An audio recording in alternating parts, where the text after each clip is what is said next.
Moving a man of Keever's size was no simple task. It felt like wrestling a king-size mattress off a waterbed, so they decided to bury him near the house, which made practical sense. The harvest was still weeks off, and any fresh disturbance in a field would be visible from the air. For a man like Keever, they'd surely use search planes, helicopters, maybe even drones. They began at midnight, figuring it was safe.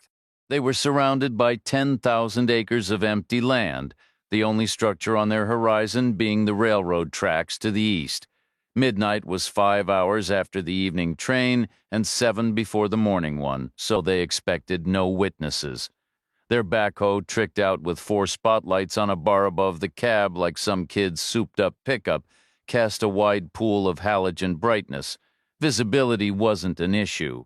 They started the hole in the hog pen, a place already churned up by 200-pound animals with 4 digging feet each. From the air, even with a thermal camera, the scene would be a whiteout from the steaming hogs and their waste. It was safe. Since hog's root, they dug deep, which was easy with the backhoe's long arm. It bit into the earth in fluent 7-foot scoops, hydraulic rams glinting, the engine roaring and pausing as the cab dipped and rose with each dumped load. When the hole was ready, they backed up, turned around, and used the front bucket to push Keever in, scraping and rolling him until he tumbled over the edge into the shadows. Only one thing went wrong right at that moment. The evening train came through 5 hours late. They'd learn on the AM station next morning about a broken locomotive causing a jam 100 miles south, but in that instant, all they heard was the mournful, distant whistle. They could only turn and stare as the long-lit cars rumbled past in the middle distance, one after another, like some endless dream. But the train eventually passed. The rails sang briefly, and the tail light vanished into the dark. They returned to their work. 20 miles north, the train slowed, hissed to a stop, and the doors opened. Jack Reacher stepped down onto a concrete ramp in front of a grain elevator as large as an apartment building. To his left stood 4 more elevators, each bigger than the last.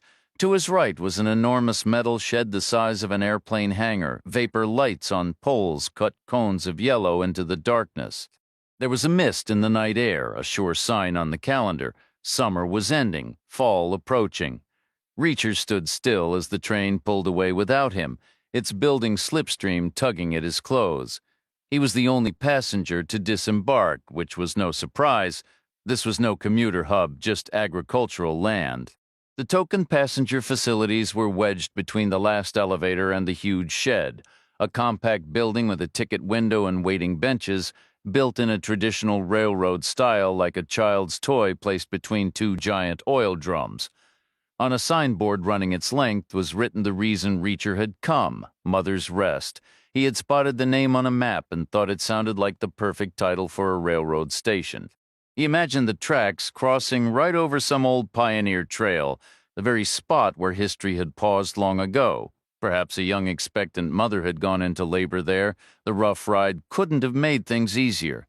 Maybe the wagon train halted for a couple of weeks or even a month. Years later, maybe a descendant remembered turning the spot into a family legend. There could be a tiny museum, he thought. Or maybe the story was sadder, a burial site for someone too worn out to continue, marked by a stone.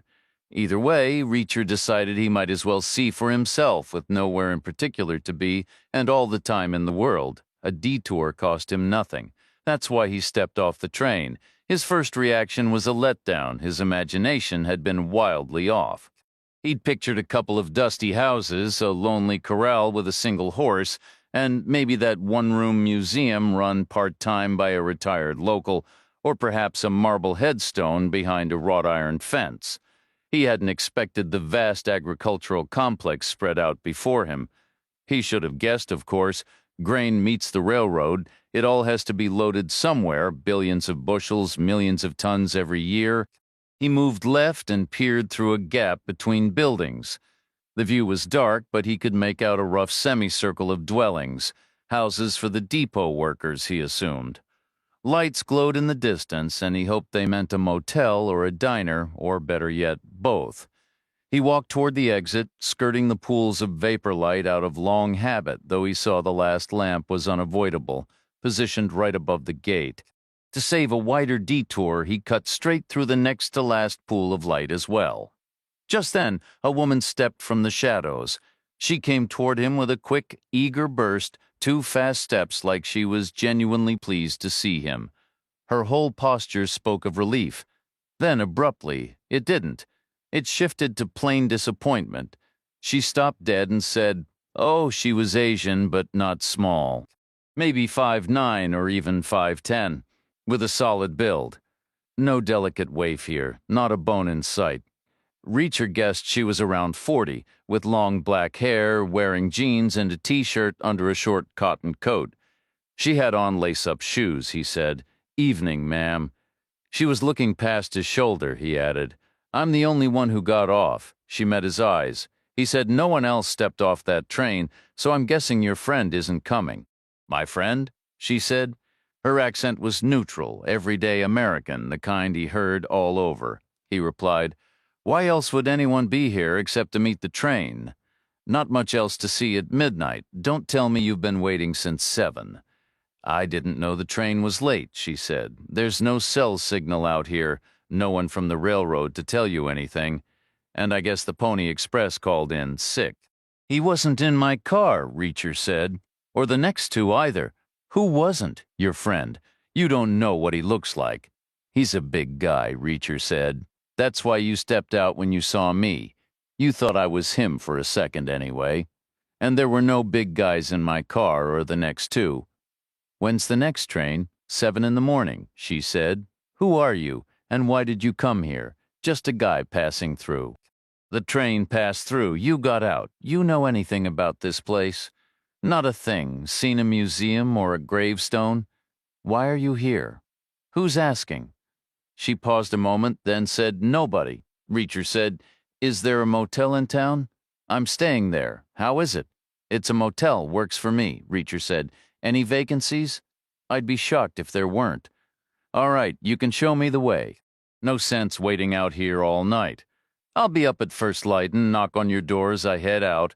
Hopefully your friend will show up by morning." The woman didn't respond. She just took one last look at the quiet tracks, then turned and walked toward the exit gate. The motel was larger than Reacher had imagined, a 2-story horseshoe shape with 30 rooms and plenty of parking, though most spaces were empty. It was built from simple stucco blocks painted beige with brown iron railings and stairs, nothing fancy, but it looked tidy and well-maintained. Every light was working, not the worst place he'd ever stayed. The office was the first door on the left, where a short, older clerk with a noticeable belly and what appeared to be a glass eye handed the woman a key for room 214. She left without a word. Reacher asked about the rate. $60, the clerk said. "For a week?" Reacher asked. "For a night." "I've stayed in plenty of motels," Reacher replied. "So, I don't see anything here worth 60, maybe 20. Can't do 20. Those upstairs rooms are expensive. I'm fine with downstairs. Don't you want to be near her? Near who? Your lady friend?"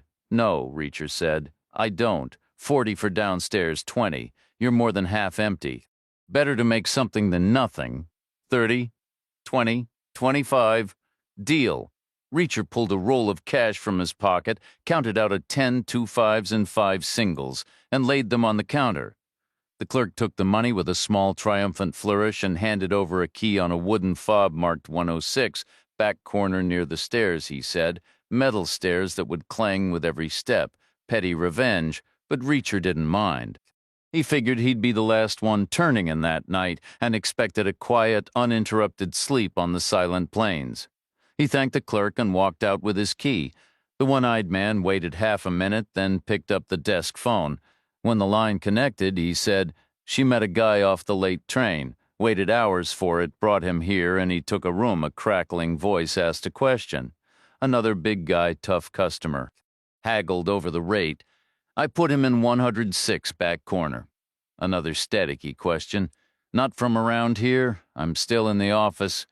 This time the voice on the line shifted tone, an order, not a question. The clerk said, "Okay," hung up, heaved himself to his feet, and stepped outside. He dragged a lawn chair from outside room 102 to a spot on the asphalt where he could watch both the office door and room 106. Can you see his room from there? Had been the question. Move your ass somewhere you can watch him all night had been the instruction. The clerk always followed orders, even if reluctantly, as he settled his bulk into the uncomfortable plastic chair out in the cool night air. Definitely not his idea of a good time. From inside his room, Reacher heard the scrape of the lawn chair across the asphalt, but thought nothing of it. Just another nighttime sound. Nothing alarming. No shotgun being racked. No blade being drawn. Nothing to trigger that old instinctive alertness. The only sounds that weren't the skittering of lizards were a single, deliberate footfall on the sidewalk outside and a sharp rap at the door. The railroad woman struck him as someone who carried a list of questions and an expectation of immediate answers. Who are you, and what's your business here? But the noise he heard was neither. It was a faint, dragging scrape, so Reacher ignored it. He smoothed his pants and tucked them beneath the mattress to press out the wrinkles, then washed off the dust and sweat of the day in a quick shower. Slipping into bed, he mentally set his internal alarm for 6 a.m., gave one long stretch, released a tired yawn, and was asleep within moments. Morning arrived in a wash of pure gold, absent any trace of pink or lavender. The sky was a faded, threadbare blue, like denim worn soft from years of use. After another rinse in the shower and getting dressed, Reacher stepped outside. He noticed the lawn chair sitting vacant and oddly positioned in the middle of the traffic lane, but he dismissed it without a second thought. He ascended the metal staircase as quietly as possible, minimizing the usual metallic clamor to a series of muted thuds by carefully placing each foot. At room 214, he knocked with a firm yet polite tap, the way a concierge at an upscale hotel might announce a wake-up call. "Time to rise, ma'am." She had roughly 40 minutes, 10 to get moving, 10 to clean up, and a leisurely 10-minute walk to reach the railroad well before the morning train.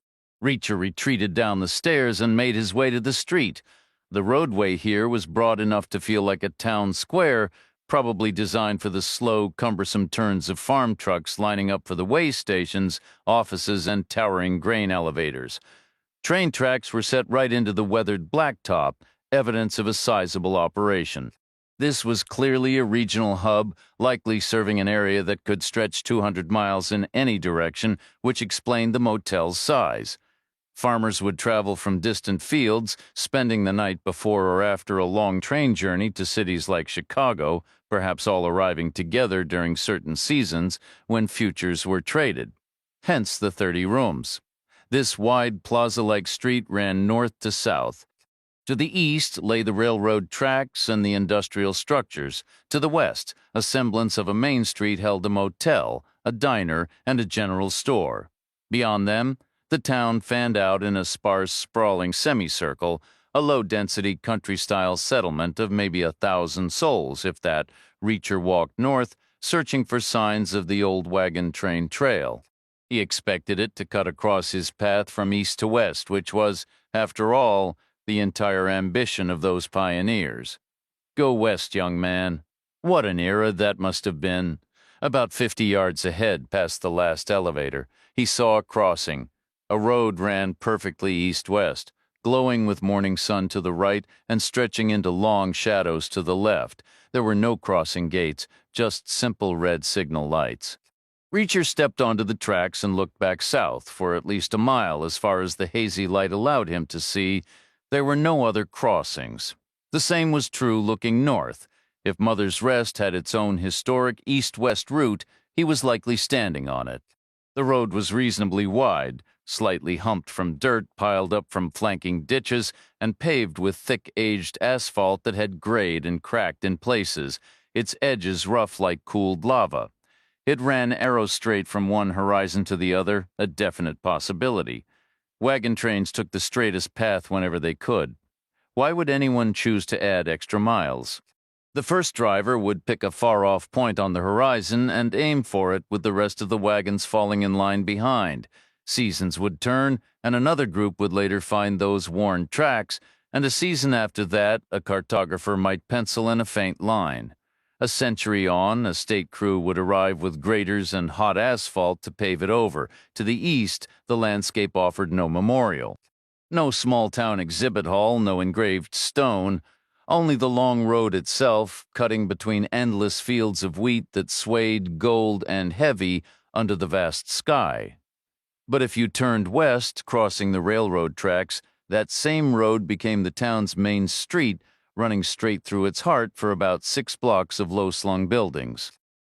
On the right-hand corner, a lot stretched back the length of a football field, filled with rows of strange, gleaming new tractors and combines from the farm equipment dealer. Opposite, in a converted house that still looked like someone's home, was a business selling veterinary supplies. Reacher turned onto this old path, walking west with the faint morning sun warming his shoulders. In the motel office, the clerk with one eye lifted the receiver and dialed. When the line connected, he said, "She's back at the tracks again. Now she's meeting the morning train, too. Just how many men are these people planning to send?" The response was a long, staticky crackle over the line. Not quite an order, but not a question either. It had a softer, almost reassuring tone. The clerk nodded to himself. "All right, sure," he muttered, and hung up the phone. Reacher walked the length of the town and back, taking it all in. He passed houses still used as homes alongside others, turned into offices for seed suppliers, fertilizer agents, and a large animal vet. He noted a solitary lawyer's office, a gas station, a block north, a pool hall and stores selling beer and ice, or just rubber boots and aprons. He saw a laundromat, a tire shop, and a place that specialized in stick-on boot soles. What he didn't see was a museum or any kind of monument that was probably logical, he figured. They wouldn't place something meant for reflection right on the busy roadside. It would be set back a block or two for a sense of respect and to avoid the traffic. He stepped off the main drag into a side street. The town was laid out in a grid, despite having grown in a loose semicircle around the giant grain elevators, which seemed to exert their own quiet gravity. The outer lots were mostly empty, while buildings near the center were packed tightly together. This block behind the main street held one-room apartments that might have been garages once, and temporary-looking market stalls for folks who grew vegetables on a spare acre. There was a shipping and business services store handling everything from money transfers to packages, and next to it a CPA's office that appeared deserted. Still no museum, no monument. He methodically worked his way through the grid, past small shacks, a diesel repair shop, and weedy vacant lots where the grass was as fine as thread. He emerged at the opposite end of the wide main street, having covered half the town. No museum, no monument. He watched the morning train arrive, looking impatient and dusty as it grudgingly halted. From his angle, it was impossible to tell if anyone disembarked. By then, hunger was setting in. He cut straight across the plaza, past the general store, and headed into the diner. Meanwhile, the motel keeper's 12-year-old grandson slipped into the general store and went to the payphone just inside the door. He fed his coins into the slot, dialed, and when someone answered, he reported, "He's searching the whole town. I followed him the whole time. He's going block by block, looking at everything." Chapter 3. The diner was clean, pleasant, and nicely decorated, but its primary purpose was unmistakable. It was a machine for turning food into energy and money with efficient, practiced speed. Reacher chose a small table tucked into the far corner on the right, settling into the seat with his back to the wall so he could watch the entire diner. Roughly half the booths and tables were occupied, mostly by folks who looked like they were loading up on calories before a hard day of manual work. A waitress swung by, efficient and weathered but kind, and Reacher asked for his usual morning meal, a stack of pancakes, a side of eggs and bacon, and above all a steady stream of coffee. She mentioned the place offered free refills, which Reacher considered excellent news. He was already working on his second mug when the woman from the train station walked in by herself. She paused just inside the door, glancing around as if getting her bearings. Then her eyes landed on him, and she made a beeline for his table. Without a word, she slid into the empty chair across from him.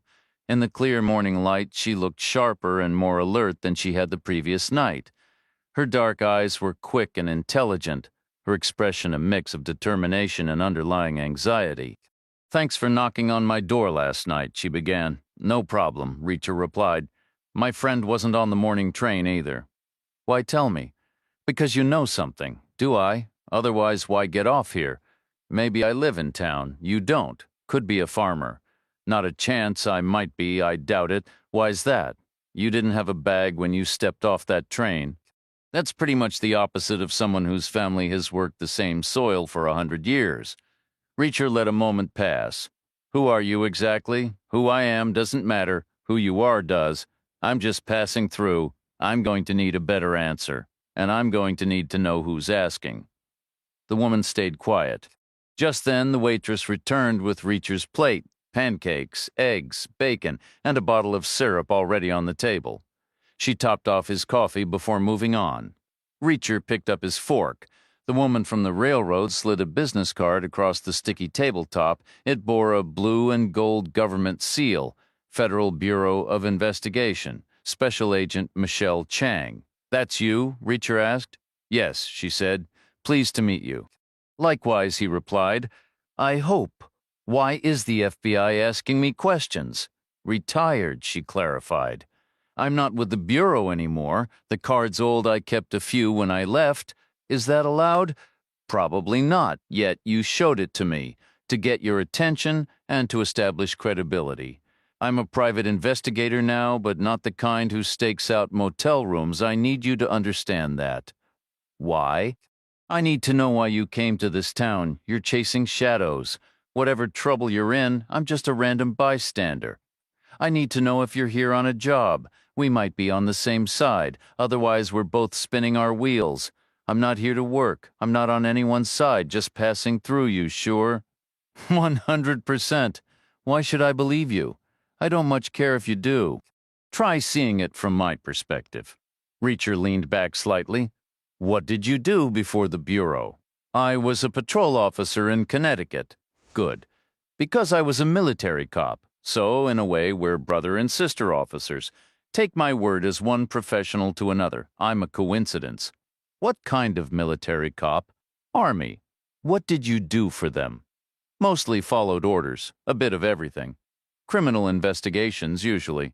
Fraud, theft, homicide, treason. All the things people get up to when you give them the chance. What's your name? Jack Reacher, former Major, 110th MP. I lost my job, too.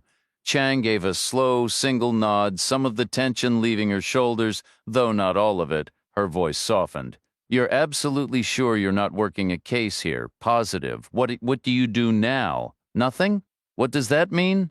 Exactly what it sounds like. I travel, I move around, I see the country, I go where the road takes me.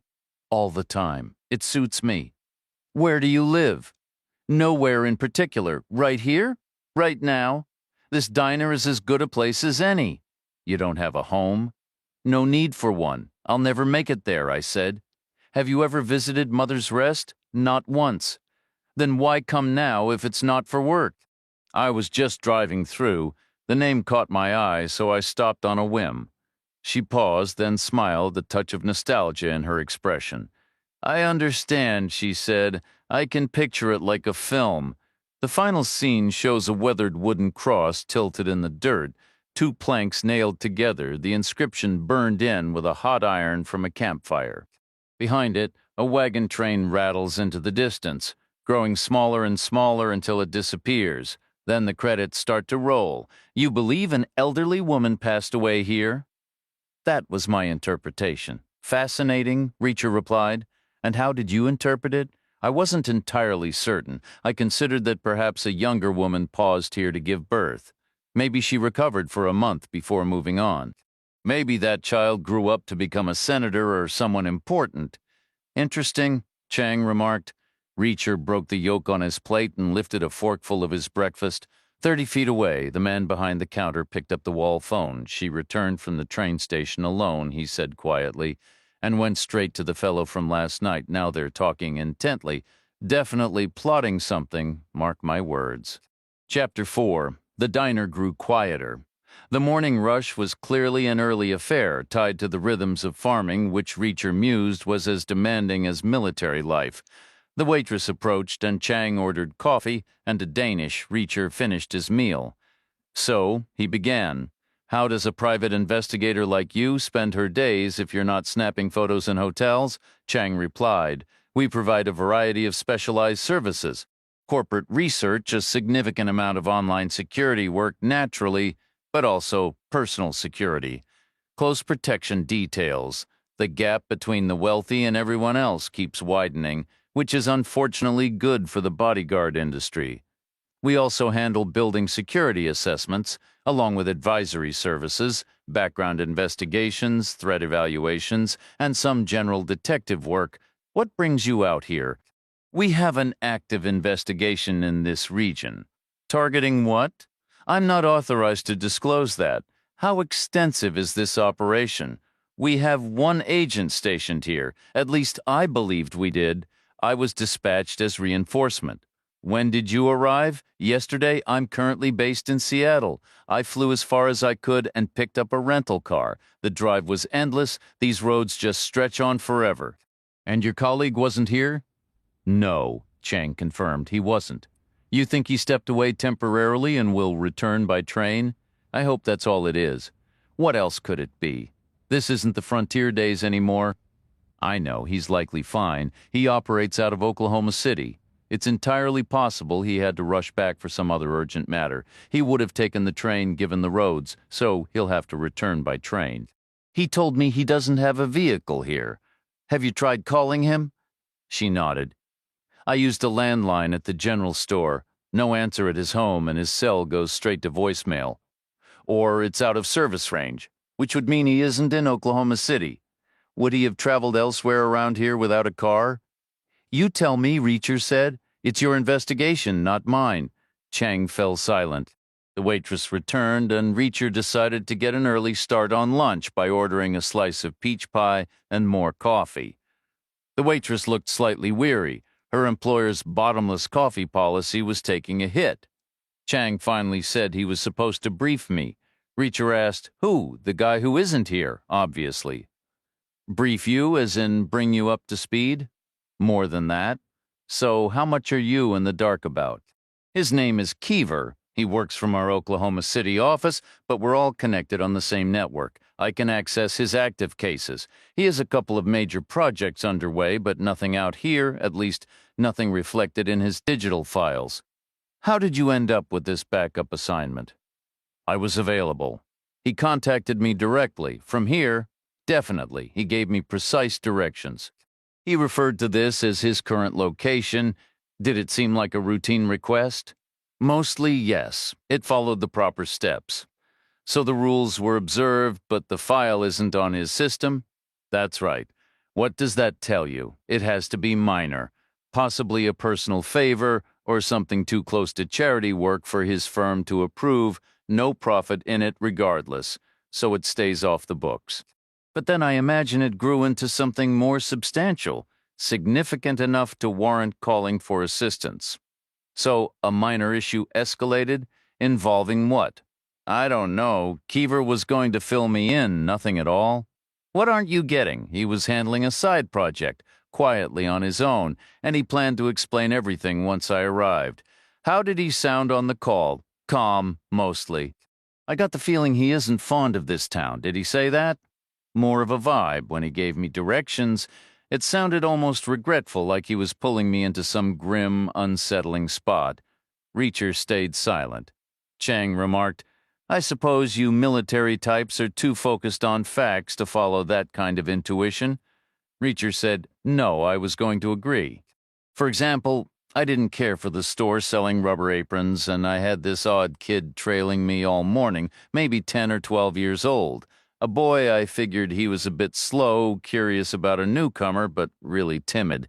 He'd dart behind a wall every time I looked over. Not sure if that's strange or just pitiful. You truly have no leads at all? I'm waiting for Keever to explain, which means waiting for the trains twice daily. How long until you call it quits? That's pretty direct. I was joking. This feels like a lot of the trouble I've seen, and you too, probably, in your patrol days. It's a communications failure. A message didn't get delivered.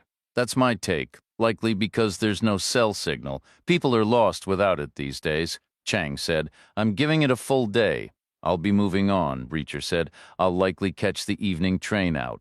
Reacher left Chang at the diner and headed back to the old path, intending to finish surveying the town. The odd kid didn't reappear.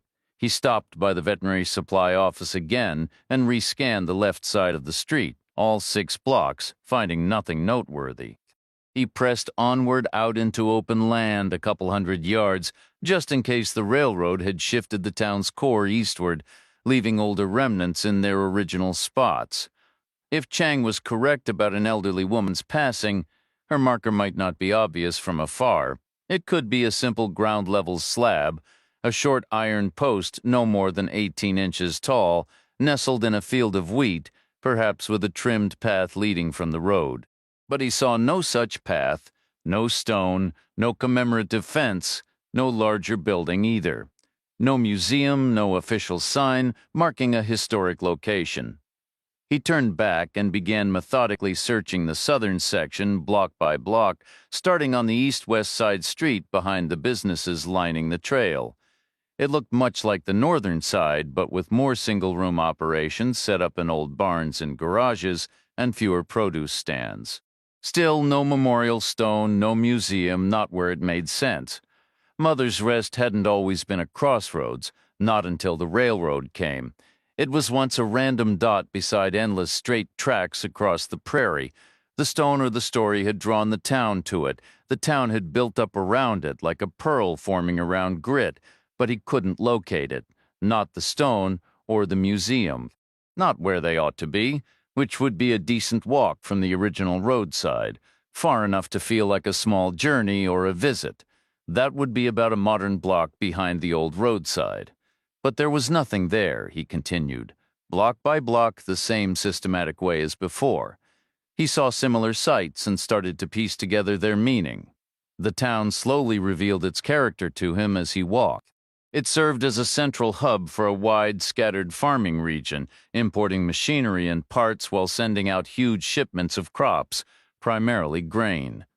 There was some cattle ranching as well, which explained the farm supply stores and the large animal vet. Even the rubber aprons made sense now.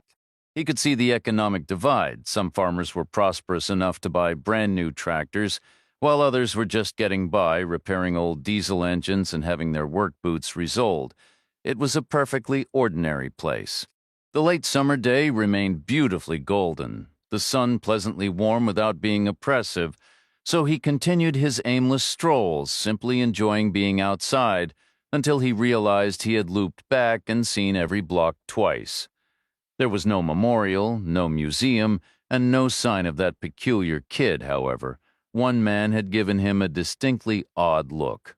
Chapter 5. The place was 2 blocks from the old main road, on a side street running east to west. It had 5 built-up blocks on one side and 4 on the other, the layout starting to curve with the land. There was a bank and a credit union. A row of small single-operator workshops housed a blade sharpener, a gearbox specialist, and even a barber with a lit spinning pole. Most notably, there was a cramped store selling spare parts for various irrigation systems. The proprietor, a sizable man, was boxed in behind his counter. As Reacher walked past, the man's eyes flickered with recognition, and his hand shot up and back, reaching for something behind his shoulder. Reacher's stride carried him past before he could see what it was. His conscious mind dismissed it, but a deeper instinct prickled why the reaction. Simple, a new face in town, a stranger that didn't fit. What was he grabbing for? A weapon seemed unlikely. A random pedestrian wasn't a direct threat, and you wouldn't keep a bat or a pistol in plain sight on the wall. Under the counter was more practical. How dangerous could the irrigation parts business be anyway? Weapons were for bars, corner stores, and maybe pharmacies, so probably the phone. An old wall-mounted telephone, positioned at shoulder height for easy use. The guy reached backward because his space was too tight to turn around fully. But why make a call? Was the sight of a stranger such a monumental event it needed to be reported immediately? Maybe he'd just remembered an appointment, or a package to mail, or perhaps he'd been instructed to report sightings. Of what strangers? By whom? Maybe that weird kid was part of it too, a laughably bad attempt at actual surveillance. The line between theatrical shyness and pure clumsiness is razor thin. Reacher paused in the small plaza and turned a complete circle. He was alone. Deciding a cup of coffee was in order, he headed back to the diner. Chang was still there at the same table. It was late morning. She had changed seats, so her back was now to the corner, the spot he had occupied earlier. He wound through the tables and sat down at the one next to hers, side by side, putting his own back to the wall, mostly out of habit. "Enjoy the morning?" he asked. She said, "It feels like a lazy Sunday back in my first year of college. No phone and absolutely nothing to do. Doesn't your partner at least check in with his office?" She began to answer, then hesitated. Her eyes swept the room, tallying the potential witnesses to what might become an awkward confession. Then she offered a complicated smile, a mix of boldness, regret, and a hint of shared conspiracy. "I might have exaggerated our professional circumstances a little," she admitted. Reacher said, "How so? Our Oklahoma City office is Keever's spare room, just like our Seattle office is my spare room. Our website claims we have offices everywhere. Technically, it's true. The world is full of former FBI agents with empty rooms and mounting bills. We're a straightforward operation, which means we don't have a support team. Keever doesn't have a supervisor to report to, but he was involved in something significant," I said.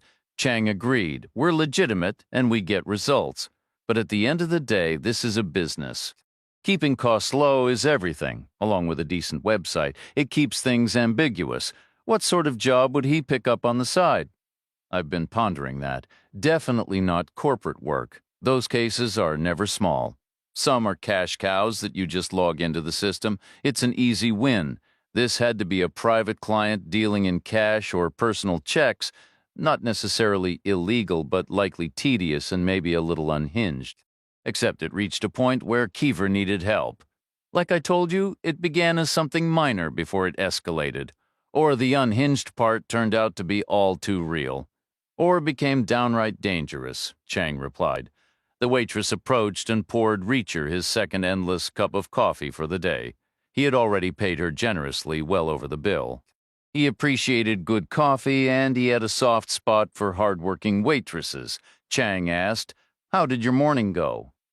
"I couldn't locate the old woman's burial site or find any record of the infant," he said. "Do you think either would still exist?" "I'm fairly certain. There's ample land. They don't just build over a gravesite, and there's usually space for a historical marker. You see those brown metal plaques everywhere. I'm not sure who produces them, maybe the Department of the Interior, but there isn't one here." "Have you spoken with any longtime residents?" "That's next," Reacher said. "I should probably start with the waitress.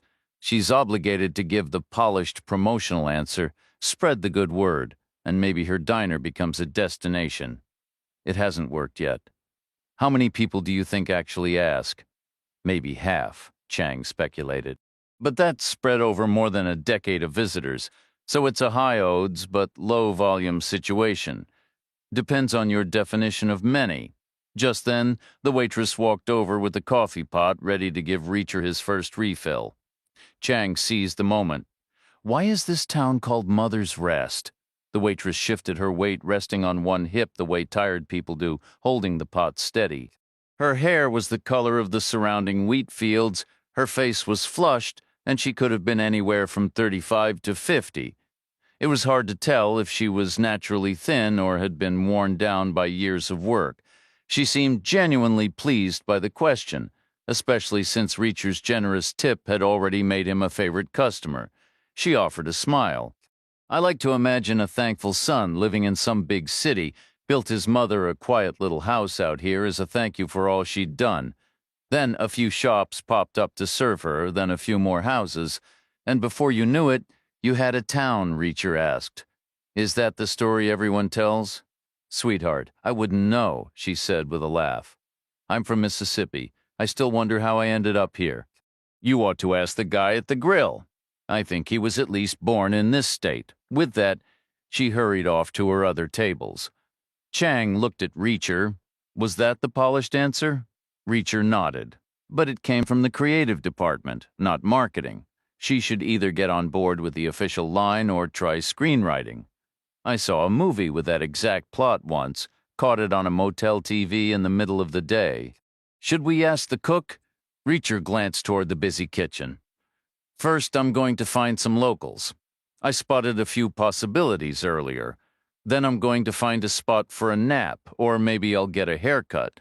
I'll see you at the train station at 7. Keever would be the one leaving soon, and I'll be the one stepping in, even without knowing the full story behind the name. It doesn't matter that much, not worth waiting around for. I'll go with whatever story feels right at the time, yours or my own. Chang stayed quiet, so Reacher finished his coffee, pushed back from the table, and made his way out of the room. Outside, the afternoon sun still held its warmth. Next up, talking to real people, beginning with the irrigation parts dealer, the man was boxed in behind his counter with barely any room to move. He stood nearly as tall and broad as Reacher, but soft and heavy set, wearing a shirt that billowed like a tent, his belt slung low beneath a round, drum-tight belly. His complexion was pale, his hair faded to no particular color. On the wall behind him hung a cordless phone, a modern model, not some antique, mounted on a base screwed into the wall, the handset resting upright in its cradle. Easy enough for the guy to reach back without looking and have the keypad right in his hand. The base had 10 slots for numbers. Half were labeled with brands he sold parts for, probably helplines or supplier contacts. The man asked, "Can I help you with something?" Reacher said, "Do we know each other?" "Pretty sure we don't." "I think I'd remember. Then why did you jump half out of your skin when I walked past earlier?" "I recognized you." "From the old photos?" "What photos?" "From Penn State, back in '86. You were the linebacker everyone talked about? Made all the sports pages. I followed college ball pretty close back then. Still do, honestly. You've aged some, if you don't mind my saying. Did you make a call? When? Right after you saw me?" "Why would I? Maybe the phone was ringing. It does that all day long. Customers asking for parts, checking on orders." Reacher considered it. Would he have heard it ring? Possibly not. The door had been shut, and the ringer volume could have been turned low to avoid driving the guy crazy in that tight space. Reacher shifted topics. "What's your take on how this town got its name?" "My what?" "Why? It's called Mother's Rest." "Sir, I truly don't know. There are strange town names all over America. We're not the only one. I'm not accusing anybody. Just curious about the history. Never heard any." Reacher gave a slow nod. "Have a good day, then? You too. And hey, congrats on the comeback, if it's all right to mention it." Reacher edged out of the shop and paused in the sunlight. He went on to speak with 12 more shopkeepers, making 13 in total, which, counting the waitress, gave him 14 different answers. There was no agreement. 8 of those weren't really answers at all, just shrugs and vague looks mixed with a touch of local pride. After all, this is a country full of oddball names, towns called Why and Why Not, Accident and Peculiar, Santa Claus and No Name, even places like Truth or Consequences and Monkey's Eyebrow. Why single out Mother's Rest? The other 6 replies were variations on the waitress's tale, and Reacher supposed his own and Chang's guesses. People were working backward from the name, stitching together colorful stories to match hard evidence. There was none. No one had ever heard of a memorial marker, a museum exhibit, a historical sign, or even a local legend about the place. Reacher ambled back along the broad avenue, debating with himself, find a spot to rest or get a trim first. The auto parts dealer was the one who initially reported it. He insisted he'd handled the situation carefully, using an old trick involving college football, a method he'd learned long ago. Choose a solid team from a winning season, and most people were so pleased by the reference they didn't think twice. Before long, 3 other shopkeepers had called in with similar accounts, though they skipped the football angle. The overall message, however, was unmistakable. The motel clerk with one eye fielded all the calls, pieced the details together in his head, then dialed out. When the line connected, he said, "They're digging into the name. The big fellow is asking questions all over town." A smooth, crackling voice came back over the line, calm and reassuring. The clerk answered, "All right, sure," though he didn't sound convinced, and hung up. The barber shop had 2 chairs, but only one barber, an older man whose hands were steady. Reacher opted for a hot towel shave followed by a clipper cut, short at the back and sides, blending to a little more length on top. His hair hadn't changed color over the years, and though it was thinner now, it was still there. The barber's careful work paid off. Peering into the mirror, Reacher saw a clean, sharp, put-together version of himself staring back. The total came to $11, which struck him as fair. Afterward, he wandered back across the open plaza outside the motel. He noticed the same white plastic lawn chair he'd seen earlier, sitting oddly in the traffic lane. He lifted it, carried it to a grassy strip near a fence where it wouldn't be in anyone's way, and set it down. With his foot, he turned it to face the sun. Then he settled into the chair, leaned back, and shut his eyes, soaking in the warmth. Eventually, he drifted off to sleep outside on a summer day, which in his book was the second best way to nap. That evening, Reacher headed up toward the railroad tracks a full hour early, at 6 o'clock. Partly because the sun had dipped too low for basking, and partly because he always preferred arriving ahead of time. He liked having a moment to look a situation over, even something as straightforward as catching a train. The grain elevator stood still and silent, presumably empty while waiting for the next harvest. The big warehouse was shut tight. The rails were quiet. Overhead, the vapor lights were already glowing in the gathering dusk. The western sky still held a streak of gold, but everywhere else it was turning dark. Night wasn't far off. The small railroad depot was open but deserted inside. Reacher stepped in. The interior was all woodwork done in a gingerbread style painted over many times in a bland, creamy shade. It carried that familiar scent of an old wooden building at the end of a hot day, stuffy, dusty, and sun-baked. The ticket window was arched but small, giving it a close, personal feel. There was a round hole in the glass for speaking through, but behind it a brown pleated vinyl shade was pulled down. The word "closed" was painted on it in what looked like gold leaf. A short hallway led to restrooms. A table held a 6-day-old newspaper. Milky glass bowl lights hung from the ceiling, but there was no switch on the wall, just a blank plate with a handwritten note taped to it, "Ask at ticket window for lights." The benches were impressive. They could have been a century old, made of solid mahogany, upright and austere, only reluctantly shaped to accommodate a person, and polished to a deep shine by decades of use. Reacher chose a spot and sat. The contour felt surprisingly good, stern and puritanical in design, yet genuinely comfortable. Whoever crafted them had done subtle, excellent work. Perhaps the wood had simply surrendered, ceasing its resistance, and instead allowing itself to be shaped to accept and hold the impressions of countless objects, each with its own weight and heat. It was as if it had been steamed and pressed by some vast, achingly slow machine. Could mahogany, that famously hard wood, really behave that way? Reacher had no idea. He remained motionless outside. The dusk deepened, and the gloom within the station thickened with it. He sat in the gathering dark and watched through the window. Chang was out there somewhere, he was sure of it, hidden in the shadows, just as she had been before. He supposed he could go and look for her.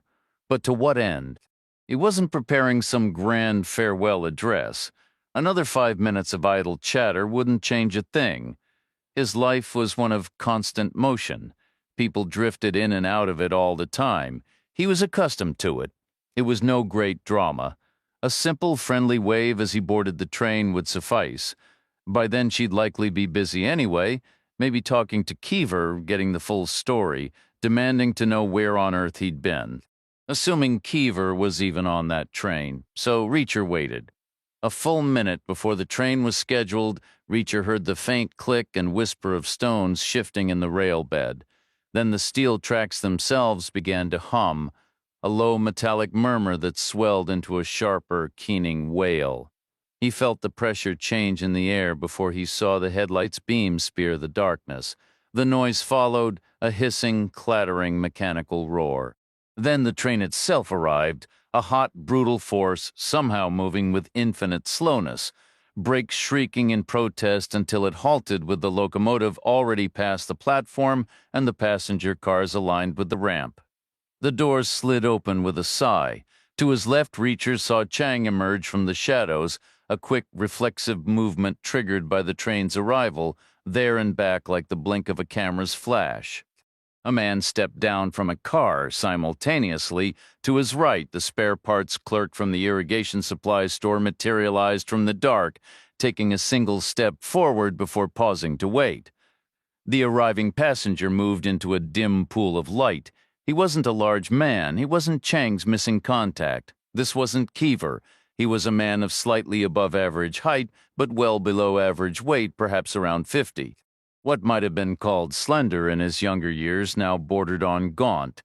His hair was dark, likely dyed, and he wore a suit with a collared shirt but no tie. In his hand he carried a brown leather bag larger than a doctor's case, but smaller than a duffel. No one else disembarked.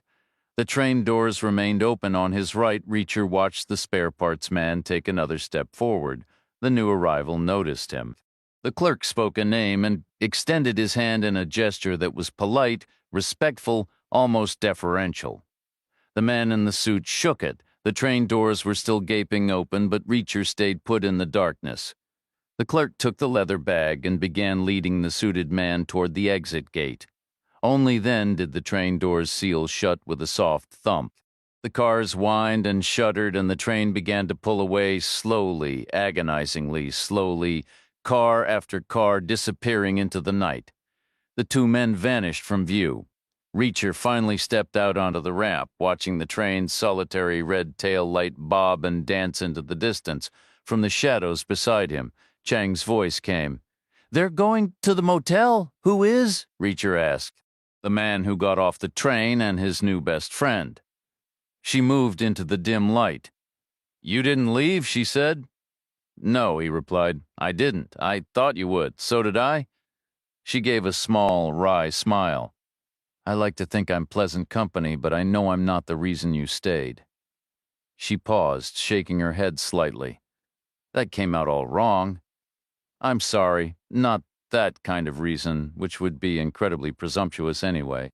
I just mean you didn't stay behind just to do me a personal favor, did you? Did you see the way they shook hands?" Reacher asked. "Of course. That's why I stayed." He led her back into the silent, dark waiting room, and they sat side by side on a wooden bench. The air was still and cool. Reacher said, "How would you describe that handshake?" Chang turned her head toward him in the gloom. "Describe it how?" The story it told. The narrative of it. The body language was unmistakable. It had all the hallmarks of a junior corporate executive being sent to greet a major client. I doubt they'd ever met before. You have to admit, the local guy put on quite a show, polite and respectful without crossing into groveling. I'm sure it was nothing like how he'd slap his buddy on the back, or the stiff formality he'd use with his father-in-law. Definitely different from the eager grip he'd offer a bank loan officer or the nostalgic two-handed clasp for an old high school friend he hadn't seen in decades. So what does that tell us? Our man here has a whole repertoire of handshakes at his disposal, and he's clearly practiced in using each one. It's part of his act. I saw that same guy earlier today. He runs a store that sells irrigation system parts. When I walked past his window, he startled and immediately reached for the phone. Why would he do that, you tell me? How suspicious should I be? Somewhere between reasonably cautious and mildly concerned. She considered it on its own. I wouldn't think much of it. But given what happened with Keever, but you resemble Keever, generally speaking. Maybe Keever has been asking questions around town, and certain people have been instructed to watch for him or for anyone who looks like him. I had the same thought. It seemed far-fetched, but stranger things have happened. So I went back later to check. I asked him directly why he had reacted. He claimed he recognized me from Penn State football back in 1986. Said there were photos of me in the sports magazines. He insisted he wasn't making a call. Maybe his hand was moving because the phone was about to ring. Told me it rings constantly. Could you hear it ringing? I couldn't. You played football at Penn State? No. I went to West Point and only played once. Not very well, I might add. I'm fairly certain I never appeared in any magazine. It could have been an honest mistake. 1986 was a long time ago. People's appearances change. And I suppose I look like I could have played ball for Penn State.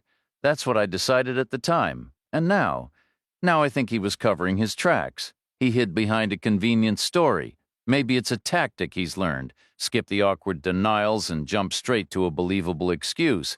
Some guys might even be flattered by it. Who wouldn't want to be mistaken for a college football star? It could distract them, make the whole issue fade away. Plus, he deliberately made me out to be younger than I am, which is its own kind of compliment, I guess. I was already in the Army by 1986. I graduated in '83. The whole thing was a performance. That isn't proof of anything. First, I asked him if we'd met. He said no, which was true, right? But a guy like that, a supposed fan who remembers players from 30 years ago, if he really thought I was one, he would have said something like, "No, but I'd sure love to shake your hand, sir," or he would have offered a handshake as I was leaving. This is a handshake guy. It matters to people like him. I've seen it before. For some, it's better than an autograph. More personal, actual, physical contact. I bet he has a mental list of people he's seen in the paper or on TV and thinks, I shook that person's hand once, but he didn't shake yours, which was another slip on top of the first. He knew I wasn't a famous player, so now I'm leaning toward your theory. People have been told to watch for unfamiliar faces, asking questions, maybe even that odd kid from this morning. Add to that, no sign of Keever on the train? Where is he? So I decided to stick around, at least one more night, just to see what happens. Who was the suited man who got off the train? No idea. An outsider, I'd guess, here for some kind of business. Probably not staying long, given the small bag, likely wealthy. It's a strange era we're in. Poor folks tend to be heavier, and the rich are often thin. That's a historical first, good business or bad business. Is it just chance that the man from Penn State gave him a ride? Or is he tied to whatever Keever is investigating? Could be either one. Maybe he's simply an irrigation equipment executive, the head of a major company. In that scenario, the travel would likely have been reversed. Our guy would have attended an industry conference somewhere. He might have met the CEO at a networking event. A brief handshake, 30 seconds tops. And you can bet he would have shaken the man's hand.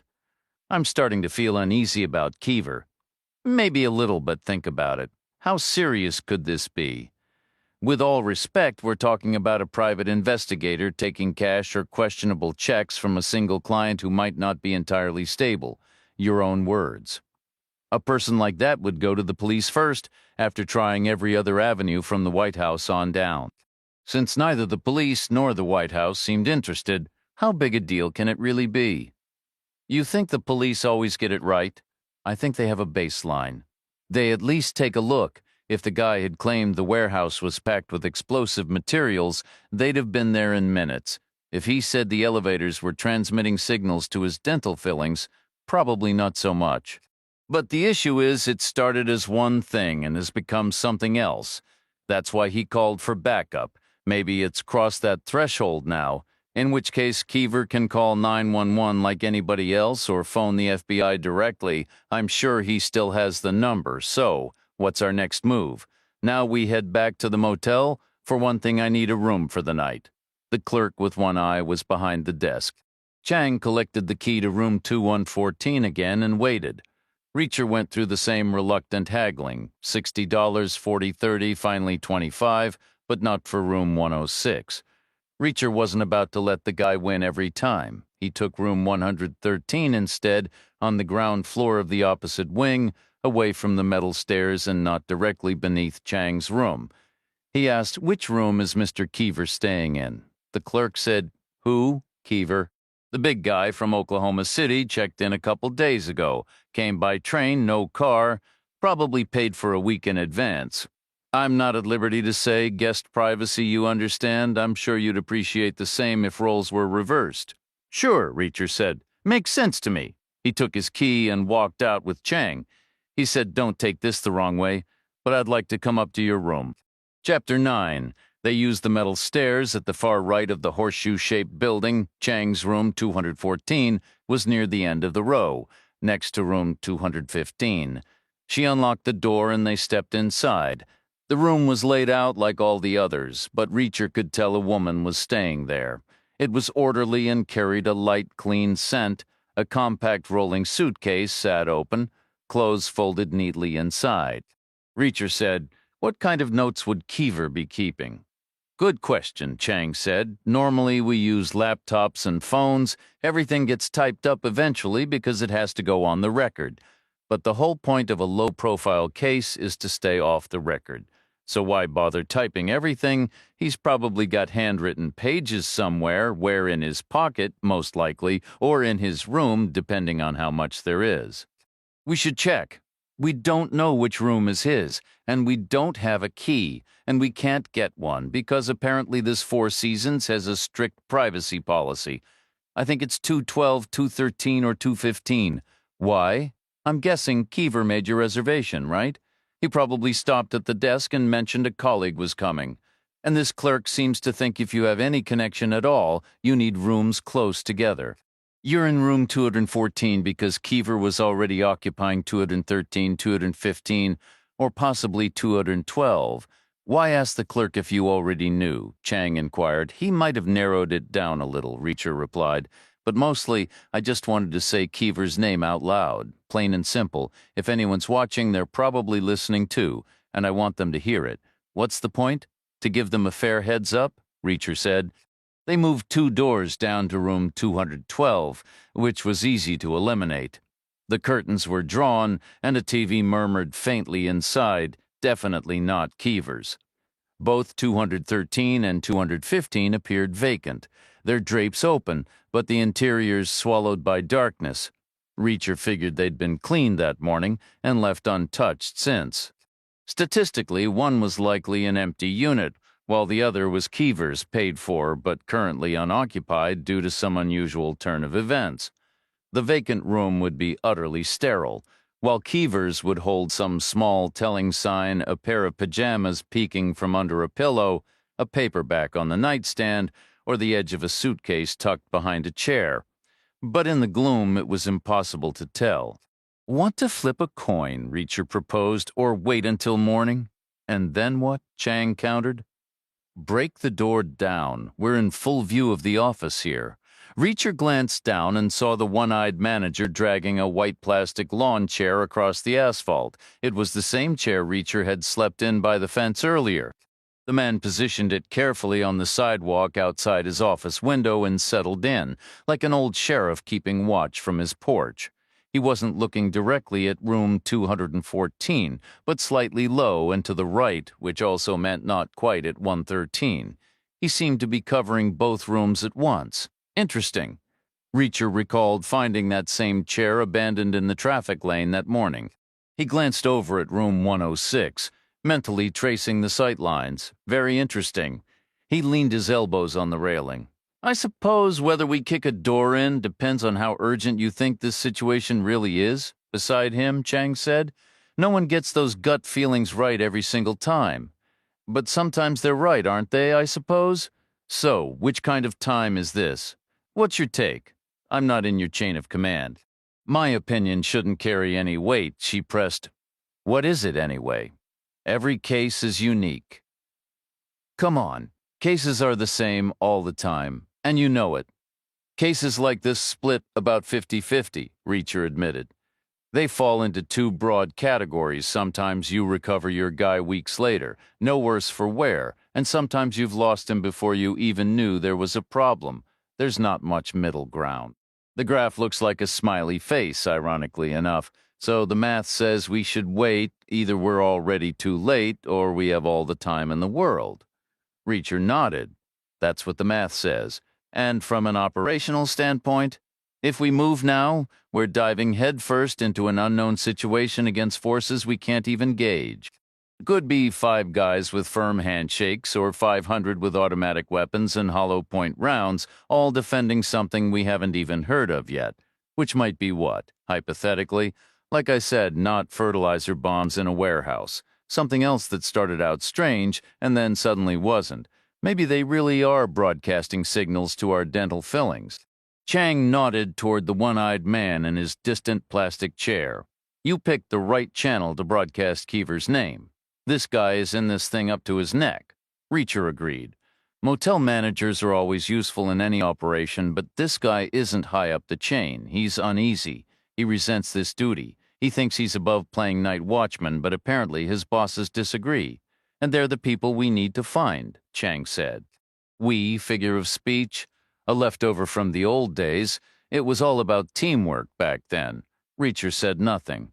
Chang added, "You stayed here. I didn't see a gun to your head. My reasons for staying," Reacher said, "have nothing to do with how urgent you think this Keever situation is. That's a separate issue, and it's your decision. I'll wait until morning. Are you certain? The numbers support it. Will you be able to sleep with him out there? What choice do I have? We could request that he leaves. How is that any different from giving in completely? That would depend on his reaction. I'll manage, but I'm using both locks and the security chain. We have no clue what's really going on." "True," Reacher replied. "We don't. I like your haircut, by the way. Thanks. What made you decide to stay? To get the haircut?" "To remain here," he said. "Mostly curiosity. About what? That whole Penn State routine from 1986? It was executed flawlessly. A masterful performance. I'm certain he's done it before, practiced it, analyzed his technique, and replayed his victories in his head. Given that, I'm just as sure it's impossible he doesn't know a handshake is part of the act. I'd bet he's shaken hands every other time, but not with me. Why? He slipped up. No, he couldn't bring himself to do it. That was my read, even to the detriment of his own craft. He's involved in something, and right now it feels threatened, and he views the people behind that threat as utterly repulsive. That's the sense I got, so I was curious about what could provoke that level of contempt. Now I might not sleep well at all. They'll come for me first," Reacher said. "I'm on the ground floor. I'll make sure it's loud. You'll have time to react." Chapter 10. Reacher remained in a chair in his darkened room, positioned 6 feet from the window, unseen from outside, simply observing. 15 minutes passed, then 20, then 25. He would wait as long as necessary. The man with one eye was a faint shape in the dim light, about 100 feet away, settled into his plastic chair. He had gotten comfortable, leaning back slightly. He might have been dozing, but lightly. Any sound or movement would likely rouse him. Not the most alert sentry Reacher had ever encountered, but certainly not the worst either. Above and to the right, on the second floor, a thin line of light outlined the drapes of the center room. Room 203. The man from the train, presumably. The new arrival was probably unpacking his small leather bag, getting everything in order. Toiletries in the bathroom, some items in the closet, others in the drawers, although the size of that bag was a significant point in Reacher's view. It had appeared to be a quality item, well used but not worn out, made of heavy, pebbled brown leather with brass fittings, a classic design, likely structured with hinges and an internal frame, but it wasn't large, and the man was in town for at least a full day, possibly longer, with a bag too small for an extra suit or a second pair of shoes. That was unusual in Reacher's experience. Most civilians packed spare everything for accidents, weather changes, or unexpected plans. 10 minutes later, the rim of light vanished, and room 203 went completely dark. The one-eyed man stayed in his chair, tipped back, possibly watching, possibly not.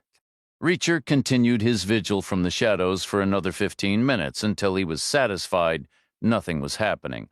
Then he undressed, folding his clothes in his usual manner, placing his pants beneath the mattress, took a quick shower, and got into bed. He left the drapes open and set his internal alarm for 6 in the morning, or for any nighttime disturbance, whichever came first. The dawn arrived quietly, washed in a faint pale gold. The long shadows from the elevator shafts just reached the motel. Reacher sat up in bed and looked out. The plastic chair remained on the sidewalk under the office window, 100 feet away, but the one-eyed man was gone. Probably around 4 in the morning, Reacher guessed, the quietest hour. He'd likely retreated to a couch in the back. The drapes in room 203 were still drawn. The man from the train was probably still asleep. Reacher stood up from the bed and returned from the bathroom with a towel wrapped around his waist. He pushed the window open.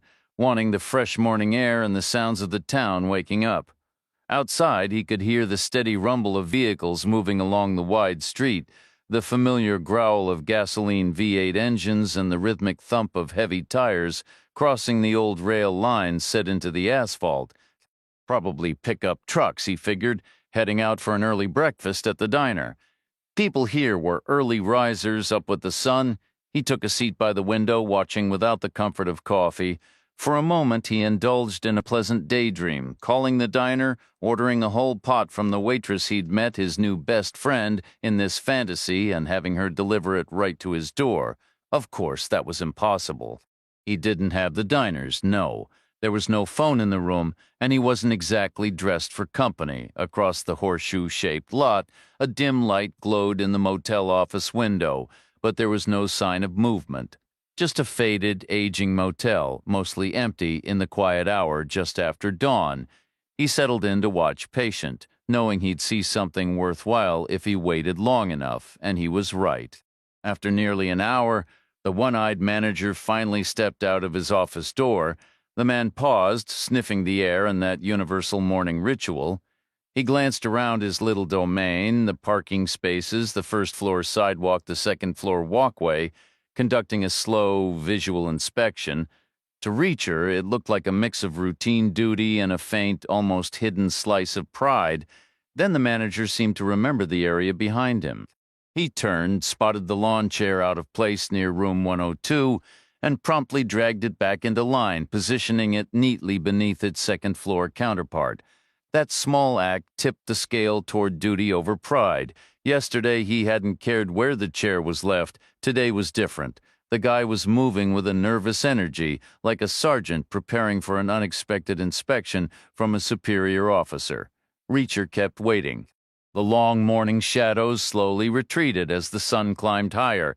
He heard the 7 o'clock train approach, its arrival sending a low vibration through the ground before it rumbled away again. Then the drapes in room 203 slid open, the window was angled away from the direct sunlight, and the glass was filmed with a layer of fine dust from the fields. But even so, Reacher could see the man in the suit clearly. He stood with his arms held wide, hands still on the drapes, staring out at the morning as if genuinely astonished that the sun had risen once more, as if the odds had been no better than 50-50. He remained frozen like that for a full minute before turning and vanishing from view. A white sedan rolled into the lot. Reacher pegged it as a Cadillac, though not a new model.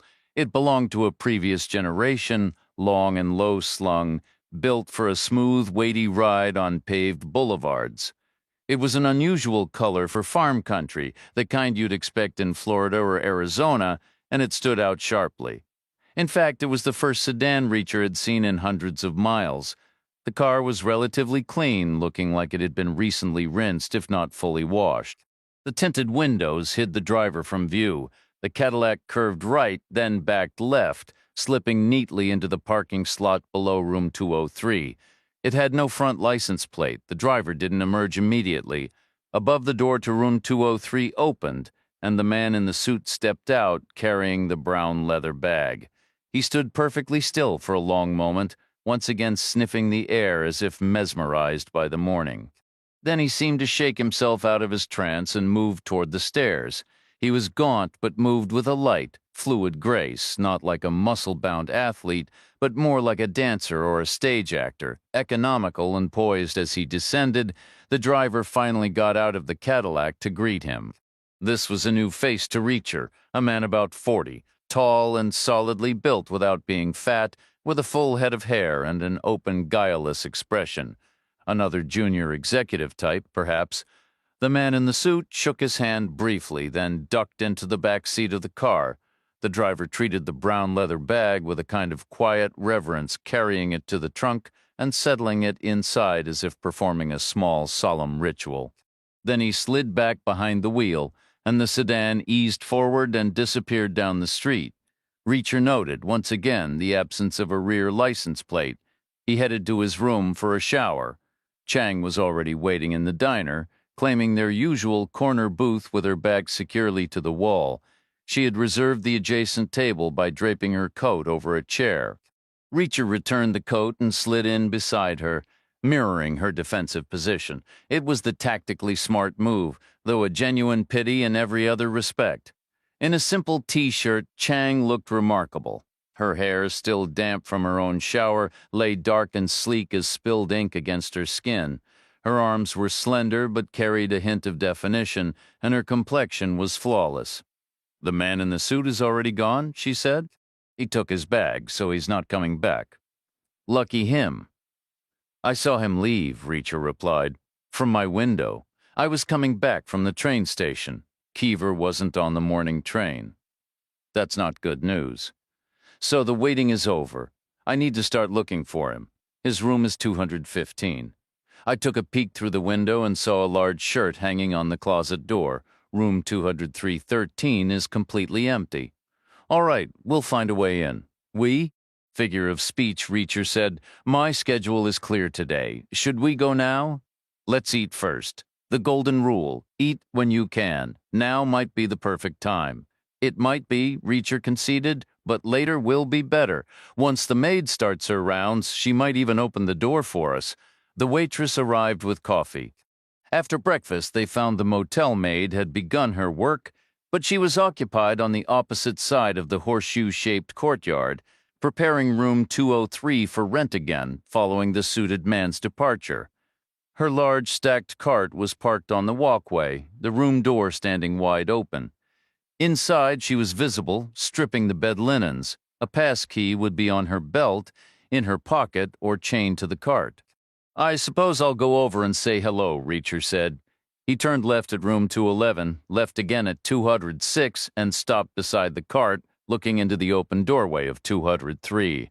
The maid was crying and working, doing both simultaneously. She was a thin white woman, no longer young, hauling a sack of towels from the bathroom. She was sobbing openly, tears tracking clean lines down her dusty cheeks from the doorway. Reacher asked, "Ma'am, are you all right?" The woman stopped, released the sack, and straightened up. She took a shuddering breath, stared blankly at Reacher, then turned to gaze at her own reflection in the mirror before turning back with a look of utter indifference, as if her appearance was the least of her concerns. A sudden radiant smile broke through. "I'm perfectly wonderful," she said. "Okay. No, really, I'm sorry. It's just the gentleman who checked out left me a tip." "Your first one?" "My best one by a mile."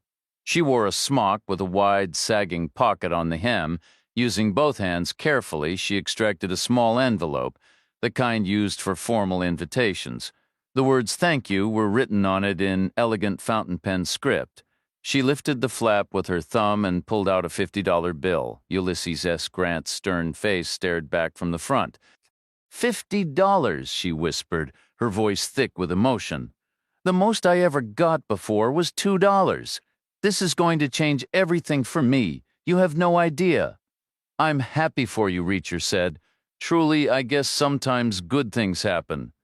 Do you know why this town is called Mother's Rest?" The woman paused, wiping her eyes with the back of her wrist. "Are you asking me, or are you going to tell me?" "I'm asking you." "I don't know. You've never heard any stories?" "About what?" "About mothers," Reacher said, resting, either literally or otherwise. "No," she said, her focus returning to the bill in her hand. "I've never heard anything about that." "Can you let me into room 215? She paused again, studying him more closely now. "Are you the gentleman staying in 113 the night before, room 106? Reacher asked. "Yes," the clerk confirmed. "I can only allow the registered guest into a room." "I'm sorry. It was a company reservation. We're all colleagues. We need access for the team." "I could ask my manager." "Don't bother," Reacher said. "I'll go find him myself." The manager with the eye patch wasn't at his desk. His sudden departure was obvious. Paperwork was spread out, a pen lay abandoned on an open notebook, and a take-out coffee cup still steamed faintly. The space behind the desk held a plain door, which Reacher assumed led to a private apartment, probably with a fold-out bed, a small kitchen area, and at least a cramped bathroom. Maybe that's where the man was, attending to something urgent. Reacher listened intently, but heard only silence. He moved around the desk, his eyes scanning the open ledgers and files filled with mundane motel business, inventories, maintenance schedules, occupancy rates. Still no sound. He tried a drawer, finding the room keys inside. He removed the key for 133 and replaced it with the one for 215, closing the drawer softly. He returned to the guest side of the desk, exhaling slowly. The manager didn't reappear. Perhaps he had a sensitive stomach. Reacher turned and walked out, crossing the parking lot to Chang's stairwell. He held up the new key. "How long do we have it?" she asked. "As long as Keever paid for, likely all week. I'm assuming his reservation. The manager can't really object. He's already been paid, and Keever isn't here to disagree. Do you think that will actually hold up? It might, unless they organize some kind of local vigilante group, in which case we call the police, which is what Keever should have done in the first place." The man in the suit left a $50 tip for the housekeeper, Reacher mentioned. "That's excessive. You'd give that for a week-long cruise." She was thrilled. "Of course she was. It's like a free week's pay for her. Makes me feel cheap. I never leave more than 5. You said he was wealthy. It tracks." Reacher didn't reply, approaching Keever's door. He slid the key into the lock, turned it, and pushed the door open, stepping aside after you. Chang entered, Reacher following. Signs of Keever were everywhere. A shirt hung on the doorknob, a tidy toiletry kit in the bathroom, a linen jacket in the closet, and a worn suitcase open against the wall, its contents of clothes arranged with precise care by the housekeeper. The room was spotless and orderly. There was no briefcase, no laptop bag, no thick notepads or loose papers in immediate view. Reacher closed the door behind them. Having searched countless motel rooms in his lengthy, often gritty career, he was proficient at it, having discovered items hidden in all manner of places. "What was Keever before the Bureau?" he asked. "He was a police detective," Chang said. "He even got a law degree at night school," which meant Keever had also searched motel rooms. He knew the common hiding spots, not that this room offered many architectural complexities. It was a standard, boxy space. Chang voiced a doubt. "We're probably wasting our time. The clerk could have been in here multiple times already, or let someone else in. We have to assume this room was searched long ago." Reacher nodded. "But how thoroughly? That's the real question. Because we know one thing for certain, Keever was here, and then he left. There are only 3 ways that could have happened. First, he left on a routine errand that went wrong later. Second, he was forcibly removed from this room by someone. Or third," Reacher paused, the tone shifting to something more pointed and almost sardonic. "He was right here on this bed, piecing things together, when he had a sudden, blinding revelation. A genuine, oh crap moment. He probably jumped up, frantic to get to the payphone at the general store to call for help immediately, except he never made it."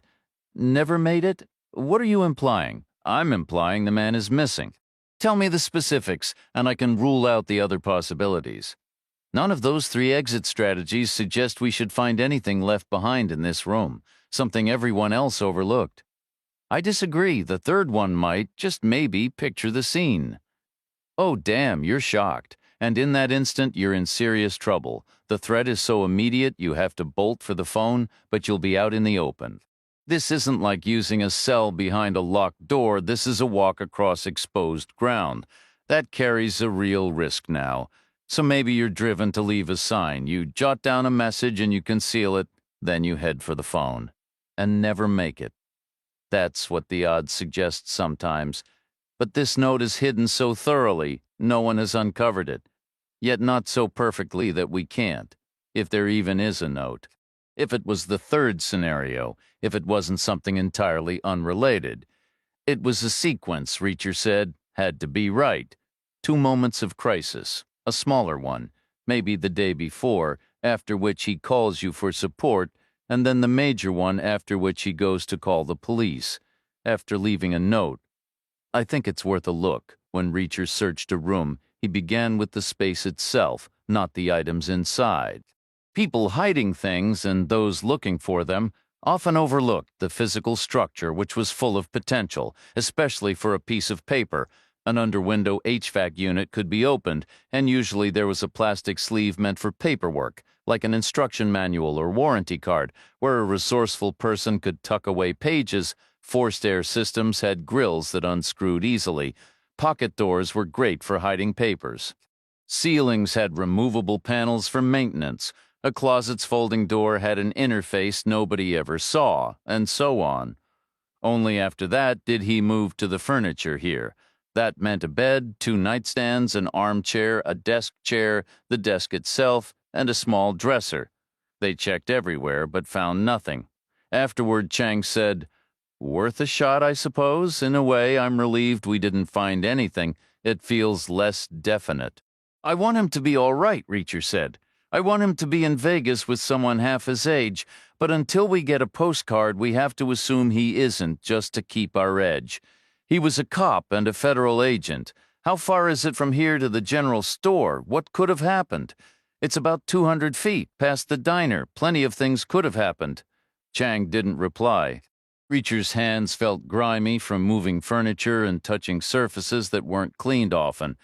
He stepped into the bathroom and turned on the tap to wet his hands.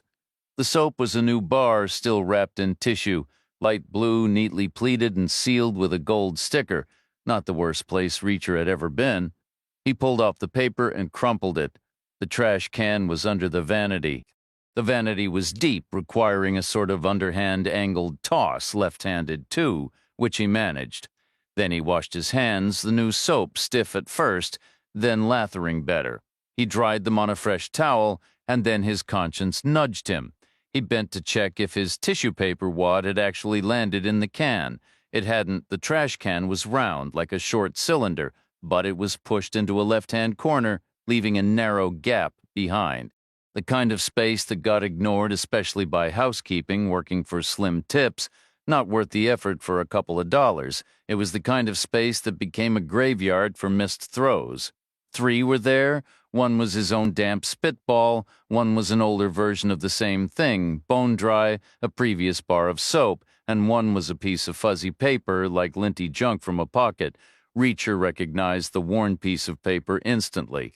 Folded into quarters, softened and grimy from riding in a pocket for weeks, it had clearly been tossed toward the trash, but missed landing in that empty space between the can and the wall. He opened it carefully, flattening the creases against his palm. One side was blank, just smudged with dirt and a faint blue tint that spoke of denim, likely from the back pocket of a pair of jeans. Flipping it over, he found a hasty note scrawled in ballpoint, a phone number and the stark phrase, 200 deaths. Reacher glanced at Chang. Could this be Keever's writing? Chang studied it briefly. "I've never seen his handwriting, and this isn't much to go on. A defense attorney would tear it apart. No chain of custody, no proof of origin. Anyone could have left it here any time." "Granted," Reacher said.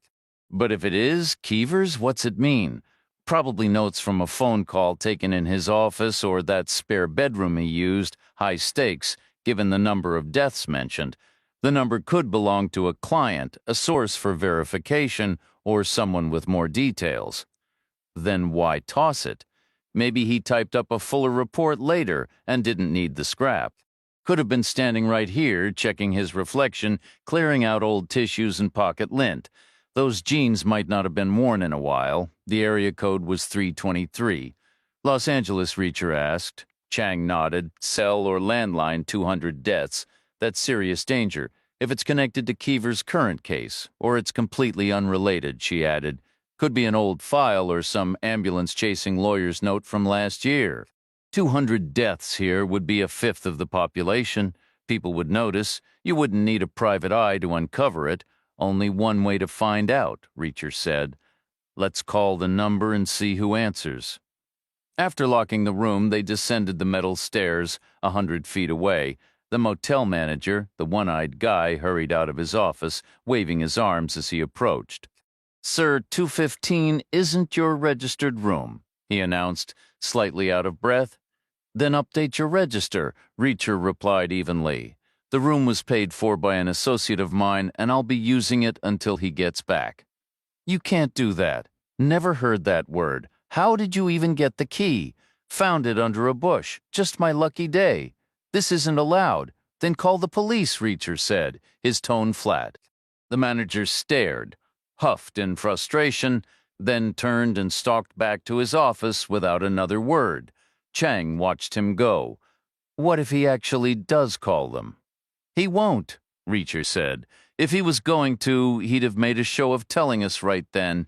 Besides, the nearest cops are probably an hour away. They aren't coming out for a room that's already paid for. And if these folks have something to hide, the last thing they want is law enforcement nosing around. So what will he do?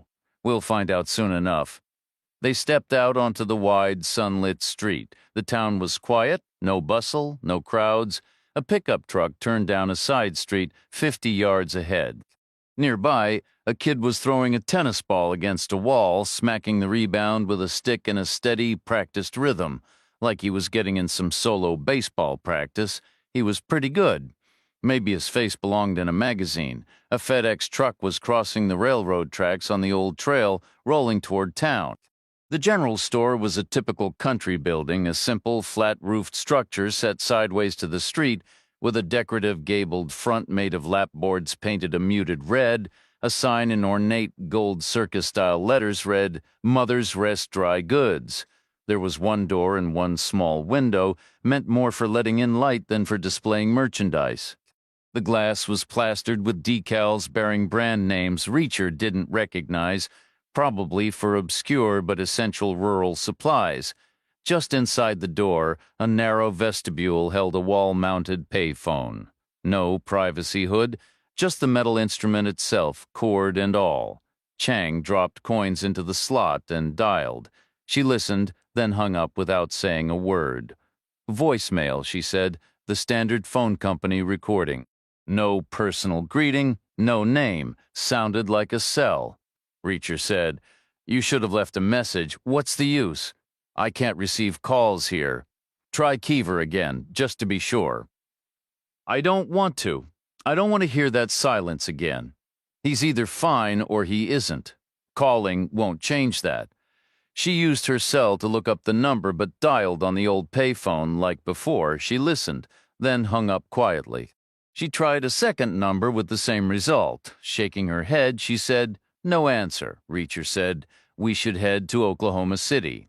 Chapter 13. The train would have been quicker, but it wasn't leaving for another 8 hours, so they took Chang's rental car, a compact green Ford SUV. The interior was plain and unmarked, reeking of upholstery cleaner. They were out of town in under a minute, following the old wagon trail before turning south, then west, then south again through an endless golden checkerboard of fields, until they found a county road that promised a highway entrance 200 miles ahead. Chang drove in her T-shirt, one hand low on the wheel, the other resting in her lap. Her eyes kept moving, road, mirrors, road again. Occasionally, a faint, fleeting smile would touch her lips, then vanish just as quickly, replaced by a tight grimace as thoughts churned behind her eyes. Her shoulders were slightly hunched as if she wished to take up less space, an ambition Reacher couldn't support. To him, she looked just right, long-limbed and sturdy, but in all the right ways. "I might be a decent person," he thought, "but I know I'm not the reason for anything here." He stayed quiet. She checked the mirror again and said, "There's a pickup behind us." "How far back?" "About 100 yards." "How long's it been there?" "A mile or so. It's a public road. It came up fast, then dropped back, like it was searching for us, and now it's found us. Just the one. That's all I see. Not much of a posse. 2 men, I think, driver and passenger." Reacher didn't turn to look. He didn't want to give either man the satisfaction of seeing a worried face in the rear window. Instead, he slid down and shifted until he could see the reflection in Chang's side mirror. A pickup hanging back about 100 yards. A Ford, he guessed, a big, obvious machine painted the same dull red as the general store. 2 men sat inside, spaced wide apart in the cab. Reacher sat up and looked ahead. Wheat stretched to the right and left, the road arrow straight until it dipped below the distant horizon. Gravel shoulders lined the pavement for drainage, but there were no ditches, and no turns. The fields seemed to go on forever. Almost literally, the same endless field might have stretched all the way to the highway on-ramp, 200 miles. It seemed plausible. No other vehicles were visible.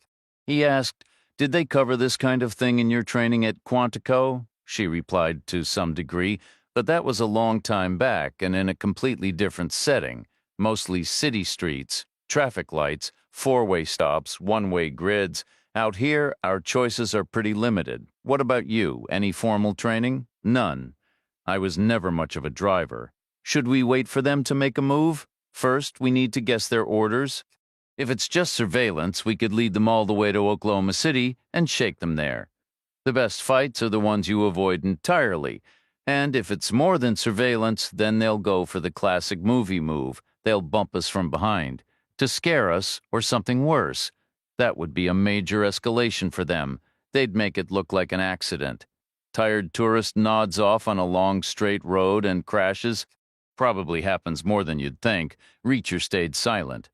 "We can't outrun them," Chang said. "Not in this car, so let them get close, then swerve into the other lane and hit the brakes, send them sailing past when?"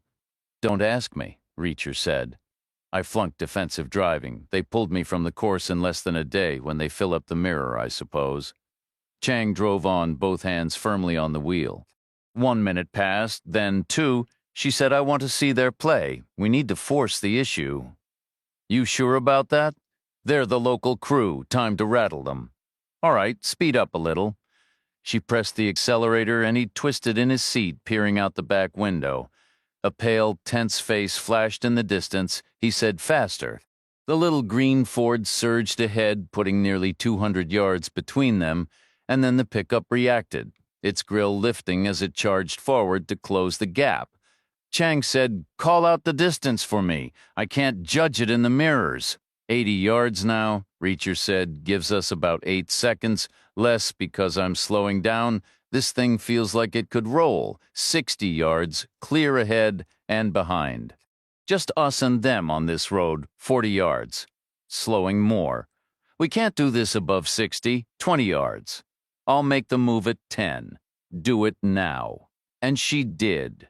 She jerked the wheel left and slammed the brakes. The pickup missed clipping their rear corner by an inch, speeding past as it braked too late. Meanwhile, the little green Ford rocked violently side to side, threatening to tip, but soon settled, stopped dead, safely back in the correct lane. Now they were 100 yards behind the pickup, their positions completely reversed after a few chaotic seconds. Chang said, which of course raises the obvious question, what now? We turn around, they turn around, then we're right back where we started. "Drive straight at them," Reacher said. "And crash? It's always an option, but the pickup moved first. It executed a slow, deliberate turn in the road and crept back toward them, barely above idle speed. Reacher read it as a signal, a kind of truce. "They want to talk," he said. Face to face. The truck halted 10 yards ahead. Both doors swung open. 2 men climbed out, sturdy, each around 6 feet and 200 pounds, somewhere in their mid-30s. Both wore mirrored sunglasses and thin cotton jackets over T-shirts. They looked cautious but assured, like men who knew their turf, like the home team, Chang said. They have to be armed. They wouldn't approach like this otherwise. "Possible," Reacher said. The 2 men positioned themselves in the middle of the empty stretch between the vehicles, one on each side of the center line. They stood relaxed, waiting, hands at their sides. Reacher said, "Run them over." "I can't do that." "All right, guess I'll go see what they want. If anything goes wrong, head straight for Oklahoma City without me. Good luck. You should stay in the car. It's not safe out there. For me or for them. They look like a couple of local farm boys. We have to assume they're armed, only for the moment. You're crazy? Maybe," Reacher replied. "But remember, it was the government that shaped me. I aced every training course except the one behind the wheel." He pushed the door open and stepped onto the gravel. The little green sedan had standard front-hinge doors, which swung out and then caught partway, forcing him to step backward as he exited. This unintentionally improved his position, placing the solid mass of the engine block between him and the 2 men. If they decided to pull weapons and start firing immediately, He could drop for cover behind a barrier of steel. That was, of course, if they were even carrying guns, which remained an unconfirmed suspicion. Even if they were armed, he couldn't picture them opening fire right away. The true moment of maximum danger had already passed. They could have shot through the windshield earlier, if that was their plan. Unless, of course, they wanted the car intact to stage a plausible accident. Bullet holes in the glass would be hard to explain if the story was a drowsy driver veering off the road. Then again, how would they explain gunshot wounds on a passenger? They'd also have to haul a lifeless body back into the vehicle, no easy task with dead weight. Reacher calculated the odds and decided shooting was unlikely if they had guns at all. He called out, "You've got 30 seconds. State your business."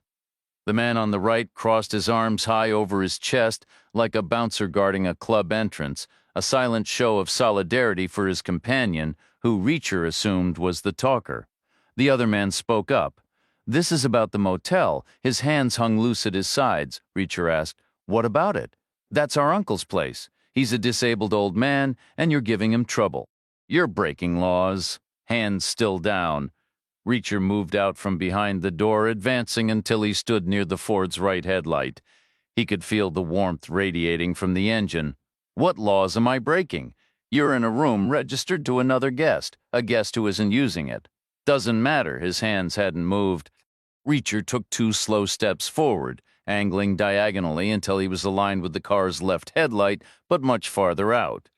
Now he stood about 10 feet from the pair, forming a tight triangle in the empty space, the man with folded arms at one point, the spokesman at another, and Reacher isolated at the apex. The man on the left said, "We're here to get the key back." Reacher closed the distance by another step. 7 feet now separated them. They were standing close enough to share a private conversation. No other cars were in sight. The wheat fields around them swayed in a slow, rhythmic dance like a vast golden ocean. Reacher said, "I'll return the key when I check out." "You're checked out, effective immediately, and don't expect a room if you come back. Management has the right to refuse service." Reacher stayed silent. The man on the left added, "There's nowhere else in Mother's Rest. My uncle runs the only place in town. You understanding this?" Reacher asked. "Why is it called Mother's Rest? How should I know? Where's this message really coming from? Just your uncle, or is there something else?" "What's something else?" "Something I've heard whispers about. There's nothing else." "Glad to hear it," Reacher said. "Tell your uncle no laws were broken. Tell him he's been paid. Tell him I'll see him later." The man on the right let his arms fall to his sides. The man on the left asked, "Are you going to be a problem?" Reacher's reply was flat and final. "I already am. So what's your next move?" The question hung in the air, thick and heavy in the empty landscape. Their response was a synchronized, almost lazy gesture, right hands brushing back their coats to reveal black semi-automatic pistols snug in pancake holsters on their belts. It was a tactical blunder, and Reacher could have spent a good 10 minutes explaining exactly why. He could have lectured them on how they'd just boxed themselves into a corner, forcing a final confrontation before the game had even properly begun. By making a threat, they'd issued an invitation that couldn't be ignored. He was going to have to disarm them, not just for his own sake, but to send a clear message back to Mother's Rest that he wouldn't be showing up empty-handed next time. Part of him wanted to point out they had nobody to blame but themselves. Instead, he stayed silent. In one fluid motion, he ducked his hand under his own coat as if going for a weapon. The 2 men, well-trained and reactive, took the bait instantly. They went for their guns and dropped into textbook shooting stances, feet planted wide for balance. That was all the opening Reacher needed. He stepped in and drove his foot hard into the left-hand man's groin before his pistol had even cleared the holster. The right-hand man managed to get his weapon all the way out, but it was pointless. The last thing he saw was Reacher's elbow arcing backhanded into his cheekbone with a sickening crack, plunging him into immediate darkness. Reacher took a step back and glanced at the first man, who was now fully occupied with the world of pain between his ribs and his knees, a familiar sight. The discarded guns were Smith Wesson Sigma 40's modern pricey polymer frame models, both fully loaded. A check of their wallets yielded about $100 in total, which Reacher pocketed as a small compensation for his trouble. Their driver's licenses confirmed a family connection. Both shared the last name Moynihan, one named John, the other Stephen. Reacher collected the weapons and walked back to the little green Ford. Chang had her window down. He kept one gun and handed the other to her. She accepted it with clear hesitation. "Did you catch any of that conversation?" he asked. "Every word," she replied. "What's your take?" They could have been telling the truth. Maybe the motel room was their only issue, or maybe it wasn't. "I'm leaning toward wasn't," Reacher said. "The room was already paid for. Why the dramatic performance?" "They could have killed you." Reacher gave a slow nod. "It's been tried many times, but that was a different life, not today. Definitely not by these two. You're insane, or just very good at what I do." "So what now?" Reacher looked back. The guy on the right was beginning to moan, transitioning from unconscious to concussed. The other was still writhing in the dirt. "Shoot them if they twitch," he said. He walked over to their pickup truck and climbed inside. The glove box held registration and insurance papers for Stephen Moynihan, but nothing else useful. Reacher got behind the wheels, started the engine, and carefully maneuvered the truck onto the shoulder. He parked it half in the gravel, half buried in the wheat field, nose pointed back toward town. After killing the engine, he removed the key. One by one, he dragged the dazed men into the shade in front of the bumper and propped them up against the chrome grille. Both were conscious now, watching him through a haze of pain and confusion. "Pay close attention," Reacher said. Once he had their bleary focus, he balanced the single key on his palm and tossed it in a gentle arc into the dense wheat. It landed about 50 feet away. Finding it would take them the better part of an hour, assuming they could even walk straight by then. The extra time could have been its own separate hour. He returned to the Ford, and Chang continued driving. Every so often he glanced back to check. The truck remained in view for a long while, shrinking to a faint speck in the distance before finally dipping below the northern horizon and vanishing completely. It took almost 3 more hours to reach the highway, and the distance markers indicated another 2 hours to Oklahoma City. The drive was quiet and steady until about 90 minutes out. A chorus of chimes and beeps erupted from the phone in Chang's pocket. Voicemails, texts, and emails, all queued up, began downloading at once. Cell service was back. Chang tried to manage her phone one-handed while driving, but Reacher cut in. "We should pull over before that tourist really does wreck her car. Let's get some coffee."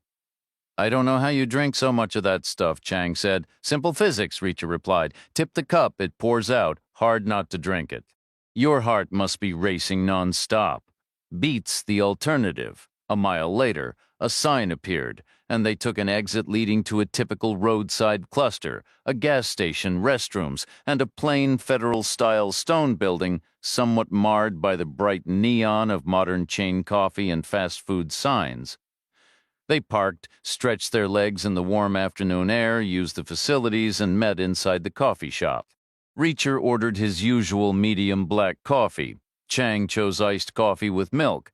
They settled at a corner table, and Chang laid her phone down, a slim touchscreen device about the size of a paperback. She swiped and tapped, scrolling first through call logs, then texts, then emails. "Nothing from Keever," she said. "Try calling him again. We both know he won't answer. Stranger things have happened. I once had 3 police departments and the National Guard searching for a guy, and he strolled back into town like nothing happened, just returned from a spontaneous fishing trip upstate. Keever isn't on a fishing trip." "Try anyway." After a reluctant pause, she dialed his home number, then his cell. No answer either time. Reacher said, "Try the Los Angeles number again, the one from that paper with the 200 deaths." Chang nodded, eager to shift focus. She dialed and held the phone to her ear. This time, someone picked up. Sounding slightly surprised, she said, "Good afternoon. May I ask who I'm speaking with?" The response must have mirrored Reacher's earlier experience, something along the lines of, "Who wants to know?" she replied. "My name is Michelle Chang. I'm a private investigator based in Seattle, former FBI. I'm working with a man named Keever. I believe he may have contacted you." We found your number in his motel room. Reacher couldn't hear the other side of the conversation, but he guessed the next question was about spelling, because Chang carefully said Keever. A long pause followed. Then what was clearly a negative reply, because Chang pressed, "Can you be absolutely sure about that?" What came next was an extended, mostly one-sided monologue from the LA contact. Chang's shifting expressions could have suggested a dozen different stories, offering Reacher no clear clue. He got the impression the guy was methodical, moving from one point to the next in episodic detail. Maybe he was an actor or someone in film. The context was fuzzy. Eventually, Reacher stopped trying to piece it together and just waited.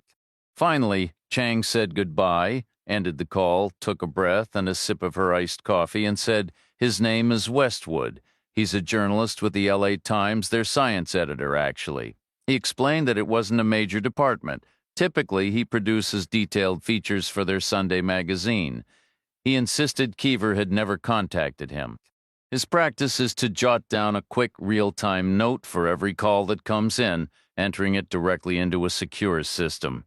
"That's just what journalists have to do nowadays," he remarked, in case their papers face a lawsuit, or if they decide to sue the paper themselves. But Keever's name isn't in his records, so the call never happened. This Westwood person is definitely not the client, correct? Chang gave a slow shake of her head. He would have admitted it. I introduced myself as Keever's associate. Back when we discovered it, you suggested the number would lead to either the client, a source for independent verification, or a source for more details. So if it's not the client, it's one of the other options. Perhaps Keever intended to call him next after reaching out to you. Or maybe that was your intended role, to act as a go-between with Westwood regarding whatever this is about. We need to consider the strong possibility that number had nothing to do with Keever. That slip of paper could have been sitting in that motel room for months. What's Westwood currently writing about? An extensive article on the origins of wheat, how ancient strains were crossbred to become the modern varieties. Sounds like a fluffy promotional piece to me. The subtext seems to be, "We've already tinkered with the genes, so why not keep going?" Is that relevant, considering we just passed endless fields of the stuff? More than enough to last forever. But I'm siding with a skeptical view here. That note could have been there a year, maybe two. Any one of dozens of previous guests might have left it behind.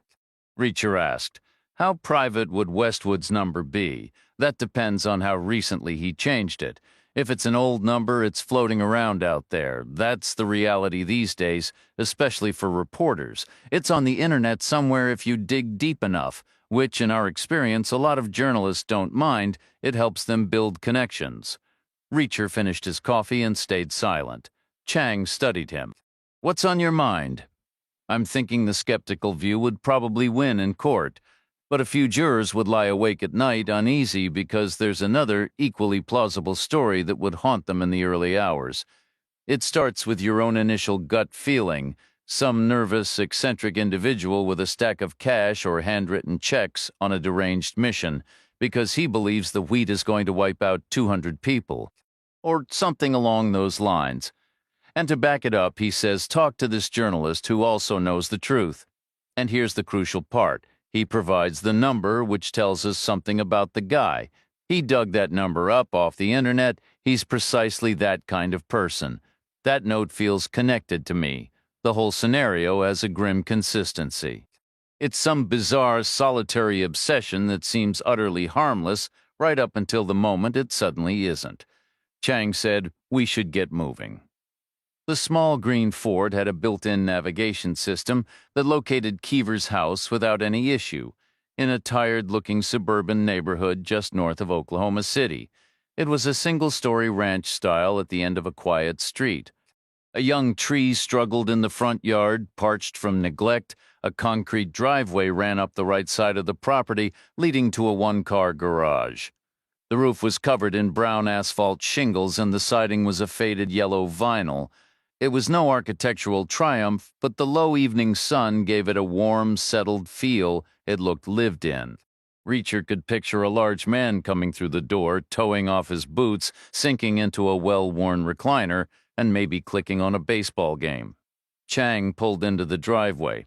They got out and approached the front door together. There was a doorbell button and a tarnished brass knocker. They tried both, but got no answer. The door was firmly locked. Peering through the windows revealed only dark, still rooms inside. "Does he have any family?" Reacher asked. "Divorced," Chang said. "Like half the people we meet, and probably not the type to hide a key under a fake rock. And I'd bet good money he has a security system. We came a long way for nothing." "I know," Chang said. "Let's check around back." The weather was mild, so maybe he'd left a window cracked open somewhere. The street itself was quiet, just 7 nearly identical houses, 3 on each side and 1 at the cul-de-sac. No cars moving, no one out walking. No curious eyes peering from behind curtains. This wasn't the kind of neighborhood where people kept watch. It felt temporary, but in a slow, worn-out way, as if each house was rented by some guy recovering from a divorce and taking his time getting his life together. Keever's backyard was fenced with weather-grade boards about head-high. Inside, a neat patch of grass and a small patio held a single wicker chair. The rear of the house had the same pale yellow siding, 4 windows and a door. Every window was shut. The door was solid wood on the bottom with 9 small panes across the top, like something from an old farmhouse. It opened into a narrow mudroom that led straight to the kitchen. The land was flat, the houses low, the fence tall enough to block any casual view. They weren't being watched, Chang said. "I'm trying to guess the average police response time around here, assuming he even has an alarm. Somewhere between 20 minutes and never," Reacher replied. "So we could give ourselves 10 minutes in and out, fast and focused. It's not even really a crime. He and I work together. He wouldn't press charges. Especially not now. We don't even know what we're looking for. Any kind of paper, legal pads, notebooks, scratch paper, anything he might have jotted a note on, grab it all and we'll sort it later." "All right," Reacher said. "We'll have to break a pane." "Which one?" "The door, that little square nearest the knob. Then we can just walk in." "Do it," Chang told him. The pane was low, so Reacher crouched slightly, ready to drive his elbow through. After that, it would be clearing the glass, reaching in up to his shoulder, bending his arm back to find the inside knob. He tested the outside knob first, gauging the mechanism's weight, figuring how much grip he'd need. The door swung inward before he could strike unlocked, gliding smoothly over a welcome mat in the mudroom. An alarm contact sat on the jamb, a little white pellet with a painted-over wire. Reacher listened for the warning beeps that usually give you 30 seconds to disarm the system. Silence, no sound at all. Chang whispered, "This doesn't feel right." Reacher slipped his hand into his pocket, fingers closing around the Smith Wesson, no safety, ready to fire. He stepped through the mudroom into the kitchen. Empty. Nothing out of place, no sign of a struggle. He moved down a short hall toward the front door. The sinking sun filled the house with a soft golden light. Everything was still and quiet. Behind him, Chang went left, so he went right, into a corridor with 4 doors, a master suite, a bathroom, a guest bedroom with beds, and another guest room turned office. All empty, all orderly, no hint of violence. He met Chang back in the main hallway near the front door. She shook her head. "It's like he just stepped out to grab a pizza, didn't even lock up." The alarm panel on the wall was a newer model showing the time and glowing a steady green. "Disarmed," Reacher said. "Let's get what we came for." He led the way back to the smallest bedroom, which was outfitted with matching blonde maple units, shelves above, cabinets below, chests of drawers, and a desk. A computer, phone, fax machine, and printer sat neatly arranged. Investments for a fresh start. Reacher figured the Scandinavian style was meant to be calming, and the room was impeccably tidy. There was no clutter. No legal pads, no notebooks, no scratch paper, no loose sheets anywhere. Reacher just stood there, taking it in. He said this man was a police officer and a federal agent. He spent countless hours on the phone, waiting on hold, listening, talking. Does anyone do that without a pen and something to write on, for taking notes, for doodling, just to pass the time? It's a habit you can't break. What are you getting at?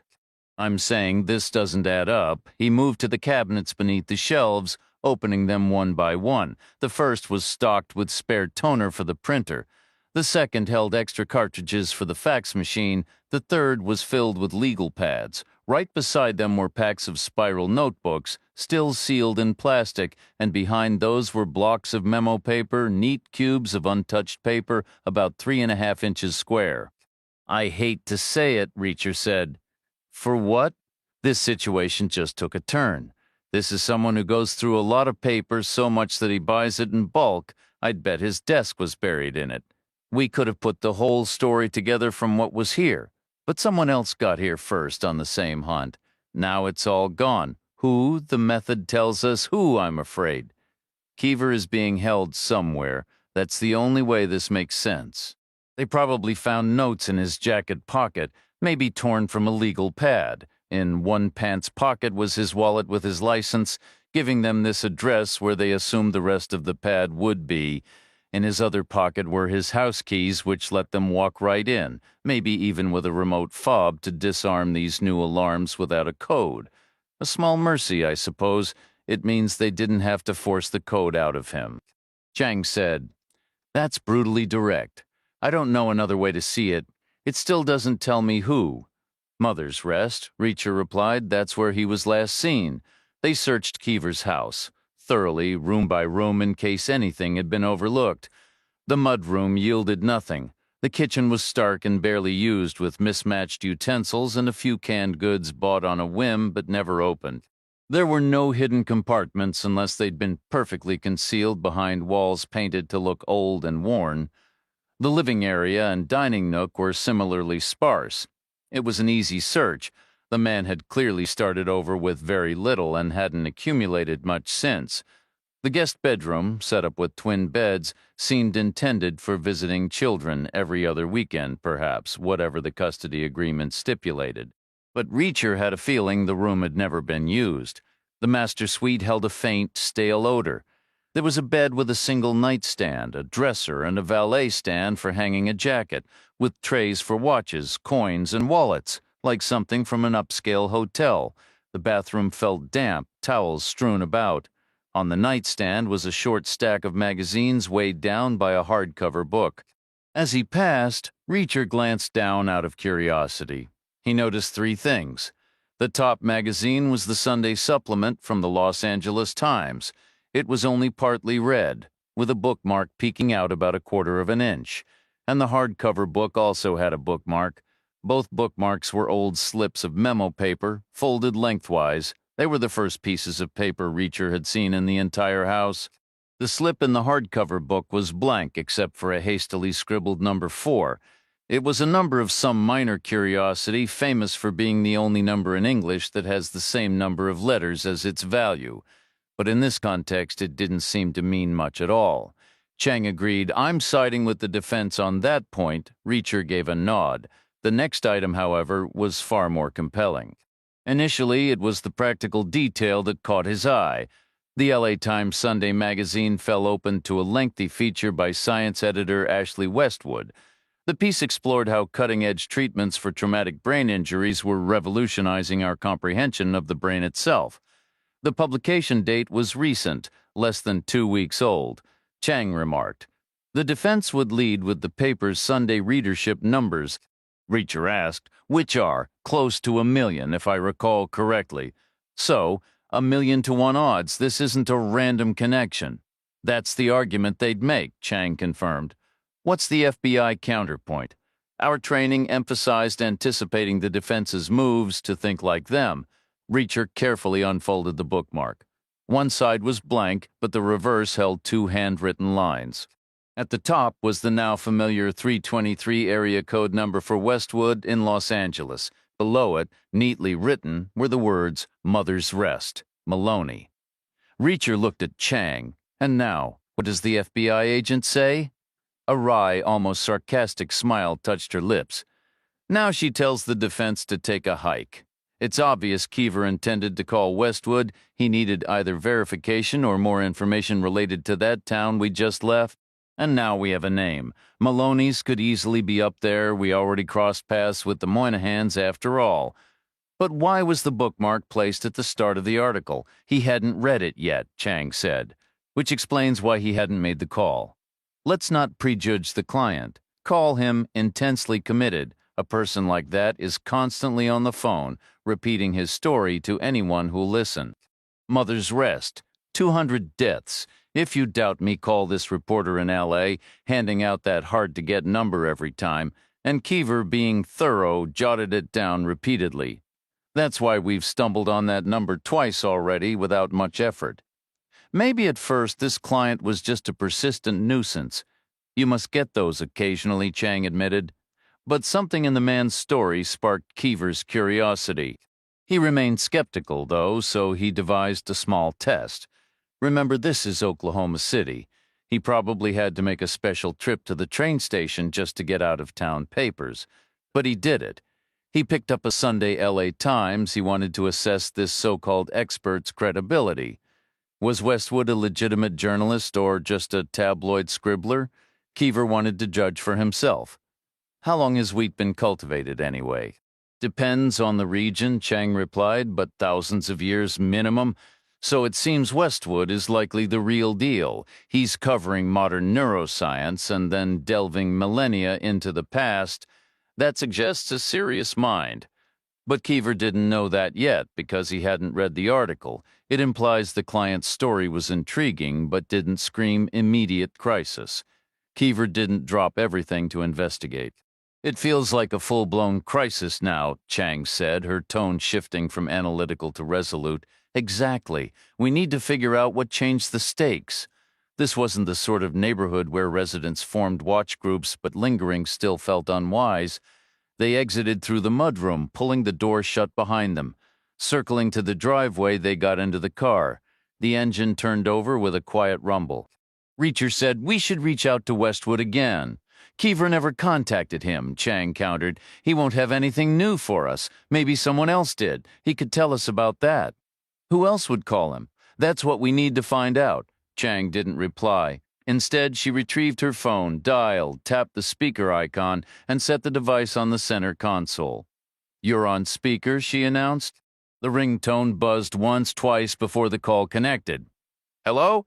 came Westwood's voice. Reacher said, "Mr. Westwood, this is Jack Reacher. I'm currently working with my colleague Michelle Chang, who spoke with you recently." "I remember," Westwood said.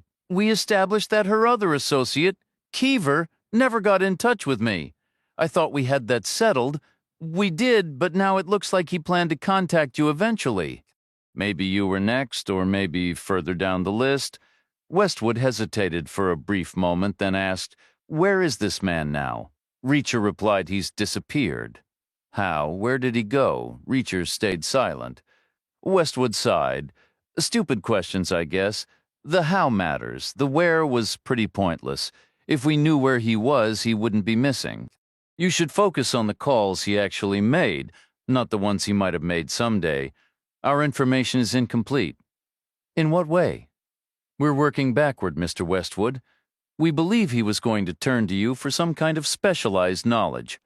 We need to understand what you could have provided. I'm a journalist, not an expert. But you're well informed. Anyone who reads my column knows as much as I do. Readers often assume there's more to the story, details left out for legal reasons, things you couldn't print. They respect your position and figure you're passionate about the topics you cover, maybe," Westwood said. "But we're discussing a conversation that never happened.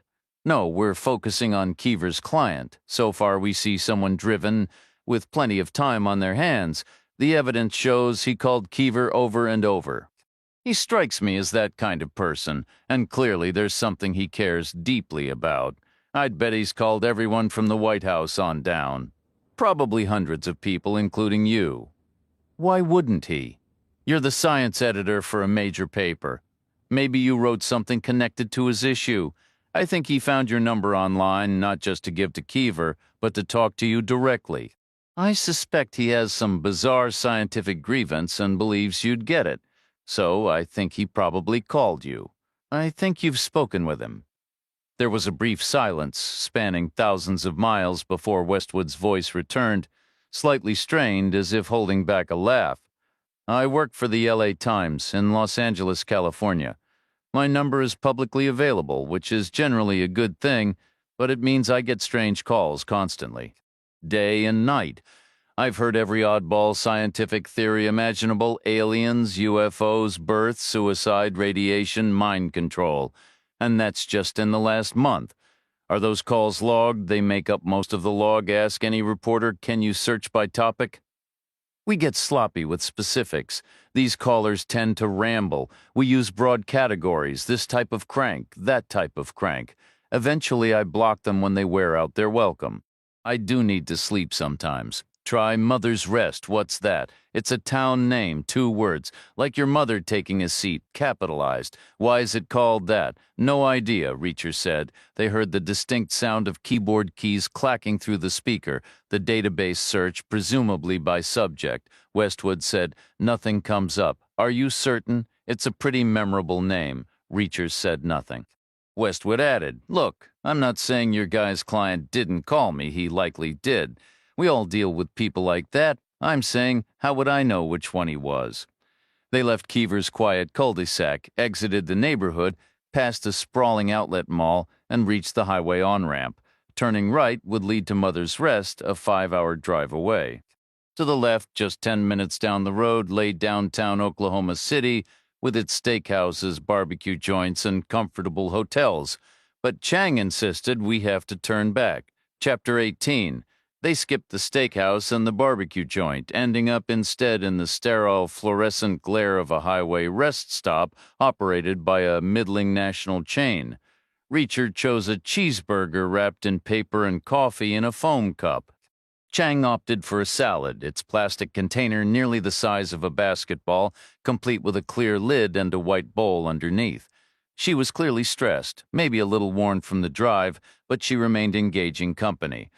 Tucking her hair behind her shoulders, she turned the act of tackling her salad into a shared comical ordeal, her eyes widening with a spectrum of half-smiles from wry and self-deprecating to quietly entertained as Reacher lifted his burger for a bite. "I appreciate all your help up to now," she said. "You're welcome," he replied.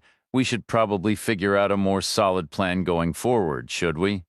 "It doesn't make sense to start as a team if I might end up finishing this alone," he suggested. "You could call the police. It would just be a missing persons report. That's all it is right now. An independent adult gone for 2 days in a line of work with lots of last-minute travel. They wouldn't act. We have nothing concrete to give them. What about his door not damaged? An unlocked door suggests carelessness, not a crime. So you're looking to hire me? How does that fit with your low overhead approach?" "I just need to know what you're planning to do." He stayed quiet. She added, "You could catch a ride back to Oklahoma City from here. No hard feelings. I was originally heading to Chicago before winter sets in." Same answer. "Hitch back to OC and catch the train. The same one you took before. I doubt it'll get delayed again." He said nothing, his attention caught by her practical yet stylish lace-up shoes. Her jeans were soft and well-worn, sitting low on her hips. Her black T-shirt fit just right, not too tight, not too loose. Her eyes held his. Finally, he said, "I'll ride with you, but only if you want me to. This is your situation, not mine. I hate to ask. You're not asking. I'm offering. I can't pay you. I've got everything I need already."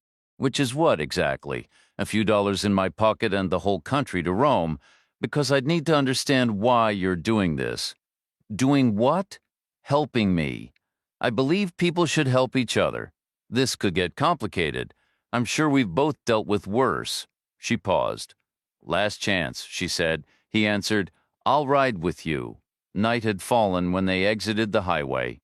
The county road stretched into the immense darkness, visible only as far as the headlights reached. The world beyond, swallowed by black. The little Ford hummed steadily, occasionally jolting over cracked pavement, with pale wheat stalks flashing past on either side.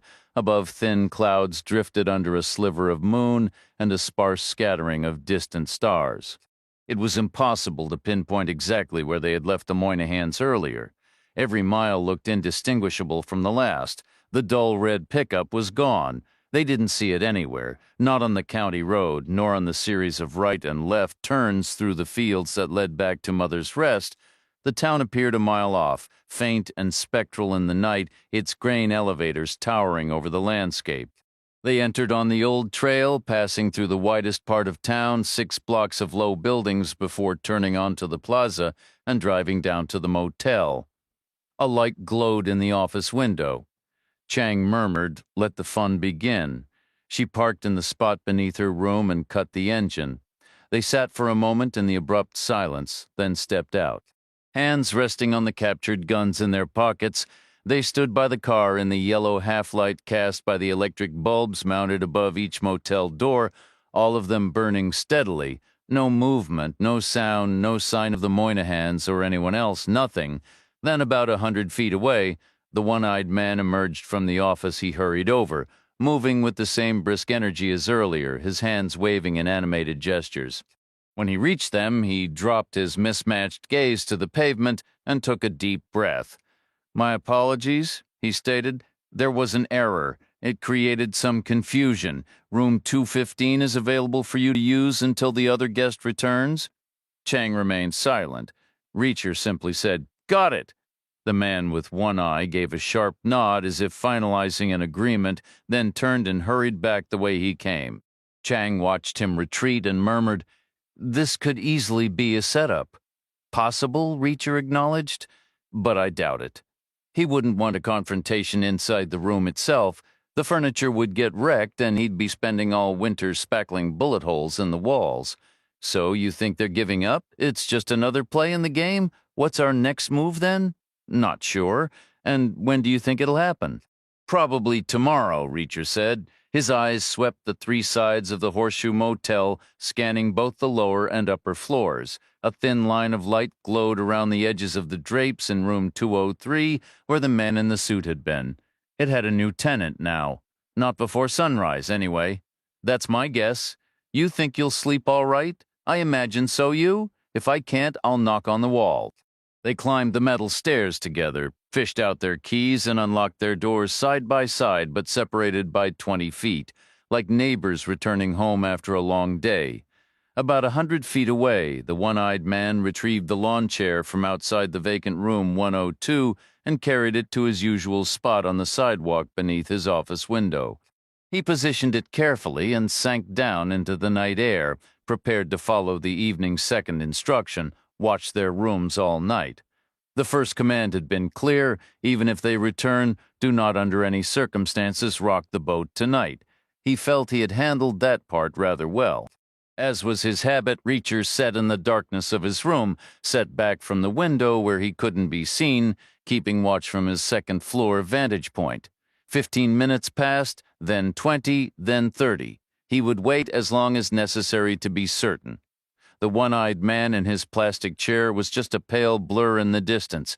The sliver of light around room 203's curtains remained steady. Nothing stirred. No cars, no people, no telltale glow of cigarettes in the shadows. Absolutely nothing. After 40 minutes, the light in room 203 went out. The one-eyed man stayed put. Reacher gave it another 10 minutes, then finally turned in for the night. Morning arrived, looking just as promising as the one before. The light was a soft, pale gold, and long shadows stretched across the ground. It felt as pristine as the very first morning. Reacher sat on the edge of the bed, wrapped in a towel and without coffee, and watched. The plastic chair was still 100 feet away outside the office, but it was empty again. The drapes in room 203 remained shut. No one was stirring out on the main road. Traffic sounds came and went, first one truck, then a couple more, before fading back into silence. He waited. The same sequence unfolded. The shadows slowly retreated as the sun rose higher. The 7 o'clock train rumbled in, paused, and departed. Then the curtains in room 203 finally opened. A woman stood there. The morning sun was still bright on the glass, giving her a slightly hazy appearance, but Reacher could make her out, pale, dressed in white, standing with her arms spread and her hands on the drapes, just as the man had done the previous day. She gazed out at the morning with the same thoughtful intensity, right on cue. The white Cadillac sedan pulled in, swung right, and reversed left into the same parking spot as before. It still lacked a front license plate. This time the driver stepped out immediately. Above him, the door opened and the woman in white emerged from her room. The white was a knee-length sheath dress, paired with white shoes. She wasn't young, but she kept herself in excellent shape as if it were a dedicated routine. Her hair was ash-colored and cut in a sharp bob. She had more luggage than the previous guest, a tidy rolling suitcase with wheels and a handle. It was larger than the leather bag, but still modest, almost dainty. She headed for the stairs, but the Cadillac driver saw her coming and raised a hand to signal her to wait. He came up to meet her, collapsing the handle of her bag before carrying it down ahead of her, almost like a guide. After stowing the bag in the trunk, she slid into the back seat. He returned behind the wheel, and the car pulled smoothly away. Still no license plate on the rear. Reacher went to take a shower. From the next bathroom, he could hear the sound of Chang's water running. The tubs shared a common wall. That meant she hadn't gone to meet the morning train, a sensible choice that saved her the walk. Maybe, like him, she had simply watched from a distance.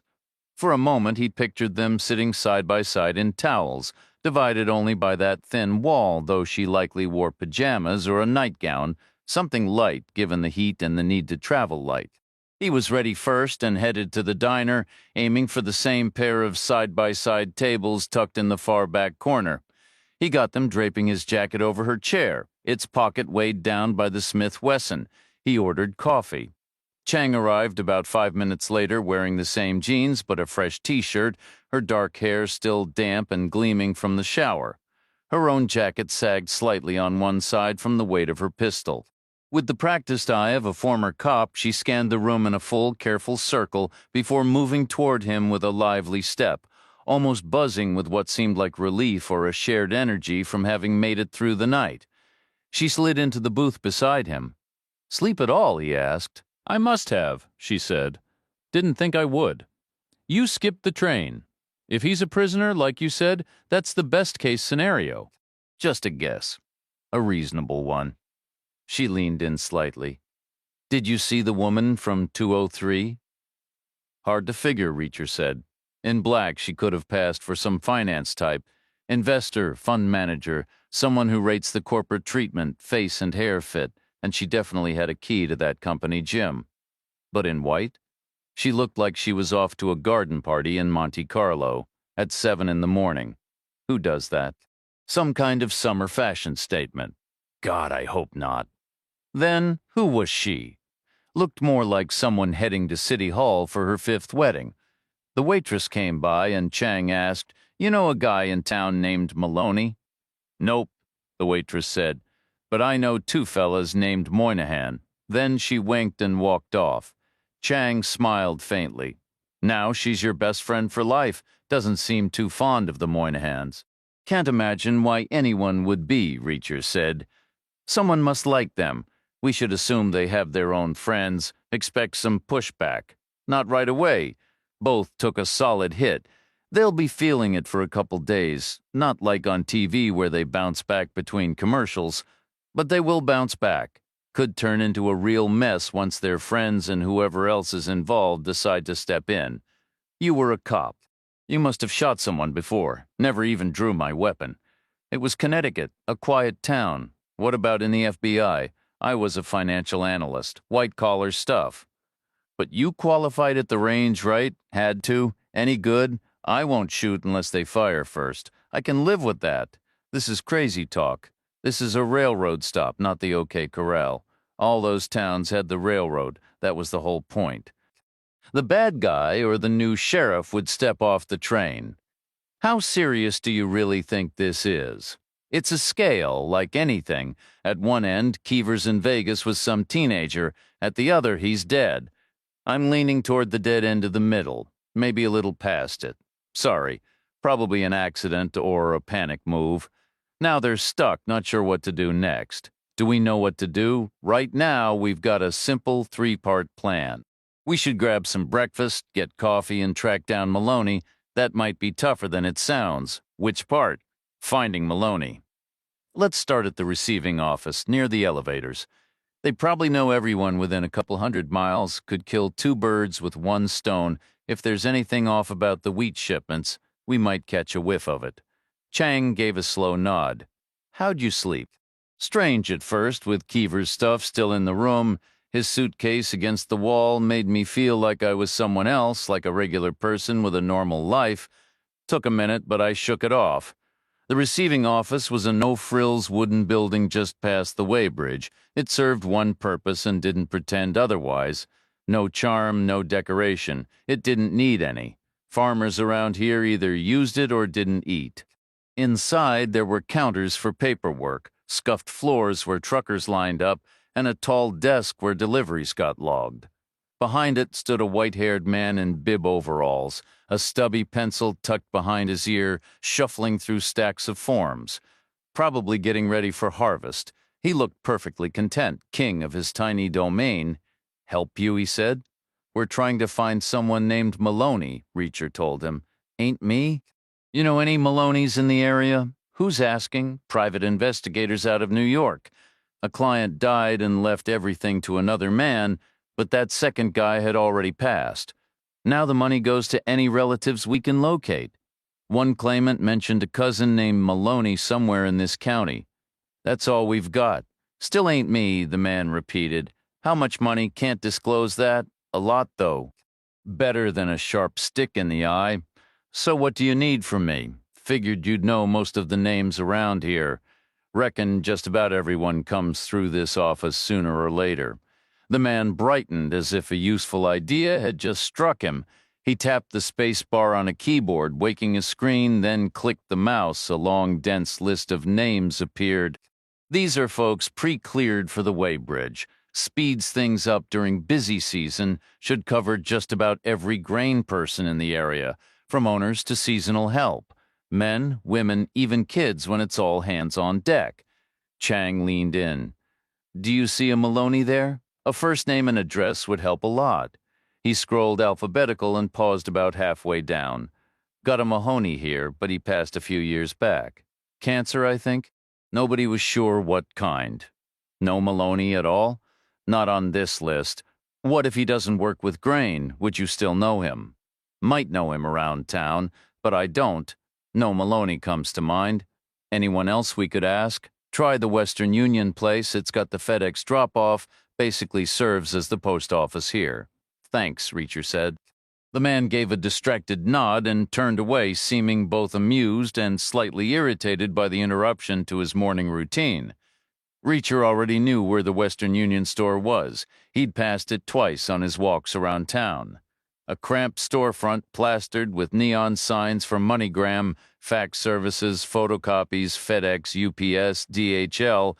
They stepped inside, and the guy behind the counter glanced up. He was around 40, solidly built, with a full head of hair and an open face. It was the same man who'd been driving the Cadillac. The place was as bare bones as the receiving office: dusty, unfinished wood, beige machines for faxing and copying, messy stacks of shipping forms, and leaning towers of packages, some coming, some going. The packages varied in size, from tiny parcels barely bigger than their shipping labels to two large boxes that had clearly been shipped directly from overseas manufacturers. One contained German medical equipment crafted from sterile stainless steel, at least according to Reacher's interpretation of the labeling, and the other held a high-definition video camera from Japan. Open shelves were stacked with sealed reams of copy paper, and ballpoint pens dangled on strings. A corkboard on the wall was plastered with flyers advertising everything from guitar lessons to yard sales and rooms for rent. It really did function as the local post office, just as the man in the receiving hut had described the Cadillac driver, busy counting dollar bills behind a plywood counter, glanced up. "Can I help you?" Reacher studied him. "I know you from somewhere. Do you? You played college ball for Miami back in '92, right?" "Not me, pal. Was it USC then?" "You've got the wrong guy." Chang stepped in. "Then you're the taxi driver. We saw you at the motel this morning." The man stayed silent, and yesterday morning, too, she added. Still no reply. A small wire mesh holder on the counter was filled with business cards from the MoneyGram service. Reacher took one and read it. The name printed wasn't Maloney. Reacher asked, "Do you have a local phone book? What for?" "I want to balance it on my head to improve my posture." "What?" "I need to look up a number." "What else would a phone book be for?" The man hesitated, clearly searching for an excuse to refuse, but eventually he bent down, pulled a slim directory from a shelf, turned it around, and slid it across the counter. "Thank you," Reacher said, flipping it open to the section where L turned to M. Chang leaned in to look. There was no Maloney listed. Reacher closed the book. "Why is this town called Mother's Rest?" The man shrugged. "I don't know." Chang shifted topics. "How old is your Cadillac? Why is that your business?" "It isn't, really. We're not from the DMV. We don't care about the plates. We're just curious. It looks like a fine car. It gets the job done." "Which is what?" Chang pressed. The man paused briefly. "Taxi," he said, almost reluctantly, "like you figured." Reacher cut back in. "Do you know anyone named Maloney, should I?" "You might." "No," the man said, a note of definite satisfaction in his voice, as if relieved to finally answer something truthfully. "There's no one named Maloney in this entire county." Outside, Reacher and Chang stepped back into the morning sun on the wide street. Chang said he was lying about the Cadillac. "It's not a taxi. A town this size doesn't need a taxi service." Reacher nodded. "So what's it for?" "It felt like a courtesy vehicle, like a shuttle at a resort, meant to ferry guests from one place to another, from check-in to their rooms or from their rooms to the dining hall, especially without license plates. But this isn't a resort. It's a giant wheat field." She paused, thinking, whatever it is, he didn't go far this morning. He was there and back in the time it took us to shower and eat breakfast, an hour tops. That's 30 minutes out, 30 minutes back. A 20-mile radius at most on these roads. That's over 1,000 square miles, Reacher calculated. Pi times the radius squared, actually more like 1,200 square miles. Is this connected to Keever's situation, or is it something separate? Connected, obviously, Chang said. At the motel, that guy acted just like the spare parts guy who met the train, like a low-level errand boy. And the spare parts guy pointed you out because you resemble Keever. It's all tied together. She pulled Keever's bookmark from her back pocket, Mother's Rest, Maloney, and no Maloney in the phone book, she mused. But that doesn't prove anything. He could be unlisted. People disappear into places like this all the time. Maybe he's new around here. You think the waitress would lie about it too? We should head to the general store. If this guy is real and he isn't eating at the diner, he's getting his supplies somewhere else. A man's got to eat. They started walking south along the broad main street. At the same time, the man from the Cadillac was on the phone reporting in. Such as it was, he said, "They're chasing a ghost." Back in the motel office, the one-eyed clerk asked, "What makes you say that? You ever heard of someone named Maloney?" "Can't say I have." "That's who they're asking about. A guy named Maloney? They went through my phone book." "There is no Maloney." "Exactly," the Cadillac driver replied. "They're running in circles." The general store looked like it had been frozen in time for half a century, with only the prices and product labels hinting at the modern day. Past the entryway, the air was dim, dusty, and carried the faint, damp scent of old canvas. 5 cramped aisles were stacked high with everything from carpentry tools and boxed cookies to mason jars, candles, toilet paper, and light bulbs. A rack of sturdy work clothes caught Reacher's attention. His own outfit was pushing 4 days old, and being near Chang made him acutely aware of it. She carried a clean scent of soap and skin, with just a hint of perfume, something he'd noticed when she leaned in to check the phone book earlier. He wondered what she might have noticed about him. He selected a pair of pants and a shirt, then grabbed socks, underwear, and a plain white undershirt from a shelf across the way. The smaller items were $1 each, and the main pieces came to less than $40 total. A solid investment, he figured. He carried the bundle to the counter at the back and set it down.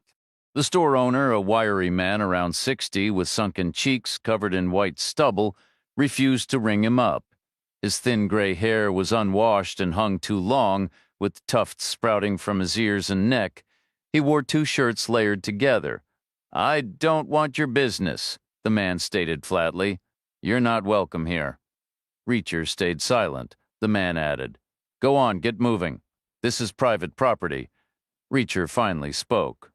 "You have health insurance?" Chang placed a hand on his arm. The first time she'd touched him, he noted seemingly out of nowhere the store owner bristled. "That a threat, more or less?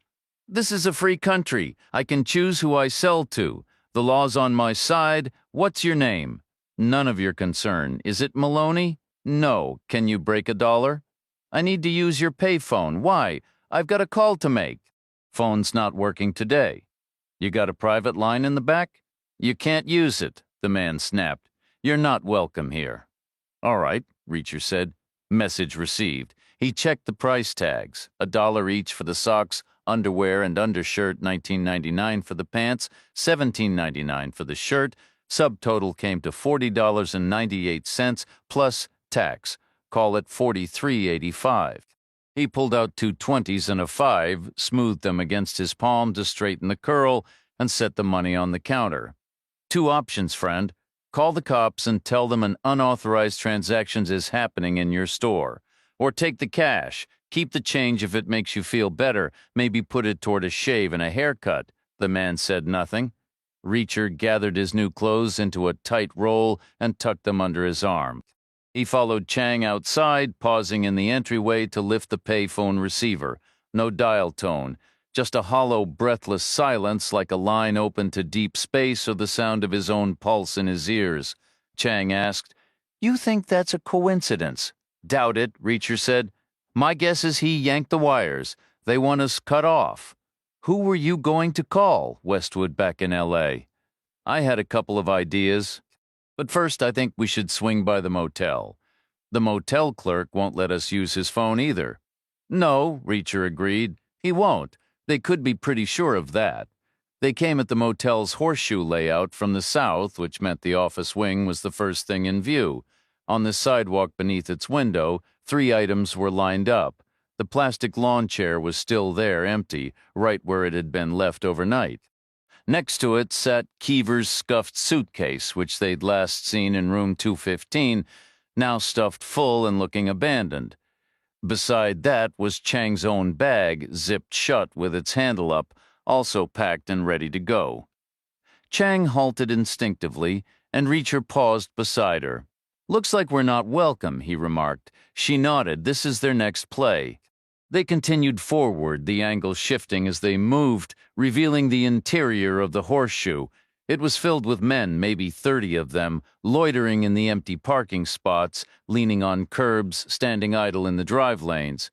The Moynihan who'd taken the kick was among them, looking a bit washed out, but no less imposing. His unfortunate cousin was absent, likely still in his room, doped up on pain meds. "We're heading straight to my room," Reacher stated. Chang shot him a look. "Are you serious? We'll be doing well to make it to the car. I have new clothes. I need to put them on. Bring them with you. Change later." It was a compromise not changing in the store. I don't like hauling things around. We can't take on 30 people. They moved ahead, stopping about 20 feet from the staircase they needed. 3 men loitered nearby. All eyes turned toward the office as the one-eyed manager emerged and hurried over, waving his arms. Upon reaching them, he announced, "Mr. Keever's reservation has concluded. Consequently, his associate's stay is also over. I'm afraid extensions aren't possible this time of year. I take vacant rooms offline for a day or two for necessary upkeep, getting ready for the harvest." Reacher stayed silent. "We can't fight 30 people." His innate reaction was, why the heck not? It was as fundamental to him as breathing. He was a born fighter, his greatest asset and his biggest flaw. He knew it, even as he mentally calculated the odds, 1 against 30. The first dozen would be straightforward. He had 15 rounds in the Smith Wesson and wouldn't waste more than 3. If Chang caught on, she could contribute another 6 or so. She was corporate, but at this range with plenty of targets she'd manage, that would leave about 12 guys once the guns were empty, more than he'd ever faced at once, but it had to be possible. A lot would hinge on the shock factor, which would be significant. The deafening noise, the muzzle flashes, spent cartridges glittering in the morning sun, men falling. It had to be possible, but it wasn't. He couldn't fight 30 people. Not right now. Not without clearer justification. He had no solid cause. "What's the official checkout time?" he asked. 11 o'clock, the one-eyed man said, then immediately stiffened as if regretting his words. "And what time is it now?" Reacher pressed. The manager didn't answer. "It's 3 minutes to 9, Reacher said for him. "We'll be out well before 11, that's a guarantee, so everyone can stand down. There's nothing to watch here." The one-eyed man stood motionless, weighing his options. Finally, he gave a curt nod. The 3 men near the stairs eased back half a step, a clear signal they weren't leaving, but they weren't starting anything either. Not yet.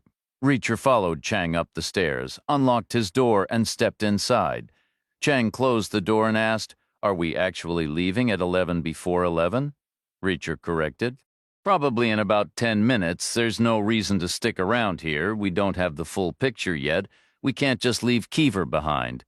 We need to find a place where we can at least make a phone call." He tossed his new clothes onto the bed, tearing open the plastic packages and ripping off the tags.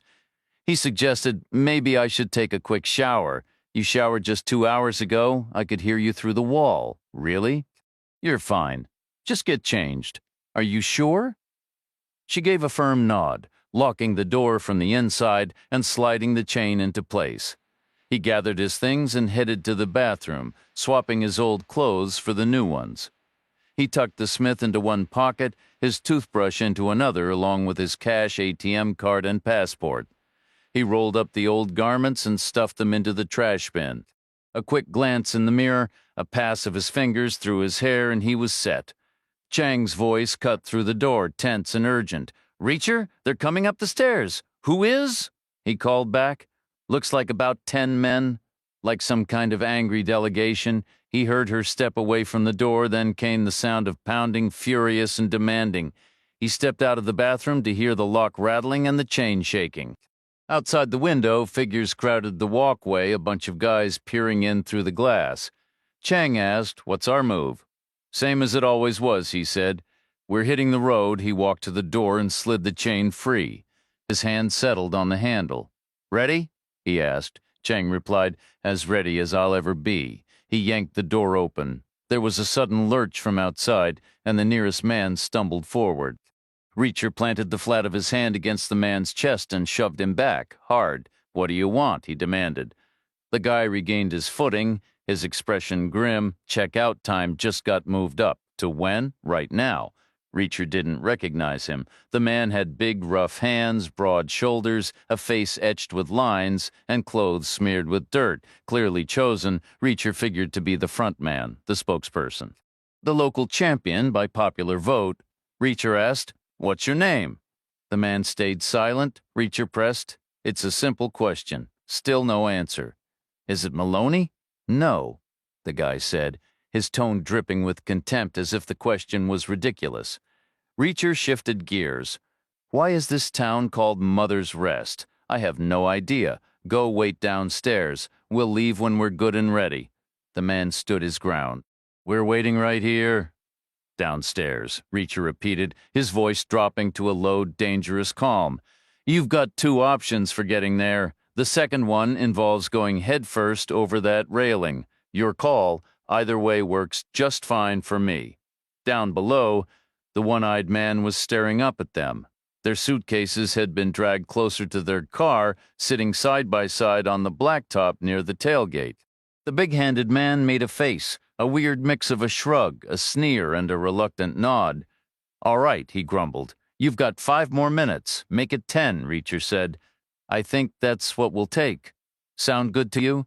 And don't even think about coming back up these stairs." A defiant glint flashed in the man's eyes, a silent challenge. Reacher asked, "What do you do for work?" "Hog farmer," the man said. "Always been one?" "Since I was a boy." Same farm, more or less, ever serve in the military? No, didn't think so, Reacher said, his tone shifting from serious to a dry, almost sarcastic critique. You let us take the high ground? That was pretty dumb, because 30 guys don't mean a thing if they have to come up a staircase two at a time. You know we're armed. We could pick you off like tin cans at a county fair. From inside a cinder block building you can't even scratch unless you've got grenade launchers, which I'm guessing you don't, so I'll say it again. Don't come back up these stairs, especially not you in the lead. The man had no comeback. Reacher stepped back and shut the door in his face. Chang said, if our goal is to get out of here alive, provoking them might not be the best strategy. I disagree, Reacher said. Because the minute we're gone, they're going to be asking themselves one big question. Are we coming back? It'll be the talk of the town. If we'd acted all meek and mild, they'd have known we were bluffing. Better to let them think their little intimidation tactic actually worked. Except it did work, Chang pointed out, a new edge of frustration in her voice as she glanced at their packed bags, feeling the walls of the small town closing in tighter than ever. You're right. We don't have the full picture, Reacher acknowledged, but we know a few things. The clerk made a call. He told his superior we'd be out by 11, but that wasn't satisfactory. The compromise fell through. They wanted us gone immediately. That's why the welcoming committee showed up with a revised message, one we didn't receive last night. Last night we were practically greeted with a red carpet. So what shifted? The woman in the white outfit, Chang said. Precisely. The same person who wants us out now didn't want any disturbances while she was here, but she's departed, so it's back to standard procedure. Who was she? And where did she go? We don't have those answers. We don't know about the man in the suit either, only that they carried some significance, enough that everyone had to be on their best behavior. I watched the clerk straightening chairs before the car arrived for the suited man. He wanted the place looking presentable before daylight exposed it. They weren't typical investors, Chang observed. Not the sort who tour their properties. They lacked that aura. I've dealt with plenty of investors. Then what were they? Your guess is as good as mine. Special guests, maybe. Valued clients or something else entirely? How could we possibly know? Maybe they're avoiding the law. Maybe this is a discreet way station, but a selective one. First class only, guaranteed tranquility and a proper night's rest, with all travel arranged in luxury sedans, catering to the white-collar crowd. Would the woman dress so formally for that? Unlikely? Reacher nodded. I agree, it has that transient waypoint feel. They arrive, they rest for the night, they move on by car in the morning. It seems very temporary, almost like a single leg of a longer trip. From where to where? Reacher didn't reply. Chang asked, so what's our next move? We'll drive west and decide once your phone gets a signal. Exactly. 10 minutes later, they opened the door and stepped onto the walkway. The 30 men were still gathered below, clustered in their small separate huddles, forming a loose and uneven half-circle around the little green Ford. The hog farmer stood closest, about 10 feet from the car, with the uneasy Moynihan beside him. Both looked strained and restless. Reacher slipped his hand into his pocket, his fingers resting lightly on the Smith Wesson, and descended the stairs with Chang following closely. At the bottom, she clicked the remote and the car locks thudded open, the sound stark in the quiet. Reacher rounded the hood, looked at the hog farmer, and said, "We'll leave just as soon as you load our bags into the trunk." The hog farmer replied, "Do it yourself." Reacher leaned back against the Ford, hands in his pockets, ankles crossed. A man with all the time in the world. You seemed comfortable enough gathering our things and bringing them here, so I assume you don't have a moral objection to handling our belongings, or an allergy, or any other inconvenient limitation. Now's the moment to complete the task. Put them in the car, and we'll be on our way. That's what you're after, isn't it? The man stayed silent. Reacher waited. The stillness grew heavier. He could hear the wheat rustling in the breeze a football field away. Nobody moved. Then one man glanced at another who looked back, and soon a chain of tense, silent exchanges passed through the group, a wordless debate over sacrificing pride for outcome. Put them in the car, and we'll get going. That's what you want, right? Do it yourself. Finally, a man behind the hog farmer stepped out of line. A practical thinker, evidently. He walked to the car, lifted the hatch, and placed the bags inside one by one, first Keever's, then Chang's. He shut the hatch and stepped back. "Appreciate it," Reacher said. "I hope your day goes well," he said, before opening the passenger door and settling into the seat. Chang took her place behind the wheel, and as their doors shut in unison, she started the engine. She reversed out of the parking spot, turned the wheel, and moved forward, exiting the plaza and heading north past the diner and the general store. Reaching the old wagon trail, she turned left onto the westward path, the road stretching ahead in a seemingly endless line until it narrowed to a mere thread and vanished into the shimmering gold of the horizon. She glanced over and asked, "Do you think we'll return?" Reacher finally moved his hand away from his gun, something he hadn't done since they left the motel. "I imagine we'll have no choice but to come back," he replied. They drove for 3 hours before stopping for fuel and a quick meal. There was still no cell service, and they guessed they wouldn't find a signal until they neared the I-25 corridor deep into Colorado, another 4 hours perhaps. Since they were heading that way anyway, they decided to aim straight for Colorado Springs, where the fort had been rented, and where regular flights departed for Los Angeles. L.A. was their next logical step. The telephone, while a marvelous invention, sometimes fell short. Knowing airport security lay ahead, they dismantled the Smith Wesson handguns and disposed of the pieces in separate trash bins scattered around the rest area. Easy come, easy go. Reacher took the wheel for the next stretch, driving without a license, but over 2 hours they encountered only 2 other vehicles, neither belonging to law enforcement. Then Chang resumed driving as the golden horizon faded to a dull gray, a sign that civilization was approaching. They discussed what to do with Keever's briefcase. Reacher, never sentimental about belongings, was ready to toss it, but Chang viewed it as a kind of talisman, a beacon of hope. She insisted on keeping it with them. They reached a compromise by stopping at a FedEx office in a Colorado Springs strip mall and shipping the case back to the yellow house on the dead-end street in that worn-out development north of Oklahoma City. Chang filled out the shipping form, and after a long pause, she checked the box indicating no signature would be required. That same afternoon, 8 men gathered at the counter inside the dry goods store in Mother's Rest. The store owner was already present, wearing his usual 2 shirts with his hair disheveled. The spare parts man from the irrigation shop arrived next, followed by the Cadillac driver, the one-eyed clerk from the motel, the hog farmer, the diner counterman, and the Moynihan who had been kicked in the groin and disarmed. The 8th man entered 5 minutes later. He was a sturdy fellow with a flushed face, freshly showered, dressed in pressed blue jeans and a button-down shirt. He was older than Moynihan, the spare parts guy, and the Cadillac driver, yet younger than the motel clerk and the store owner, roughly the same age as the hog farmer and the counterman. His hair was blow-dried neatly, like a television news anchor's. The other 7 men immediately straightened up, fell silent, and waited for him to speak first. He got right to the point. "Are they coming back?" he asked. No one answered. 7 blank stares met his question. The 8th man said, "Let's hear both sides." After some uneasy silence, shifting and shuffling, the spare parts guy spoke up. "They won't come back because we did what was needed. They found nothing here, no evidence, no witnesses. Why return to an empty well?" The Cadillac driver countered, "They will come back because this was Keever's last known location. They'll keep coming back as many times as it takes. Where else can they restart when they hit a dead end?" The 8th man pressed, "Are we certain they left with nothing?" The counterman stated, "No one spoke a word to them." The store owner added, "They only used the payphone once. They tried 3 numbers, got no answer from any, and then they left." The Cadillac driver shook his head.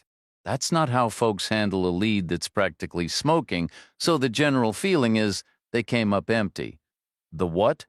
"What everyone here believes." The man from the Cadillac leaned forward. "What we believe is they ended up with less than nothing. They wound up in my place chasing some phantom named Maloney. They were completely lost. But they'll be back. They know Keever stopped here. So they did learn one thing. A heavy silence fell over the store. The man with one eye shifted in his seat. We agreed on the plan. It was meant to seem like he just drifted away. We were never going to pretend he wasn't here. The eighth man, the one who always seemed to be running the meeting, spoke next. What was their demeanor when they drove off? The hog farmer chuckled, a dry sound.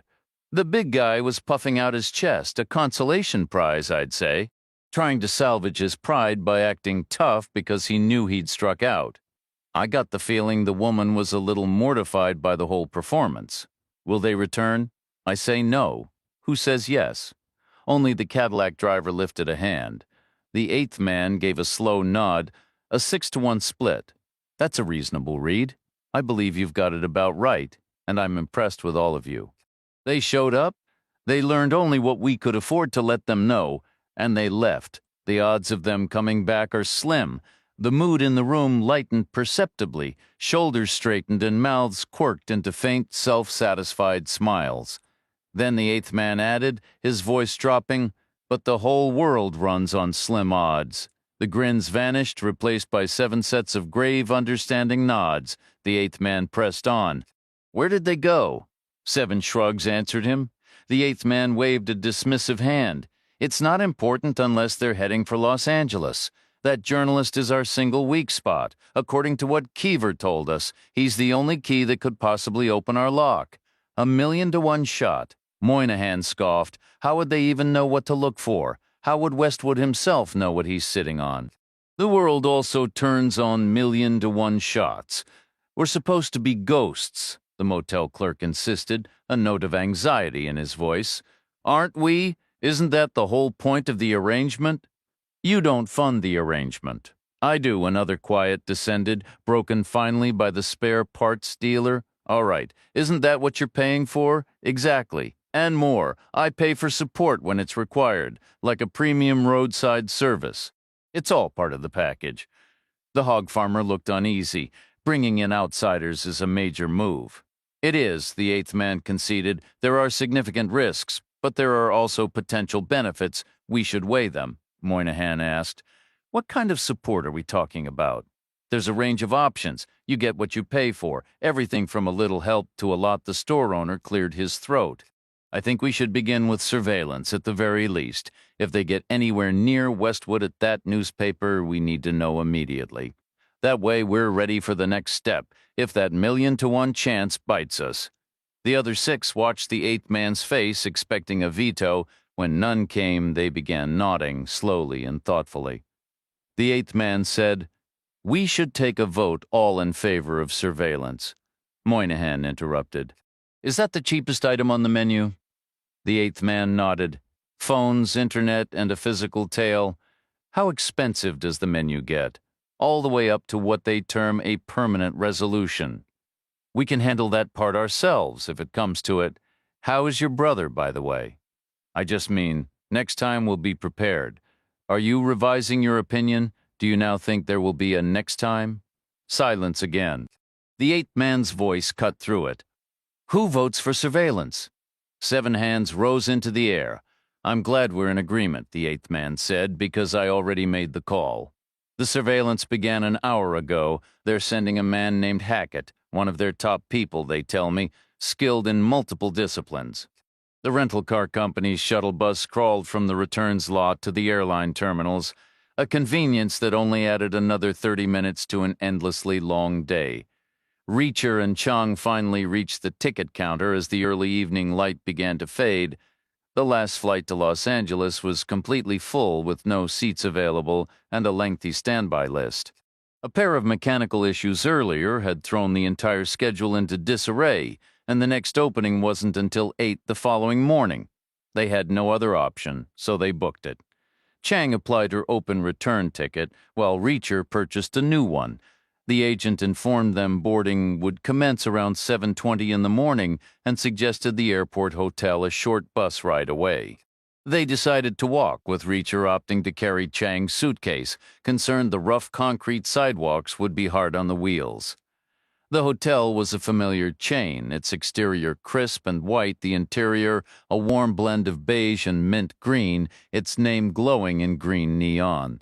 The lobby held a small, restless crowd of about 9 people, most either on their phones or wearing expressions of pure frustration. Reacher, though not a regular traveler, knew the scene all too well. The reception clerk, a young woman in a tailored jacket with a scarf, caught their eye with a discreet, urgent wave. "Sir, ma'am," she said, her voice low, "I have one room left. If you need it, I'd take it now." "Just one room?" Chang asked. "Yes, ma'am. It's because of the airline troubles today." "Is there another hotel nearby?" "Not within the airport." "We'll take the room," Reacher said. Chang shot him a look, and he added, "We'll work it out." He paid and received a key card for room 501 on the 5th floor. As they turned, 2 couples approached the desk, destined for disappointment. Upstairs, the room was perfectly adequate, but Chang was silent. "You take it," Reacher offered. "What about you?" "I'll come up with something." He placed her bag by the bed, handed her the key, and said, "We should get dinner before the place gets overrun. Let me clean up a bit. I'll meet you in the restaurant." "All right. Do you need to use the bathroom first?" Reacher glanced at his reflection, fresh haircut, clean shave, new clothes. "I'm afraid this is my peak condition," he said. The restaurant was on the ground floor, separated from the lobby. It was a spacious, pleasant area with drapes and carpet, though the practical vinyl-coated surfaces hinted at its heavy use. The room was nearly full. Reacher waited and was shown to a small table by a window that offered no view, just yellow lights and a parking lot of summer-stored snowplows. Chang arrived 8 minutes later, face refreshed, hair neat, wearing a new tee. She sat down, looking revived by the simple act of washing up. Then her expression shifted as if realizing her comfort came at his expense. "Don't worry about it," he said. "Where will you sleep tonight? Right here would do, in a dining chair." 13 years in the Army teaches you to sleep anywhere." She was quiet for a moment. "What was the Army like?"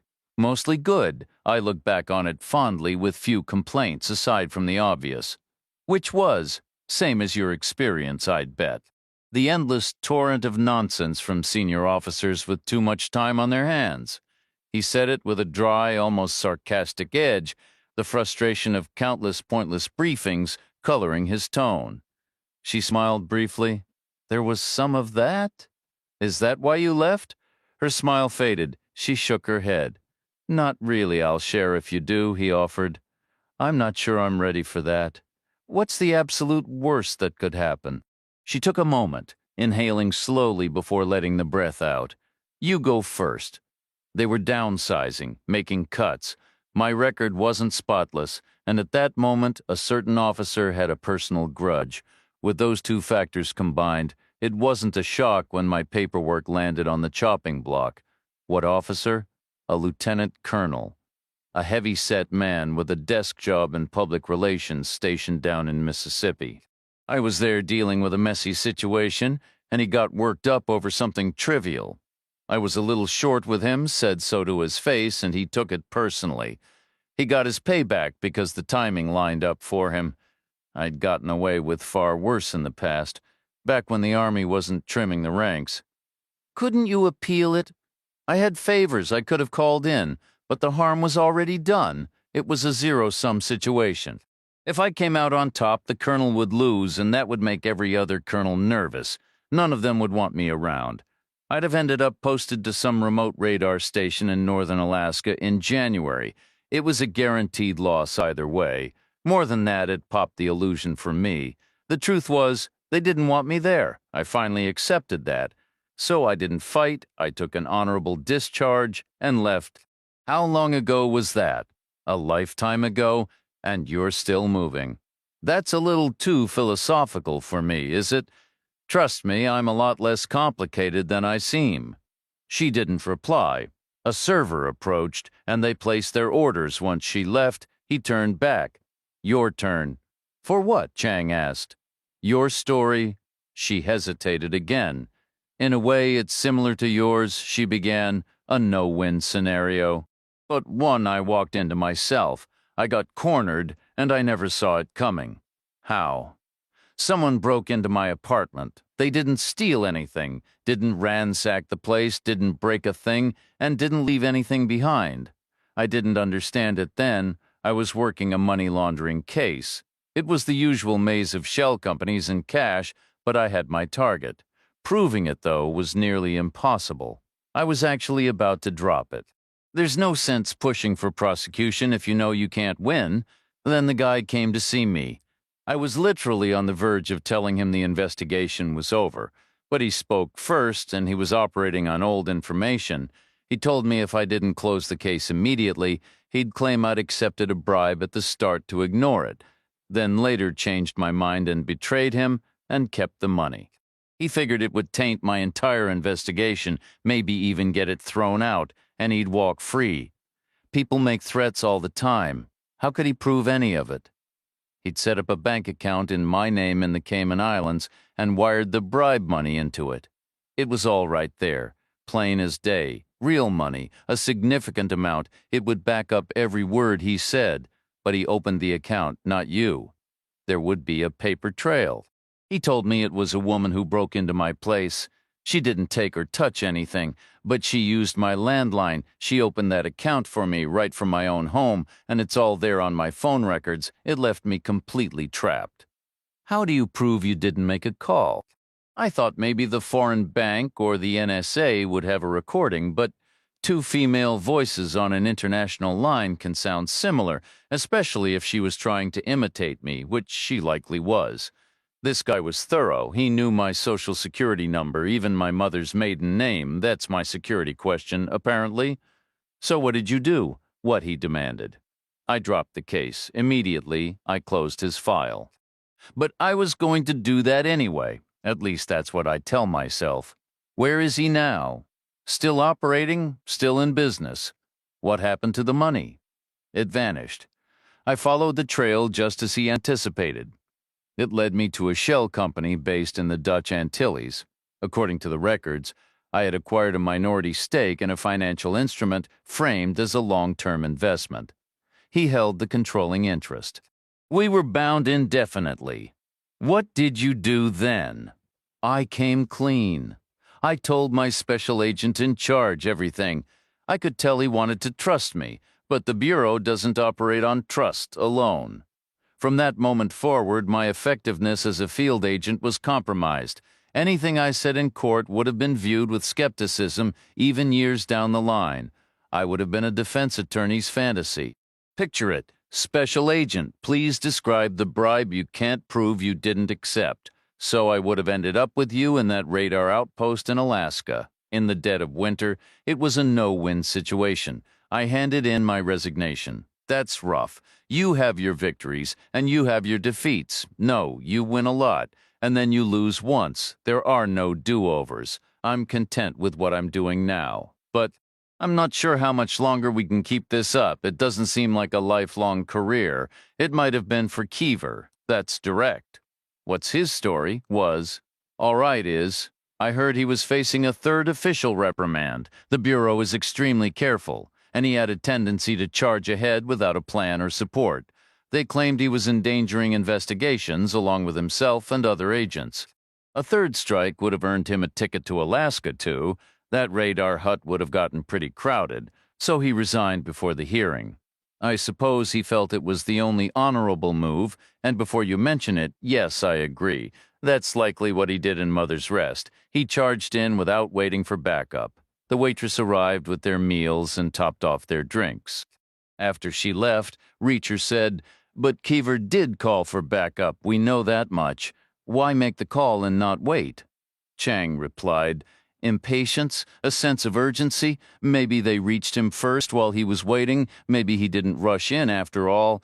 That sounds like a public service announcement for reckless people everywhere. We don't know what happened. I wish he'd rushed out instead. Always a smart policy.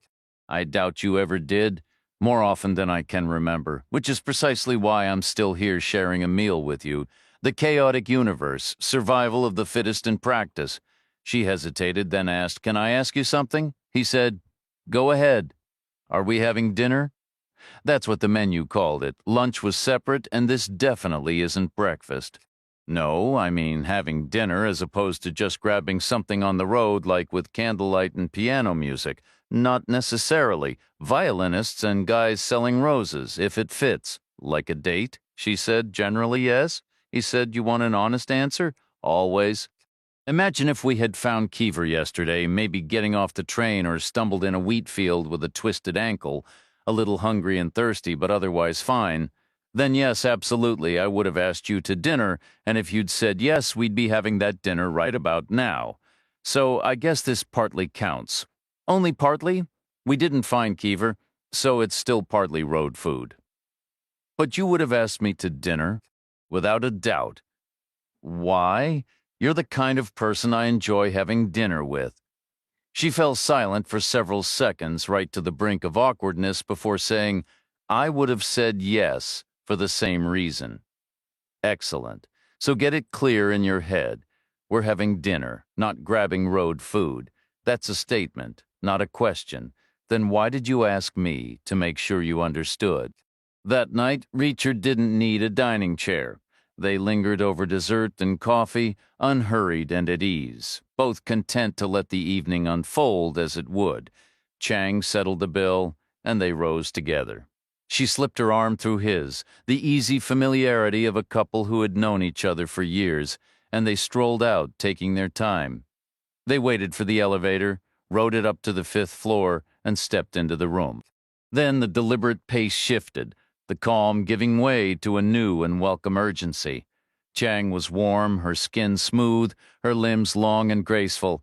She was young but carried a seasoned confidence, strong enough to meet him with equal force and solid enough to feel completely real. Reacher was deeply drawn to her, and her response left no doubt the feeling was mutual. Later they talked quietly in the dark before she drifted off to sleep, and he followed soon after, more content than he had been in a long while. Boarding commenced promptly at 7:20 in the morning. Chang wheeled her bag down the jet bridge, Reacher trailing behind, all the way to their seats deep in the economy cabin. She stowed her bag overhead and settled by the window. Reacher took the aisle. How familiar are you with Los Angeles? He asked. Familiar enough to find the newspaper office, she said. He might work from home. Then he won't meet us there. I'm sure his home address is private, even if his cell number isn't. He'll pick a coffee shop nearby. Suits me. But which neighborhood? Do you know the city that well? I guess we're renting another car. We should get one with GPS, unless he's at the office and willing to meet us there. We could just take a taxi. We'll be landing too early. He won't be in yet. All right, we'll call his cell after we land and let him decide. Coffee shop or office, rental car or cab, if he agrees to see us at all. 200 deaths. That's a story he's already heard, according to you, when Keever's client called, which didn't seem to leave much of a mark. Hearing and listening are two different things. And that's our challenge. I doubt Westwood even understands what he has. He didn't really listen, and his notes sound useless. It's going to be like trying to pick a lock with a wet noodle. What if we can't get it open? That word isn't in my vocabulary. You're feeling optimistic this morning. It's an inevitable side effect. I had a very good night. Me too. Glad to hear it. What do your friends call you, Reacher? Not Jack. He shook his head. Even my mother called me Reacher. Do you have any brothers or sisters? I had a brother named Joe. Where is he now? Nowhere. He passed away. I'm sorry. Not your fault. What did your mom call him? Joe. And she called you Reacher. It's my name, just as much as Jack is. Don't your friends call you Chang? I was Officer Chang, then Special Agent Chang, but that was only at work. So what do they call you, Michelle? She said. Or sometimes Shell for short, which I like. It's a friendly nickname, except not with my last name. Shell Chang sounds like a mix between a dubious film star, an offshore drilling firm, and the sound of change clattering in a cash drawer. Okay, Reacher said, Michelle. It is, or Chang. The plane accelerated down the runway and lifted off, chasing the fading night westward across the mountains. 7 hours east by road in Mother's Rest, dawn had come and gone. The morning train had arrived and departed. The breakfast crowd at the diner was thinning. The man with 2 shirts had opened his store. The auto parts dealer was open, too, already wedged behind his counter, organizing stacks of invoices. The Cadillac driver was adding up receipts from his 7 different services: wire transfers, faxing, photocopies, and package shipments. The Moynihan, who had been kicked and disarmed, was still at home, looking after his brother, who remained groggy and unfocused. The clerk with one eye stepped out of the motel office, pausing to breathe in the morning air and scan the surroundings. His gaze swept the curved driveway, the parking spots, the ground floor sidewalk, and the upper-level walkway. It was a slow, methodical check. Every light bulb was glowing. The lawn chairs stood in a perfect row. Everything was in its place, calm and undisturbed. Rooms 214 and 215 remained vacant. They weren't returning, he figured. That was just fine. At LAX, the arrivals area was packed, forcing Reacher and Chang to push through the crowd to find a quieter spot near the curb for their call. Chang ducked behind a wide pillar and dialed, rousing Westwood from sleep. He wasn't an early riser. After a moment of flustered apology, he shifted into a more cooperative tone. Chang reintroduced herself, explaining that what had once seemed minor to both of them had grown into something far more significant. She mentioned a staggering estimate of 200 fatalities. As a former FBI agent, she stressed she was treating this with utmost seriousness and noted her military colleague felt the same.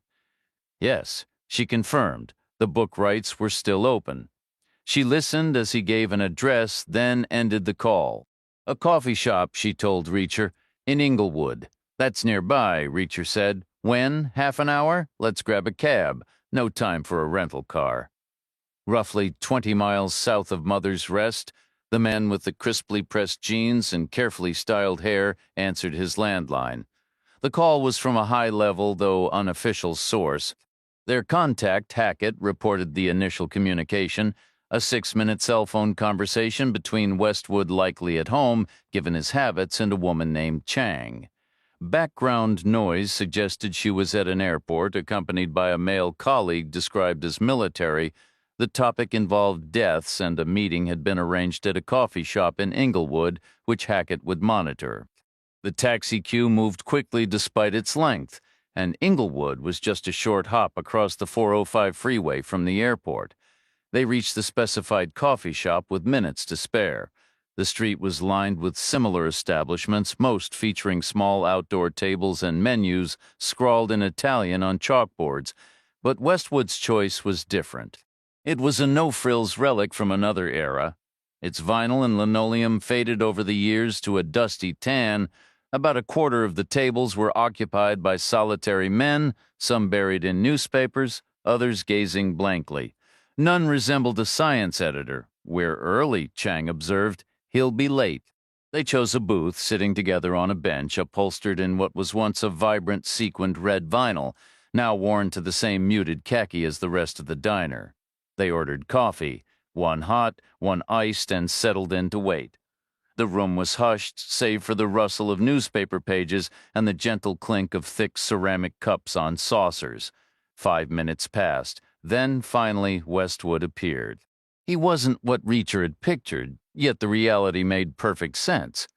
He looked less like a lab technician and more like an outdoorsman, sturdy, with a weathered face, short, unruly hair fading to gray, and a beard to match.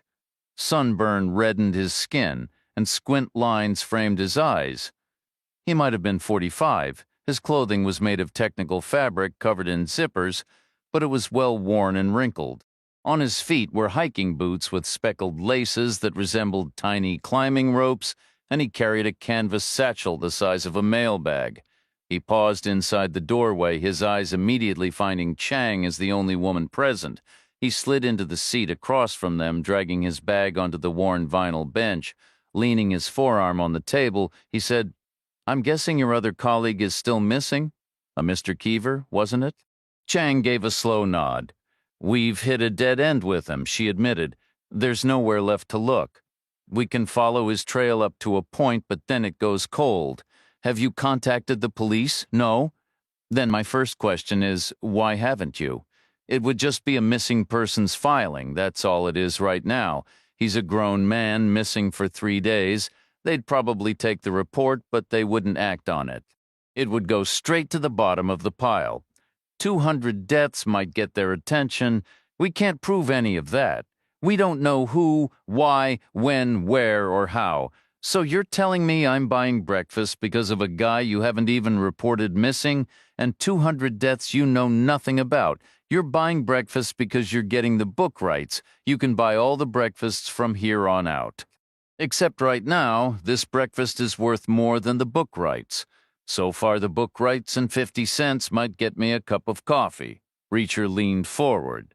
You're a scientist. You need to approach this scientifically. How so? Statistically, for one thing, and linguistically, throw in a little sociology, plus a deep gut-level understanding of human nature. Think about the number 200.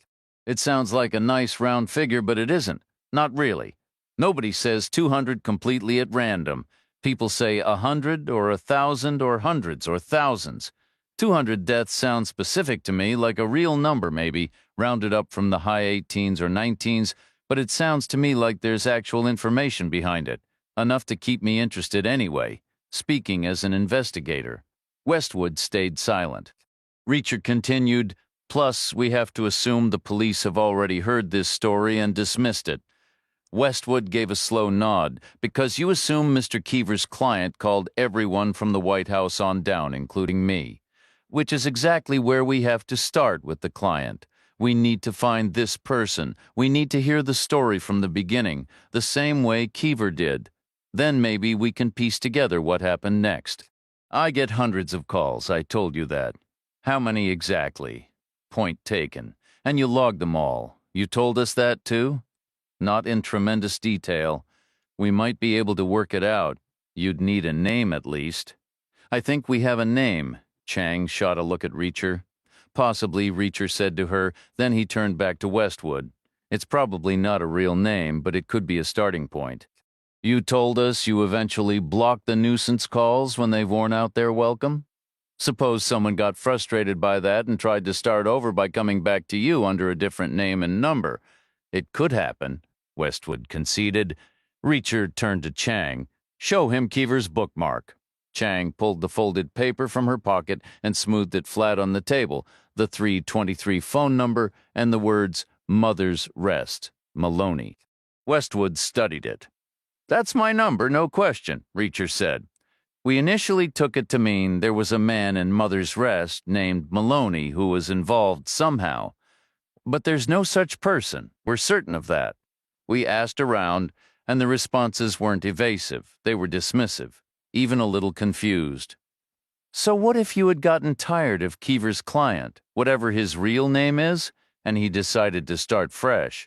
He comes back to you under the name Maloney, then he calls Keever again and, as usual, tells him to check with you for confirmation, but this time warns him the issue won't be filed under his real name anymore, but under the alias Maloney? Maybe that's what this note means? Maybe. You have a better interpretation? I could check my records, Westwood offered. We'd appreciate it. We're grasping at straws here. No kidding. Keever's notes are about as useful as mine. They're all we have. But even so, with a missing man and a rumor about 200 deaths, don't you think you should at least try the police again? Give it another shot? I was a cop, Reacher said, his tone shifting from analytical to bluntly sardonic, and I knew plenty more. I never met one who went hunting for extra paperwork, so right now they wouldn't listen. Not a chance. I can guarantee that they'd give you the same polite brush-off you probably gave the guy when he first called before you really listened. Westwood paused, then said again, quieter, I could check. Westwood shook his head, his expression doubtful. I'm not following how a false identity gets us anywhere. It points us toward the truth, Reacher insisted. How? A fake name hides the real one. Look at who you blocked right before Maloney began calling. That person is your client? There will be multiple possibilities, Westwood countered. I block people all the time. We'll work through them. Location might matter. We know he hired a private investigator from Oklahoma City, and we know he reads the LA Times. That could help narrow the field. Westwood remained skeptical. My number isn't just sitting out there for anyone to find. I don't pay for premium listings. If your man is skilled enough to track it down online, then he's definitely reading the paper digitally. That's a given. His type hasn't touched a physical newspaper in years. He could be anywhere on the map. Noted, Reacher said. Meet me at my office in an hour in the Times building. Chang gave a quick nod. I know the place. The waitress approached then, and Westwood ordered his breakfast. Reacher and Chang left him to it. Meanwhile, less than 10 minutes later, and 20 miles south of Mother's Rest, the man with the meticulously pressed jeans and styled hair took another call on his landline. His contact reported that Hackett had witnessed the meeting at the Inglewood coffee shop. While he hadn't been close enough to catch every word, he had heard Keever's name mentioned and had seen Chang's lips form the words, "hit the wall," in reference to him. At the end of the conversation, Hackett gathered that a second meeting had been arranged at a location he missed, though he heard Chang confirm she knew the spot. He would continue tailing Westwood, who would undoubtedly lead him there. The LA Times was housed in a striking Art Deco building on the corner of West 1st and Spring Street in downtown Los Angeles. The security measures felt more suited to a federal agency than a newspaper, complete with an X-ray belt and a metal detector arch. Reacher found it a bit much, perhaps a sign of an overblown sense of self-importance. He seriously doubted the newspaper ranked high on any enemy's list, probably not even in the top 20. But rules were rules. He emptied his pockets of change into a tray and walked through. Chang took a moment longer, maneuvering her suitcase and coat. Once they were cleared, they collected visitor passes from a reception desk and rode the elevator up. Westwood's office was a square, cream-colored room lined with bookshelves and piled with stacks of newspapers. A stately old desk sat under the window, topped by a dual-monitor computer. Westwood was seated there, scrolling through emails, his massive canvas bag gaping open on the floor, spilling out more books, papers, and a metallic laptop.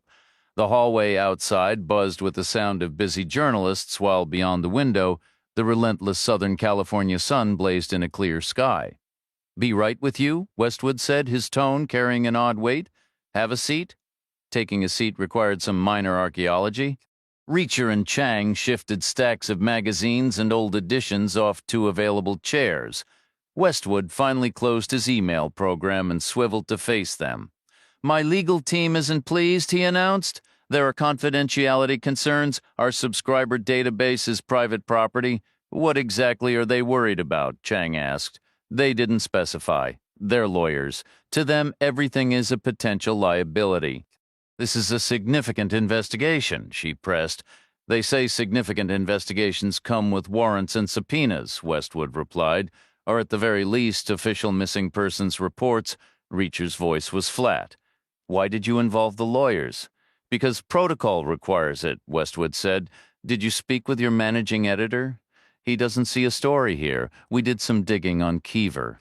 His opinion is that the man is just on a bender somewhere, a washed-up old detective past his prime." Chang stayed quiet. Reacher leaned forward slightly. "I never met him personally, but I've known plenty like him. Competent in most ways, but with a habit of following his gut, even when it was reckless. Thing is, those impulses usually came from a decent place. And however far gone he might have been, he was still 10 times sharper than anyone in Mother's Rest. And yet, they still got the better of him. You can't be sure of that." "But let's say they did," Reacher said, his tone shifting from analytical to one of grim, sarcastic certainty. "Let's just entertain the wonderfully optimistic idea that a whole town of humble, salt-of-the-earth folks managed to outmaneuver a professional investigator without leaving a single trace.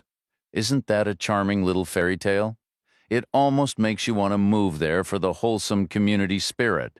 Imagine stumbling onto a story about 200 unexplained deaths. That's the kind of thing the LA Times would chase for months. You could win awards, land on television, maybe even see it turned into a movie. Let me know when you have something concrete. What are the odds of that?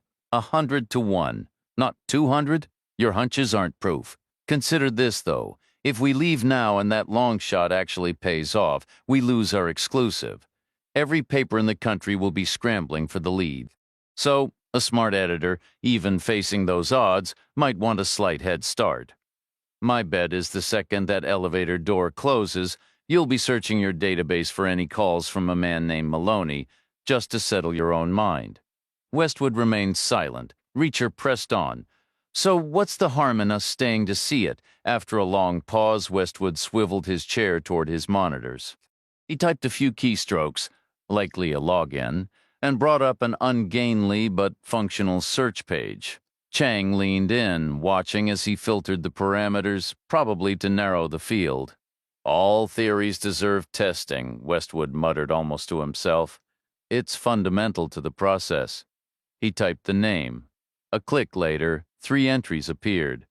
The record showed a caller named Maloney had made contact 3 times. The most recent was nearly a month ago. The prior one, 3 weeks before that, and the oldest another 2 weeks earlier, a cluster spanning about 5 weeks, now gone cold. The same phone number with an unfamiliar 501 area code was listed each time. Westwood had filed the name, number, and dates into a folder simply marked C. What's C stand for? Reacher asked. Conspiracies, Westwood replied. Such as, it covers a lot. One favorite is that mandatory smoke detectors are actually government surveillance devices equipped with cameras, mics, and even poison gas capsules for non-compliant citizens.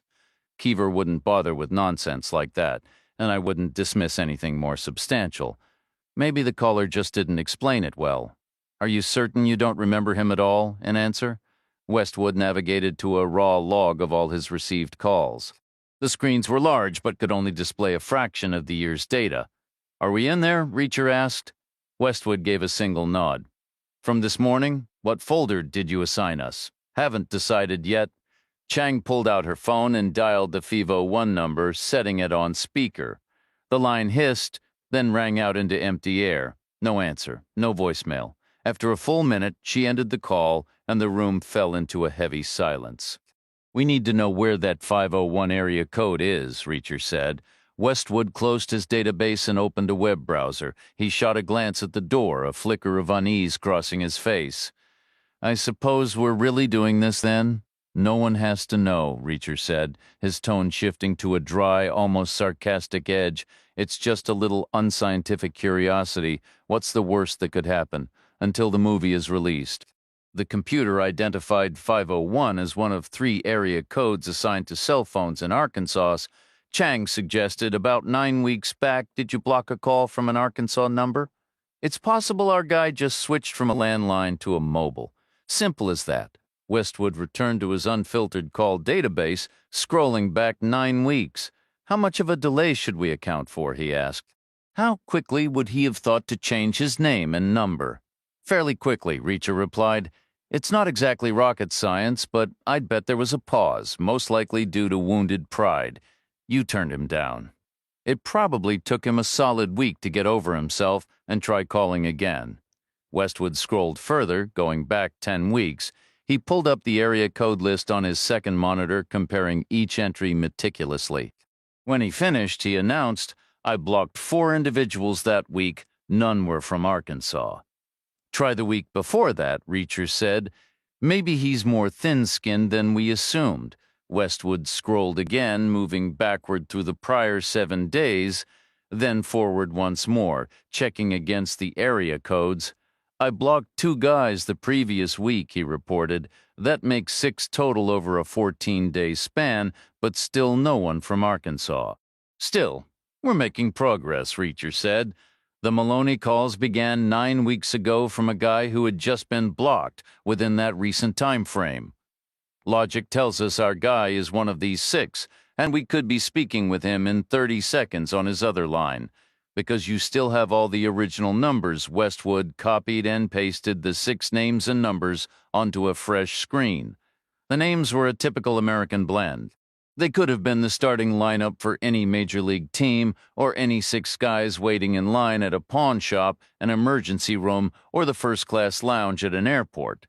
Reacher guessed about half the numbers were cell phones, since he didn't recognize the area codes, though he spotted a 773 for Chicago, a 505 for somewhere in New Mexico, and a 901, which he thought was probably Memphis, Tennessee. Westwood placed his phone in a dock on his desk and dialed the first number directly from his computer. Speakers in the dock emitted the electronic beep-boop-bap of the dialing sequence, followed by static, and then a pre-recorded voice that managed to sound both scolding and sympathetic. The number was out of service. Westwood hung up and checked the area code on his screen. That was a cell phone in northern Louisiana, he said. Maybe Shreveport or nearby. The contract was likely terminated or lapsed, as happens normally, and the number will be reassigned eventually. He dialed the second number. Same result. The dialing tones, then silence, then the phone company's recorded message, its script apologetic, but its tone faintly amazed that anyone would be foolish enough to try a number currently out of service. A cell in Mississippi, Westwood said. Somewhere up north. Oxford, most likely. Lots of college students there. Maybe his parents cut him off the family plan? Or maybe it was a burner phone, Reacher offered. A prepaid from a drugstore that ran out of minutes or got tossed. Maybe they're all burners. Possible, Westwood conceded. Criminals have done that for years to avoid building a government case. Nowadays, regular citizens are catching on, especially the type who call newspapers with hot tips about conspiracies. Such is the modern world. He felt a sudden cynical amusement at the thought here they were, chasing shadows in a digital age where everyone was a ghost. He dialed the third number, according to the area code list. It was another cell, this one in Idaho, and this time it was answered. A man's voice came through the speakers, clear and loud. It said, "Hello?" Westwood straightened in his chair and spoke toward the screen. "Good morning, sir. This is Ashley Westwood, calling back from the LA Times. Is it? My apologies for the wait. I had to verify a few things. Now I'm convinced what you shared needs to be brought to light. I have a few questions for you." "Oh, absolutely. That sounds wonderful." The voice was higher than a man's typical tone, edging toward an alto, and it came out quick and unsteady with anxiety. A nervous type, Reacher figured, the kind of person who seems to vibrate with constant energy, maybe 35, or even younger, but certainly not older. He might have been raised in Idaho, but Reacher doubted it. Westwood said, "First, let's establish some trust. I need you to confirm the name of the private investigator you employed." "The name of the what?" "The private investigator." "I'm not following. Did you hire a private investigator?" "Why on earth would I do that?" "To put a stop to it." "To stop what?" "To what you told me about." "A private eye would be useless for that. They do the same thing to him they do to everyone, the instant they laid eyes on him." "I was clear. It's a line-of-sight phenomenon. No one can escape it. You're not grasping this. The beam is unbeatable." "So you did not hire a private investigator?" "Correct. I did not." "Do you use a different cell phone with a 501 area code?" "No, I do not." Westwood ended the call without another word. He leaned back and said, "I think I recall that fellow. He's under the impression our thoughts are being manipulated by beams." "What sort of beams?" Reacher asked. "Beams that control the mind. They're emitted from the undersides of commercial airliners. The FAA mandates them. That's the real reason they charge for checked luggage, to encourage carry-ons, which frees up cargo space for the machinery, and the operator, he's down there too, like a bombardier from the old wars targeting people. The man in Idaho won't leave his house unless the sky is overcast. He claims naturally that the flyover states are particularly at risk, all part of an elitist plot, except the state with the most air traffic isn't anywhere near Idaho. Which one is it? Pennsylvania? Truly? Chang said. Yes, truly, due to all the regular East Coast routes plus the constant shuttles between D.C., New York, and Boston. Can we please move forward now? Shall we try the next number? Westwood dialed the next number, which was the fourth with a 901 area code for Memphis. Likely a landline. They heard the electronic tones, then the ringing amplified in the quiet room. The call was picked up. There was a solid clunk as a weighty receiver was lifted, and a man's voice said, "Hello." Westwood straightened up and launched into the same practiced introduction, his name, the LA Times, returning the call, apologizing for the delay. The voice replied, "Sir, I'm afraid I don't quite comprehend." The man sounded elderly. Reacher assessed his speech measured and polite. If he wasn't from Memphis, he was from somewhere very nearby. Westwood said, "You contacted me at the LA Times 2 or 3 months back with something you wanted to discuss." The old gentleman said, "Sir, if I did, I have absolutely no memory of it, and if I caused you any offense whatsoever, then I most sincerely apologize. No offense taken, sir. No apology needed. I simply wish to learn more about your concerns. That's all." "Oh, I have very few concerns. My life is quite blessed." "Then why did you call me?" "I truly cannot answer that. I'm not even certain that I did." Westwood shot a glance at Chang, then looked back at the screen, drawing a breath to speak again. But a muffled sound came through the speaker, followed by another clunk, as if the handset was being taken over, because then a woman's voice came on the line and demanded, "Who is this, please?" Westwood said, "Ashley Westwood, ma'am, from the LA Times. I'm returning a call from this number." "A recent call from 2 or 3 months ago?" "That would have been my husband." "May I speak with him?" "You just did. I see. He didn't recall the call." "He wouldn't. 2 or 3 months is an eternity to him." "Would you have any idea what the call might have concerned?" "Shouldn't you?" Westwood offered no reply. The woman replied, "I'm not here to judge, honestly. If I could ignore him, I would. So, are you covering politics or science?" "Science," Westwood answered. "Then it must have been about radioactive granite countertops. That's his pet topic this year, and he's technically right, of course, but it's all about the actual risk level. I'm sure he asked you to write a piece on it. You and plenty of others. Any idea how many others?" "Not many compared to the whole country, but far too many for an elderly man to be spending his days on the phone." Westwood ventured, "Ma'am, is there any chance he hired a private investigator?" "What for?" she asked. "To assist with his research into the granite issue." "No.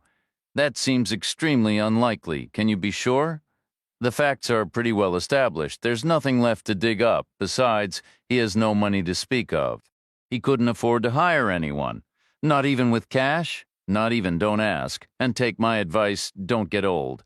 Her tone shifted from weary to sharply sarcastic. "It's a real carnival of delights. Let me tell you, you get to watch your savings vanish and your hobbies turn into fixations." "Does your husband have a cell phone?" "No." "Could he have picked up a prepaid one, maybe from a pharmacy?" "He never goes out." "Has anyone actually died because of the granite?" "That's what he claims." "How many, specifically?" "Oh, thousands," she said, her voice dripping with practiced exhaustion. "All right," Westwood said. "Thank you for your time. Sorry to have bothered you." "My pleasure," the woman responded, a hint of genuine relief breaking through. "It's a nice change talking to someone new." They heard a slow, deliberate silence followed by the heavy clunk of an old receiver being settled into its cradle. Westwood muttered, "Welcome to my world." Chang offered, "It's still better than hers." Westwood dialed the fifth number, area code 773 Chicago. It rang endlessly, well beyond when a machine would usually intercept. Suddenly, a breathless, cheerful young woman answered, "City Library, Lincoln Park, volunteer room."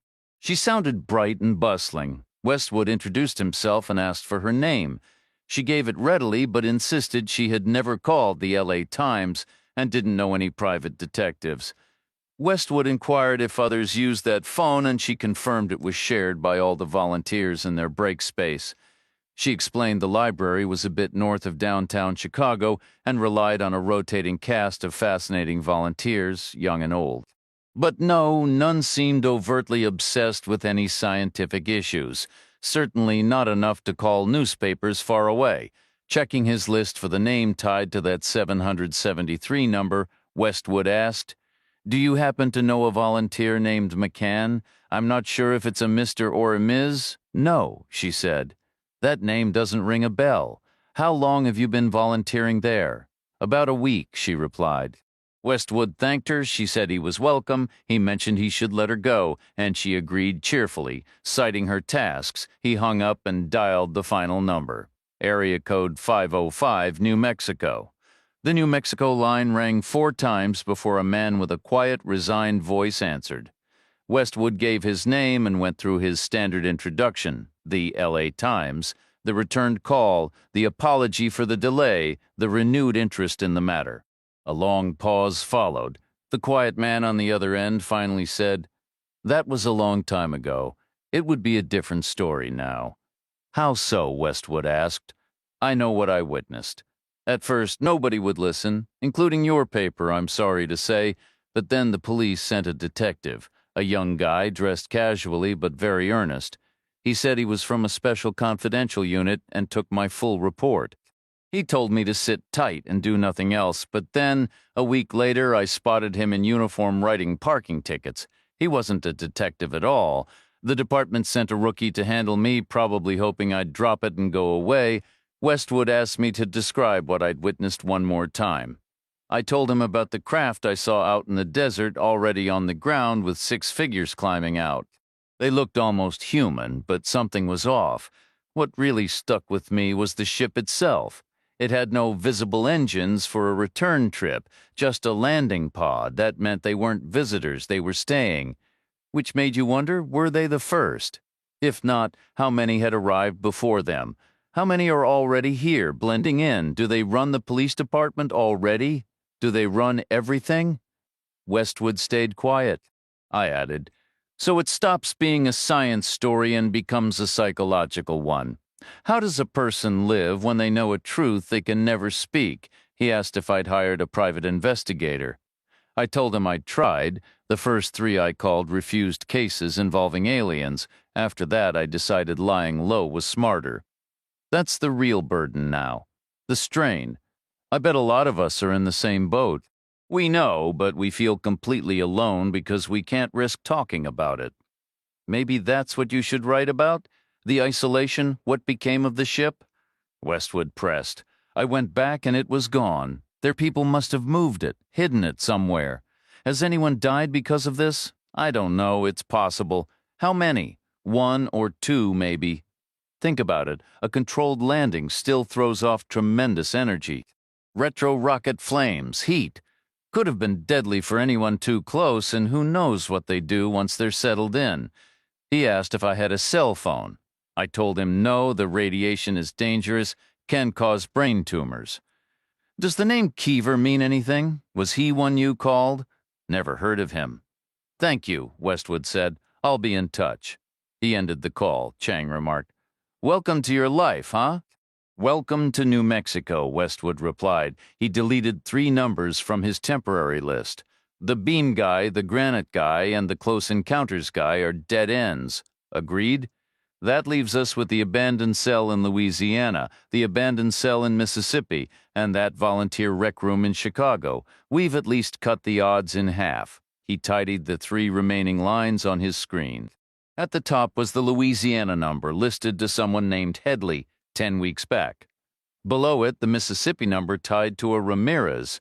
Last was the Chicago rec room, where the database showed a user named McCann, though the kid who answered earlier had never heard of any McCann. Westwood printed the page and handed it to Chang. "Try the Maloney number again," she suggested. Westwood dialed. It rang and rang with no answer, no voicemail. After a full minute, he hung up. Reacher spoke up. "We need a list of everything you've published in the last 6 months. Why? Why else would this guy call you? He read something you wrote. We need to know what it was." "That won't help us find him." "I agree. It won't. But when we do find him, we need to know what kind of person we're dealing with. We need to understand his particular problem. All my articles are on the website. You can look back years." "Okay," Reacher said. "Thanks for your help. What's your next move? We'll figure it out. Like you said, we're down to 3. We'll track them down." "Here's another thought," Westwood said. "I looked at Keever's website and Ms. Chang's. It all looks very professional. I'm sure you have plenty of resources, private databases, reverse directories, maybe even contacts inside the phone companies. So my new theory is you don't actually need me anymore." "My guess is you'll shut me out from here on out," Westwood said. "We won't," Chang replied. "You'll stay informed? What's in it for you? We're not after the book deal." "Why not?" "I've got no time for it," and he can hardly scribble his own name with a pencil. Reacher stayed silent. Westwood pressed. So I'm still part of this, Chang said. All together now. You mean it? Absolutely. But only if this leads somewhere interesting. No more talk about construction materials or sci-fi nonsense. Reacher and Chang left Westwood in his office and took the elevator down to the street. Chang's suitcase held her laptop. All she required was a quiet spot with a Wi-Fi signal to dive into her work, accessing her confidential databases, reverse directories, and her contacts within the telecom companies. That pointed toward a hotel, which meant finding a cab. One was idling across the street, but when Reacher whistled and waved, it suddenly sped off in the opposite direction. Every city had its own unwritten rules for hailing a taxi, and it was easy to get it wrong.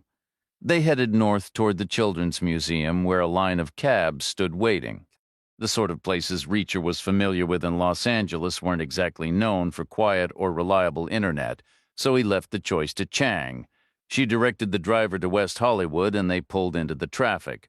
20 miles south of Mother's Rest, the man with the crisply ironed jeans and carefully styled hair took another call on his landline. This time his contact was feeling talkative. It was a lucky break. They were inside the LA Times building for almost an hour. Place has thick walls, but Hackett got a break. Turns out most of their talking was on the phone, and Westwood uses his phone in a dock on his desk right under the window. Hackett's amplified scanner picked up the signal straight through the glass, nearly overloaded the thing. They made 7 calls total.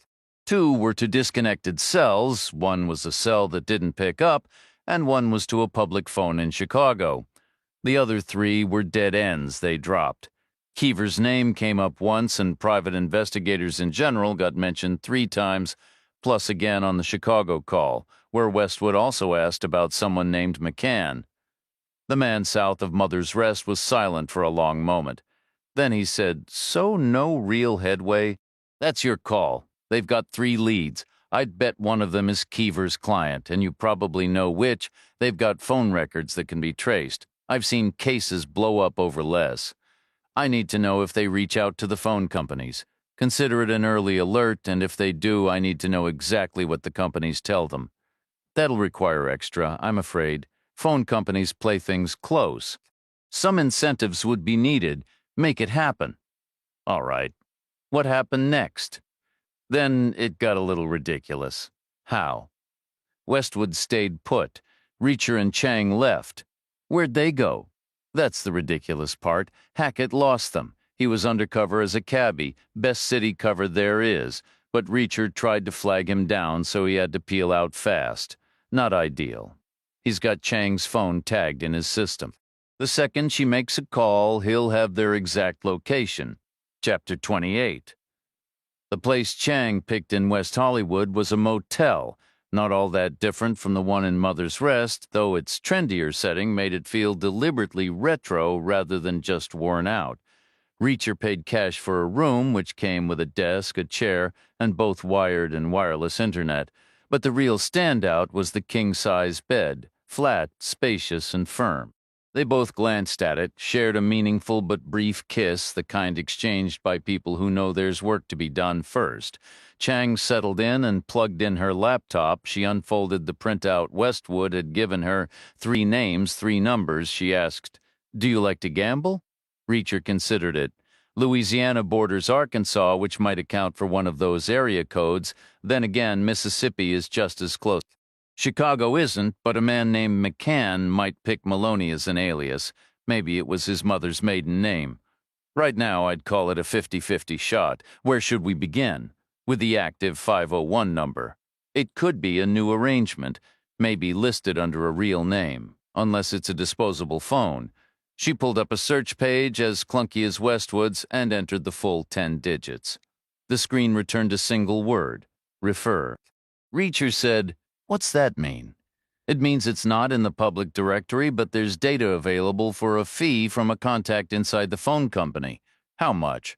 "Probably $100. "Can you swing that? If it leads somewhere, I'll expense it to the LA Times. Check the other numbers first. Maybe we can get a bulk rate." That turned out to be a smart move. The Chicago line came back exactly as listed, one of a dozen extensions at the Lincoln Park Public Library. but both the Louisiana and Mississippi cells also returned refer. More data for sale, Reacher said. How do we get it? Chang said, we used to email. Not anymore. Too traceable, too risky for the source. Now we have to call. She picked up her phone and dialed. The call was answered immediately. There was no pleasantry. Chang stated her name, explained what she needed, and slowly recited the 3 numbers. She listened as they were repeated back, said okay, and hung up. $200, she said. He'll call me back later today. Reacher said, how much later? Could be hours. There was really only one way to pass the time. 10 minutes later, and 20 miles south of Mother's Rest, the man with the crisply ironed jeans and professionally styled hair took a 4th call on his landline. His contact said, Hackett reports Chang just made a call. They're in a West Hollywood motel. Who did she call? The phone company. She requested information on 3 numbers, paid $200 for it. What did she get? Nothing yet. Her source said he'd call back later today. How much later? Could be hours. Can we get it faster? Save your money. Hackett is listening. You'll know the moment she does. How close is he? He's en route to West Hollywood now. He'll be in position long before that callback comes through. The motel bed was, in fact, broad and firm. Reacher lay on his back, a fine sheen of sweat on his skin, the air conditioner wheezing out lukewarm air, the ceiling fan motionless and broken. Chang lay beside him, breathing deeply. Reacher had always held a theory that the second time was by far the best, the initial awkwardness gone, but the newness still electric. That theory, however, had just been thoroughly disproven. All theories should be tested, Westwood had said. It's central to the scientific method, and test it they had. The second time an hour ago had been extraordinary, but the third time? The third time was on a whole other level. Reacher lay utterly spent, his muscles like liquid, relaxed to a degree that made any prior idea of rest feel like frantic tension. Eventually, Chang propped herself up on an elbow. Her fingers traced a path over his chest, to his neck, to his face, and back down, as if studying him, committing the planes and angles of his body to memory. He was content in the stillness, his hand resting on the inside of her thigh, not moving but acutely aware of the heat of her skin, damp and smooth as velvet, the muscle beneath it soft, a faint pulse tapping against his palm. She said, Reacher? He said, yeah, nothing, just trying the sound of it. Her hair was a heavy weight on his shoulder. Her breasts were pressed against his arm. He could feel the rhythm of her heartbeat. She said, were you ever married? No, he said. You? Once, but it didn't last. Like so many things, she murmured. She shifted slightly, her gaze thoughtful. What's the longest you've ever been with someone? About 6 months, he replied, give or take. The constant transfers made it nearly impossible. It was always a gamble, a double gamble if she was also in the service. Most of the time it felt like 2 ships passing in the dark. Her phone buzzed on the desk. She slipped away from him, moving gracefully across the room to answer it. There was no casual greeting. Her tone was all business from the start. She listened, then fetched a pen from the nightstand, the motel notepad crackling under her fingers, its pages brittle and faded. Bending over the desk, she began jotting down notes, filling one page, then another, then a third. At one point, she glanced back at him, leaning forward with a quick, knowing wink. He pushed himself up on his elbows. After a final thank you, she ended the call. What is it? He asked. Hold on, she said, her voice low with anticipation. She woke her laptop, the screen casting a pale, silvery glow across her face. Her fingers danced over the keyboard and touchpad, scrolling and zooming through data. Then a slow smile spread across her features. Well, he pressed. All 3 were burners, she explained. Prepaid, all purchased at pharmacies. The Louisiana phone is the newest picked up at a drugstore in Shreveport. Under the current system, you have to register it before use, which the buyer did. It was assigned a local area code used 11 times, and then the minutes ran out. It lapsed before being topped up, so the number was deactivated. It'll be recycled in about 6 months. Who did it call? Westwood? In Los Angeles? Every single time. From where? Shreveport. the same cell tower each call. He was silent, waiting. She went on. The Mississippi phone followed a similar pattern, just older. Bought a year ago at a drugstore in Oxford, registered with a Mississippi area code, topped up a few times, then abandoned. All the calls to Westwood originated from Oxford, likely from a campus area, maybe a dorm or a classroom, if our theory about the student is correct. Useful, he said, but not exactly wink-worthy, so the Arkansas number is the one, isn't it? Chang's smile returned, bright and triumphant. Still undressed, she looked both relieved and electrified. The Arkansas number is different, she said. It's a burner like the others, but it's still active even though it's much older. It was part of a big Walmart order from years back when these phones came with pre-assigned numbers. That's why it has an Arkansas area code, since Walmart's headquarters is there. But it was never sold by Walmart. The old stock was cleared out earlier this year, auctioned off for pennies on the dollar, about 100 units, according to my contact. Who bought them? A broker in New Jersey, a middleman who specializes in this kind of surplus, and he resold them. That's what middlemen do. When, 12 weeks ago, and who did he sell them to? Chang's grin widened. A small family-run drugstore in Chicago. Where in Chicago? She turned the laptop toward him. On the screen was a satellite map, a bird's-eye view of city streets. Just north of downtown, she said, pointing, right next door to the Lincoln Park branch of the public library. Still undressed, her excitement undimmed, Chang tried the number again, the old 501 area code followed by 7 digits. It rang and rang, just as before, with no answer and no option for voicemail. She waited a full, hopeful minute before hanging up. Then, switching her phone to speaker, she dialed Westwood at the LA Times and found him in his office.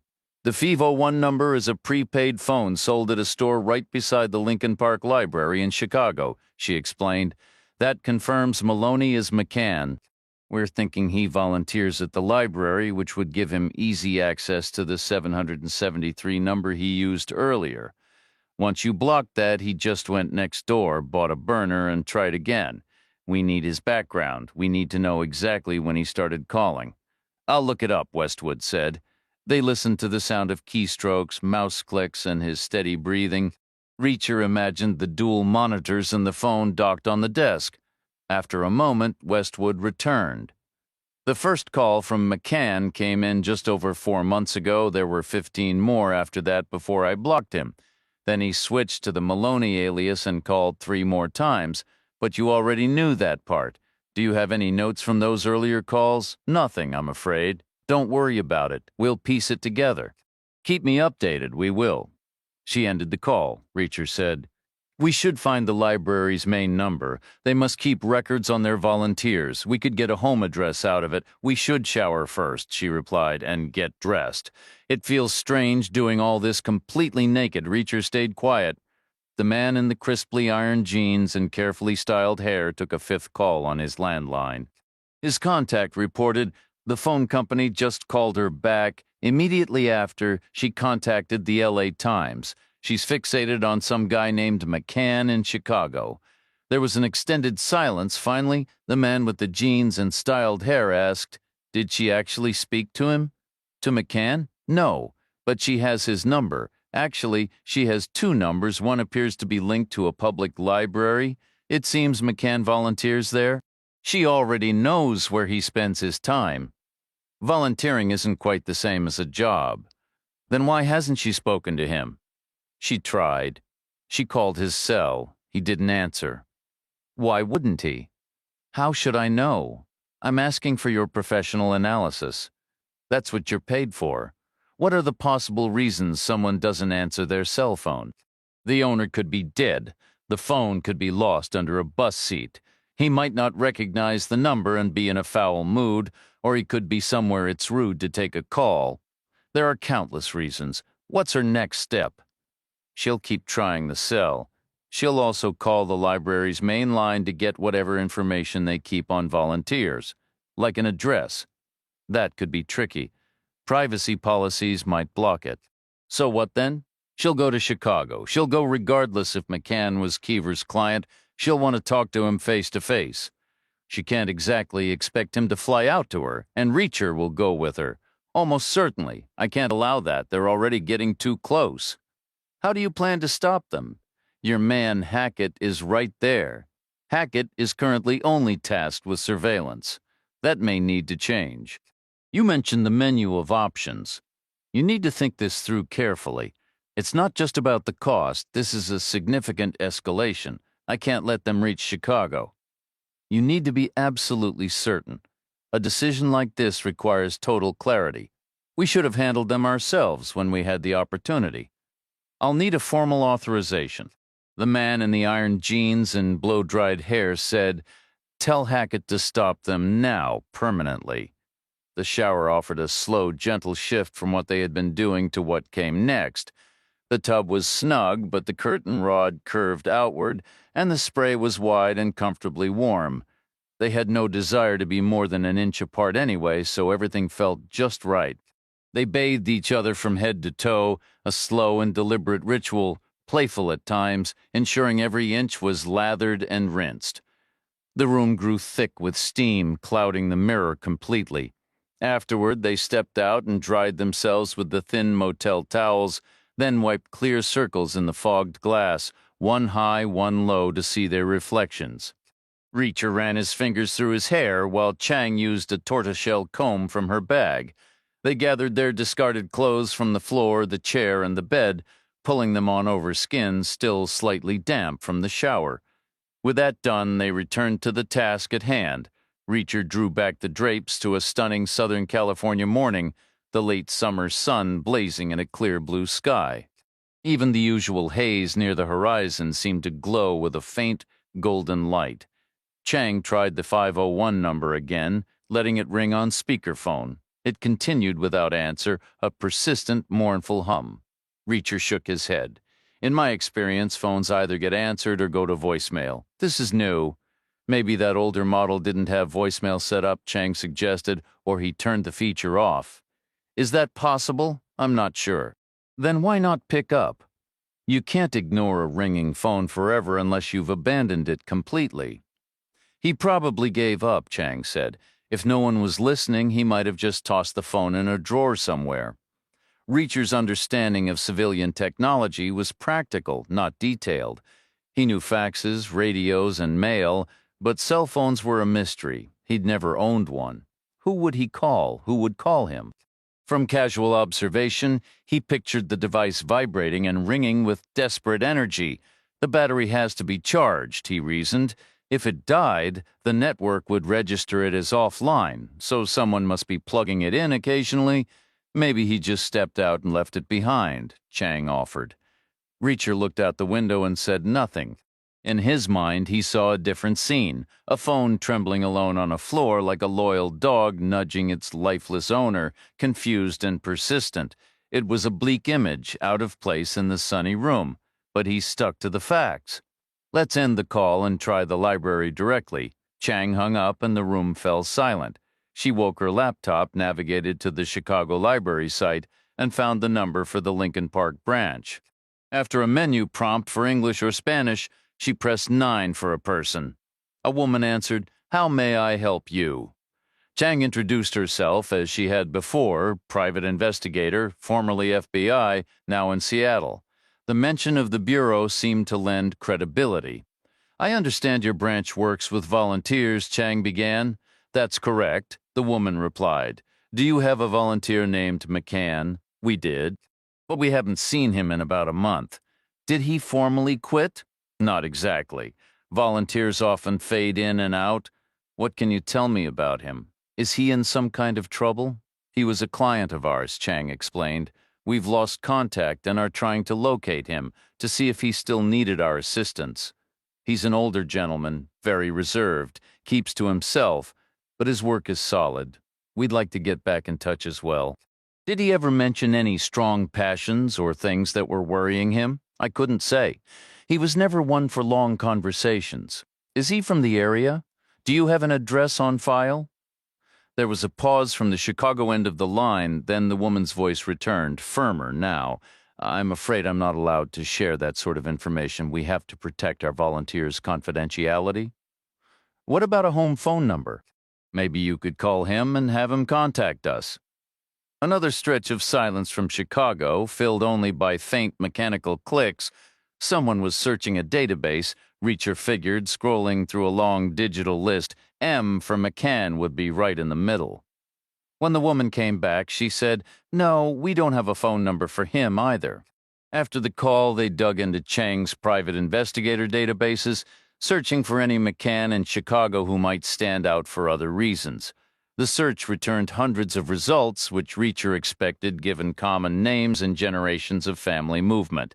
Their McCann could be any one of them, invisible as a single stone on a gravel road. Next, they checked flight schedules. LAX to O'Hare was a major corridor with multiple afternoon departures. It made sense people could land and still get home at a decent hour, gaining 2 time zones heading east. Later flights edged into red-eye territory. Every major airline was charging the exact same fare, so Chang chose American, using her gold card to book over the phone with a dedicated agent. She said it was more reliable in a pinch and usually scored better seats. Reacher tucked his toothbrush into his pocket while Chang packed her suitcase with her comb, laptop charger, and phone cord. She zipped it shut and looked at him. "Ready?" Reacher gave a nod. "Let's go grab a cab." Chapter 30. They stepped outside, squinting in the harsh sunlight, and stopped at the office to return the key. The clerk looked troubled by their early checkout, first concerned something was wrong with the room, then visibly annoyed when they said it wasn't, as if he'd decided they'd use the place for a quick rendezvous. Reacher explained it was a sudden change of plans. Business, nothing more, but he understood the guy's suspicion. Their hair was damp from the shower, and they probably carried the unmistakable, relaxed air of people who weren't in any hurry. There was a cab idling across the street. Reacher whistled and waved, and this time it worked.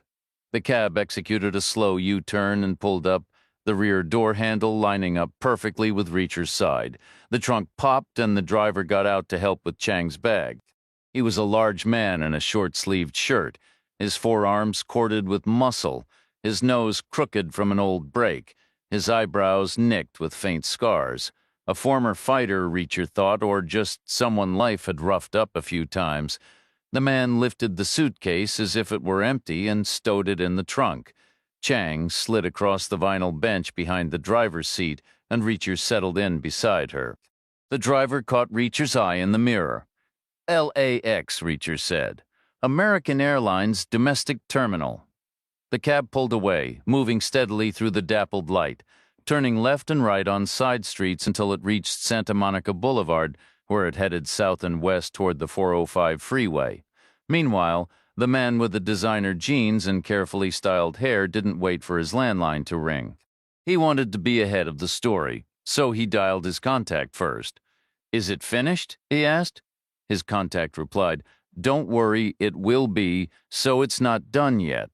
Not at this moment, but Hackett was right there. "Let us handle our job, all right.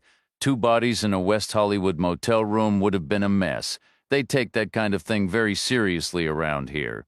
The scene would have drawn a dozen squad cars in no time. 4 detectives would have been assigned, and it would have made the evening news. Hackett can't risk that kind of attention. The exposure is too great. He needs to keep his options open for future work. So when do we move? Just trust me. They won't be boarding that plane." The 405 was its usual busy self, but traffic was flowing. 3 lanes of cars, all gleaming with fresh paint and polished chrome, moved steadily under the fierce California sun, with the dry, golden hills rising in the distance. The ride was smooth. Chang had her window rolled all the way down, letting the warm breeze tangle her hair. Her T-shirt was damp at the shoulders from where it had been pressed against the seat. Their driver was methodical and controlled, keeping the car in the right lane, matching the pace of traffic, a sensible strategy on Los Angeles freeways. They would arrive when they arrived. Reacher lounged in his seat, feeling relaxed and loose-limbed, and Chang seemed equally at ease beside him. She remarked, "A library volunteer has to be local, doesn't she? It's a community position. We won't have to comb through all of Chicago." Reacher replied, "You should look up what Westwood published 4 months back. We need to understand what was occupying McCann's thoughts before we meet him. We need the context for that first phone call." Chang pulled out her phone and navigated to the LA Times website. The cellular connection was slower than Wi-Fi, but it loaded eventually, she asked. Exactly 4 months, or should we assume he might have been reading an older article? Fair question, Reacher said. If McCann spends time online, he could have found anything, but listing every article Westwood ever wrote won't help. Try a 3-month span. Look at what came out 4, 5, and 6 months ago. Chang typed Westwood into the site's search bar, which initially returned results about the Westwood neighborhood. She refined her search to Ashley Westwood in quotes, which worked better. A sidebar appeared on the right with a photo and a brief biography. The picture seemed to be from a few years prior, on a better day. Westwood looked younger, his hair and beard tidier and less gray. The bio noted postgraduate degrees in molecular biology and journalism. On the left was a list of his articles, each with a headline and a short summary. The first was a preview of an upcoming piece on the history of wheat, scheduled for the following Sunday. Below that was the article on traumatic brain injuries they had already seen in Keever's room in Oklahoma City. Chang scrolled down, stopping about 8 entries back, which landed her around the 4-month mark. The journalist was producing a substantial article roughly every 2 weeks, each one presumably requiring significant research. It wasn't coal mining or emergency medicine, Reacher thought, but it wasn't easy either. He'd never written anything longer than an after-action report, which was typically brief and not always strictly factual. The first article from 4 months ago was about organic farming, fruits, vegetables, and staple crops. The headline was deliberately provocative, and the summary suggested large agricultural corporations were manipulating definitions to charge premium prices without doing the necessary work. 2 weeks before that, Westwood had written about gerbils, specifically ancient gerbils. The summary indicated new research argued that the bubonic plague in medieval Europe was spread not by fleas on rats, as traditionally believed, but by fleas on giant gerbils from Asia. Traffic in their lane began to slow while the middle and left lanes streamed past. Their driver held his position. Chang continued scrolling. Next, after the gerbil piece, was a 5-month-old article concerning climate change. The article claimed sea levels were climbing, and a brief analysis suggested that using fractal geometry to design an East Coast barrier would require more concrete than humanity had ever produced. Chang remarked, "Climate change is covered everywhere. McCann doesn't need to single out Westwood specifically, does he?" Reacher nodded. Agreed. Next was a segment on the deep web concerning internet search engines and how the surface web was far easier to explore. That was followed by a report on bees vanishing globally. The piece warned that without pollination, crops would fail and widespread famine would follow, a toll far exceeding 200 people.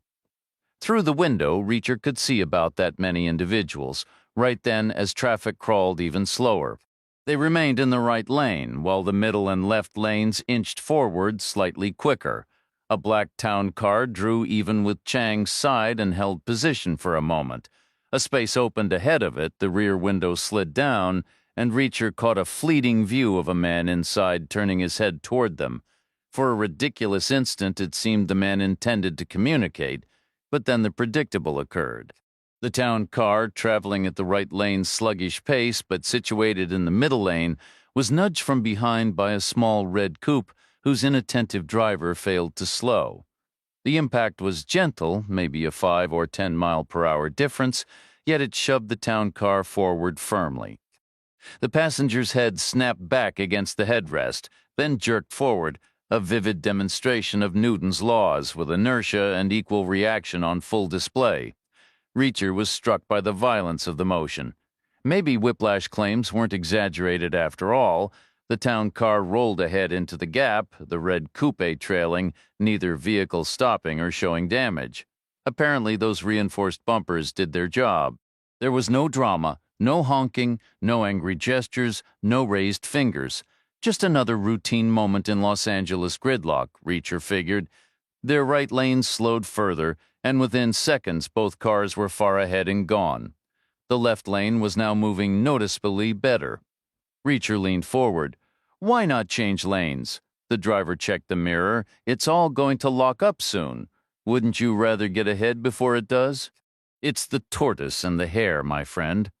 Chang placed a hand on Reacher's arm and gently pulled him back. "Let him do his job. You flunked driving, remember?" She returned to her phone. The final item in their 3-month review was a story about a marine highway running along the West Coast from California to Oregon, used by great white sharks for seasonal migration. This wasn't a concern for most, except the French adventurer planned to swim through it during a Pacific crossing from Japan. He would rest on a support boat each night and swim 8 hours daily. The report noted sharks were a secondary worry. First, he'd have to cross the Pacific Gyre, a vast, slow whirlpool clogged with plastic waste, toxic sludge, and assorted debris. Chang said, "The French are insane." Reacher said, "My mother was French." "Was she insane?" "Pretty much."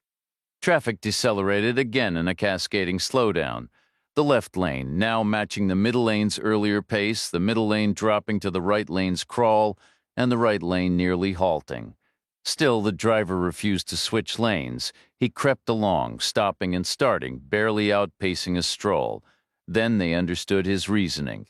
Just past Culver City and approaching Inglewood with LAX nearby, he suddenly veered off the freeway onto an unmarked exit on the right, which led to a narrow road that appeared to enter a deserted maintenance yard. The taxi rattled across a stretch of pitted asphalt littered with debris, moving alone between rows of rusted metal sheds. It swung onto a side path of fractured concrete, leading to a dead end where only a dilapidated warehouse stood, its damaged doors swaying open on one hinge. Without hesitation, the driver rolled straight into the shadowy interior. Chapter 31 inside. The cavernous space was supported by skeletal iron beams with narrow shafts of daylight piercing through countless small holes in the corrugated walls. The warehouse stretched nearly the length of a football field, largely hollow except for scattered heaps of forgotten machinery and metal scraps. The concrete floor was worn smooth in patches, stained with dark oil spills and littered with rust flakes and scattered pigeon down. The sound of the engine and the crunch of tires echoed loudly through Chang's open window. Reacher noted the complete absence of other people, a fact his instincts immediately registered. A single swift punch to the driver's temple would end this. A powerful right hook, coming down at an angle, sudden, no telegraphing the move, let the guy get a taste of his own medicine. Strike before you're struck. Reacher's hand tightened into a ready fist. Then just as quickly it loosened.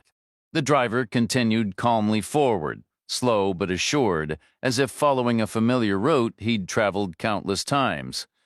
"The tortoise and the hare, my friend," the driver remarked, a hint of pride in his voice. "Just shaved a good 20 minutes off our trip." At the opposite end of the building, an identical broken door hung open, framing a rectangle of harsh sunlight. They rolled out over more cracked pavement, weaving between deserted outbuildings, and finally exited through a leaning gate onto the northern perimeter road of LAX, just outside the main security fence. Ahead, Reacher saw the air traffic control tower with runways, taxiways, parked aircraft, and a bustle of service vehicles moving below the vast, sun-drenched sky. Technically, we were trespassing back there, the driver admitted. But I worked in that place when it was still operational, so I feel I've earned the shortcut. It beats getting stuck in the usual afternoon freeway backup, always a nightmare this time of day. I lose a little on the meter, but I make it up by getting to my next fare twice as fast. My little secret. A bit of local knowledge goes a long way. He turned right onto a service road, tracing another tall wire fence, and within moments they merged back into the steady stream of taxis, town cars, and passenger vehicles, all flowing toward the terminal buildings. Shortly after, they pulled to the curb at the American Airlines departures area. In another minute, Chang's suitcase was on the sidewalk, upright with its handle extended. The driver was paid and tipped, and the cab pulled away into traffic. Chang collected thin paper boarding passes from a kiosk, and they moved toward the security checkpoint. They didn't make it far. A man stepped directly into their path. He appeared to be in his 40s with a ruddy complexion and short, fair hair. He wore tan chinos and a blue polo shirt beneath a blue jacket, all of which had a generic official look. A lanyard hung around his neck, tangled with the badge at the end twisted backward.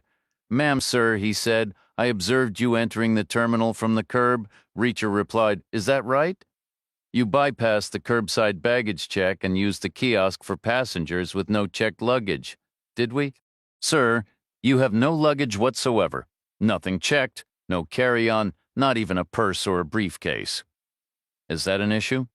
"Frankly, sir, yes, it is. It's atypical behavior. It's one of the indicators on our checklist." "Whose checklist?" The man paused, then seemed to realize his ID was facing the wrong way. He made a low, annoyed sound in his throat and flipped the badge around to reveal its front.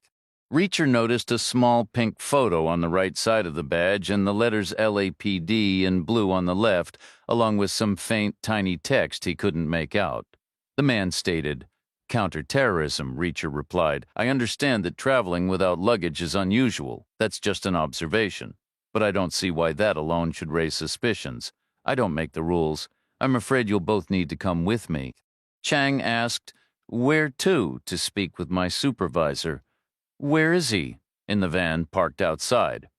Reacher looked through the sliding doors and spotted a dusty blue panel van about 30 yards away, idling in the no-waiting zone.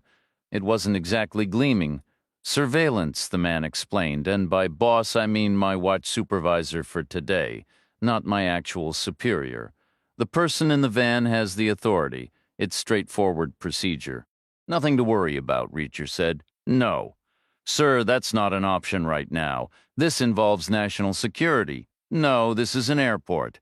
People come here to catch flights, which is exactly what we're about to do with one shared bag. So either arrest us or move along. That kind of attitude is also on the checklist, higher or lower than the no luggage item. Sir, you're not making this any easier. Easier for what?" The man stiffened, and 2 LAPD officers in uniform came into view, their belts loaded with gear. Then the man let out a breath, sounding either annoyed or defeated, and said, "All right, have a safe flight." He walked away, already scanning the terminal for other potential issues. Thanks to Chang's gold card status, their boarding passes granted them pre-approved clearance, allowing them to use a priority security line and keep their shoes on.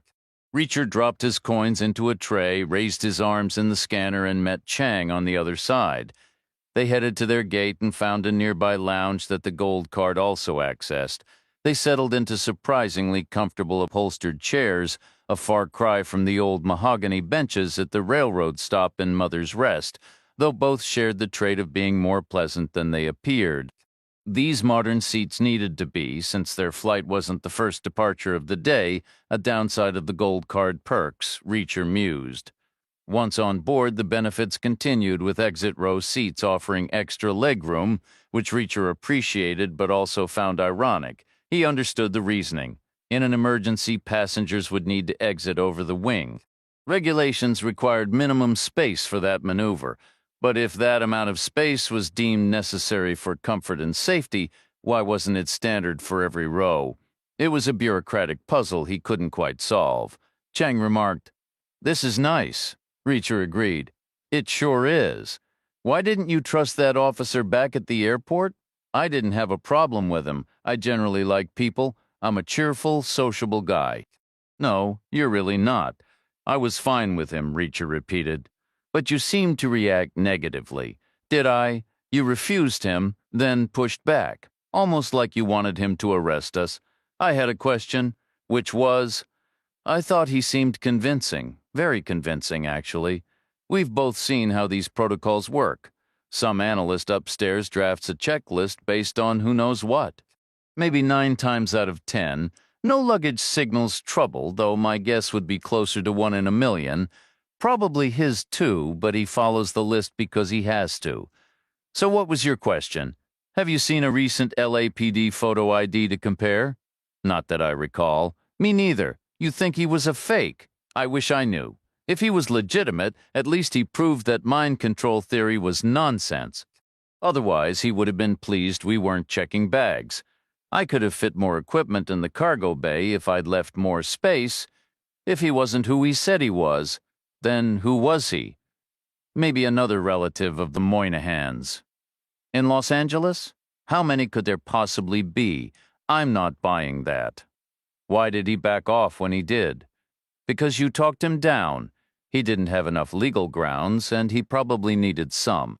The law might be flimsier than we assume. No, he quit because the police got too close. They were his people. But what if they weren't? What if he was a scam artist hired to lure us into that van? Honestly, nothing's worth that much trouble. He's a professional who wants to keep working. He wasn't certain what I'd do next. I could have lost my temper. He couldn't afford a scene. So he cut his losses when those cops drifted near, just patrolling, keeping an eye out for anything odd. In short, the guy saved his own skin and bolted. Or he was a decent officer who saved you an hour in a cell and himself an hour of forms by taking a moment, calming down, and walking away. The aircraft pivoted onto the runway, churning up clouds of pale dust, and began to accelerate with a lazy confidence, as though it knew all the secrets of flight had been solved generations back. It rose smoothly into the air, catching the sunlight, then drifting slightly in the haze before climbing on streams of exhaust, charting a smoky but elegant path toward the northeast. 20 minutes later, and about 20 miles south of Mother's Rest, the man in crisp jeans and carefully styled hair answered his landline. His contact said, "We're going to fix this." Fix what? We had incredibly bad luck. What are you talking about? There was a complication. Did they board the plane? The contact's tone shifted again, not from enthusiasm, but from a frustrated, disbelieving fixation on what should have happened. Hackett planned it perfectly. She booked the flight over the phone, so he had every detail. The timing was exact, down to the second. He watched them leave the motel in a cab. He was in the back of a town car by then with a hired driver. They followed for a while, then pulled up alongside on the 405. It was a sure thing. She even had her window down. The fast lane was clear for a clean escape, and a black town car heading to LAX is invisible. There are thousands of them. The shotgun was coming up right then, point-blank range, and then they got rear-ended by a Ferrari. Hackett said it felt like being kicked into next week. They lost sight of them completely. You can't drive backward on a freeway, so they're on the plane?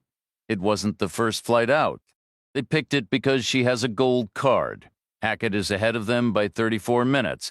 Like I said, we're going to make this right. In Chicago, no extra charge. It wasn't our Ferrari, but it's our reputation on the line. Don't let them speak to McCann. Understood. We're already on the same page.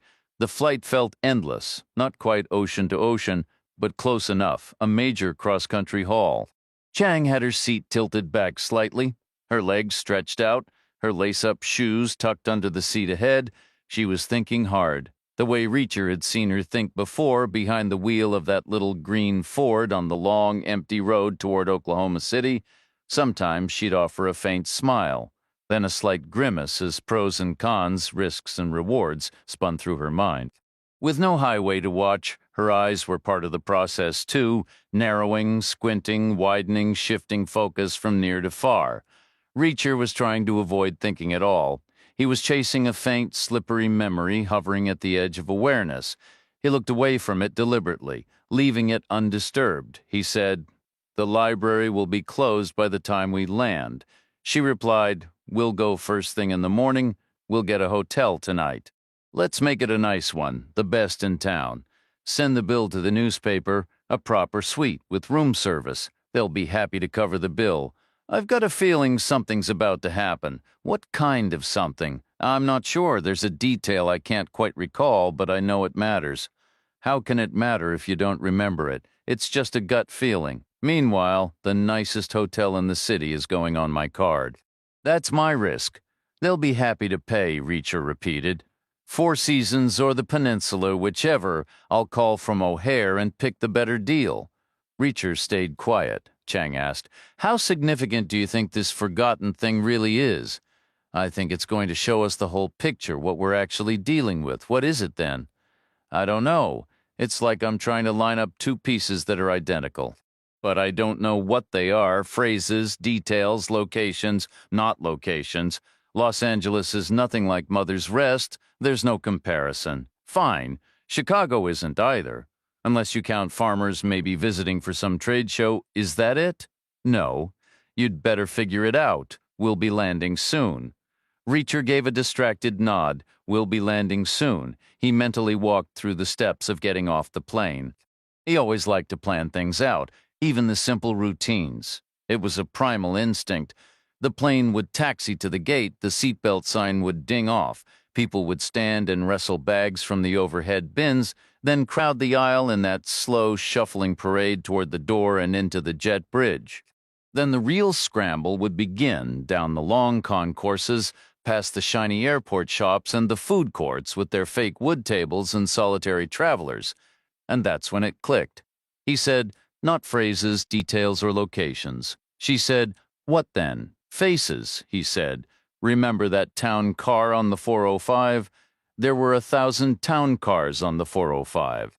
One pulled up next to us, held pace for a second, then got tapped from behind by a little red car. Oh, that one. Its window rolled down. I got a flash of the guy inside. How much of a flash? A tiny one, a fraction of a second. And we've seen him before. Where? In that diner in Inglewood, the beige one this morning when we first met Westwood. That guy was there, elbows on the table, reading a paper. Now Chang was silent. Same guy, Reacher said. I was trained to think like a defense attorney. And logically, I agree with you completely. It was a blink between two cars doing 40, and eyewitness accounts are notoriously shaky. But the ancient part of my brain is screaming. It was him. How? The instinct is going crazy. You get instincts like that? I listen for them. We were animals for millions of years. We learned things, we shouldn't ignore them. What's the instinct telling you? Part of it is bracing for a fight. It knows trouble is coming, and the other part, it's putting the pieces together, and it adds up to two possibilities. Either I'm completely wrong, or that guy has been on us from the beginning, which would mean he's tracking your phone, which would mean he knows almost everything we've done. And which means we should call the Four Seasons or the Peninsula from a payphone. That's how we get a step ahead. And we need to get ahead because this guy is moving fast. This morning in the diner, he was just watching, maybe listening in. Now he's trying to take us out by rolling down his window. He looked right at me. For a split second, I thought he had something to say. He was focusing on me, but not to talk. He was acquiring a target. That's what he was doing. The line link suggests he had a sawed-off shotgun in that car. Perfect for a drive-by, like a heat-seeking missile. 2 shots to finish the job, then chaos on the highway, everyone swerving, and he slips away in the fast lane. Afterward, he's just another black sedan in a sea of traffic, exactly as you described. That's an incredibly violent picture you're painting. It's all or nothing. Why else would he pull up alongside us like that? He was given orders to eliminate us, which means he's adaptable. And that kind of skill doesn't come cheap. That starts to paint a picture of what's really going on in Mother's Rest. They're providing something in return for serious money. Enough to hire a high-end flexible operative to handle a potential problem. Unless, like you mentioned, it was a fleeting glance at 40 miles an hour, 2 cars in motion, and eyewitness accounts are famously unreliable. Hope for the best, but always prepare for the worst. That kind of thinking won't get us a search warrant. Warrants are about evidence you can present, not about what you feel in your gut, and you feel it in your gut, it's an instinct. It's the reason I'm still breathing after all this time. Survival of the fittest in real time, she asked. What did we do between breakfast and now to push them into action? That's the question, he replied. We zeroed in on McCann, which means he must be incredibly important to them. And that makes him incredibly interesting to us, and the library will be closed by the time we arrive. She said, if he's even the same person, you could still be mistaken. But the smart move is to act as if I'm right, just to be safe, like Pascal's wager. It costs us nothing if we're wrong, but it could save everything if we're right. Except he's behind us now. He's still back in L.A. Not necessarily. This wasn't the earliest flight available. Chang didn't respond. She simply took out her phone, held down the power button, and switched it off completely, disconnecting entirely from the network.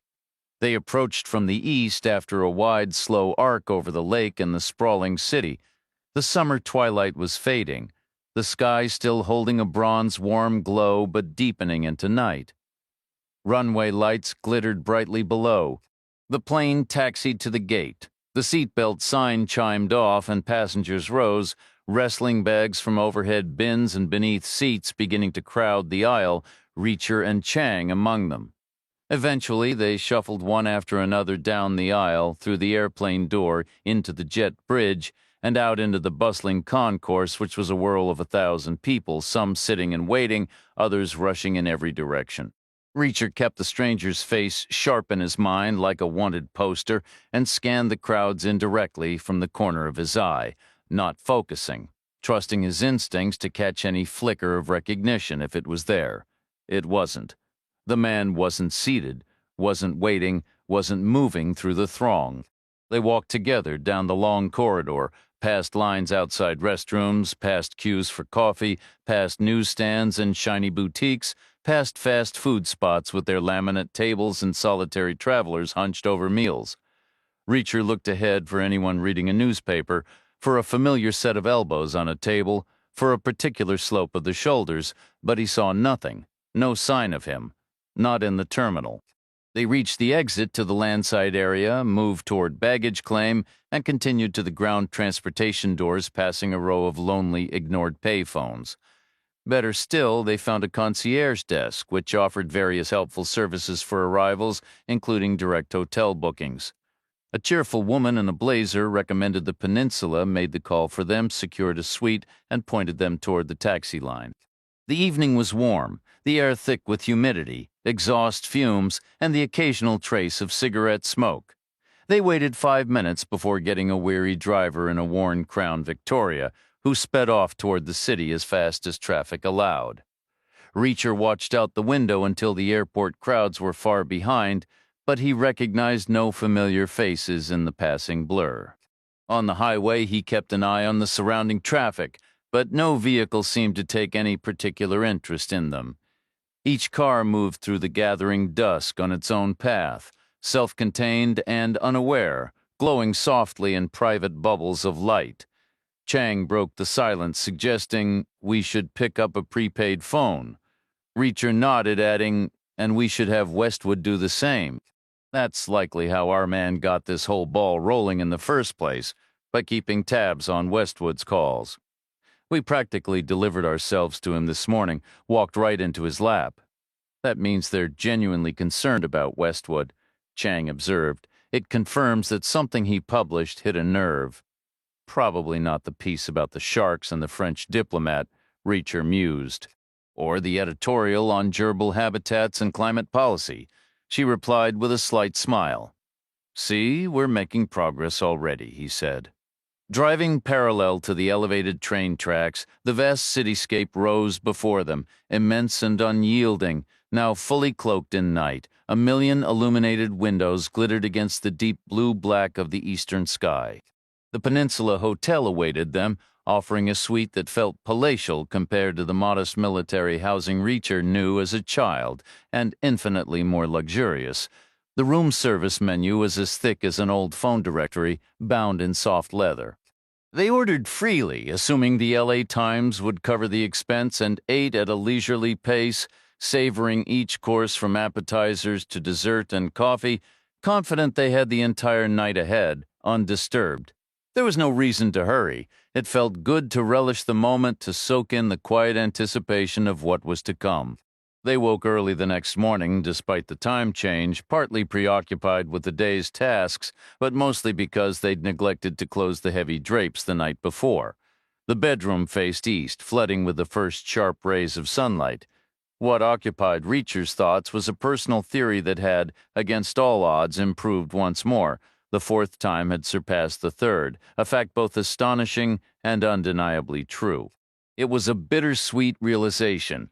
Logic insisted this couldn't last. Eventually things would plateau or even diminish. Everything had to find its level, sooner or later. Yet a stubborn part of him wondered, could it really keep getting better? Hope for the best, but plan for the worst, he reminded himself. Chang, meanwhile, was focused on practicalities. I'm thinking about how to get to Lincoln Park, she said. It's fairly close. Renting a car seems excessive. Parking could be a nightmare. Taxis would be expensive and unreliable. I'm leaning toward hiring a town car for the day. Black, preferably arrange it through the hotel, Reacher agreed, adds another buffer. Keeps us a step ahead. Pick up at 9. We'll reach the library about 10 minutes after it opens. Perfect. Their early start left ample time for a drawn-out room service breakfast, long showers, and other unhurried morning activities, including further exploration of those evolving personal theories. Their town car was a classic black sedan, polished to a high gloss. The driver, a compact man in a gray suit, assured them he was content to navigate traffic or wait curbside. It made no difference to him. He was paid regardless. The trip to Lincoln Park took just 10 minutes. Inside the library, there was a quiet start-of-the-day energy, with staff discreetly preparing for the public. They asked for the woman they'd spoken to on the inquiries line the previous day and were passed from one helpful employee to another, like a baton in a relay, until they reached a standalone desk marked Inquiries in a side alcove. The chair was pushed in neatly, the computer screen dark and untouched. The Inquiries librarian was running late, but they weren't at a dead end. Set into the alcove's far wall was a door, and from behind it came the murmur of voices. A sign on the door read, Volunteer Room. This was where McCann had placed his 15 calls before Westwood finally hung up. Reacher knocked firmly, and the voices inside fell silent. He pushed the door open and stepped into a break room that felt like it belonged in a government building. Inoffensive colors, low chairs with fabric upholstery. 5 people were seated there, 2 men and 3 women of varying ages and appearances. A phone rested on a low table between 2 of the chairs. "Excuse me," Reacher said. "Sorry to interrupt. I'm looking for Mr. McCann." An elderly man replied, "He isn't here," with a tone of such certainty that Reacher figured he knew McCann well enough to speak for him. The man was thin, dressed in pleated khakis and a tucked-in plaid shirt, his white hair neatly brushed, the uniform of a retired executive, someone who probably missed the structure of spreadsheets and meetings, still craving a sense of purpose. Reacher asked, "When did you last see him?" "About a month back." "Is that normal for him?" "He comes and goes. These are volunteer roles, after all. I understand he has other interests. Do you know where he lives?" The old man stiffened slightly. "I'm sorry, but those are personal questions, and I have no idea who you are. Mr. McCann recently hired a private investigation firm to assist with a problem. We're the agents assigned to help him. Then you should already know where he lives." Reacher lowered his voice. "Sir, could we speak privately?" That landed perfectly. The old guy's ego lit up. He'd been singled out, recognized as someone worth pulling aside. He turned to the others. "Would you mind giving us the room? It's time to get started anyway. Everyone has tasks to handle." The other volunteers filed out, the younger man and the 3 women, and Chang shut the door behind them. She and Reacher took seats just vacated, forming a triangle with the old man who hadn't moved. Chang said, "The agent who was handling Mr. McCann's case has gone missing. Our first priority in situations like this is to ensure the client's safety, standard procedure, but we need help locating him." The old man frowned. "What's this really about?" "We aren't entirely sure. Maybe you can help with that too." "We believe Mr. McCann was agitated about something. Did he ever mention it?" "I know he wasn't a happy man.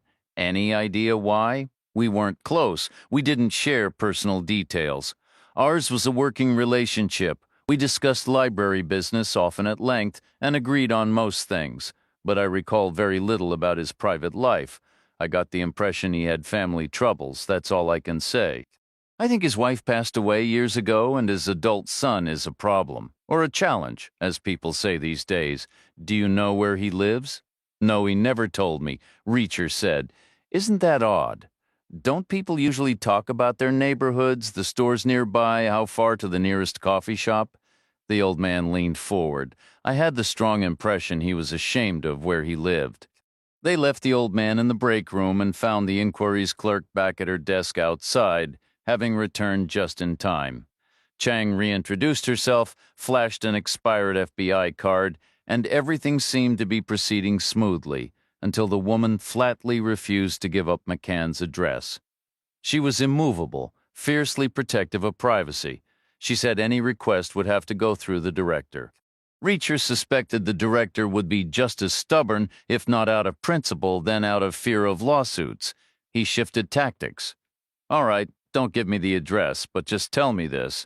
Does Mr. McCann actually have an address on file? Of course he does. And you know what it is? Yes, but I can't tell you. Is it local? I can't give you the address. I don't want it anymore. I wouldn't even listen if you tried. I just need to know if it's nearby. That's the whole question. It doesn't reveal anything specific. Every area has thousands of residents. Yes, it's local. How local? Does he walk here on the days he works? You're asking for his address. No, I'm not. I don't want his address. I wouldn't even let you tell me now. I'd cover my ears and hum. I just want to know if it's within walking distance. It's a question of geography. Or maybe physiology.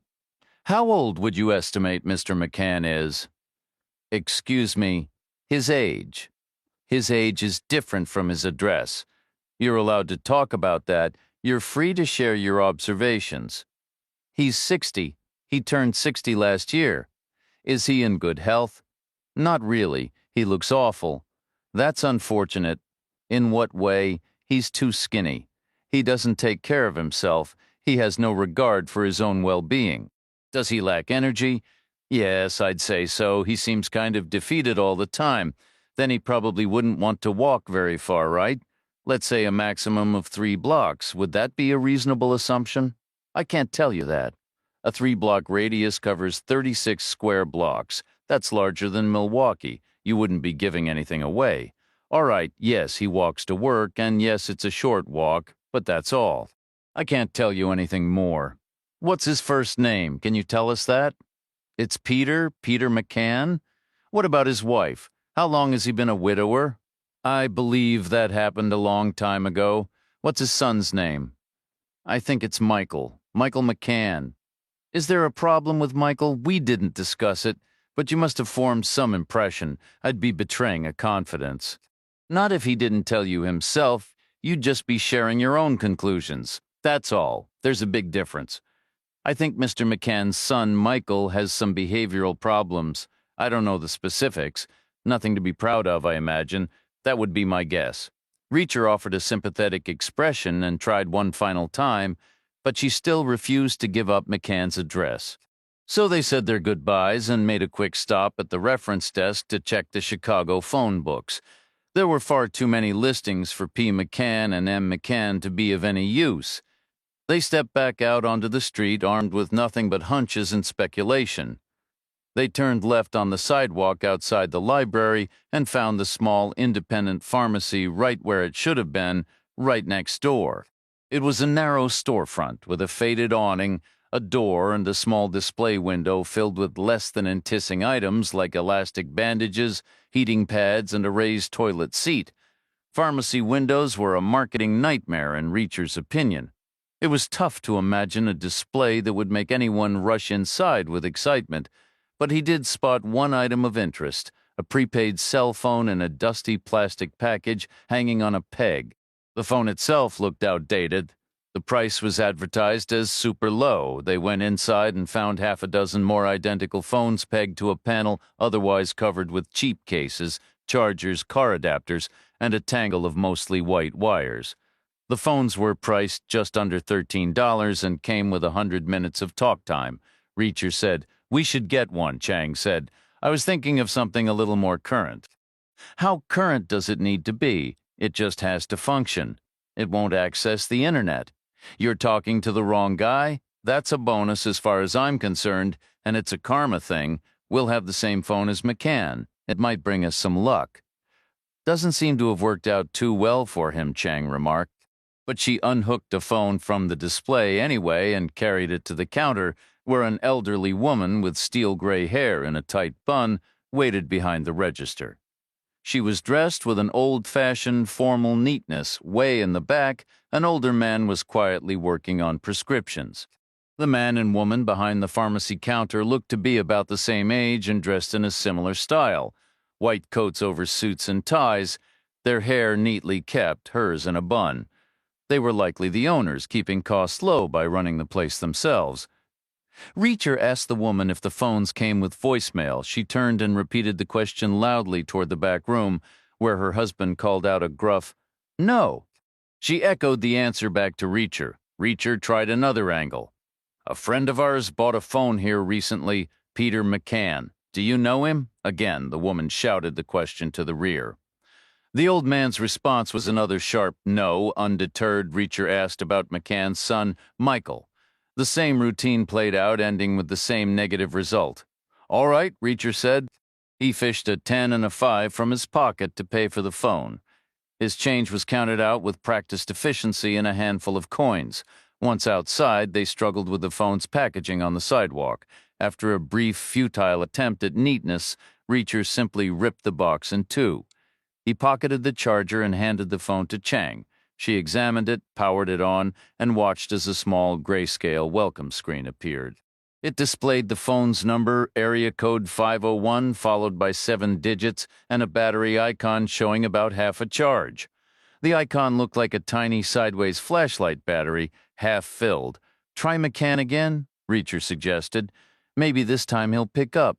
Maybe his phone will sense a kindred spirit." The budget phone didn't have a speaker option.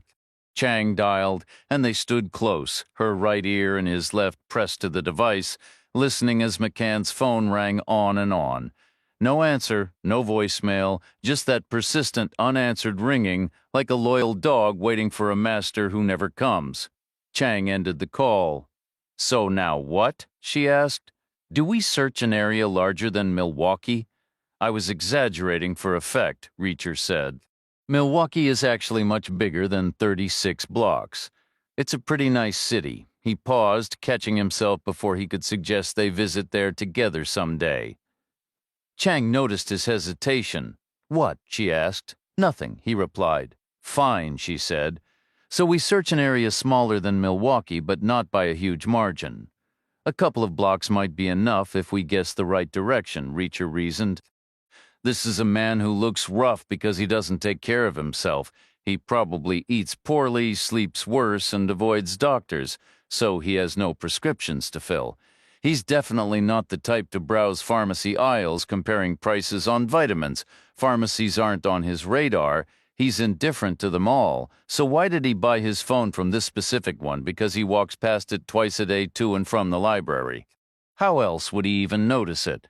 They had one dusty phone in the window, so I think we can assume he walks home this way, out the library door, left turn past this pharmacy and onward." "Onward to where?" Chang asked. "This seems like a solid neighborhood with good real estate," Reacher observed. "But McCann is apparently ashamed of where he lives.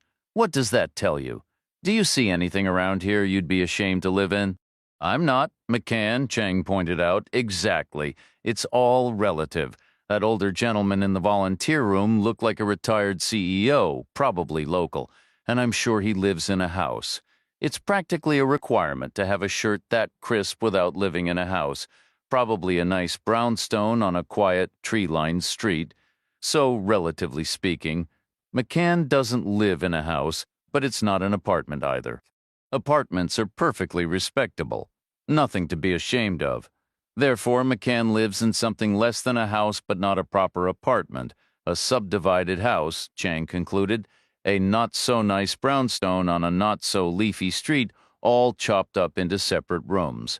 It was a tough thing for one man to admit to another, especially when the other guy lived alone in a well-kept brownstone. Maybe it was even the same model, built from the same plans but on a street that hadn't seen better days. That kind of comparison was a little too sharp for pride to handle." "That's the general idea," Reacher agreed, maybe skipped the part about hormones. "But a few blocks from here, we'll hit streets full of worn-down row houses. You'll see a dozen doorbells, most with names beside them. With any luck, one of those names will be McCann. They found more than a couple of streets. They found four, each one long and lined with low-rise buildings that felt older than the taller structures around them. The neighborhood wasn't unpleasant. No litter, no needles, no spray paint tags, nothing obvious. But some quiet, unforgiving rule of real estate had marked it down. Maybe it was the lack of trees, or too many window air conditioners, or a story that began decades back when someone first carved a single home into apartments. Reputation was a subtle thing. They had the town car circle slowly to map the area, then parked and continued on foot. The sun was already high over the lake, throwing sharp, bright reflections. Though morning wasn't over, the heat was building. Chang took the sunny side of the street. Reacher kept to the shadows. They moved from door to door out of sync, climbing brownstone steps and coming back down like canvassers or determined missionaries. Most buttons had names, handwritten type, printed, or stuck on narrow black tape over older ones. Reacher saw Polish, African, South American, and Irish surnames, a miniature United Nations right there on the doors. But on that first street, none of them was McCann, 20 miles south of Mother's Rest. The man in the crisp jeans took another call on his landline. His contact said, "She stopped using her phone? Why?" "Hard to say, could be caution. She's ex-FBI and he's ex-military. They aren't amateurs.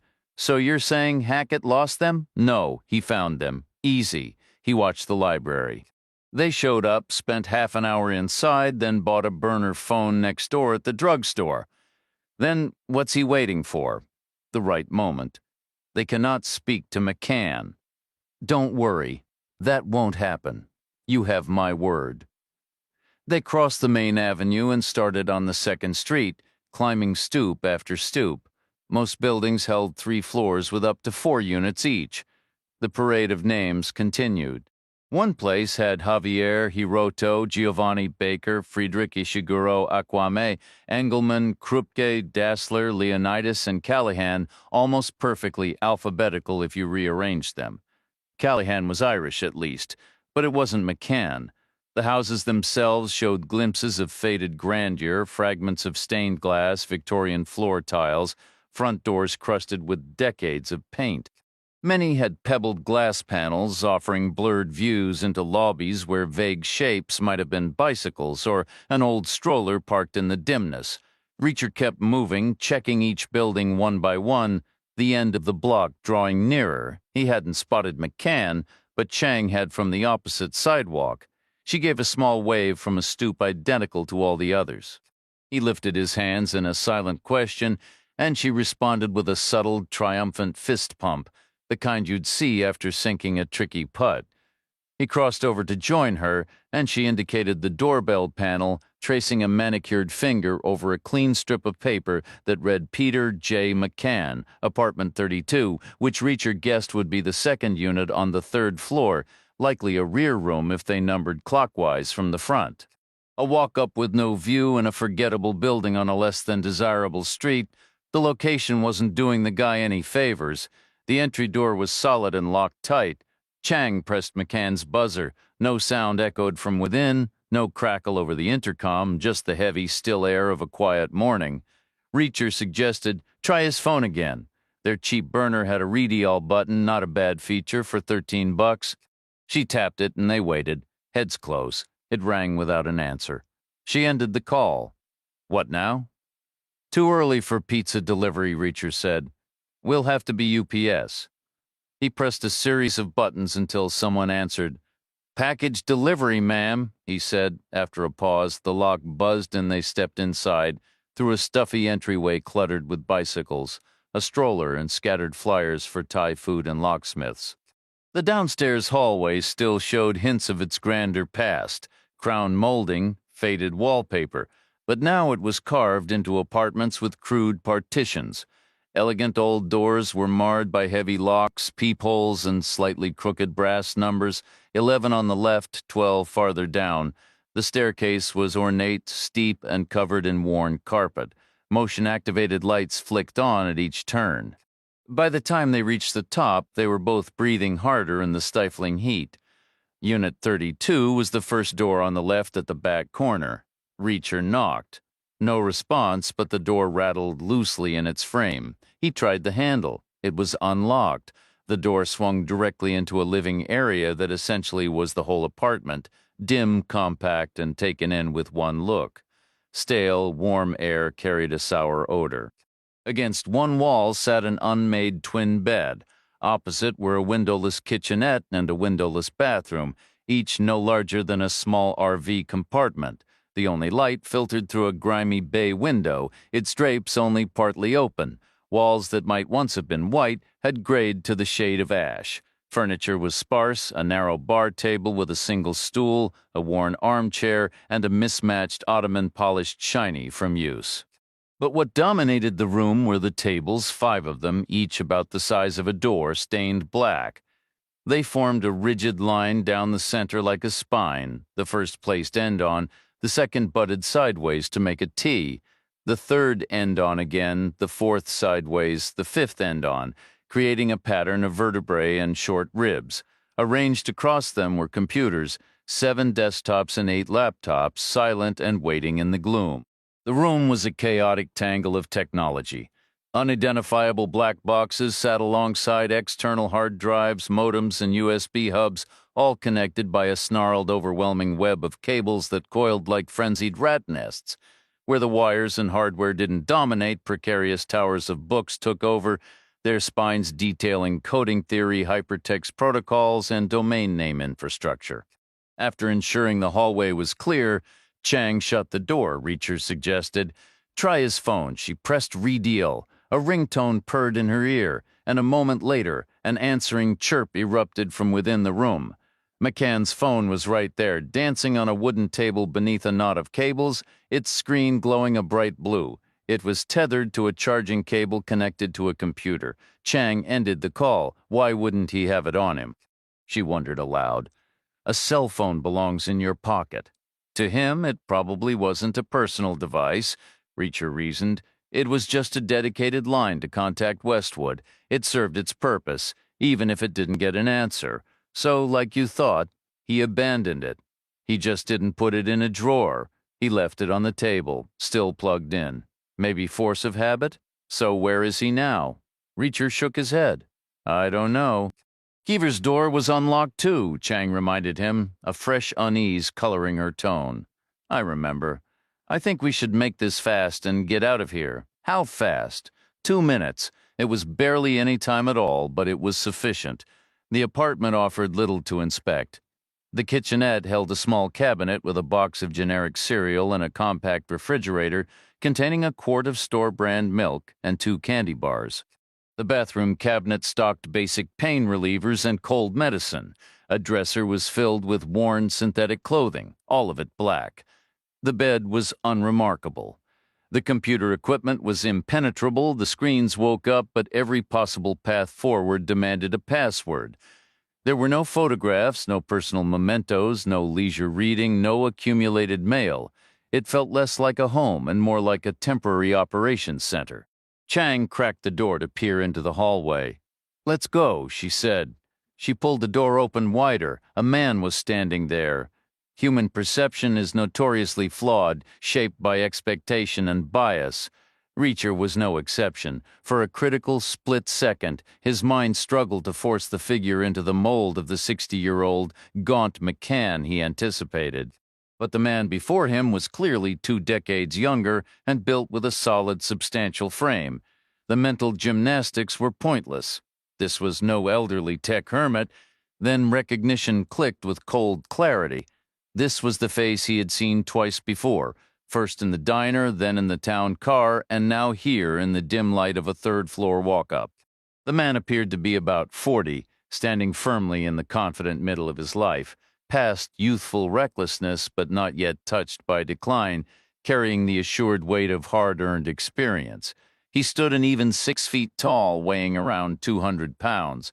He wore unfashionable high-waisted blue jeans with a belt, a plain white shirt open at the collar, and a blue satin baseball jacket.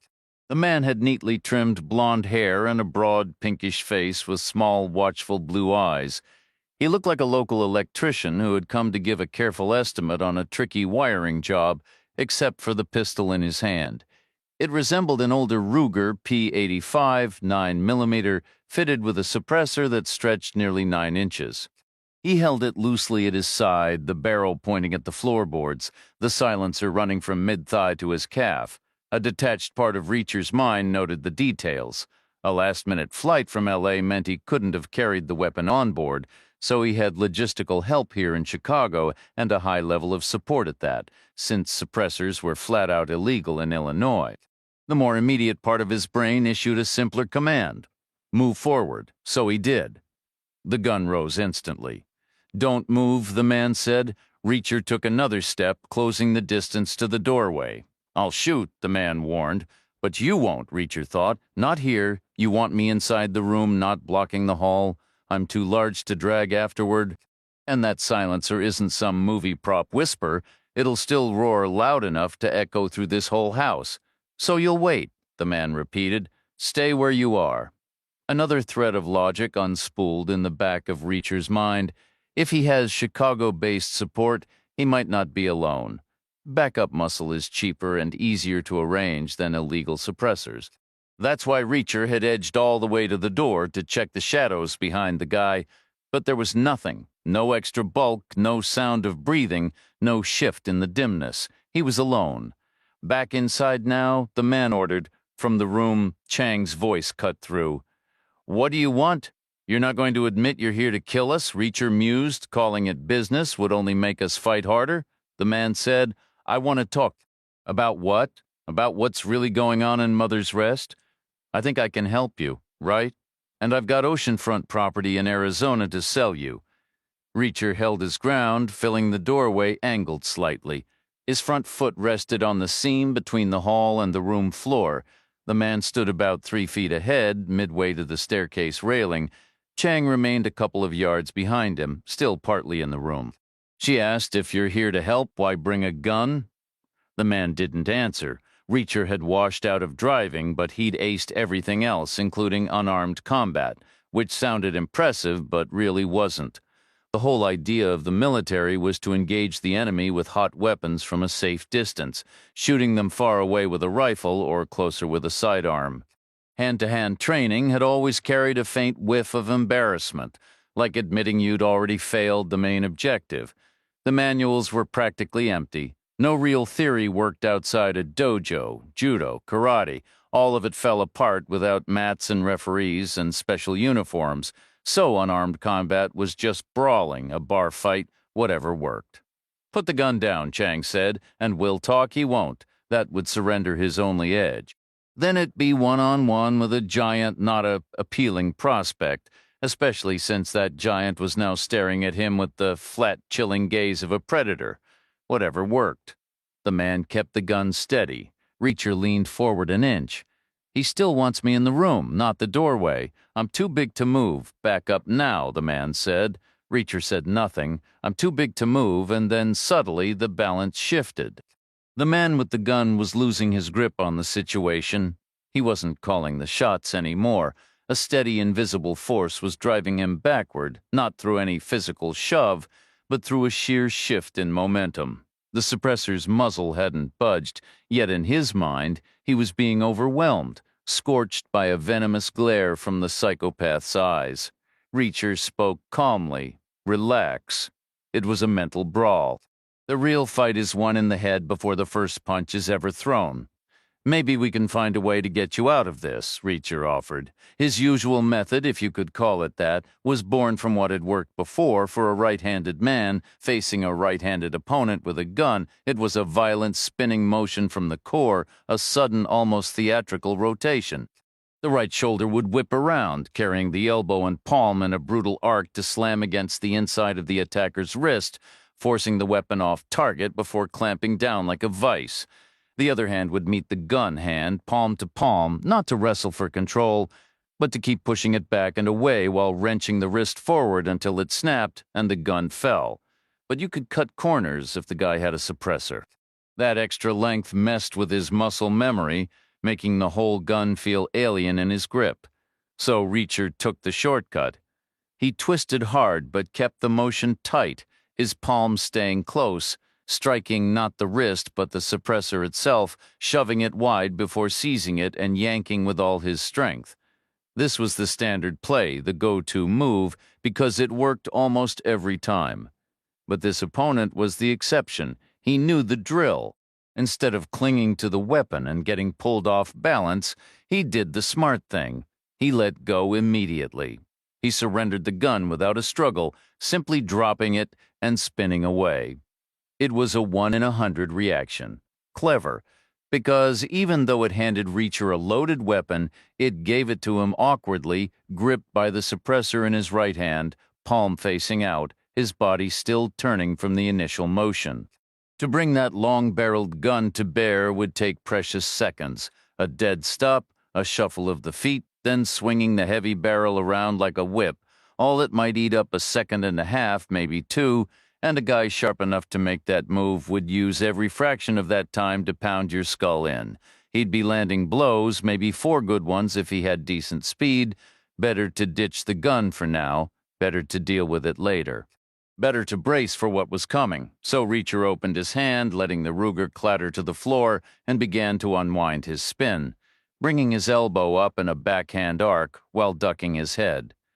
The first incoming punch glanced off the crown of his skull, then a left hook caught him above the ear, a brutal ringing shot that felt like getting hit with a pipe. His own elbow swept through the air then, carving out a defensive space and deflecting the next right cross. He used that momentum to fire off a left hook of his own, but the earlier blow had jarred his recovery, throwing his aim off. The punch connected, but without its full force, it didn't send the man crashing through the stair railing, just bounced him off it with a solid thud. The man displayed another flash of surprising skill. Reacher had been leaning in, ready to finish the exchange, expecting his opponent to stumble back dazed and open. Instead, the guy twisted violently to the side in a move that was pure athletic instinct, impressive for someone his size, and undoubtedly a life-saving one. It came with an added benefit. Reacher was now caught with his weight shifted awkwardly, and the man capitalized instantly, driving a sharp, compact left fist into Reacher's side. The blow landed with a dull, deep thud that promised a spectacular bruise later. Then the man retreated a single measured step, settling into a poised, watchful stance like a boxer between rounds. He looked alert and unnervingly sure of himself. The discarded Ruger lay on the worn hallway carpet, its barrel pointing uselessly toward the wall, as indifferent as a flipped coin. It was slightly closer to Reacher, but that meant nothing. Bending down for it would be an invitation to get his skull caved in or his heart punctured.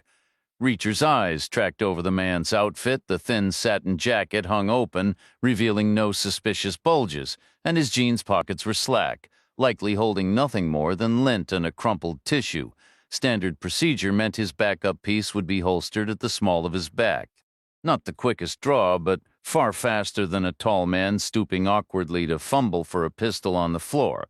That explained the confidence. This guy clearly didn't plan on settling things with his fists. And to be fair, he had the skills to back that up. He probably had just one small worry, Reacher figured. Reacher didn't actually need to pick up the Ruger himself. All he'd have to do is hook it with his foot and scrape it backward to Chang. That would flip the whole script. But it was a clumsy telegraphed move, and then Chang would still need to snatch it up, aim, and fire. The guy's draw from the holster would almost certainly be faster, so a minor concern, but a concern nonetheless, time to get inside his head. Reacher took one long, deliberate step backward. The geometry of the hallway shifted instantly. Now the Ruger was nearer to his opponent. Predictably, the man stepped forward closer to the gun. Human nature in a nutshell, hard to shove someone back, easy to lure them in. This guy would have proudly stood his ground against a charge, but he showed no such discipline about not being drawn forward, his first real mistake. A critical weakness. He didn't get it.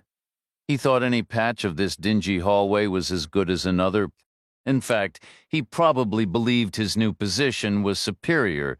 The Ruger was practically at his toes now. He could reclaim it whenever he wished, giving him 2 guns to Reacher's none. Sounds better, doesn't it? But it's actually worse. because of the temptation, the maddening, itching urgency of it. Here he was with two weapons almost within his grasp, yet neither one was in his hand, so close, yet utterly out of reach. His mind was already racing ahead, consumed by the future, the solid, reassuring weight of a grip in his palm, the trigger's resistance under his finger, total invulnerability, certain victory, the job done, it was right there. All it would take was a lightning-fast dip to scoop up the Ruger or a frantic swipe of his jacket to get to the holster at his back. Just that one motion. So incredibly close. But either choice would cost him a precious second, maybe more, and either would broadcast his intentions with glaring clarity. There would be no mystery. Reacher, standing just 2 paces away, would know exactly what was coming next, and Reacher was a big guy who had just proven he could move. How fast would he need to be going for the Ruger on the floor meant offering his face up for a devastating kick.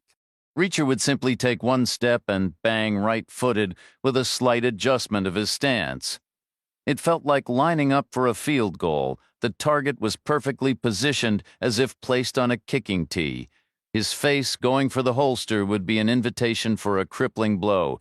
It would leave him fighting with one hand figuratively tied behind his back, his arm contorted, his entire body exposed. 2 weapons were right there, yet neither was in his grasp. The temptation was palpable, the urgency mounting, a dangerous distraction. Reacher closed the distance by another half step, tightening the space between them, heightening the tension. They stood 5 feet apart, face to face. On the surface, the man held still, but Reacher could see the subtle tremors running through him, a physical sign of his internal conflict. He was torn between ducking for cover or making a desperate grab. His body betrayed him with minute, aborted movements, little twitches and shudders as he mentally tested each option. His eyes darted up and down, fixated on the Ruger pistol, lying so temptingly close on the dusty floor of the old warehouse. "What's your name?" Reacher asked. "Why?" The man shot back, his voice tight. "We've become acquainted," Reacher said, his tone deceptively casual. "Might as well make it formal. Could be a smart play on your part. Makes me see you as a person, not just a problem.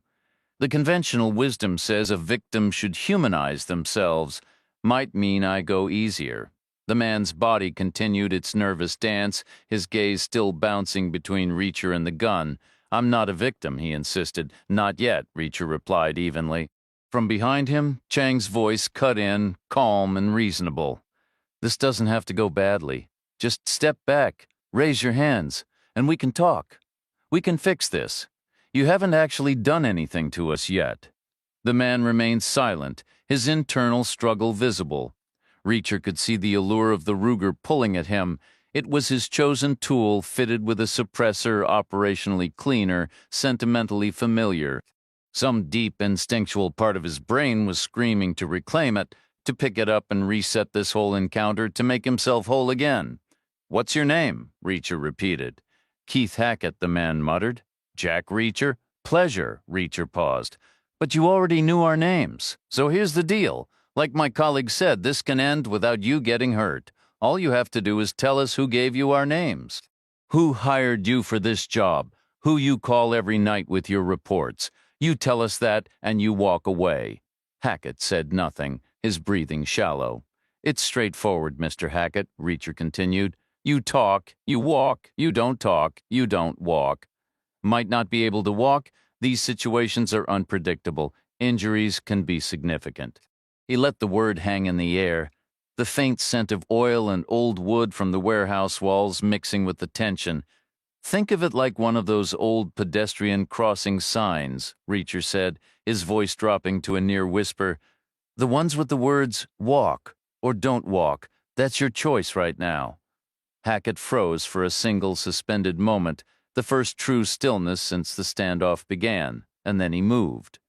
He powered downward, faster than a falling stone, eyes locked on the Ruger, his hands already shaping the scooping motion he'd rehearsed in his mind.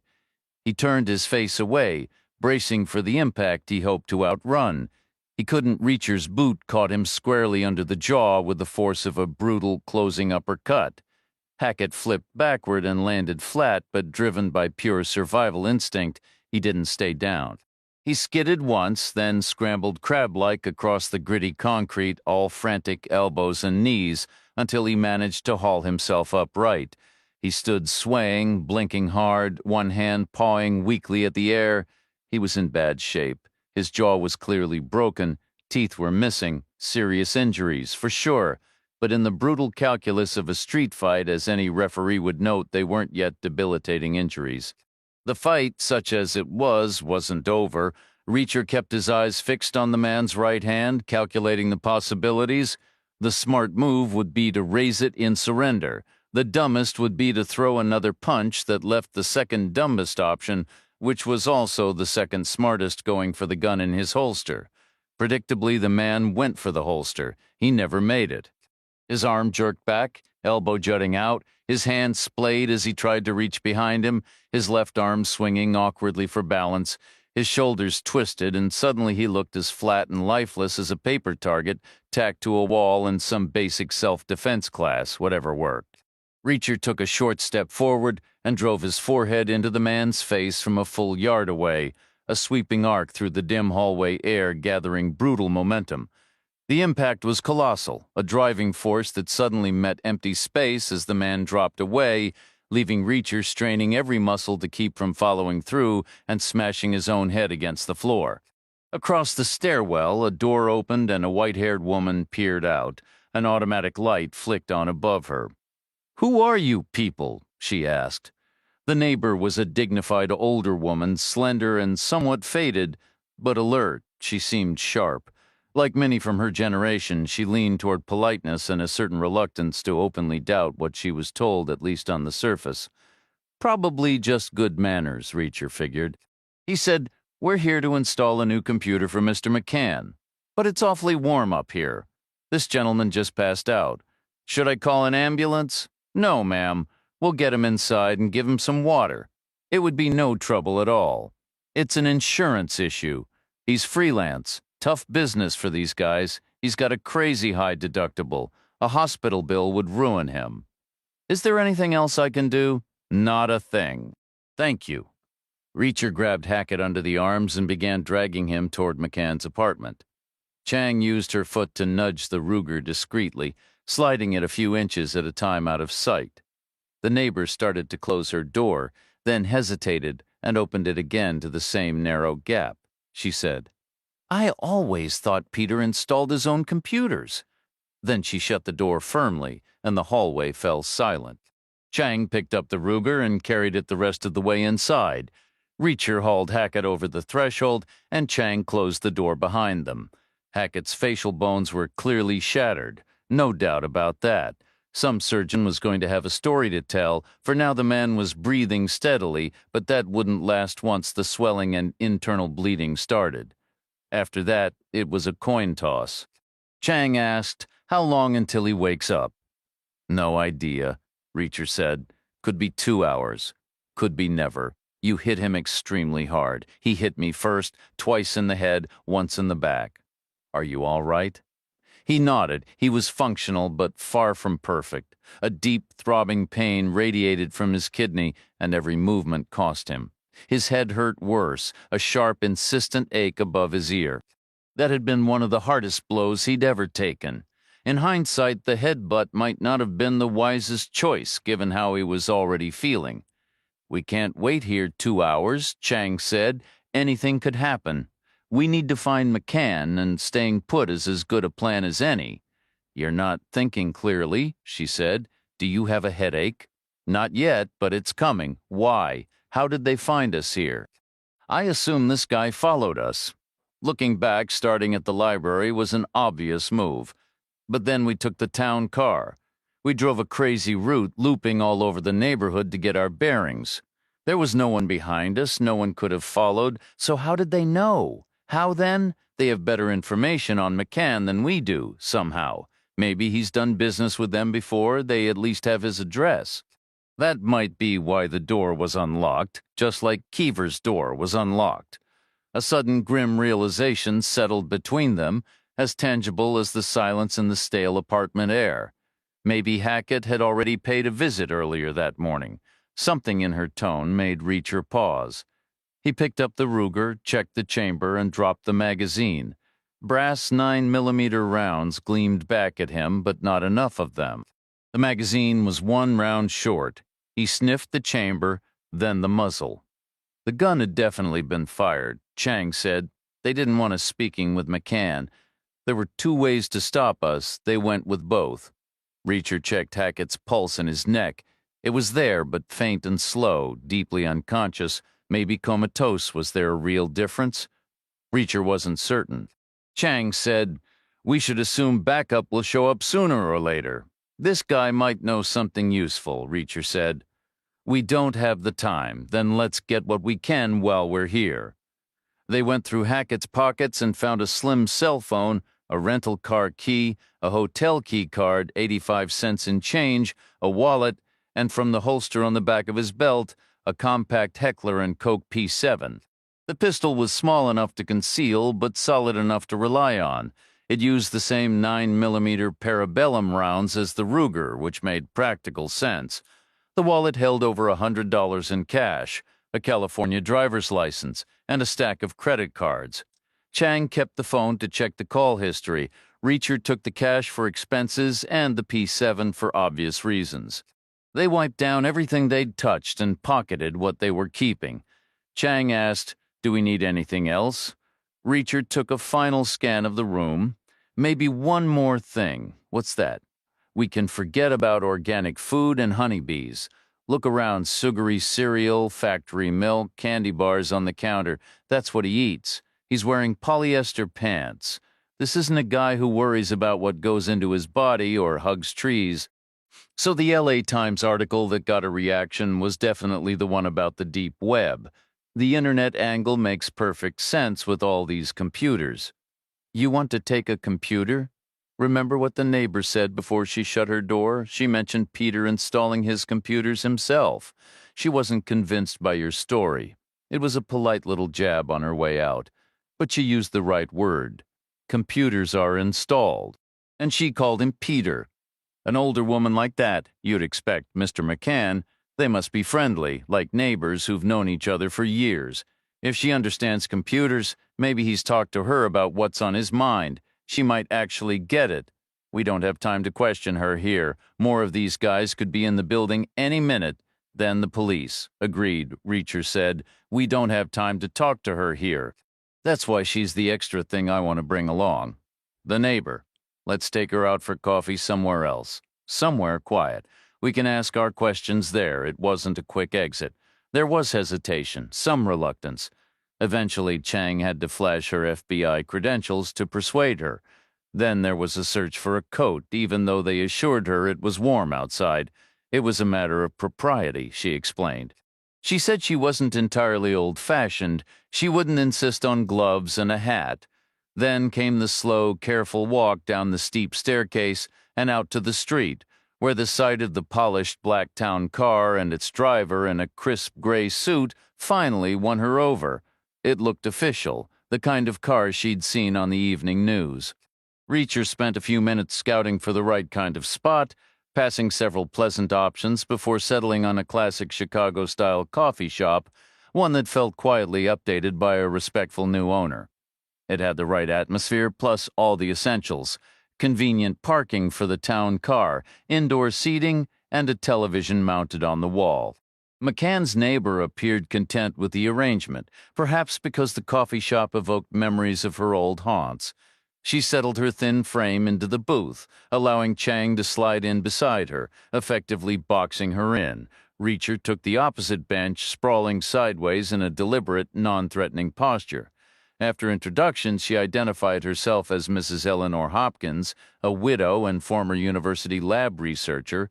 She described herself as not just technically literate, but as someone who had contributed in minor ways along the fringes to the very technical literature she read, work done by herself or by colleagues she knew or might have known under different career choices. She mentioned her career had spanned a fascinating era of technological advancement. Regarding Peter McCann, she said he had been her neighbor for many years, and they had developed a fond, if infrequent and respectfully distant rapport. She last saw him 3 or 4 weeks prior, which was not unusual and caused her no alarm. She rarely left her apartment, making hallway encounters a matter of chance, and he was often away for days at a time on undisclosed errands. She never pried. She was a neighbor, not family. Yes, she acknowledged, he was an unhappy man, as life often delivers harsh turns. A TV mounted on the wall played local news, which Reacher monitored from his periphery. Mrs. Hopkins ordered coffee and cake. Chang suggested McCann might have encountered some unknown trouble and asked if she had insights. She did not. Reacher inquired, "Did he seem fixated on something lately? Recently, you mean?" Mrs. Hopkins clarified. "Yes, I would say so for about the last 6 months. Distant sirens and the thump of helicopter blades echoed from about a mile away." Reacher pressed. "Any idea what was troubling him?" "No, we didn't discuss personal affairs. Could it relate to his son?" "Possibly, though that situation wasn't one of constant fluctuation." The TV screen showed an aerial shot of a park, green lawns and trees. Reacher asked, what was the problem with his son? "He never shared specifics," she replied. "Did you know he hired a private investigator?" "I was aware he planned to take definitive action." "Regarding what?" "I don't know. Given your expertise and his clear curiosity, did you ever discuss technical subjects?" "Frequently," she said, brightening slightly, "over coffee and cake, much like this. We enjoyed untangling concepts together. I assisted with foundational principles, and he helped me appreciate their modern applications." Was his fixation technical in nature? "Not at its heart, but it had technical components." "Did it involve the internet?" "On the television, a news ticker scrolled 'Shooting victim found in park.'" The old woman glanced up and remarked, almost wryly, "Probably by a dog walker. Isn't that always the case with these park discoveries?" Her tone shifted from scholarly to dryly sarcastic, highlighting the grim predictability of the news. Reacher repeated, "What was McCann's interest in the internet?" "There were certain aspects he wished to comprehend. Like many non-experts, he visualized it in tangible terms as a vast swimming pool crammed with tennis balls, each ball representing a website." She gave a faint, knowing smile. "That's incorrect, of course. Websites aren't physical objects. The internet lacks physical reality. It has no dimensions, boundaries, or directions, no up or down, no near or far. Though one could argue it possesses a kind of mass, as digital information is merely ones and zeros, meaning memory cells are either charged or not. Charge is energy, and if you accept Einstein's equation E equals mc squared, where E stands for energy, m for mass, and c for the speed of light, then it follows that mass can be expressed as energy divided by c squared. This is simply the same idea rearranged, suggesting that charge might possess a measurable mass. Think about your phone. The more songs and photos you store, the heavier it becomes. It's an almost unimaginably small increase, a trillion billionth of a fraction of an ounce, but it's there. On the television, the helicopter's camera closed in on a cluster of low shrubs. Uniformed officers stood nearby behind police tape, and the partial outline of a figure could be seen on the ground, black shoes and dark trousers barely visible beneath the leaves. The scrolling headline still read, "Shooting victim found in park." Reacher turned and asked, what was it McCann really wanted to figure out? The elderly woman replied, he was puzzled about why certain websites remain hidden at its heart. That's a question about how search engines operate. His swimming pool analogy proved helpful. He pictured millions of tennis balls, some floating on the surface, others pushed deeper by the weight above them. So I suggested he imagine a search engine as a long silk ribbon, moving swiftly up and down, weaving through all those balls, gliding over their damp, fuzzy surfaces at incredible speed. Then consider that some balls have been altered, covered in sharp spikes like fishhooks, while others are perfectly smooth, like billiard balls. Where would the ribbon catch on the spikes? Naturally, it would slide right over the smooth ones. That's what Peter needed to grasp about search engines. It's a two-way street. A website has to want to be discovered. It must actively develop those effective spikes. People call this search engine optimization, and it's a crucial skill nowadays, of course.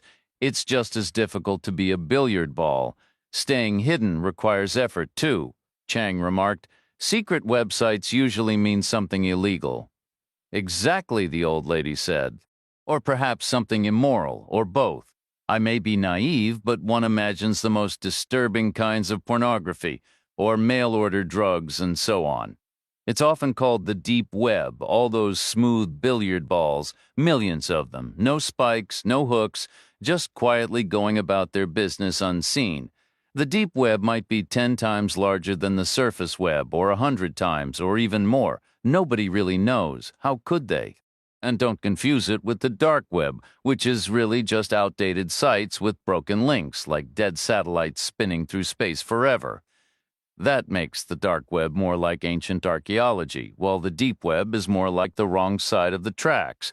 Not that either is literally dark or deep or on any actual side of a railroad, you understand. The internet isn't a physical place. It has no physical characteristics at all. On screen, an ambulance rolled slowly across the grass into the overhead shot, its lights flashing a lonely rhythm, followed by what appeared to be a coroner's van.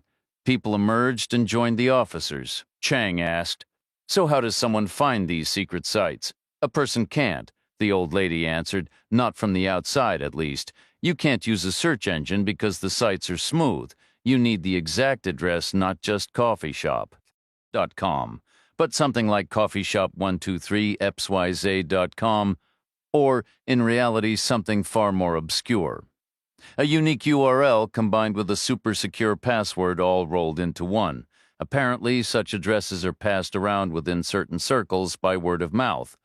On the TV, a dark blue Crown Victoria jolted over the grass and parked. Two men in suits stepped out, likely detectives, the ticker updated to Lincoln Park Homicide.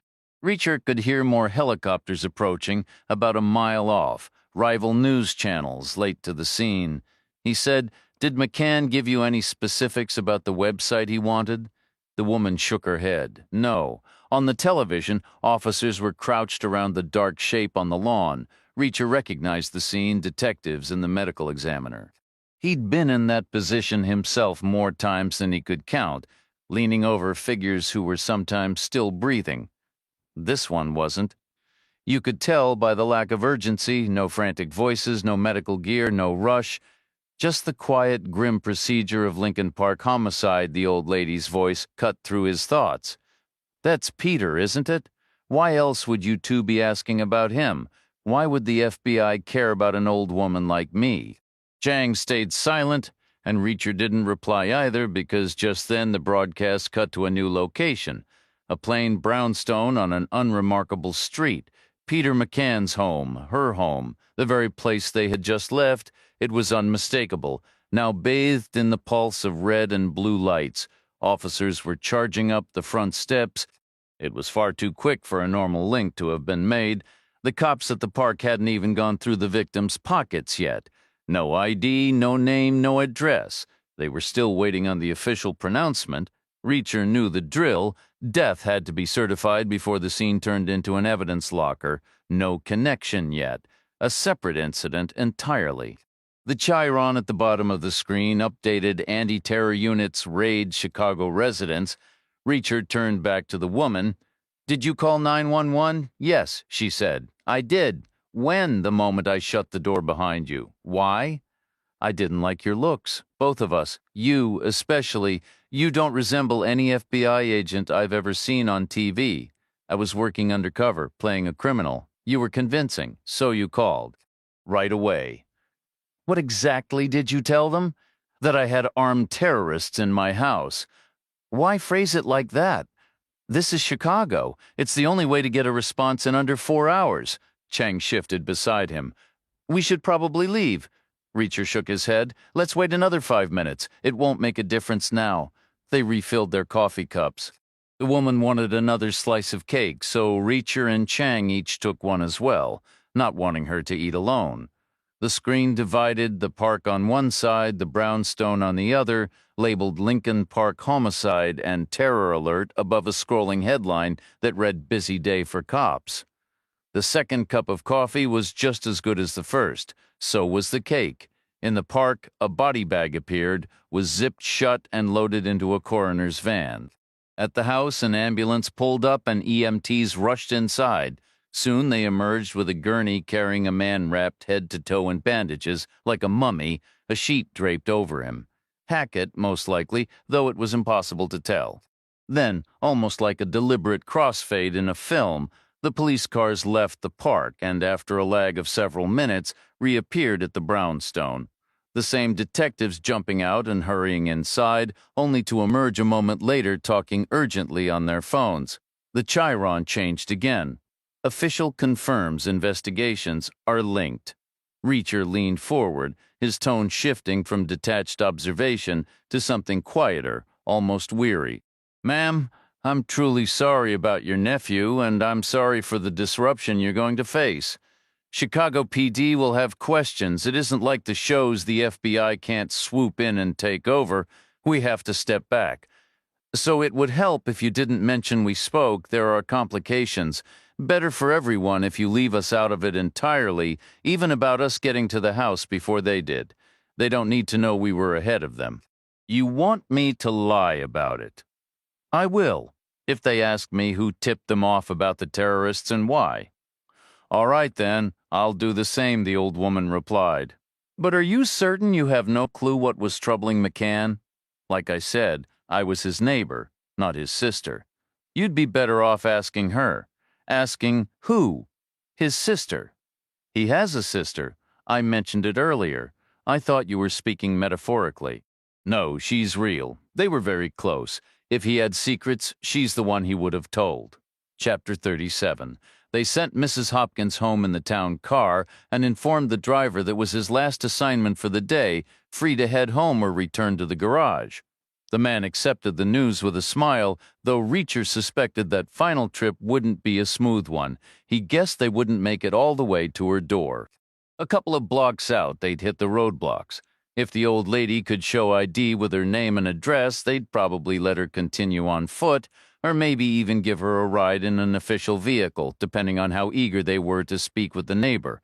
Either way, she'd end up somewhere safe, sipping water or coffee while talking to courteous young officers. Safe enough. Chang powered up her phone.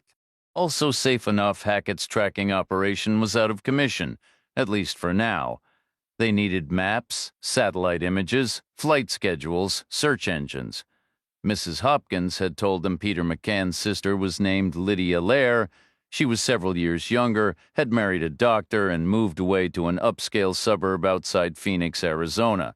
Her husband was wealthy, but McCann had never asked for money, only her time and the listening ear. There was a street address for her, a scribbled note meant for the old lady's Christmas card list, still tucked in a pocket diary in her purse, but no phone number. Chang found the husband's medical practice online, but the receptionist wouldn't give out a home number. The phone company listed it as unlisted. Neither the husband nor wife appeared in Chang's confidential databases. A Google search turned up almost nothing, just one bland photo of the couple at a charity gala for a kidney foundation. Dr. and Mrs. Evan Lair. He was in a tuxedo. She wore an evening gown. She looked healthy, glittering with diamonds, her smile bright and white. Then it became a three-way calculation. How soon they needed to reach Phoenix, how long they could wait for a premium flight, and how long the police would wait before notifying the sister. If they notified her at all, she wasn't the next of kin. That would be the son. He'd be their priority. They'd tell him first and leave it to him to call his aunt, a responsibility he might or might not fulfill, depending on what else he was dealing with. All of which meant Lydia Lair might get the call just as they landed in Phoenix, or she might not. Either way, it was workable. Bad news was bad news whenever it arrived. The real risk was her deciding to fly to Chicago immediately to take personal charge of everything they needed to reach her well before that happened, before well-meaning victim advocates or friends coached her into giving nothing but rehearsed, empty statements. The best travel option fell outside Chang's usual preference, an airline she didn't have a card with, but it was the first and most practical choice. It gave them just enough time to swing by the Peninsula Hotel to ditch the P-7 and pick up Chang's bag. And one more thing, They powered up Hackett's captured phone and scrolled through the call log. Every incoming call was from a single number with a 480 area code. Chang pulled up her laptop and started typing.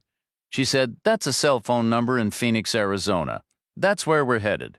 A brief but costly consultation with her contact at the phone company revealed the Phoenix number belonged to a prepaid burner phone. It had been purchased with cash just a week prior from a Walmart in Arizona and activated right there in the parking lot. The buyer had grabbed 6 phones at once, a purchasing pattern that screamed someone who knew exactly how to stay off the grid. Reacher observed, "He'll ditch that number soon. He'll cycle to the next one." Chang agreed. The moment Hackett misses a check-in or the second he turns on the news and sees the mess in Chicago, "Maybe we should call him first," Reacher suggested, "while we still have the chance." "And say what exactly?" "Anything that might rattle him. We need every edge we can get. Keeping him guessing works in our favor. You want to get under his skin? It certainly can't hurt. Any emotional turbulence we can stir up is a plus." "All right, give it a shot." He powered up Hackett's phone, navigated to the right screen, and hit the call button. He listened to the digital tone spooling out, followed by a brief hissing silence, and then a ring. It was answered quickly. A man's voice, deep and resonant, came through with a single eager word. "Yes." The voice carried the weight of a large frame, but the word was clipped short, breathless with anticipation. This guy had seen Hackett's number and was hungry for an update. Right now. The celebrations were presumably on hold, waiting for the good news. Reacher said, "This isn't Hackett." There was a pause, then a measured, "I understand." "This is Jack Reacher." Silence. "Hackett got to McCann, but he missed us. We got him instead. He was skilled, but not skilled enough." The voice asked, "Where is Hackett now?" The accent was flat, monotone, hinting at Eastern Europe. A big man Reacher pictured, likely pale, perhaps a little winded. Reacher replied, "Hackett's in a hospital bed, handcuffed to it, because the police found him before the ambulance did, right here in Chicago. We took his phone and his spare piece, but we left him with the gun that killed McCann. He was unconscious in what the authorities believe is a terrorist safe house. Don't ask bad intel on their part. But because of it, they're leaning on him hard. They're whispering about Guantanamo or rendition to places you don't come back from. He'll be so desperate to deal, he'll give you up without a second thought. There's nothing you can threaten him with that the government won't do worse, so you've got that to sweat about. Plus, you've got us. You picked a fight. That was a mistake, because you're going to lose, and it's going to be ugly. We're going to hit you so hard your grandchildren will feel it. You believe so? We already took down Hackett. He folded easily. Was he your best? I hope not, for your sake, because you're next. We know who you are. We know where you are, and we're coming. The clock on looking over your shoulder starts right now." There was a long-drawn breath on the other end, as if a torrent of words was being considered. But in the end, none came. The line simply went dead. Reacher imagined the SIM card being pried out and snapped in two, the pieces tossed away. Chang asked, "Who was he?" Reacher said, "He didn't say much, only a handful of words. But he sounded large, and Russian, and reasonably articulate, and fairly clever Russian. From that region, Georgia, Ukraine, one of the newer states, articulate with so few words. I told him I wasn't Hackett, and he said, I understand. It was controlled, calm, or an attempt to appear that way. This is a man who knows words carry weight and can be layered with meaning. Do we actually know his name and where he is? I might have been embellishing our position slightly, or let's call it creative confidence. Sometimes you have to talk a big game until you're actually in it. We'll find out eventually. One way or another, maybe your contact could pull call logs by area code. There's only a week's worth of calls on that line. He can't have gone far. We could narrow it down. Would that information be used to cause someone physical harm? That's the whole idea. Then my guy won't do it. That's his rule. Do you have to tell him why? He'd figure it out afterward. Then he'd walk and work for someone else. I can't risk that. Even for Keever. Keever would get it. You should too. You had your own code once. A deal's a deal. Fair enough, Reacher said. I suppose we'll find another way after we talk to the sister. She might have the answers we need, depending on what she knows and whether it makes any sense to us. Nothing else does. This isn't some small-town problem in a wheat field anymore. Hackett's from California, his armorers are in Illinois, and his boss is in Arizona. This is a national operation. They'll be watching the airport. You told them we were coming. That's exactly why I told them. Otherwise, we'd never find them. It's risky. Everything's risky. Just getting on the plane is a risk. Think about all the phones everyone's carrying. Think about the music, the photos, the extra weight. As it turned out, the jet engines handled the load of personal electronics without a hitch. Their plane lifted off smoothly and climbed into the sky, just like every other flight leaving the country's busiest airport that day. Reacher felt sure they hadn't been followed, at least not past security. But their real names were in an airline database, and their arrival time was no secret. Hope for the best. Plan for the worst. They had seats together over the front of the wing window and middle, not the exit row that was 2 rows behind them. Reacher took the window. Chang settled into the middle seat without complaint. On the aisle beside her was a woman wearing earbuds already tuned out. Reacher said, "I was thinking about the Moynahans." "Cousins or brothers, whatever they were," Chang said. "And there were 2 of them, and they gave us 100 times less trouble than Hackett alone.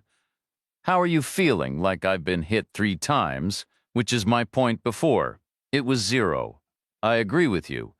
Hackett in California, the gun guys in Illinois, the boss in Arizona, it's a national organization. But I don't see how Mother's Rest fits. Those people are on a whole different level. They can't be a local branch, they'd be the weak link, they'd stick out like a sore thumb. So what are they, clients maybe?" Reacher said. "McCann hired Keever. Maybe Mother's Rest hired someone too. Could be how things work now. Maybe bad guys outsource their muscle to national outfits, maybe they outsource everything. Why not? It's a service economy." Chang said, "Then the sister could be in danger, theoretically. Because organizations act like organizations. They ask for a full briefing. Did Mother's Rest know McCann talked to his sister? If so, she's in the file. She's a loose end, just like we are. We could meet up, and organizations hate loose ends connecting. Covering your backside is way too important." Reacher stayed quiet. Chang said, "What?" "I was going to say I'm sure the sister's fine. She has to be. Logically, Keever was only there a couple of days. Now we're wondering if someone has his client's sister's address. The odds against that are huge, really long.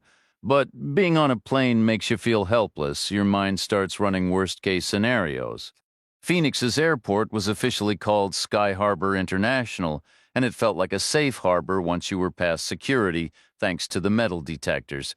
Outside was another story. So Reacher and Chang stepped off the plane and walked away from their gate, heading toward a quieter concourse. They ducked into a coffee shop, took seats on high stools, and waited. They'd move only after the last Chicago passenger had boarded a hotel shuttle. For anyone still waiting for passengers from Chicago, they would have given up and gone home long ago. Reacher and Chang strolled out, taking their time, window shopping at an impossibly leisurely pace, watching for any sign of belated recognition or a phoned-in alert. But there was nothing. The airport felt spacious and uncrowded, the atmosphere relaxed. After the intensity of Chicago, it was like a quiet Sunday. They paused just short of the exit to the landside area, idly looking at displays of shoes, sweatshirts, and turquoise jewelry until the next flight landed. A wave of disembarking passengers swept toward them, maybe 100 people from Minnesota. Reacher figured each with a carry-on. He and Chang slipped in just ahead of the final stragglers, moving with the loose, mobile crowd through the baggage hall, through the last pockets of air-conditioned chill, and out into the taxi line where the desert heat hit them like a physical wall. The wait for a cab, however, was less than a minute. No one paid them any mind, no one shuffled nervously or looked at them, and no one deliberately looked away. They took the cab to the car rental facility, unchallenged and unfollowed. Since Reacher had no driver's license, Chang handled the rental, securing a bland white mid-sized Chevrolet chosen for anonymity, equipped with GPS for navigation. At the document booth, they paused to scan their surroundings. No suspicious idling cars at the curb, no other people around. The heat was too intense for pedestrians. They drove aimlessly for about 10 minutes, taking random turns before finally setting the GPS for the upscale suburb where the doctor lived with McCann's sister. They tuned to a news radio station, but there was no mention of Chicago. The news cycle hadn't caught up yet. Apparently, Phoenix had its own local issues to report. The GPS guided them north, then east toward Scottsdale, through a series of suburban streets that eventually led to the correct development. A gatehouse stood at the entrance, built in a decorative southwestern style with a hipped roof and cactus plantings flanked by red-striped barriers extending from each side like the skinny wings of a plump bird. A gated community, wealthy residents, taxpayers and political donors, the kind of people who had the Maricopa County Sheriff's Office on speed dial. They pulled over to the curb about 100 yards short. It was 3 in the afternoon local time, 5 back in Chicago. A single guard was visible behind the glass. Reacher said, "We should have anticipated this," Chang replied. "If she's already heard about her brother, we'll never get past." "Not if that guy has to call the house first, which I'm sure he does," Reacher said. "You have that FBI card." "It's not a badge," Chang countered. "He'll know the difference. He's just a rent-a-cop. He's a human being with a pulse. That's all it takes to be cautious."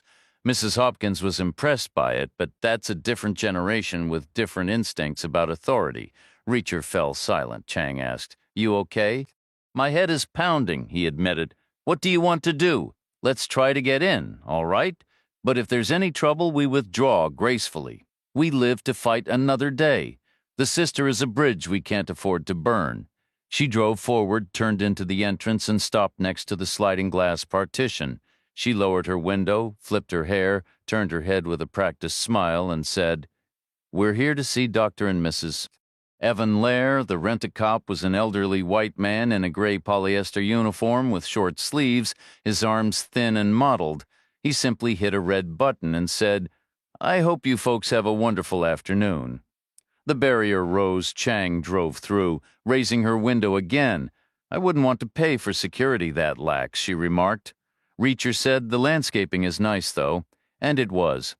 There were no thirsty lawns, only artful arrangements of stone rivers with cactus leaves thrusting through like blades, accented by mists of pale red flowers and bright steel sculptures that stood uncorroded in the bone-dry air. The land was flat, the lots were generous, and the houses were set at casual, varied angles as if they had landed there by accident. Reacher said, "It should be up ahead on the left." About a quarter-mile ahead, they found a cluster of vehicles. The driveway was packed, 3 rows deep with a spillover of luxury cars lining the street. Makes and models were varied, a rainbow of high-end paint jobs, all jostling for space, haphazardly angled as if drawn by some powerful, invisible force, close to 30 cars in total, which explained the automatic gate. The mailbox read, "The Lair's Lair." Chang found a spot past the last curbside vehicle. Stepping into the blistering heat, they turned to study the house. It was a handsome single-story structure with a mix of adobe and rustic lodge elements, its complex roof projecting an air of understated wealth. The real action, however, was clearly out back, hidden behind a tall, matching wall that encircled the property. While the front lawns in the neighborhood were open, the backyards were fiercely private. Even so, Reacher thought he could hear the distinct sounds of a pool, splashes, and the muffled, joyful shouts of people hitting cool water. It made perfect sense. At 3 in the afternoon, with the temperature soaring past 100 degrees, what else would draw a crowd? He pictured sliding doors open to a kitchen, ice-filled tubs cradling beer cans, the easy flow from patio to pool. Chang nodded toward the collection of cars. "Back at the Bureau, I did some research, wrote part of it myself, actually. We developed a ratio.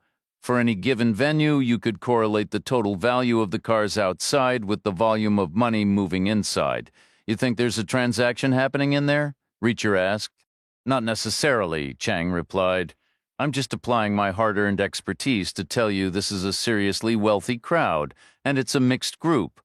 Those aren't all just casual cars. There are family vehicles, even some that look like they came straight from an executive parking garage. This is a heavyweight gathering. They moved closer, finding a gate in the wall near the garage, just wide enough for a lawnmower, but now serving as the main entrance.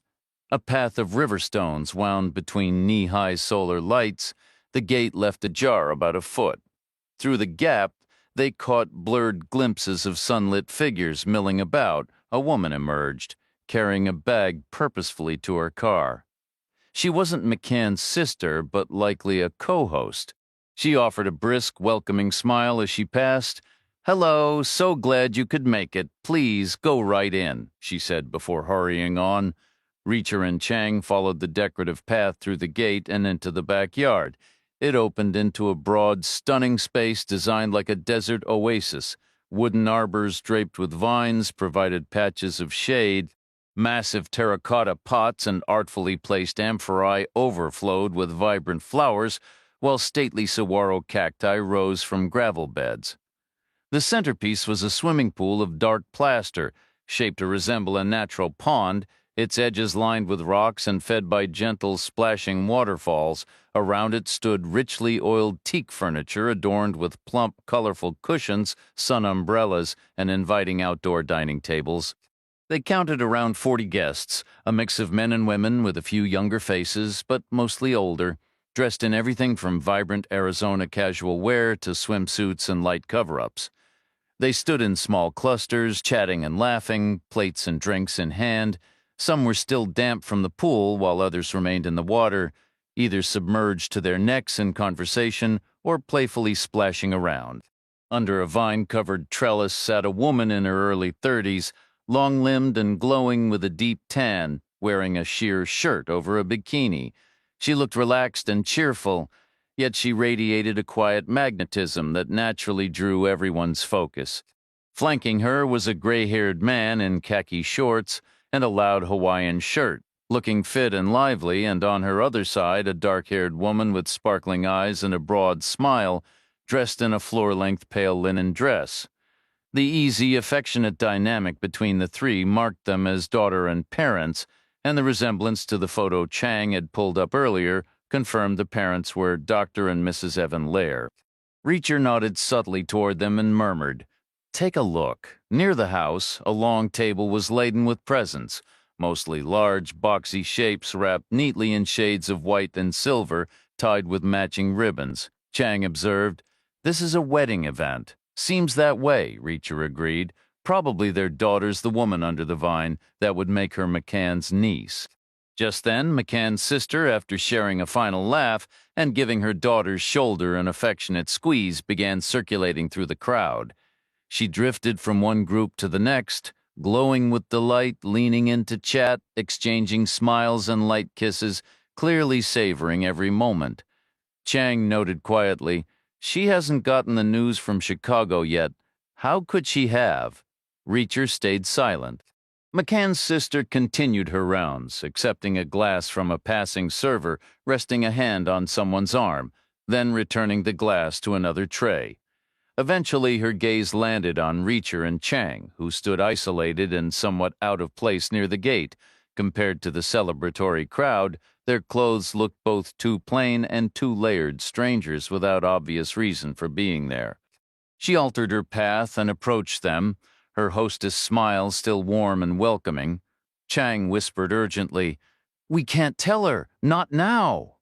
The woman drew close and offered a slender, well-manicured hand. "Have we met? I'm Lydia Lair." She looked just like her charity ball photograph online, every bit as polished and poised. Chang shook her hand and introduced herself, then Reacher did the same. Lydia said, "Let me ask you the same thing I've been asking everyone this afternoon. Do you know our daughter from school or work? Not that it matters, of course. Everyone's welcome, but it gives us a place to start." Reacher said, "Ma'am, we're actually here on a different matter.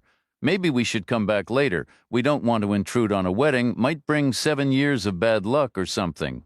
Lydia's smile widened. "I think that's for breaking mirrors," she replied. And this isn't the wedding, far from it. This is more of a pre-wedding brunch just for the bride's side, a chance for everyone to mingle before the main events later this week. So we're all warmed up for the big weekend. My daughter says it's the new trend, but you know how things are nowadays. Sometimes the wedding festivities last longer than the marriage does. She laughed then, a light, carefree sound that held no hint of doubt, as if completely certain her own daughter's union would defy any statistic. Chang asked, "Would this evening be better for you? May I ask what this concerns? It's about your brother Peter." "Oh, I'm sorry to say you may have come a long way for nothing. He isn't here. We expected him, of course, but it's quite a trip. How do you know Peter?" "We can go into that this evening if that works for you. Right now we're keeping you from your guests and we've already taken too much of your time. We should let you get back to your party." McCann's sister offered a grateful smile and began to turn, but then she paused, a new suspicion tightening her expression. She turned back, her demeanor entirely changed. "Is Peter in some kind of trouble?" she asked, her voice dropping. "Are you with the police?" Chang, adhering to her own professional instincts, sidestepped both questions with a reply that sounded like an answer. "We're private investigators," she stated. "Did Keever send you, ma'am?" "We do need to speak with you," Chang said, "but we can't pull you away from your event. Is Peter in trouble?" The woman pressed again. Chang repeated her tactic. "Our purpose here is to be brief. We're here to listen to whatever you can tell us about Peter." "Then come with me," McCann's sister said. She led them through the bustling house to a quiet wood-paneled study, its shutters closed against the afternoon light. The room held deep club chairs and a fireplace built from smooth river stones. They settled in, the two women sitting close, while Reacher leaned back in his chair. McCann's sister clasped her hands. "Where should I start? Tell us what you know about Keever," Reacher said. "I never met him, of course, but Peter talks everything through with me. So during the hiring process, I felt I came to know all the applicants in a way. How many applicants were there? 8 initially? Did it take long? Nearly 6 weeks? That's thorough." "That's Peter," she said with a faint, knowing smile. "He doesn't rush decisions that matter." "How often do you two speak?" "Most days." "For how long?" "Some days, an hour." "That's a significant amount of time. He's my brother. He gets lonely." She paused, the noise from the party a distant murmur. "Why did he need a private detective?" "It's because of Michael, his son, my nephew." "We've heard there are some challenges," Reacher said.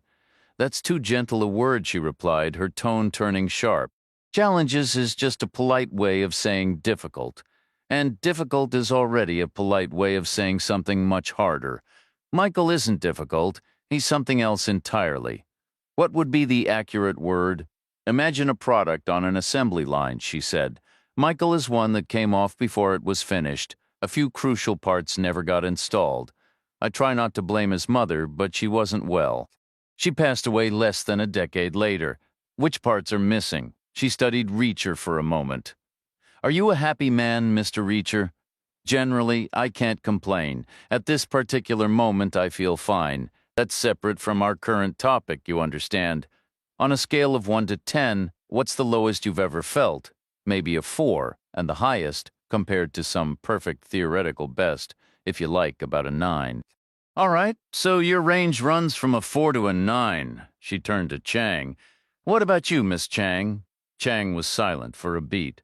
"The worst I've ever felt was probably a 3, she said finally.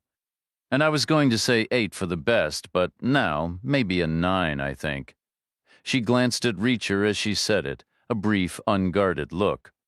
McCann's sister caught the exchange. A wry, almost mischievous smile touched her lips. "Are the two of you sleeping together?" The room went quiet. "Sweetheart, if you are, you should make it a 9 for sure," she continued, her tone shifting from grave to lightly sarcastic. "Always safer that way, but never a 10. A 10 just gives a man performance anxiety. So, looking at you both, we have a low end of either a 3 or a 4, and a high end with a pair of 9s, even if one of those 9s is really an 8. But we're all too polite to point it out. You see what I'm getting at? You're normal people. If your range was from a 2 to a 7, you'd still be normal. but folks might call you a bit gloomy and buttoned up.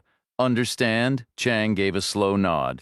Now, the woman said, her voice softening back into seriousness, imagine your needle is stuck at 0. It never moves. 0 at the bottom, 0 at the top.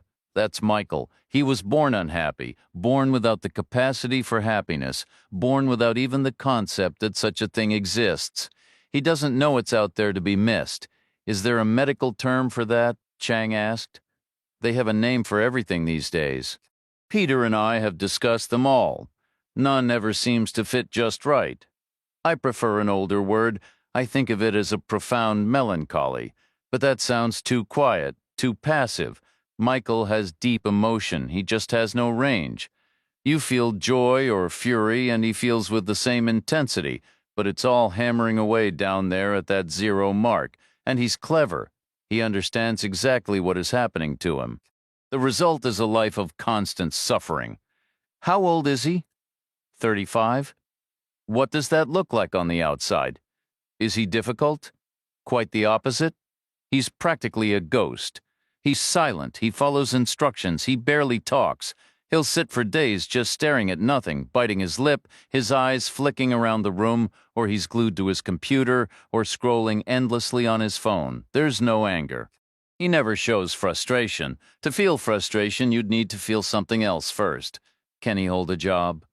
That's been the central struggle. He has to work to qualify for housing assistance. It's a requirement, and he's capable.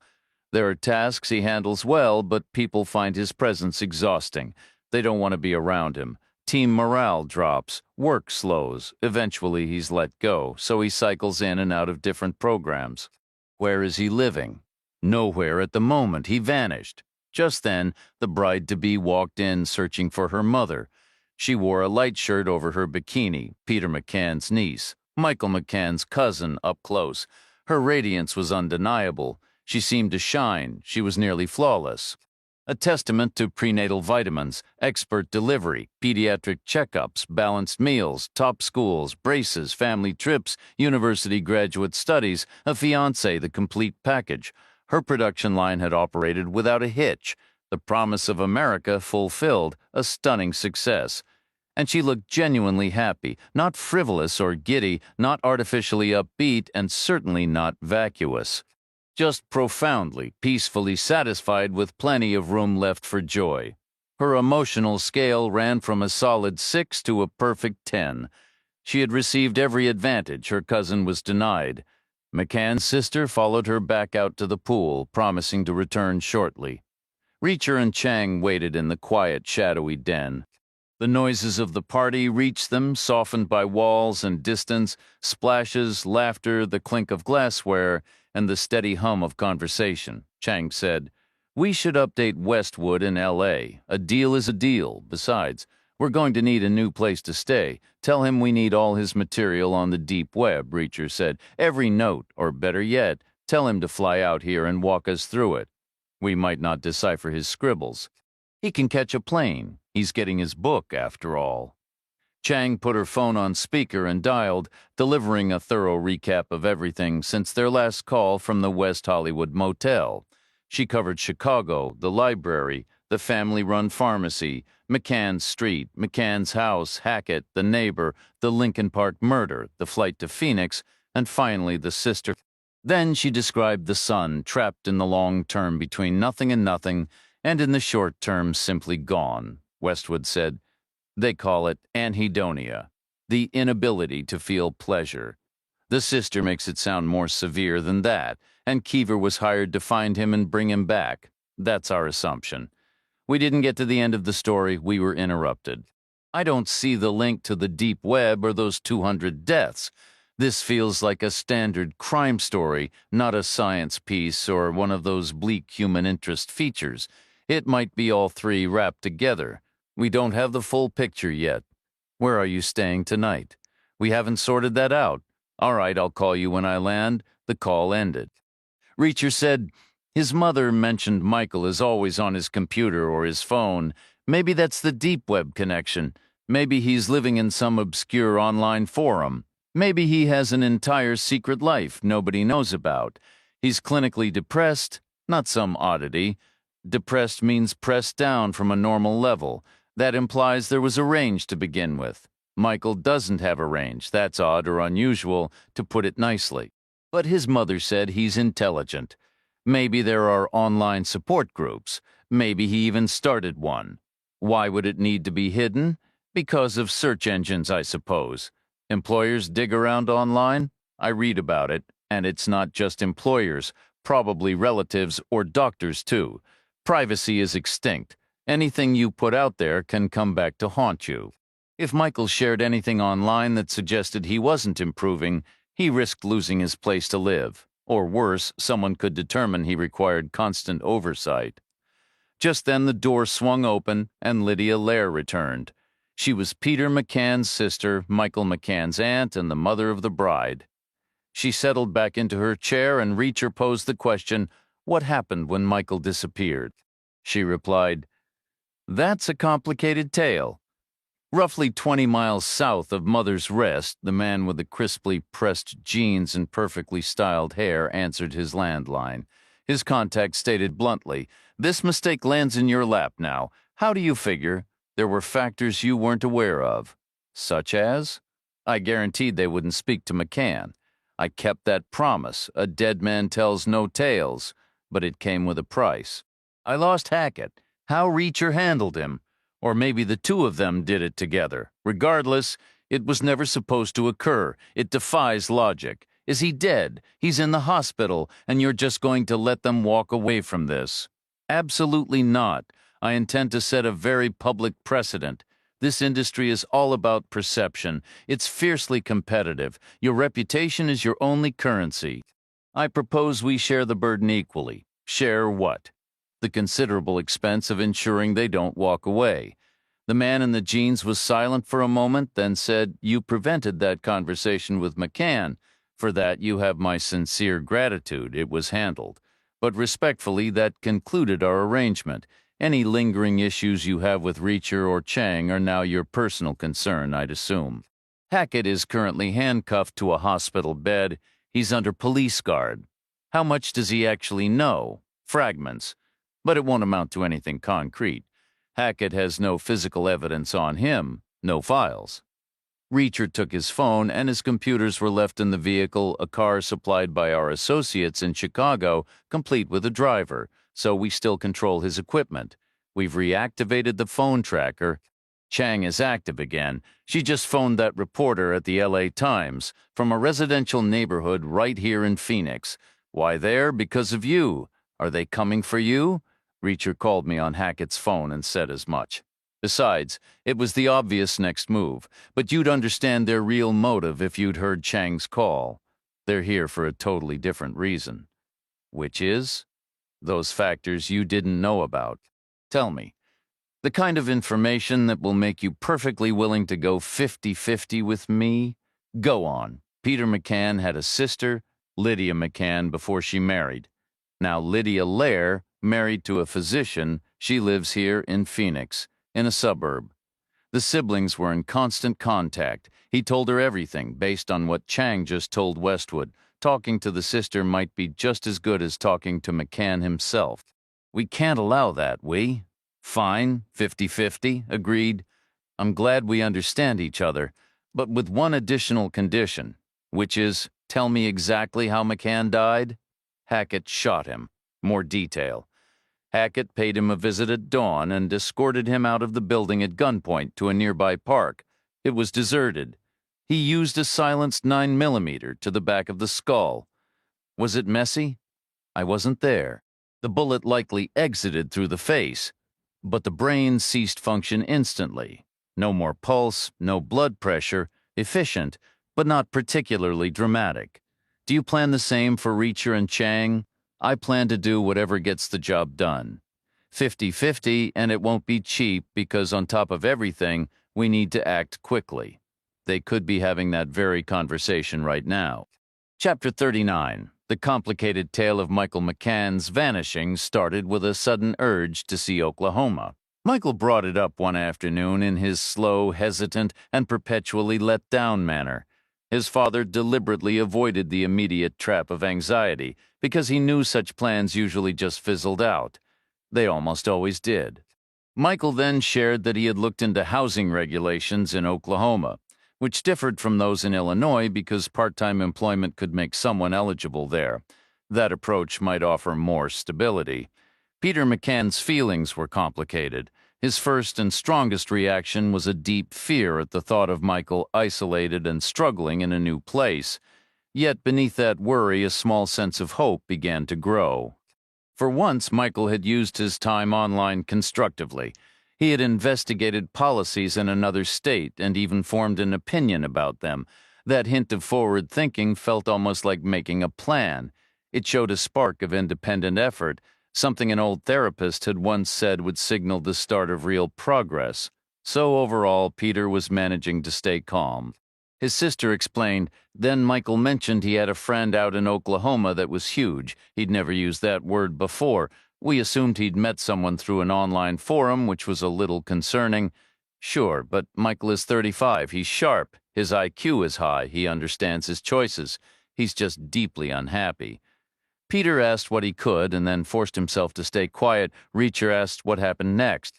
Michael left for Oklahoma, a small town near Tulsa.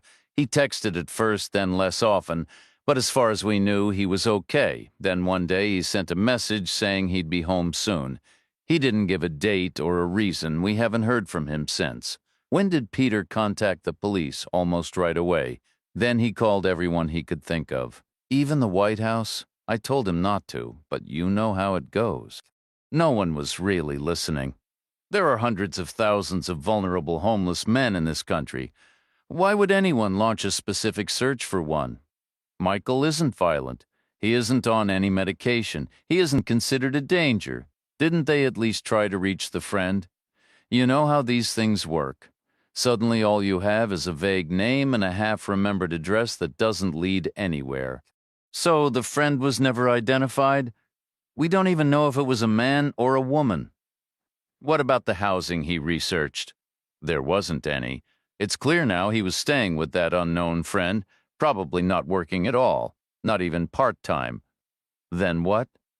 Peter wouldn't let it go. He started digging on his own. He pushed the phone company. He can be very stubborn, and they traced Michael's phone. On the last day, it moved southwest from near Tulsa toward Oklahoma City, averaging about 50 miles an hour. Peter believes Michael was on a bus. Why take a bus? To catch the train to Chicago? Reacher nodded. The train made sense, Chang pointed out. There are other trains out of Oklahoma City. McCann's sister replied. Peter is convinced Michael was coming home. And at first, the phone's movement north matched that right speed, right direction. But then it powered off, because it went out of range. We've seen that before. The last tower is about an hour and a half north of Oklahoma City. After that, there's nothing for miles. It never turned back on. Did Peter tell the police? Of course. What was their take? They said the phone probably drained its battery searching for a signal. Then maybe Michael didn't get to charge it before it was stolen in Chicago. Just because he hasn't shown up at his dad's doesn't mean he isn't back in the city. Or they suggested the phone was stolen earlier in Tulsa or Oklahoma City, and someone else carried it on the bus and train until they gave up and tossed it. Meanwhile, Michael's whereabouts remained uncertain. He might still be in Oklahoma, or perhaps he had ventured somewhere entirely different, like San Francisco. Reacher asked, why San Francisco? McCann's sister explained the city draws a large homeless population. Police often view it as a magnet, assuming people drift there automatically, as if it's still 1967. Reacher pressed, how seriously does Peter consider that idea? She replied, as a possibility, but nothing more than that. So he brought Keever into this. He began the process, starting with online searches. Initially, yes. Reacher was about to ask more about Peter's internet habits when the daughter returned to inform her mother that guests were departing. The two women stepped out to bid farewell, and Reacher listened as the lively chatter outside faded into drawn-out goodbyes, followed by car doors shutting, engines rumbling, and vehicles driving away. Within minutes, the house fell into complete silence. No one returned to the closed study. Reacher and Chang waited alone in the dim light. After another 5 minutes with no sign of anyone, they opened the door and peered into an empty interior hallway. Silver-framed photographs lined the wall, tracing a family's timeline, a couple, then with a baby, an infant, a child, and a teenager, each frame capturing their gradual aging. The air was still devoid of voices or footsteps. Feeling somewhat permitted, or at least less out of place now that the guests had left, they ventured from the study into the hallway. They moved cautiously toward what seemed the heart of the home, where another set of silver frames continued the story. A couple with a college student, then a muddy soccer player holding a trophy, and finally a graduation photo. Passing a home theater room, padded walls, a massive screen, and towering speakers, with 3 reclining chairs equipped with cup holders, a setup Reacher had never seen in a private residence, they emerged into an arched entryway near the living room. Here, the style shifted from adobe to rustic lodge, with a high-peaked ceiling of knotty wood and iron chandeliers fitted with candle-like bulbs. Plush leather sofas draped with folded plaid blankets filled the space. Then a car crunched on the driveway, doors thumped open and closed, footsteps echoed on the stone path, and the front door swung wide. Dr. Evan Lair entered his living room with a heavy tread, spotting Reacher and Chang. "Hey, guys," he said, his tone a blend of welcome and curiosity, friendly yet carrying a hint of impatience, as if wondering why guests remained. His daughter followed, still in her shirt and bikini, and placed a hand on his back. "It's about Cousin Michael," she said. "Mom's been talking with them." She then stepped forward, extended her hand, and introduced herself as Emily. They all exchanged handshakes and congratulations. McCann's sister entered next, brushing her hands lightly. "Sorry for the delay," she said. "We took a slice of cake and some iced tea to the guard at the gate, the least we could do after his busy afternoon." Reacher remarked, "Did you provide him a guest list earlier?" "We had to," she replied. "Then you might have given him only half a slice?" he said with a wry smile. "He let us in without checking it," Evan asked. "Is Michael still missing?" Emily responded, "Dad, you know he is, and Peter is finally searching for him now." "Is that what this is about?" "Uncle Peter has been looking all along," she clarified. Evan shook his head slightly. "Well, he isn't here. Neither of them is here right now," Emily said. Reacher offered an apology for the interruption. "We're sorry to barge in like this." "Please, sit down," Emily insisted. They settled into the seating arrangement, Reacher and Chang taking the corners of one sofa, each with a glass of iced tea resting on a coaster atop a coffee table designed to resemble an antique steamer trunk. Facing them on the opposite sofa sat the Lair family in a row, Evan and Lydia on the ends, with Emily positioned between them, her figure long and lean, her skin a deep golden tan. "Peter managed an impressive feat with the phone company," Reacher remarked. "That sort of data isn't easy to come by." Peter's sister gave a slight shrug. "It's Chicago. It was a friend of a friend in the Union." Given Peter's thorough nature, Reacher continued, he wouldn't have dismissed the possibility of the phone being stolen, whether in Tulsa, Oklahoma City, or Chicago, either before or after the train journey, not outright. But he likely considered it just as probable that something occurred during the trip itself. "On the train?" Emily asked, "or not?" "We actually know that route. It makes one stop before Chicago at a tiny spot called Mother's Rest." There was no visible reaction from McCann's sister. Reacher said, "Mother's Rest is isolated, way out in the middle of nowhere. It's also the last place we know Keever was. My guess is," Peter concluded, "Michael left the train there. That would explain why his phone never reappeared after the dead zone. I believe he sent Keever to investigate." "Well, that's positive, isn't it?" Evan said. "If he's there, Keever will track him down." Reacher remained silent. McCann's sister spoke up, her tone shifting to one of weary sarcasm. "He hasn't had any luck so far. Peter hasn't received an update in 3 days. Radio silence. Unless, of course, he's planning to call me any minute now with wonderful news."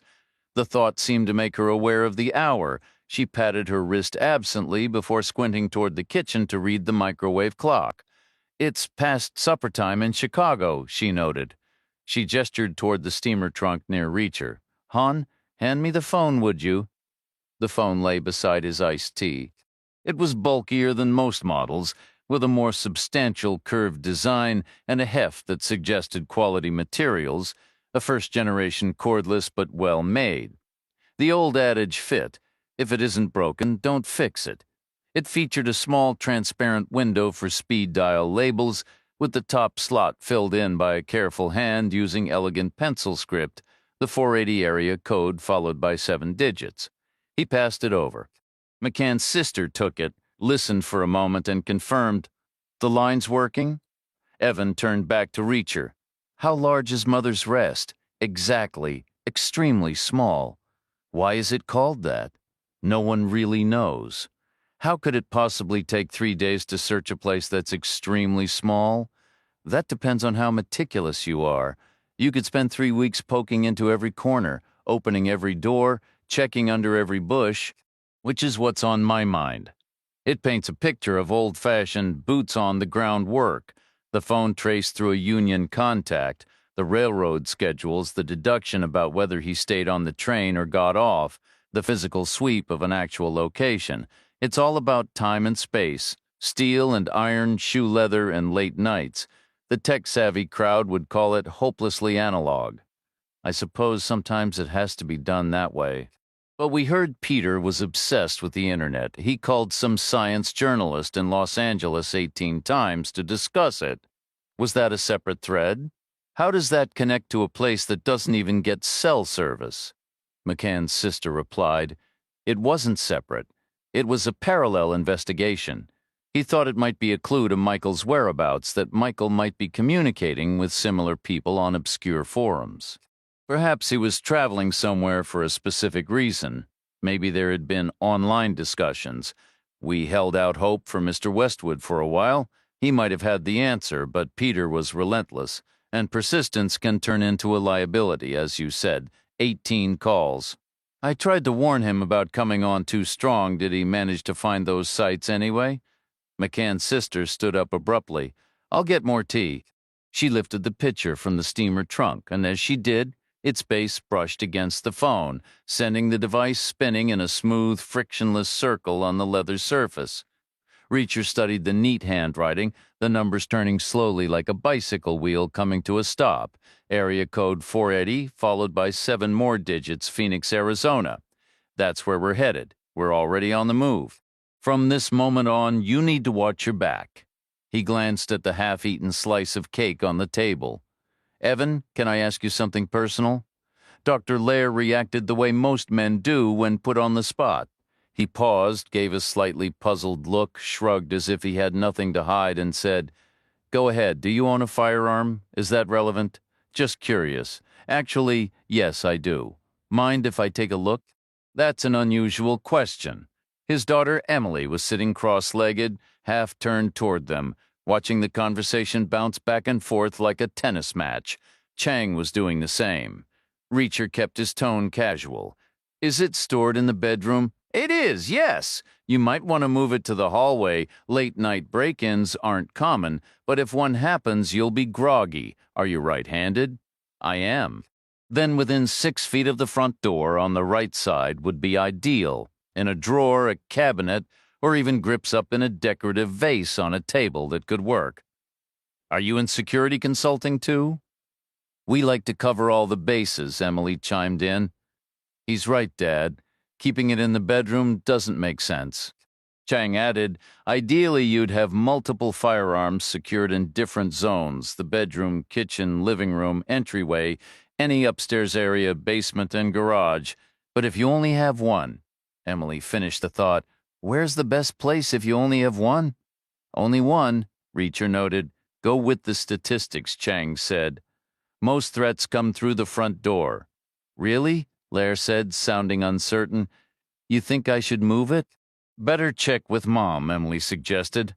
Just then McCann's sister returned with a fresh pitcher of iced tea and another plate of cake. "Check with me about what?" "Whether Dad should move his gun to the hallway?" Why in the world would he do that on the advice of your very logical daughter and 2 security specialists? How did this even come up? Is it important? We can't tell her. Not yet. Reacher kept his voice light. No, just professional curiosity, that's all. Within a minute, the topic faded like a soap bubble, forgotten by everyone except Chang, who shot him a sharp, questioning look. What's really going on? Reacher scratched the bridge of his nose absently, his hand partly covering his mouth as he silently mouthed, "Turn your phone off." McCann's sister noticed. "Everything all right?" Reacher nodded. "Tell us about the websites Michael was using." McCann's sister explained that her brother learned 2 things quickly when he examined his son's computer. First, some software could be rigged so that simply opening the internet history would erase it entirely, unless you knew the precise method, which he didn't. But like many downloaded programs, it wasn't flawless. It had a minor glitch. The first screen remained visible for roughly half a second before vanishing, leaving a blank slate. The second thing he learned was how deceptively short and yet how long half a second could be. A major league fastball could cross the plate and be caught in that time, and with the right focus, a surprising amount of information could be retained. It wasn't about conscious thought, it was about trusting your eyes and memory, an old trick of peripheral vision and afterimage. Better to look slightly away and catch it in your periphery. Except what flashed up made no sense. Just long strings of characters, as if someone had rolled a ball across the top row of a keyboard, utterly random. McCann's sister continued. So Peter, being Peter, he dug into what he was dealing with, which turned out to be the deep web. There wasn't much solid information to find. We had some frightening conversations. We thought we were in control, relatively speaking, but we weren't. There was this entire hidden world we knew nothing about, and it felt 10 times larger than our own. Inside, people were talking. They were doing strange things we couldn't comprehend. It felt like something out of a science fiction film, Reacher asked. Was there a particular issue Westwood was meant to assist with, or was it a more general request? It was very specific, she replied. There's a common belief in certain online circles that the government is developing a search engine that can locate hidden websites. Peter thought Westwood's article suggested it might already be operational. He wants Westwood to either confirm or deny that, and if it's true, help him get access to it. Is that realistic?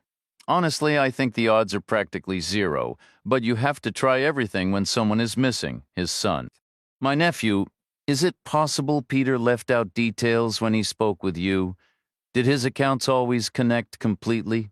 What are you suggesting, for example? You hadn't heard the name Mother's Rest before. No, I hadn't. Did he ever mention anything about 200 fatalities? Emily asked. 200 what? Her mother said no. Reacher said he discussed both of those things with Keever, and Keever went to Mother's Rest.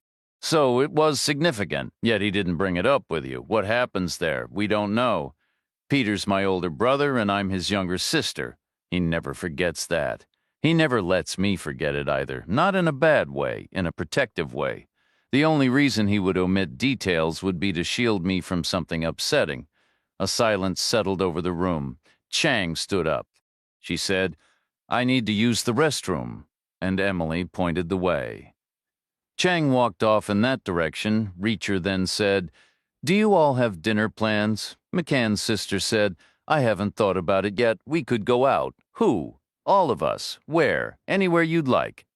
Right now, my treat. Let me take you out to dinner. Why? Sounds like you've had a long day? Chang reappeared at the living room entrance. She caught Reacher's eye and said, The men's room is right over here if you need it. He said, Okay, I can show you if you'd like. I'm sure I'll find it when necessary. Emily said she wants to talk to you privately. So Reacher got up and joined Chang in the hallway. She said quietly, You think Hackett's associates are on their way? We should have been more careful with the phone. They could have surveillance capabilities nationwide. If so, we just gave up the sister. We provided Westwood with a detailed account. We can't leave them alone here now. Either we get them out, or we provide close protection all night, a full suite of personal security services. I'd prefer to get them out. I already invited them to dinner. The guy at the gate is ineffective. Which way are the bedrooms, the other wing? Back through the living room. You try asking them to dinner. Maybe my invitation seemed odd. It's odd from either of us. We don't know them, and they're in the middle of meticulous wedding preparations. Two strangers suddenly offering to take them out for a meal would make their heads spin. I said anywhere they want. It doesn't have to be fast food. It amounts to the same thing. The location isn't the issue. They heard a car on the driveway, the solid thud of doors opening and closing, footsteps on the gravel path. Most modern vehicles are designed with no more than 4 seats behind conventional doors. Some sedans might fit 5, and some trucks 7. But no serious individual wants to sit cramped over a transmission hump, and nobody is effective, squeezed in the far back of a minivan. So the worst scenario would be 4 arrivals. The best would be 1. The most likely was 2 or 3. Reacher turned immediately and moved across the living room, plotting his path several steps ahead, as direct as possible, aiming to brush past table corners and chair arms, like a timed slalom race down a mountain. The Lair family remained motionless on the sofa, a stunned line of confusion. Lydia, Emily, Evan in their linen shift, shirt and bikini, shorts and loud Hawaiian print, all staring blankly. Reacher gestured for them to stay put as he moved past, then hurried out of the living area into a narrow hall. More silver-framed photos lined the walls, faces he didn't recognize, possibly relatives among them, a gaunt man and a solemn boy who might have been Peter and Michael McCann. He pushed into the bedroom. Some instinct whispered that women usually sleep on the side closest to the bathroom, so he skirted a massive bed heaped with pillows and went to the nightstand. On it sat only an alarm clock and an unopened book. The front door splintered inward.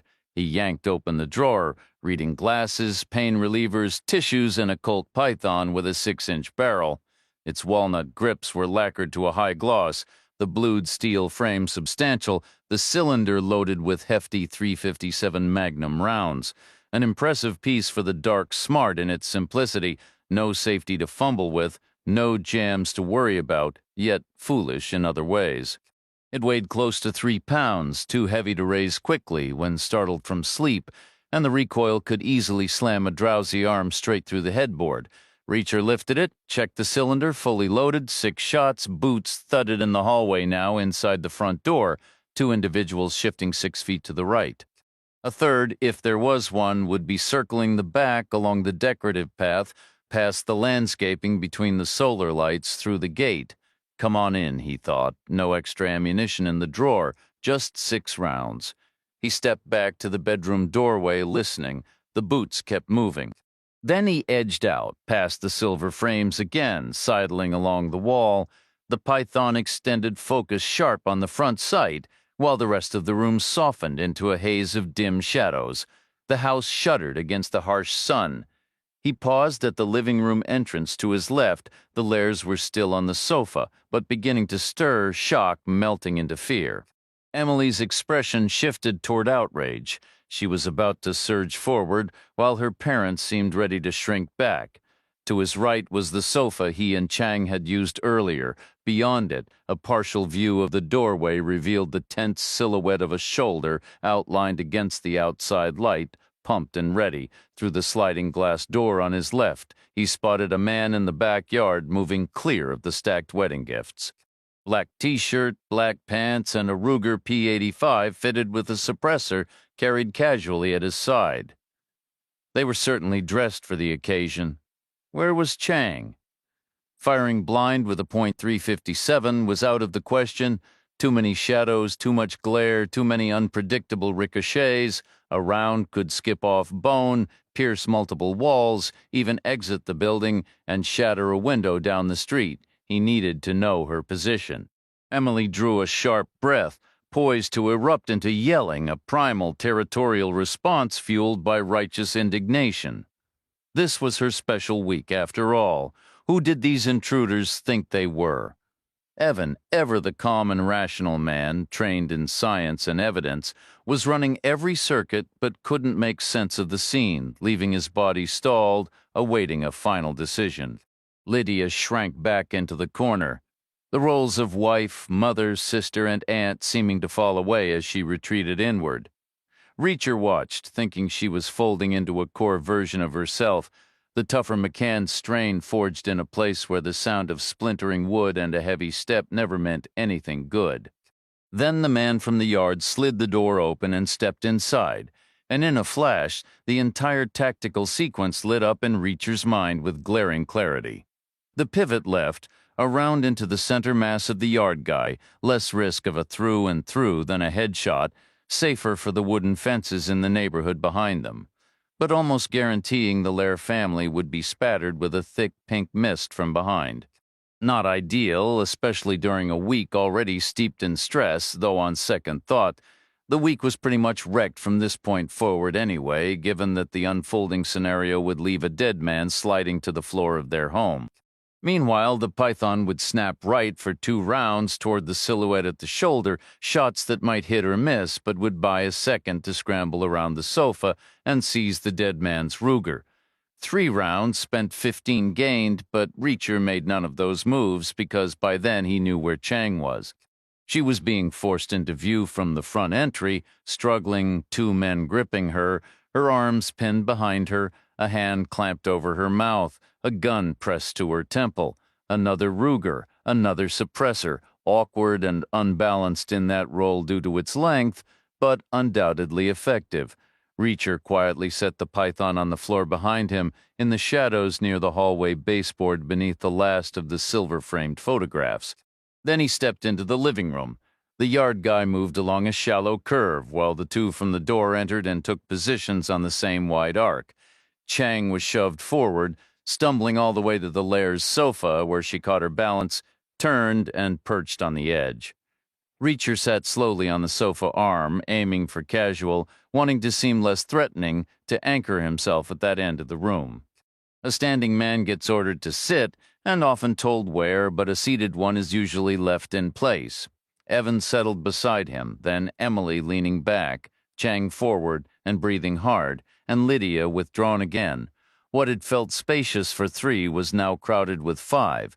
They formed a single unified target. 3 Rugers were trained on them, spread wide like a field of fire diagram from an old infantry manual. 3 Rugers, 3 men. Black clothing, shorn hair, pale skin. They were big and heavy, yet somehow gaunt with tight cheekbones. Hard times were etched in their DNA from not so long ago, from Europe perhaps. Somewhere far in the marshy east, where every man had been pitted against his neighbor for 1,000 years. They stood rock steady, first calming themselves and taking stock, then wrestling with something new. Normally, Reacher might have thought they looked competent, but right then he sensed they weren't, not fully, not anymore. They were improvising, or getting ready to, or at least weighing the possibility as if their own plan had hit a fork in the road. Options stretched left and right.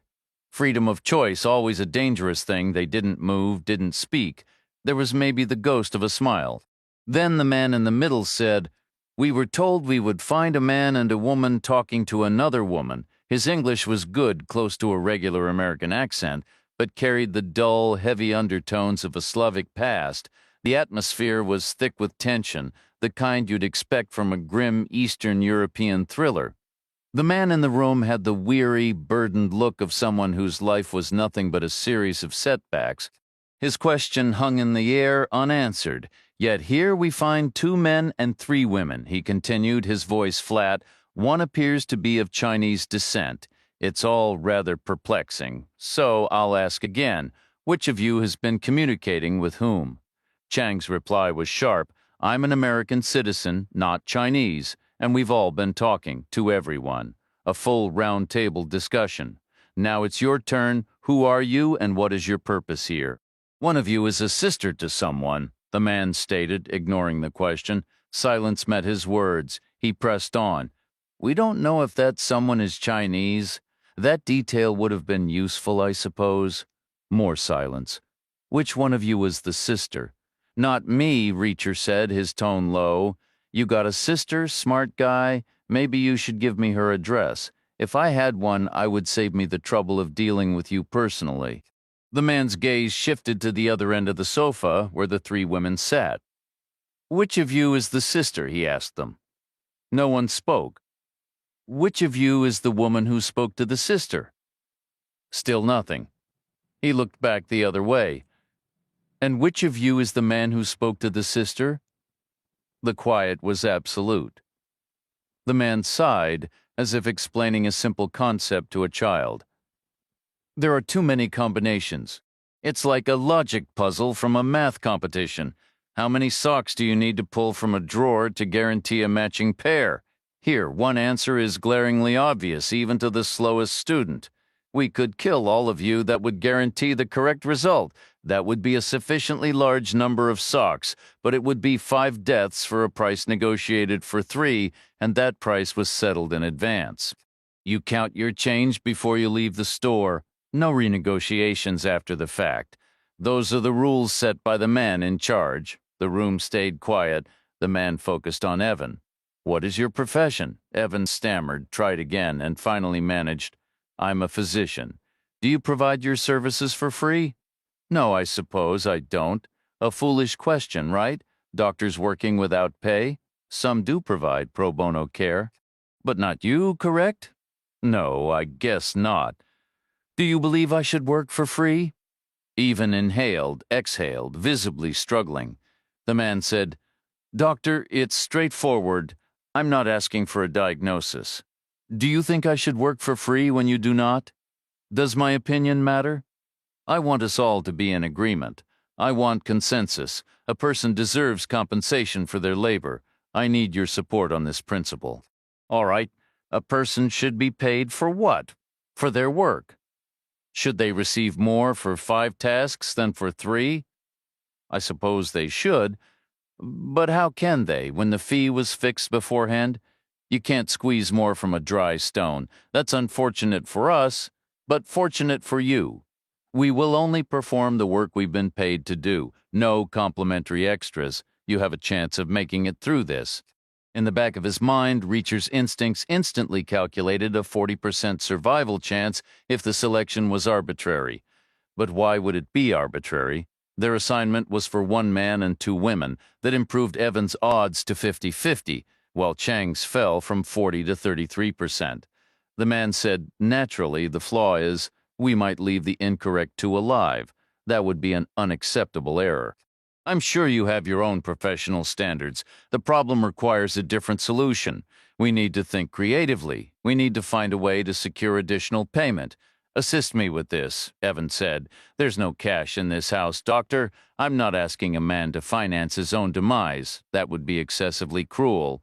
I'm asking you to think creatively. What element in our current predicament could offer some form of compensation for me and my associates?" Evan said nothing. "Be inventive, doctor. Relax. Think beyond the obvious. If not currency, then what?" There was no reply. The man looked at Emily and said, "What's your name, sweetheart?" Evan said no. The man's eyes moved to Chang, her as well. Emily clutched her shirt closed, drew her knees up, and pushed herself back against the sofa cushions. Evan shifted to place himself directly in front of her. The man in the center locked eyes with him and spoke, his voice low. "Cooperate, and you get the first bullet, cause trouble, and we'll keep you breathing to watch what happens next." The 3 of them were spread out along a shallow arc like infielders waiting for a play. Only this wasn't a baseball diamond. It was a living room, large but enclosed. The man on the right, what you might call first base, stood about 7 feet from Reacher. The one far left at third was a good 15 feet back. The spokesman, positioned like a second baseman, stood directly between them, maybe 12 feet out, blocking the path to the front door. 3 armed men. The district attorney would later label them home invaders. The story breaking on the evening news, a violent incident in an upscale gated community. Police reports would term them perpetrators. Their attorneys would refer to them as clients. Politicians would decry them as societal scum. Academics might debate their backgrounds and motivations. Reacher's old unit would have had a simpler, more final assessment. The talker shifted his weight. "Enough stalling. Let's move." Emily was curled tightly against the back of the sofa, buried in a wool blanket, her arms wrapped around her knees. She looked small, diminished by fear. Chang hadn't budged either, planted firmly with her hands flat on the cushions, her legs extended and her shoes digging into the rug as if bracing for impact. The central man's patience was thinning. "I'm not asking again." Reacher let out a slow breath and raised a hand, palm out. He rose carefully, turning partly away from the guns and partly toward the sofa. His voice was unnervingly calm.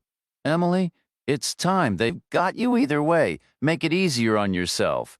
She stared, uncomprehending. What? In one motion, he reached past Evan, seized the girl's wrist, and hauled her to her feet. Instantly, the room erupted. Evan lunged, Chang rose, McCann's sister joined in, a sudden, breathless tangle of bodies surging upright between the sofas, swaying and bumping in desperate panic. This was the critical moment. The smart tactical move for the gunman would have been to open fire immediately to control the chaos unfolding before them, but they were too committed to their own grim script, too captivated by the cruel spectacle they had planned. The thought of damaging their intended prizes, the young women in their midst, was unthinkable this soon. They wanted fear, awareness, reaction. They wanted the scene to play out, so they didn't shoot. They didn't think it through. So far, so good. Reacher pushed Evan aside, nudged Chang the other way, and wrenched Emily free from the cluster. He spun her around, ignoring her frantic elbows and knees, and shoved her firmly toward the hallway lined with silver-framed photos. "The bedrooms are back there," he said. Even scrambled after his daughter, McCann's sister close behind, and Chang followed in the rush. The first gunman, his expression tightening with sudden unease, moved to follow. The spokesman and the third man pressed in from behind. The whole group, 8 people now, funneling clumsily into the narrow, dim passageway, a stumbling procession driven by momentum and dread. Reacher dropped into the crowd and snatched up the python, using both hands to keep it from sliding on the slick floor. He settled the grip firmly in his palm, a solid, familiar weight, and slid his finger inside the guard, resting it against the trigger. With his left hand, he pressed down on Lydia Lair's head, buckling her knees and forcing her to the ground. He raised the 3-pound revolver, aimed past Chang's shoulder, and fired at the center of the first man's face. Several factors determine a handgun's accuracy: bullet velocity, barrel length, the spin from the rifling, but at a distance of 7 feet, none of it really mattered. A slight drift left or right was irrelevant. The human face is a large target, especially up close. The magnum round punched straight through as expected. 20 feet behind the man's head, the wall erupted into a crater the size of a punch bowl.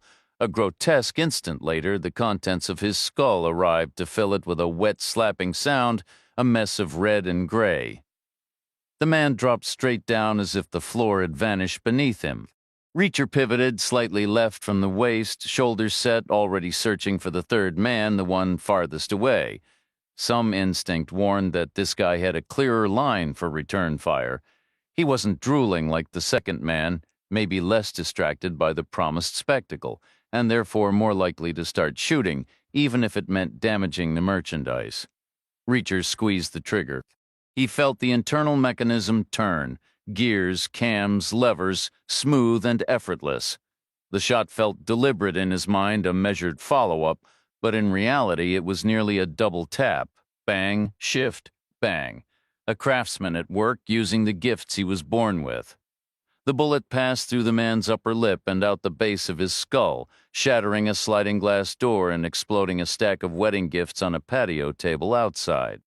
Shreds of white and silver wrapping paper fluttered up like early confetti. Broken glass cascaded down, falling at the same speed as the third man's body. Both obeying gravity's pull, Reacher caught only a glimpse of their synchronized descent before he whipped to the right, hunting for the second man. Now the race was truly on, and Reacher was behind. One guy was nothing, 2 guys were manageable, but a third? That's when things got tricky. Hearing his buddies go down tended to focus a man's attention. Worse, it gave him time to wake up, to react, to finally think, "Oh, right, I'm holding a gun." He'd bring it up slower than usual, awkward with the fat suppressor making the weapon longer and heavier than his muscles remembered, all of which helped Reacher, Because the guy's arc of fire was much shorter than the one Reacher needed to complete, he was almost there. Just inches from alignment. Game nearly over, but Reacher kept moving, his motion feeling hopelessly slow, as if pushing his hand through cold molasses, his left eye fixed on the python's front sight, his right on the elliptical dark hole at the end of the suppressor tube. It was only slightly off-center now, an inch from perfect aim. The python itself was still a foot away from where it needed to be. Reacher brought the heavy revolver down in a sharp backhanded arc, sacrificing precision for sheer velocity. The man's broad shoulders made the largest target, and in that split second, aiming was a luxury Reacher couldn't afford. The python's double-action mechanism meant the trigger did all the work, cocking the hammer, spinning the cylinder, and finally releasing it in one fluid motion. He initiated the pull early, feeling the intricate mechanics engage as the gun was still sweeping downward. He relied on instinct, momentum, and a desperate unspoken hope, a wing and a prayer, really. It worked. The man didn't return fire. Instead, a substantial piece of his neck vanished, a wound grimly large enough to feed a family, a clean, unassisted triple play, baseball immortality. The bullet tore through a powder room wall and shattered a hallway lamp in a spray of glass. The man collapsed, but Reacher heard nothing over the Magnum's thunderous roar, a temporary ringing deafness, the weapon's brutal downside indoors. The others seemed frozen, caught in a strobe light shock. McCann's sister was on her knees, her scream silent to Reacher's ears. Emily was pressed against the hallway baseboard, understandably terrified. 3 Magnum rounds inside a house were like a series of stun grenades. As the ringing in his ears dulled to a hiss, movement returned. Chang went to Emily. Evan helped his wife up, then peered into the living room before turning back, shaking his head firmly. "We can't go in there," he repeated, not from personal squeamishness. He was a doctor, after all, but likely to spare his family the grim sight. Though, Reacher mused, they'd probably been in a butcher's shop. Then again, 3 bodies was a lot of dead meat. Or maybe Evan was worried about contaminating a crime scene. Too much television. The Lair family sat huddled on the bed, seeming smaller, their eyes wide, breathing hard as they fought to hold themselves together. Chang paced the room. Reacher wiped down the old Colt and set it on Evan Lair's nightstand. "We should call the police," Evan said. "We have a legal responsibility." "Yes, sir," Chang agreed. "That would be my advice. You need to get out in front of this," McCann's sister whispered. "Peter's dead, isn't he?" No one answered. "They got him, and now they came for me," she continued, her voice breaking. "Because they think I know what he knew. Everyone thinks that. That's what you think, too."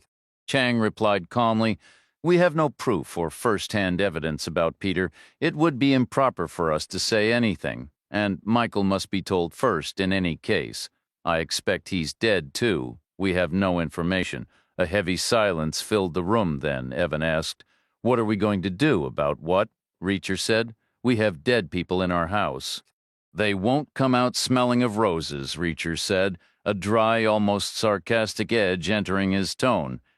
"It'll be ruled a righteous shooting. A home invasion, silenced weapons, threats. We're not going to jail. We'll probably get a pat on the head. Frankly, I'd rather skip the ceremony. Act like I was never here. You take the credit, handle the gun again, get your prints all over it. They'll probably give you a free year at the country club. You'll get new patients. The badass doc, are you serious? I don't care how it turns out. They'll never find me. But I would appreciate a head start. Miss Chang and I have work to do. It would help if you sat tight for about 30 minutes before dialing 911. Tell them any story you like. Say you were in shock, hence the delay. 30 minutes, Evan repeated. Shock can last that long. Good. But when you tell the story, Reacher added, say only 2 of them had guns. Why? Because I'm taking one with me, and some officers can manage that math. All right, 30 minutes, 2 firearms if possible. I'm not comfortable with uniforms. Reacher turned to Emily. "Ma'am, I'm truly sorry your important week was disrupted," Emily replied. "I owe you my gratitude. Don't mention it." He moved toward the exit, following Chang, who paused to embrace McCann's sister.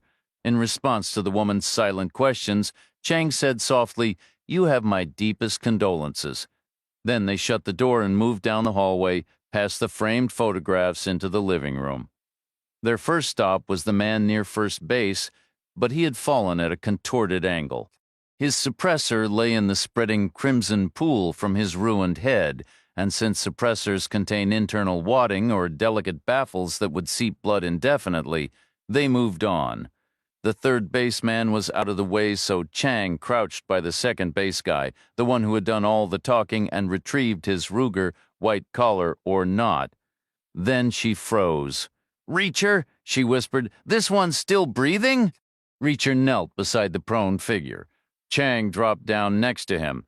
The man was on his back, limbs splayed awkwardly, unconscious or in severe shock, perhaps comatose.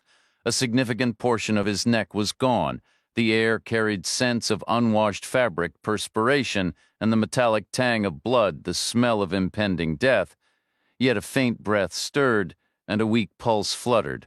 "How is this even possible?" Reacher murmured. "A chunk the size of a T-bone steak flew out of him."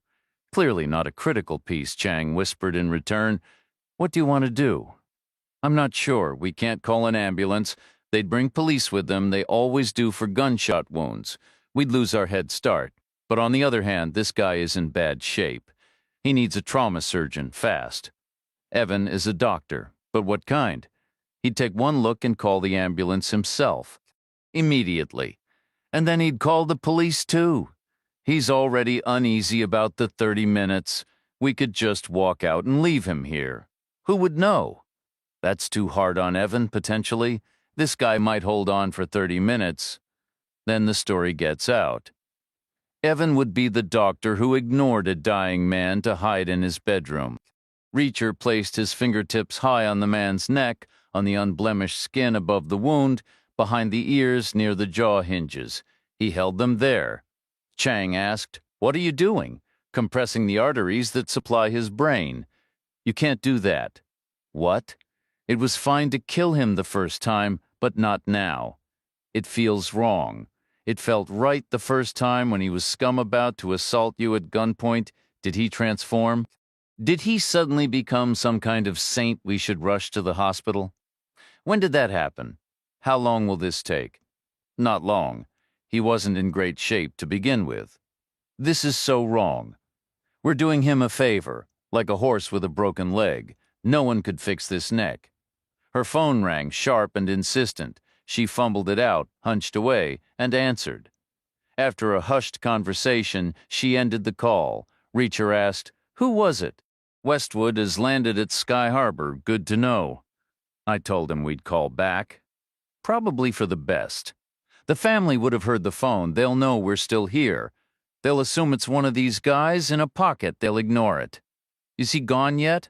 "Almost. It's peaceful, like drifting off." Then Reacher sat back, checked for a pulse, and found none. "Let's go," he said. Their car was parked at the curb about 100 yards away, in the closest spot available when they arrived. Now, with other vehicles gone, it sat isolated.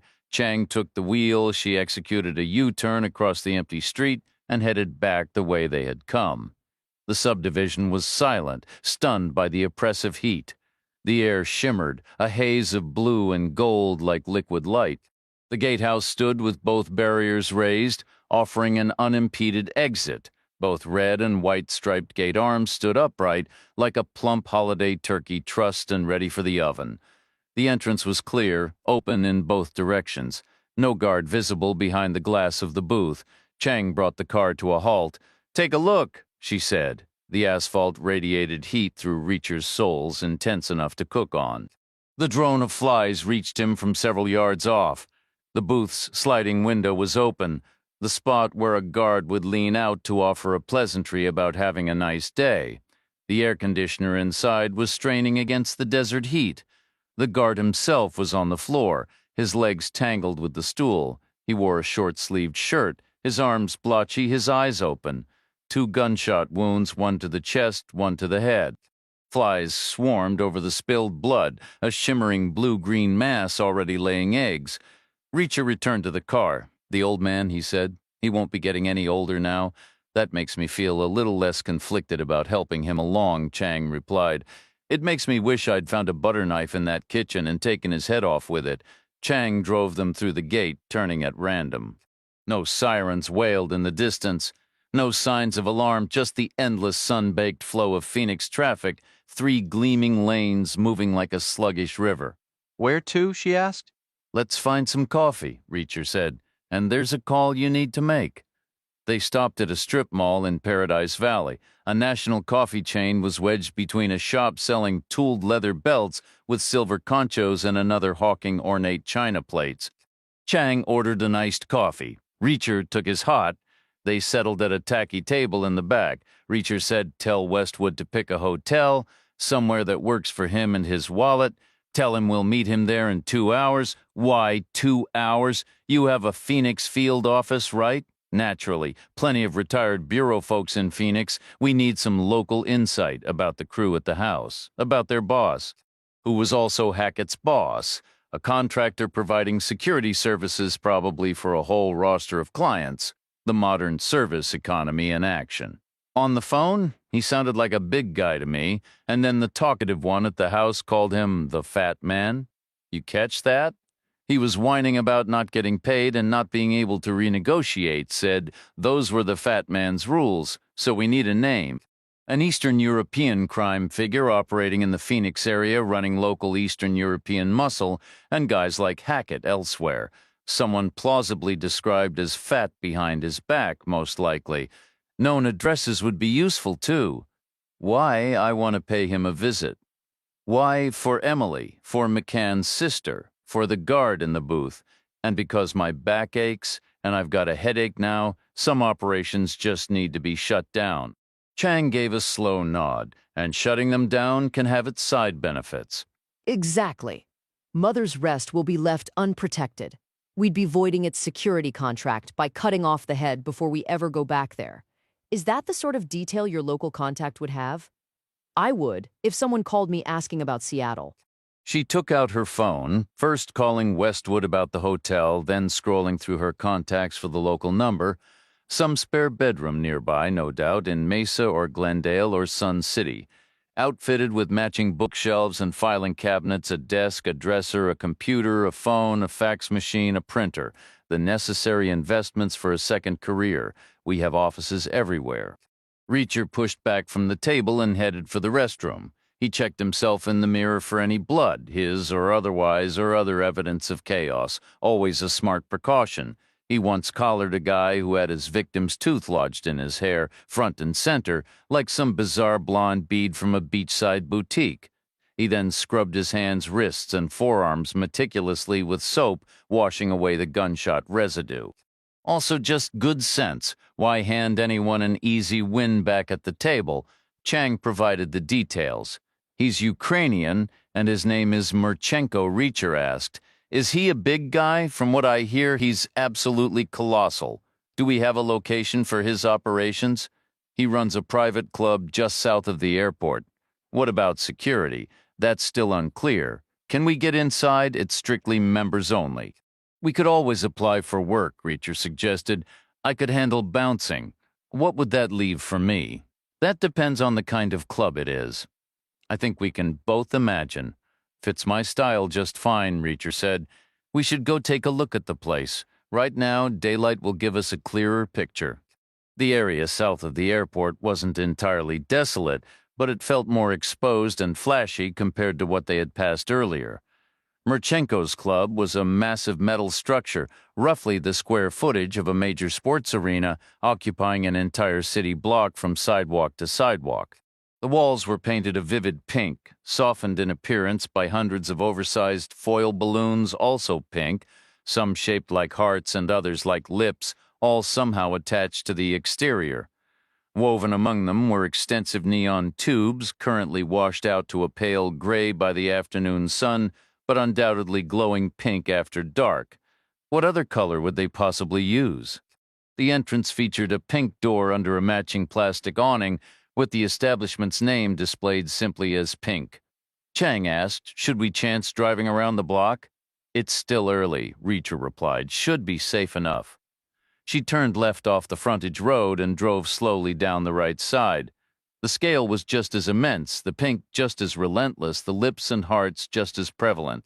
Reacher mused that the balloon shapes were probably a drunk-friendly feature, better to sway against a soft heart than into oncoming traffic.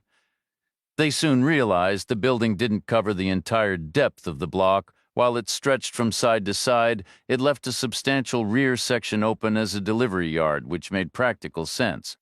A club that size would require a constant flow of supplies, like a cruise ship, and would generate mountains of trash needing regular collection. The yard was enclosed by a heavy-duty hurricane fence interwoven with pink screening to block the view and topped with loose coils of razor wire to deter climbers.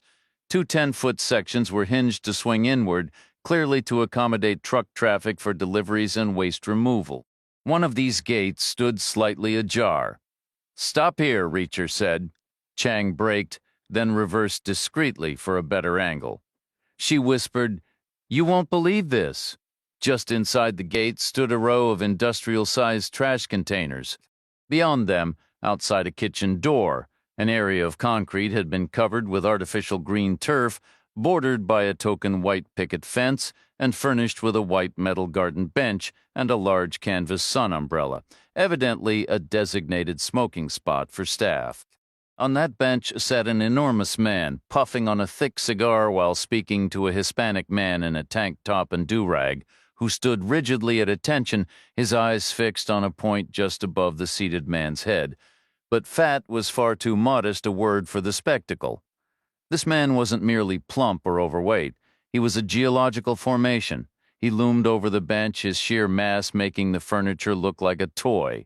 He wore a long gray caftan, and his knees were forced wide apart by the monumental swell of his belly. He perched precariously on the very edge of the seat because his stomach prevented him from folding into a normal sitting position. His body lacked any familiar contours, resembling instead a vast, undifferentiated triangle of flesh, with breasts the size of deflated basketballs and other mysterious bulges comparable to overstuffed pillows. His arms lay along the bench's back, heavy rolls of fat hanging from his dimpled elbows. In every sense he was colossal, exactly the word Chang's contact had used. His head appeared almost comically small in proportion to the mountainous rest of him. The man's face was flushed and glistening under the sun, his eyes narrow and recessed, partly from squinting and partly because his skin seemed stretched taut, as if someone had inflated his head with a tire pump. His hair was cropped close, identical to the style worn by the men at McCann's sister's place, Chang observed. He could be a relative. Maybe it runs in the family. He carries himself like he's in charge, Reacher noted. Look at how he's laying into that other man. No drama, just a relentless, quiet stream of words, probably more cutting that way. The man in the do-rag stood stiffly, staring into space, enduring the verbal assault. Chang cautioned, "We need to be sure. Murchenko might have lieutenants. This could be a cousin handling internal discipline. Did your source mention any family?" Reacher asked. She didn't specify. "Can you check?" Chang made the call. Reacher kept his eyes on the large man, who showed no sign of moving, still engrossed in his monologue. After a brief conversation, Chang hung up. "No known family members on record." "He still looks like the boss," Reacher insisted. "But where's the security?" "No guys with earpieces, not even one at the gate, a crime boss out in the open like this. We're sitting right here, and no one's bothered us." "Maybe it's sheer arrogance," Chang suggested. "Or he thinks we're already dealt with. He could be the top predator here with no one left to challenge him, if he's the right guy. We shouldn't jump to conclusions. I wish we could. I could take a shot from here. Seriously, figure of speech, not with a pistol. To be sure, I'd need to be much closer. Inside the property? That'd be ideal. Maybe there are guards just out of sight.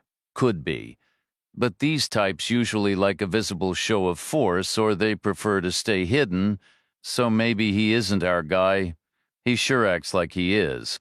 A large man laying down the law. We have to be certain.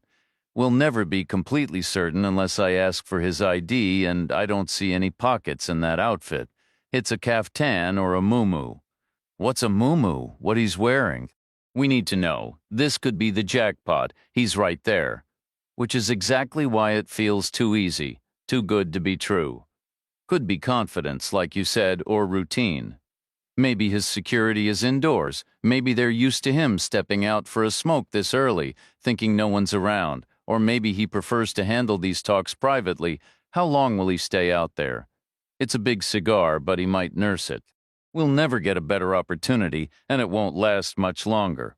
But we have to be sure. Reacher fell silent. The large man continued talking, his gestures growing more emphatic, his head jabbed with each point, making the flesh on his neck wobble, while the rest of his body remained oddly still, as if unaccustomed to motion. I think he's wrapping up, Reacher said. Reaching a conclusion, our time is running out. We need to decide. Chang didn't answer at first. Then she said, "Hold on." She lifted her phone and Reacher saw the screen display a shaky image, the sidewalk, the pink fence, the open gate, then the trash bins, the artificial plants, and the large man. She tapped the screen, the shutter sound clicked, and she swiftly swiped, typed, and sent the image. I'm sending the photo to my contact for visual confirmation. She better hurry, Reacher said. This won't last. The large man kept talking, jabbing, jiggling. The man in the do-rag kept taking it, a statue of strained patience. The heavy man's hands began to fumble at the edge of the bench, perhaps initiating some elaborate ritual to hoist himself upright. Reacher murmured, "He's about to move." With a dismissive flick, the man tossed his cigar aside. At the same time, Chang's phone chimed. She glanced at the screen and let out a frustrated sigh. You won't believe this. She's asking for a tighter shot. A close-up. Are we filming a courtroom drama? Reacher asked. She lifted her phone again, spreading her fingers to zoom the lens as far as it would go. She centered the large man in the frame, held it steady, and captured the image. Reacher twisted in his seat to retrieve the Ruger from the floor behind him, a simple precaution. He heard the soft swoosh of her sending the file. Keeping the weapon low, he slid it between the seats and onto his lap. It was a straightforward, reliable piece, the kind of unremarkable workhorse you'd expect, much like the rented Chevy they were in. The suppressor was an add-on fitted with a custom bracket. The magazine was shy 2 rounds, thanks to the old man in the booth, 1 to the chest, 1 to the head. Have a nice day, indeed. Reacher waited. Then the heavy man shifted his weight forward, employing what was clearly a practiced maneuver. He seemed poised to lever his body straight like a board, then either walk himself up with his hands or push off and hope momentum carried him. Neither looked easy, but he must have managed it before. A man doesn't stay in one place forever. Our window is closing, Reacher said, but then the Hispanic man spoke up. His words were likely an earnest plea, apologetic and full of promises to do better, probably brief and respectful, yet something in it sparked a reaction. The heavy man, with a great deal of uncoordinated wobbling, settled back down and launched into a fresh tirade. Chang's phone chimed again. She checked it and said, voice flat, "Confirmation is in. That's Merchenko, 100%. She nudged the car 20 yards down the street, executed a tight U-turn from sidewalk to sidewalk, and crept back. She halted at the curb just short of where the open gate would offer a first clear line of sight. This placed Reacher roughly 60 feet from his target, 20 to the gate, another 40 across the yard. A simple right-hand turn. He pushed the door open and stepped out. Concealing a silenced pistol of that size was impractical, so he carried it openly at his side, its length stark against his leg from thigh to calf, a clear and unmistakable statement. The potential for quiet was worth the exposure, he reasoned, especially in the heart of a major American city in broad daylight. 6 paces along the sidewalk, then he turned into the yard. No guards lingered behind the gate. Ahead lay the dumpsters, then the manicured garden, and finally the heavy man still holding forth. He hadn't looked up, not yet. The Hispanic man remained at attention, chin raised, enduring the lecture. Reacher continued his brisk, deliberate walk, his heels loud on the concrete. The noise alone should have drawn attention, But the heavy man was still talking, his voice now audible, the same dull, scornful tones from the phone call, demeaning and belittling. His head jerked above the thick folds of his neck. Then he stopped. He turned his head, his body remaining still, and his jaw went slack. Reacher stepped over the token picket fence onto the overly bright grass, raised the gun, and took one more step forward. In the kind of stories told for dramatic effect, there's always a moment of terse dialogue. The villain must be told why he's dying, as if listing the names of the wronged. Emily Lair, Peter, and Lydia McCann, the gate guard's grandchildren, could somehow summon their spirits for closure, and the villain must be given a chance to either show remorse or sneer in defiance, either response setting the stage for the hero's perfect retort. But those are just stories. This was something else entirely. Reacher remained silent and fired 2 quick shots into the fat man's head, a crisp double tap, pop, pop, then kept his eyes fixed on the kitchen door. It didn't budge. Out in the open, the suppressor did its job well enough. Turning back, Reacher stepped over the low fence. Behind him, the Hispanic man muttered, "Gracias, hombre." A faint smile touched Reacher's lips. For that guy, it must have felt like a prayer answered word for word. Every minute he'd probably been pleading, "Dear Lord, send someone to put a bullet in this bastard's head right now," a straight-up miracle. He'd probably show up for Mass on Sunday feeling like he'd won the lottery. Reacher moved through the yard at the same brisk, unhurried pace, wiping the gun clean against his shirt before dropping it into the first trash bin he passed. He continued out the gate, and as soon as Chang spotted him, she nudged the car forward. He slid inside and they drove off. Westwood had picked a swanky spot near Scottsdale, and with the afternoon crawl, traffic was heavy. Dusk was settling by the time they arrived. They found him in the bar, looking just as they remembered, messy hair, scruffy beard, paper-thin clothes dotted with zippers, that giant satchel resting by his feet. He was flipping through a book about marijuana, maybe his next deep dive after wheat. Chang settled in to walk him through the play-by-play so far, while Reacher slipped away to scrub more gunshot residue from his hands. When he returned, Westwood looked up and asked, "Do you believe journalists have ethics?" "I imagine it varies," Reacher said. "You'd better hope I'm not one of the ethical ones, because from what Miss Chang just described, a reasonable person might conclude you committed 4 homicides today. One of them twice," Reacher replied. "Not a joke. Feel free to walk away any time. They're your book rights, not mine. Someone else can always piece the story together after the fact." "Is there even a story?" Only 3 parts we're unsure about, which are the beginning, the middle, and the end. Westwood fell quiet for a long moment. Then he said, "I've heard the name Murchenko before. Back when I was researching that deep web piece, rumor was he offered a menu of services, guaranteed invisibility for websites, plus problem solving if things got messy. Like a subscription model, the Ukrainians got into online stuff early. I never wrote about him because nothing was proven. Legal wouldn't clear it." "How many clients did Murchenko have?" "Word was about 10. Boutique operation." "That guy wasn't boutique. He wouldn't know boutique if it kicked him in his fat ankle. He ran a strip club bigger than Dodger Stadium, pink and covered in balloons. He was all about excess. He liked scale. 10 is what I heard. Then the scale must have come from revenue. Those 10 clients must have been pulling in a fortune. Possible," Westwood conceded. "The deep web could be 500 times larger than the surface web. Most of it probably doesn't turn a profit, but in a universe that vast, it wouldn't need to, not to generate serious money overall." Chang cut in, "Has the government built a search engine that can see into the deep web?" "No," Westwood said. That's what McCann was calling about then. He was asking the wrong question, or the right one the wrong way. My ears shut off as soon as a caller starts going on about the government. It's like a litmus test for common sense. I mean, who builds search engines? Software writers, coders, a project that tough needs the best coders, and the best coders are rock stars these days. They've got agents and managers, they command serious cash. The government can't afford them. The alternative is hungry young talent, rock stars in the making. But the government doesn't hire them either. Too far outside the usual playbook. "Those kids are strange," Westwood remarked. What would have been the proper way to phrase the question? He should have been looking toward Silicon Valley, not the government. Has anyone in Silicon Valley actually built a search engine that can access the deep web? No, Westwood answered.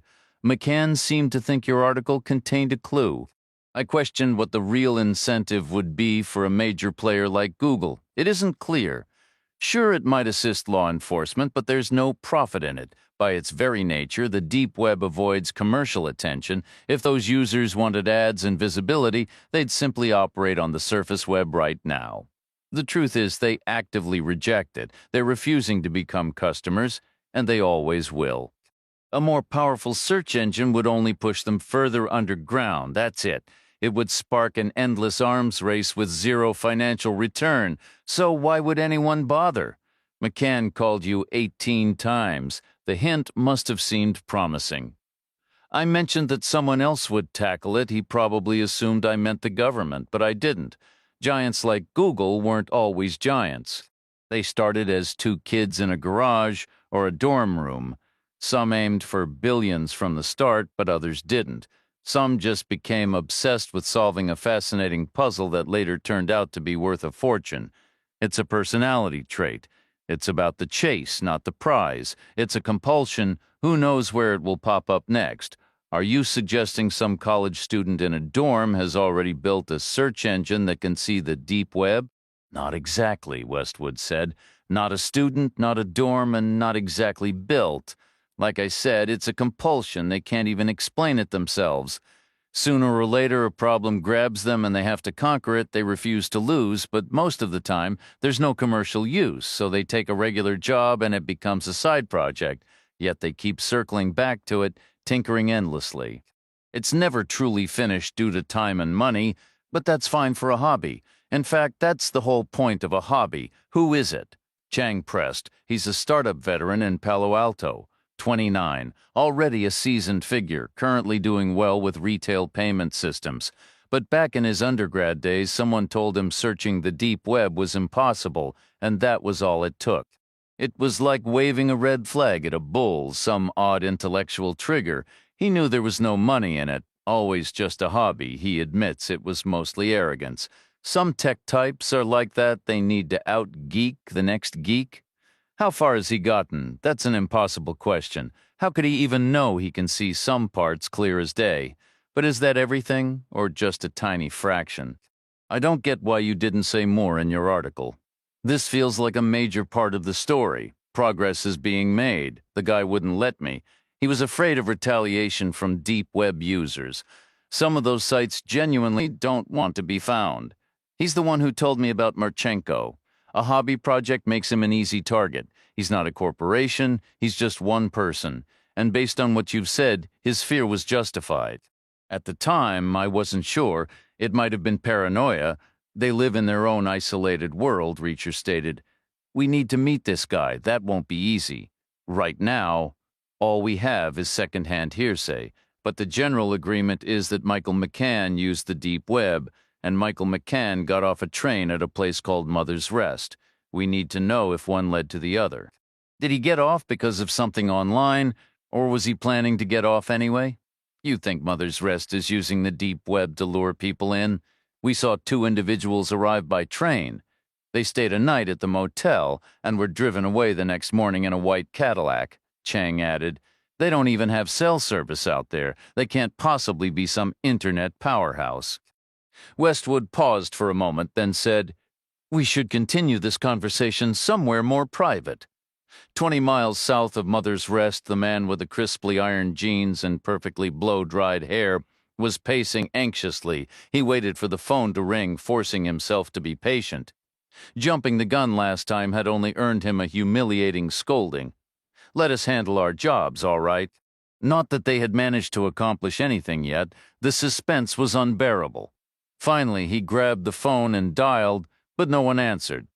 Westwood had made the hotel reservations in advance, unaware of the situation, so he had booked separate rooms for Reacher and Chang. When he realized his error, he showed no embarrassment or concern about the extra cost. He simply claimed the room with the better Wi-Fi signal as his temporary office, pulling his laptop from his bag and setting it up on the desk. Reacher and Chang took a seat on the bed.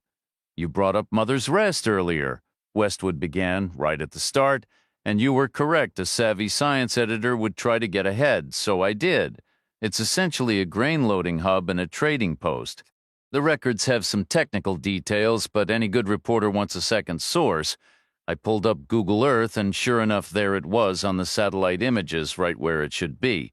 It looks exactly like what it is. But it's in the absolute middle of nowhere. Imagine if all of Los Angeles County had just one intersection and the rest was completely barren." It was intriguing. So I played around a bit, zooming out to see how far it was from anything else, just out of curiosity, and I noticed a single neighbor about 20 miles to the south, the only one even more isolated. Naturally, I zoomed in for a closer look. He swiveled his computer screen toward the bed, and this is what I found. The image showed bright daylight, of course, even though it was night outside. Satellite photos aren't live, nor are they always current. Things can change, or sometimes they stubbornly don't. Reacher suspected nothing on that screen had altered in years. He was looking at a farm surrounded by an endless ocean of wheat. The property included a main house and several outbuildings. From the stark overhead view with its sharp shadows, everything appeared well-maintained and orderly. The place seemed largely self-sufficient, with hogs, chickens, and vegetable plots. There was a separate structure that likely housed a generator for power. The house itself looked solid, with a parking area at one end and, curiously, 4 satellite dishes at the other, plus what seemed to be a well and a phone line. "I thought about those dishes later," Westwood said. "What's the purpose?" "TV," Reacher replied. "2 of them, maybe. The other 2 are aimed at different satellites. International channels, then, or possibly satellite internet, all the bandwidth money can buy, very high speed, with a redundant backup for reliability. They have their own power source, too. That place could be an internet fortress. Can we determine that from how the dishes are angled? We'd need to know the exact date and time Google captured the image to calculate the shadow angles. Then we need to look from the inside. We need a search. If they're posting from that location, we need to see what they're saying. All I can do is ask. Tell him Merchenko is dead. Tell him you had him taken care of as a professional courtesy to coders everywhere. Tell him he owes you." Westwood stayed silent. Reacher turned back to the screen. "Where exactly is this place?" 20 miles south of Mother's Rest," Westwood said. He leaned over and manipulated the trackpad, shrinking the farm and expanding the sea of wheat, presumably to scroll north until Mother's Rest came into view to illustrate the distance. But before that happened, the bottom corner of the image was sliced by a perfectly straight line. "What's that?" Reacher asked. "The railroad tracks," Westwood said. "Show me." Westwood came around the desk and adjusted the display, centering the farm and the railroad track in their proper scale, about 3/4 of a mile apart, a clear middle distance for most. Reacher nodded slowly. "I remember that farm from when I came in on the train. It was the first sign of human life we'd seen for hours. 20 miles out from Mother's Rest, they finally spotted it. A machine was running with its lights blazing, maybe a tractor, right around midnight. "Is that a usual thing to see?" Chang asked. "I really couldn't say," Reacher replied. Chang connected the dots. "We always assumed the Cadillac drove 20 miles out and 20 miles back. Now we know exactly where it was headed. There's literally nothing else out there a 20-mile drive from Mother's Rest would reach. So that's the destination for the people from the train, the man and the woman with their luggage, but then where did they go from there?" No one had an answer. Westwood chimed in. "Do you think farmers are using the deep web?" "Somebody is," Reacher stated. "We need that search engine." "The guy expects to be paid for his time," Westwood reminded him.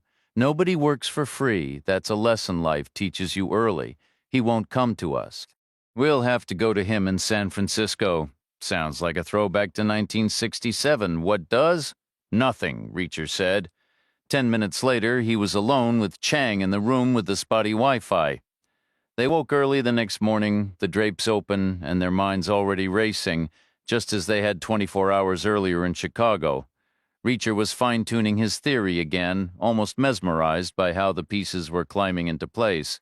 It was better than he had hoped, maybe even better than he could fully grasp.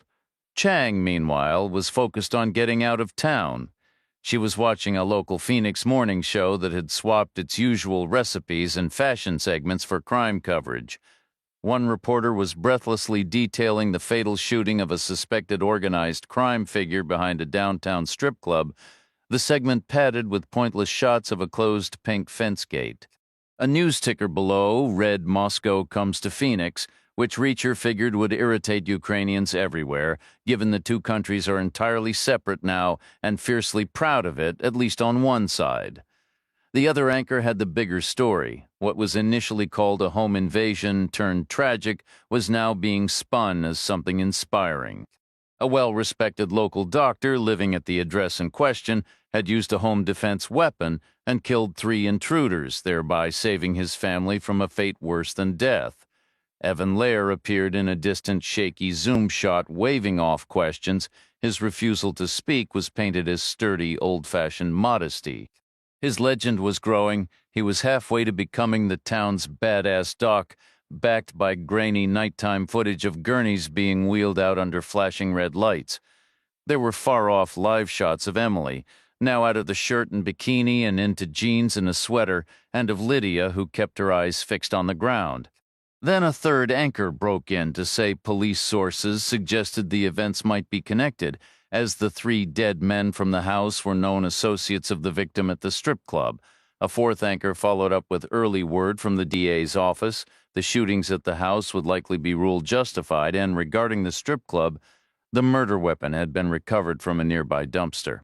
There were no fingerprints, so no suspects at this time, though the investigation would continue. Coming up next, 10 things to do with chicken.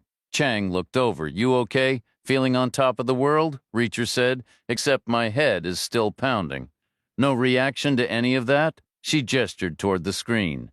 "To what? All of this? My ears are still ringing a little, that's all." "That's not what I meant. I leave people alone if they leave me alone. The risk is theirs, not mine. You're not upset, are you?" He countered. She changed the subject. "What was that machine you saw at the farm at midnight?" It was just a dot in the distance. It had a light bar like a bull bar, but mounted above the cab. 4 bright rectangular lights could have been a lifted pickup, more likely a tractor. It was working hard, grinding away out there in the dark. I could see exhaust smoke in the headlights. Could it have been a backhoe? Why do you ask? That was the day Keever vanished. Reacher nodded slowly.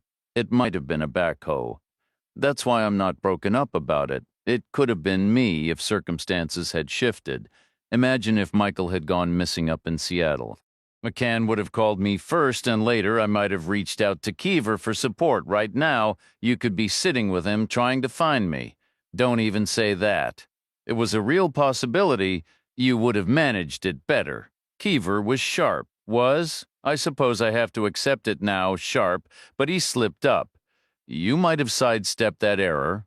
What mistake? Maybe the same one I'm walking into right now. He didn't take them seriously enough. If they buried him on that farm with a backhoe, then Marchenko wasn't in the picture yet. That was all their own doing. No outside help needed. Maybe they're more capable than we're giving them credit for. They didn't strike me that way. Always hope for the best, but prepare for the worst. That same morning, 8 men gathered at the counter inside the dry goods store in Mother's Rest. The store owner was already there, dressed in his usual 2 shirts, looking just as disheveled and unshaven as ever. The first to join him was the parts man from the irrigation supply shop, followed by the Cadillac driver from the FedEx outlet, the one-eyed clerk from the motel, the hog farmer, the counterman from the diner, and the Moynihan brother who'd been kicked in the groin and disarmed. The 8th man arrived 5 minutes later, wearing his crisply ironed jeans, his hair perfectly blow-dried. The first 7 stayed quiet, waiting for him to speak. He said, "The news isn't good. Our trust was misguided. The menu system failed to perform as we anticipated. It didn't handle the problem for us. As of now, we're on our own." A low murmur of discontent rippled through the group. Not quite worry yet, but a clear sense of grievance, as if to say it was all his brilliant idea when things looked promising, and now suddenly it's we and us. The hog farmer spoke up. Is that what I saw on CNN this morning? That report from Phoenix? The Russian? He was Ukrainian, and it wasn't just him. The other three were his people, too. What about the first one? Was his name Hackett? He's in a Chicago hospital with a police officer stationed outside his door, so none of them finished the job. I already told you that. Going outside our own circle was a big move. It cost us nothing but money. They're still out there, but they were always out there. They left, and now they're coming back. We'll deal with them here. They'll bring the police with them. I don't think so. They put Hackett in the hospital, I'm sure of that. It was probably them in Phoenix, too, which means they can't go to the cops. Any police department in the country would detain them on site just as a precaution until things settled. They'll come here alone. More uneasy shifting from the 7, the Cadillac driver asked, "When will they get here?" The man with the jeans and the hair replied, "Soon, I expect, but we all know the plan and we all know it works. We'll see them coming. We'll be ready." Reacher and Chang met Westwood downstairs for breakfast. Westwood said he'd called his contact in Palo Alto and arranged a meet-up for happy hour in Menlo Park. Though he expected the guy to be late, he was that type. Then he'd booked 3 business-class seats from Sky Harbor to SFO, all that was left, and reserved 2 hotel rooms to help with his department's ever-shrinking budget. Reacher observed the nervous energy of a gambler deep in debt, but convinced his luck was about to turn. Later, they took a cab to the airport, where their premium tickets granted them lounge access. Reacher helped himself to another breakfast because it was complimentary. They boarded first, received a drink before the plane even pushed back, and settled in. Far better than the rows in the back, even the exit rows. The flight itself was neither especially long nor particularly short, somewhere in between. Not a quick hop, but not a major trek across the globe either. Shorter than flying from New York to Chicago, the cab ride was straightforward, heading out toward the edge of the valley, though nothing about the Santa Clara Valley felt remote these days. It pulsed as the heart of the modern world, a truth evident in the aggressive driving all the way past Mountain View. Their destination was a bar next to a bookstore in Menlo Park, located on the second try. Arriving early, but without time for a hotel detour, they paid the driver and stepped out. The bar itself gave Reacher a brief, irrational jolt. Every surface was coated in a deep, serious red, and its name was simply Red. For a wild second, his mind raced with paranoid theories, wondering if Westwood was playing some elaborate, cruel joke by evoking the ghost of Pink like a plot twist from a detective novel. He shook it off, reasoning the techie had picked the spot, making any connection purely accidental. Besides, the place carried an air of deliberate irony, not cheap kitsch. The paint had a subdued mid-century weight to it, reminiscent of government-issue supplies. Distressed stencils of hammers and sickles adorned the walls, artificially aged, alongside framed Pravda headlines and battered Red Army helmets. The sign on the door used a backward R for a faux Russian effect, which sparked a faint, fresh worry. Was this a nod to Marchenko? No. Westwood surely knew Russia from Ukraine. But would a meticulous tormentor even find a Ukrainian-themed bar?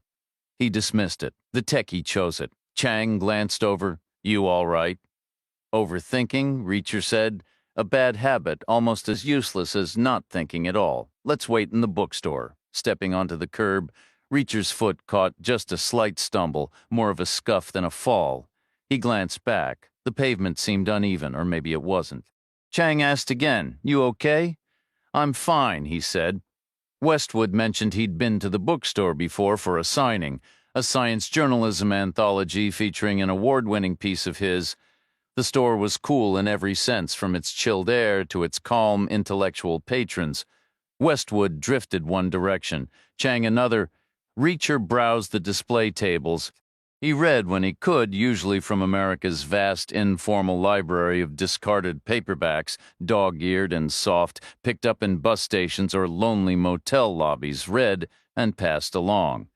He preferred fiction to fact, because the facts in books were so often wrong, contradicting the few things he knew for certain from first-hand experience. Made-up stories were more honest. Everyone started on the same page. He wasn't picky about genre. Either a story delivered or it didn't, Chang returned. then Westwood, and they ambled back to the bar to stake out a spot. Their early arrival secured a four-person table by a window. Reacher ordered coffee, the others chose sodas. Westwood leaned in. I should warn you, even if our contact shows, the news likely won't be good. The deep web isn't a pretty place from what I hear, not that I spend time there. You might not like what we find. Reacher shrugged. It's a free country, and Michael was McCann's boy, not mine. What he was into doesn't concern me. A wall clock with Cyrillic numerals ticked at 12, marking the start of happy hour and a 50% drop in vodka prices. The first person through the door was a young woman in her 20s, flushed with the nervous energy of someone new to the scene but holding her own. Right behind her was the guy from Palo Alto, punctual to the minute. He was pale, slight, and fidgety, a 29-year-old veteran dressed entirely in black. He spotted Westwood, approached, gave quick nods to all three, and took a seat. The Valley loves its irony, he said, but you've got to admit happy hour in a Soviet shrine is the ultimate contradiction in terms. Talking about the old Soviet bloc, my online trackers flagged something interesting. A Ukrainian named Merchenko was taken out last night in what looks like a gangland hit. A nice bit of timing, I'll admit, but someone else will step into his shoes. The market always fills a gap, so my answer's still no, I'm not going public with anything. Westwood replied, We aren't either. Not until much later, and even then it'll be buried in the back pages of some newspaper. By that point, there will be so much noise you won't even register. You have my guarantee. This stays private. All we're after is a quiet search for one missing person and where he might have gone. Search where exactly? Mostly chat rooms, possibly some commercial sites. I don't want to turn into some public database. I'd be just as happy not to pay you. Then I'd be doing it as a favor. And that feels even heavier, Reacher cut in. But could you do it if you decided to? The man smiled faintly. I've been doing this since people called it the undernet, back when it was the invisible web. It got more complicated over time, but so did I. The destination might be tough to pin down. Breaking in is simple. It's locating someone that's the real work. So what would make you give us an hour of your time besides money? Do you ever do anything just for money? Does anyone when you think about it? Actually, I'm not getting paid a dime. Then why are you involved? Because some guy out there thinks he's the smartest person in the room. And you're smarter? You need to prove it. I don't need to. I want to, every once in a while. Out of respect for the people who actually are that smart, standards ought to mean something. You're trying to lead me to the same old place. A clash of egos, me against them, coder versus coder. Nice try, you've got my number even though we just met, but I've moved past all that. I'm content where I am, I'm better than them, and I know it, I'm secure in that. I don't feel the need to show it off anymore, not even once in a while. Not even for respect's sake, not that I don't get where you're coming from. The old version of me would have agreed with you completely. What would the new you agree to? Tell me about this missing person. Is he at least interesting? 35-year-old man. Doctors say he's got anhedonia, can't feel pleasure. His aunt says his happiness meter is stuck at 0. Otherwise, normal intelligence. Functional sometimes. Lived alone? Reacher nodded. In supported housing. And he vanished. Yes. Any sudden new friend right before he disappeared? Yes. The man leaned back. 32 seconds. For what? I'll find him on the deep web in under 32 seconds. I know exactly where to look. When can you start? First, tell me about the aunt. She married well, a doctor, has a great daughter, but she still cares deeply for her nephew. Seems to really understand him. I like that image, the happiness meter. We agreed mine runs between 4 and 9. I've moved past that. I'm at a 10 now, constantly. That's the Molly talking. The what? Read about it in the paper? Haven't touched Molly in 2 years. Something else these days, a bit of everything, honestly, under a lot of stress. Just remember what they told us back in the day, speed kills. I won't go public, you understand what that implies? Reacher nodded. It means there won't be a trial, was it you with Merchenko? Never admit anything, even on your deathbed. You might make a surprise recovery. One night only, the man said firmly. No coming back to check up. I need my own space.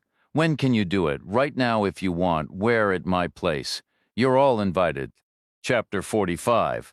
The Palo Alto guy had an app on his phone that summoned cars to the curb almost instantly. Writing 4 to a car seemed too crowded, so he tapped the screen twice and ordered 2. He rode with Westwood to catch up, while Reacher and Chang followed in a separate town car. The man's house was a 1950s rectangle that had been remodeled in the 70s to mimic a 1930s style. Reacher figured it carried 3 layers of ironic authenticity, which probably made it worth more than everything he'd ever earned. Inside, everything was clean, sleek, and done in shades of silver and black. Reacher had anticipated a chaotic mess of electronics, similar to what they'd found in McCann's Chicago apartment, but the den held only a modest glass table and a single generic desktop computer. The setup consisted of a mismatched tower, monitor, keyboard, and trackball, connected by just 5 wires, each trimmed to exact length, orderly, and untangled. The man explained, I assembled this myself. There are significant technical barriers and data incompatibility issues to navigate. It's akin to traveling to a foreign land. You must learn the language and, more critically, the local customs. I developed my own browsing software built on Tor, the same system everyone uses, which was ironically created by the United States Naval Research Laboratory to offer a secure platform for political dissidents and whistleblowers worldwide. That's the law of unintended consequences for you, coming back to haunt us all. Tor stands for the onion router, which perfectly describes what we're facing. Endless layers like an onion's skin within the deep web and across its isolated sites. He took a seat and powered on the machine. The display showed no flashy graphics, no cosmic imagery or icons, just concise green text against a black backdrop, all business-like, reminiscent of an airport kiosk or a rental car terminal. The man asked, What's the name of the person we're looking for? Chang replied, Michael McCann. Social security number? Unknown. Home address? Also unknown. That's not ideal, the man said. There are initial procedures to follow. I require what I term his internet fingerprint, an algorithm I designed blending various data points to create a definitive, minimal profile. It's quite elegant, really. We can begin with something as straightforward as his utility bill, but there are alternative methods. Do we know his next of kin? That would be his father, Peter McCann. His mother passed away years ago. Do we have an address for Peter McCann? Chang provided it. The unremarkable brownstone on an ordinary street in Lincoln Park, Chicago, apartment 32. The man entered a command, and what appeared to be a direct portal into the Social Security Administration's mainframe materialized on screen, the genuine government system. Reacher shot a glance at Chang, who nodded slightly as if to confirm she had legitimate access, too. Using Peter McCann's details, the man instantly retrieved his Social Security number, which immediately led to Michael's, since they were listed as each other's beneficiaries. Next of kin, Michael's Social Security number then revealed his address, also located in Lincoln Park, Chicago. Exiting the Social Security database, the man navigated into another intricate system. He input Michael McCann's Social Security number and address, and the screen populated with a lengthy series of alphanumeric codes, the unique internet fingerprint for Michael McCann and no one else. Typing a fresh command. The man brought up a title page crudely formatted in plain green text on black, yet arranged with tabs, spaces, and centering to vaguely resemble a commercial product or a prototype, which, Reacher mused, it essentially was, at least in potential. It looked oddly inviting, like gleaming emeralds set against velvet. The most prominent word on the page was bathyscaphe. See the connection? The man asked. It's a type of submarine, Chang said, designed to reach the deepest ocean floor. Initially, I named it Nemo, after the character in 20,000 Leagues Under the Sea who captains the Nautilus. I liked that Nemo means nobody in Latin. It felt fitting, but then they released that animated movie about a fish which completely spoiled the reference. He entered another command and a search box appeared. All right, let's get this show on the road. I'll bet you 32 seconds flat. He pasted a string of the alphanumeric codes from the fingerprint, superior to a mere name, presumably into the search box, clicked the execute tab, and an internal clock began ticking in Reacher's mind. 5 seconds in, the man remarked, "One day this will be a lot quicker." The basic search works fine, but pulling up pages relies on an old word processor's find and replace tool. At the 12-second mark, he added, "Don't misunderstand. It's plenty fast in absolute terms. The real challenge is the sheer size of the deep web. I don't have Google's resources. Nobody's begging for my attention here. They're trying to avoid it. But I'm in there right now, moving among them. They can't see me, but I see everything." 25 seconds passed in silence before the search halted and the screen filled with a list of links. "We've got him," the man announced. 26 seconds total, well under the estimated 32. "Not bad at all," Reacher replied. "I took a calculated risk and narrowed the scope. I had a hunch about where he might be." "Where was that?" "I assume Mr. Westwood filled you in on my methods. Sometimes the trails we follow choose us. They aren't always the most logical paths," Reacher clarified. "It's about the solution, not the puzzle itself. Searching the deep web is a technical feat, but being inside it can be grim," the man continued. "It's a bit of everything, but you can think of it as resting on 3 pillars. 1/3 is a massive criminal bazaar where anything is for sale, from stolen credit cards to contract killings. There are auction sites where hitmen underbid each other for jobs. You can even find places to detail how you want someone killed and get a personalized quote. Chang cut in. "So where did you locate Michael McCann, the second pillar?" the man said. "Is the most vile pornography imaginable, stuff that turns even my stomach, and I'm not exactly conventional. Is that what he was involved in?" "No, I found him in the 3rd category." "Which is?" It was a reasonable guess, given his anhedonia, that happiness meter permanently stuck at 0. "The 3rd pillar of the deep web is all about suicide," the man from Palo Alto went on. "I visit those forums occasionally, more as an observer of human behavior than a gawker. I imagine Michael McCann was on the milder end of the spectrum, probably born with depression, and if his mother died young, that's a tough combination. I'm certain he wished for it to end every single day. It's hard for us to grasp how utterly convinced these individuals are. This isn't about mood swings. They genuinely, profoundly despise their lives and want out. They talk about catching the bus out of town. But taking that step is huge. Some boards offer support, which is why I asked about a sudden new friend. They call them suicide partners, people who agree to go together holding hands as they jump, so to speak. The forums connect them with lots of talk about compatibility. Is Michael's partner also missing? We don't know, Chang admitted. We're not even sure if it was a man or a woman. We believe it was someone near Tulsa, Oklahoma. Westwood asked, "What do they discuss on the other boards?" "They obsess over methods constantly," the man explained.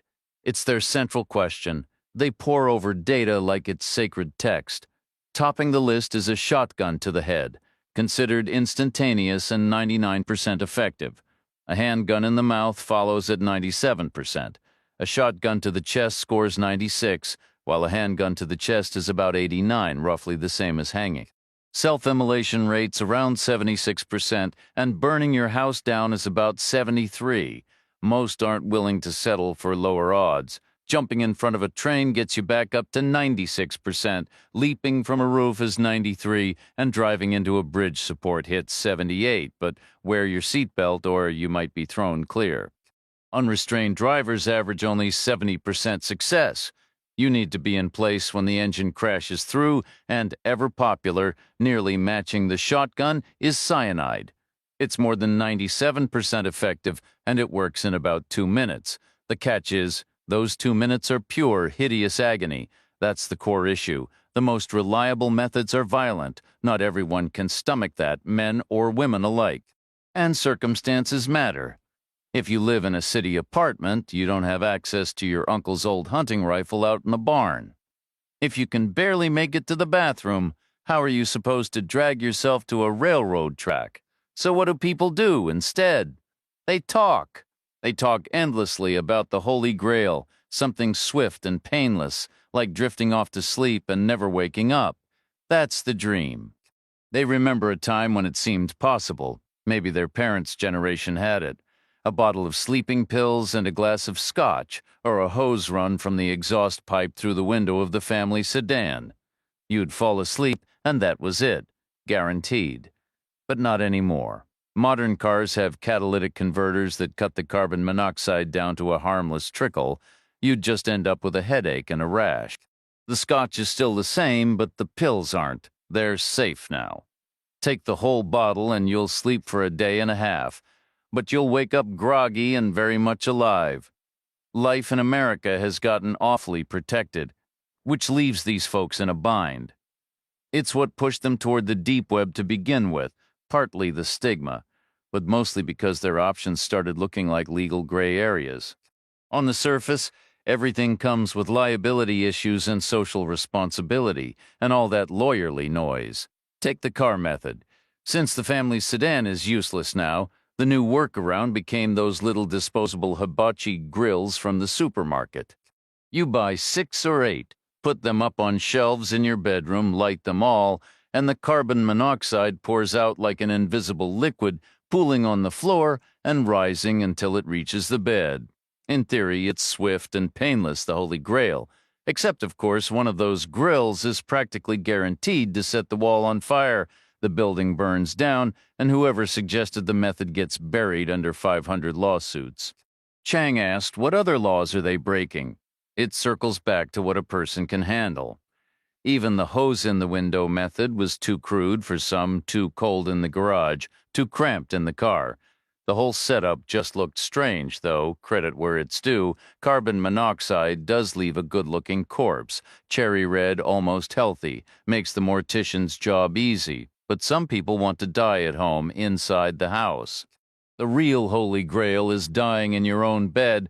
That led to experiments with other gases, plus an interesting medical fact. Let me ask you something. When you hold your breath too long, what is it that finally forces you to breathe? I suppose I'm running out of oxygen.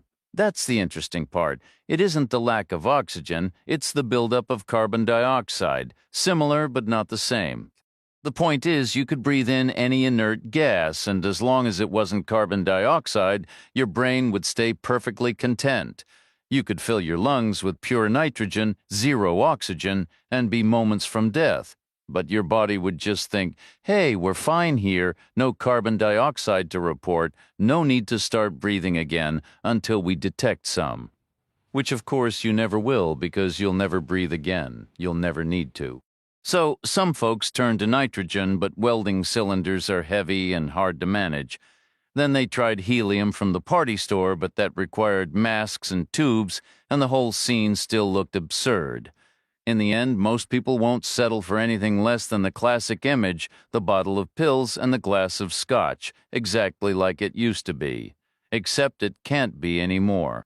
Those pills were most likely Nembutal or Seconal, and both are tightly controlled now. There's no legal way to get them. Of course there are ways to get it if you know where to look in the shadows where no one's watching, the ultimate prize. Most of what you find online is a complete fraud. Obviously, you'll see ads for powdered Nembutal shipped from China. Just mix it in water or juice. They'll ask for $800 or $900 for a single dose.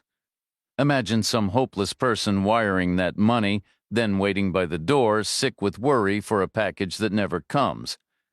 The powder in the photo was just baby powder, and the bottle was lifted from some other medicine entirely. It's a special kind of cruelty, really, targeting people at their absolute lowest point, stealing their last shred of hope. Reacher noted, but you're suggesting some offers are legitimate. You said most are scams, which leaves a few that aren't. Seconal is impossible to find now. That leaves Nembutal as the final option, the only game left in town in this country. The sole legal use for it is putting down large animals. Some of it walks off from vet clinics, and let's be honest, some vets have flexible morals. Why wouldn't they? A human dose is just 2 little vials, easy to mail. FedEx handles it, no questions asked. Think about it. $900 for something that usually gets spilled on the barn floor while putting a horse down. It's a sweet deal for someone. He observed homes that were still occupied, mixed in with others turned into offices for farm supply companies, and notably a large animal veterinary practice. Reacher said, "Point us to exactly where Michael McCann was active online. We need to see his posts for ourselves." They gathered around the glass table, leaning in to read the screen. Michael McCann had registered on 2 different forums dedicated to the topic. On both, he used the screen name Mike. His writing was detached and heavy, as if weighed down by an immense fatigue. His spelling was precise, his grammar almost formal. It didn't feel natural to Reacher. It felt like a man putting on his best suit for a grim public appearance. The first forum was for connections. Michael wasn't necessarily seeking assistance for himself, at least not constantly. His post suggested he felt he could offer support to others some of the time. Over many months, he had short exchanges with 2 people before apparently connecting with a third user named Exit. Their private messages became frequent. The second forum was more technical, focused on methods, though conversations often drifted. Michael contributed occasionally, his words always careful and calm, never rushed or angry.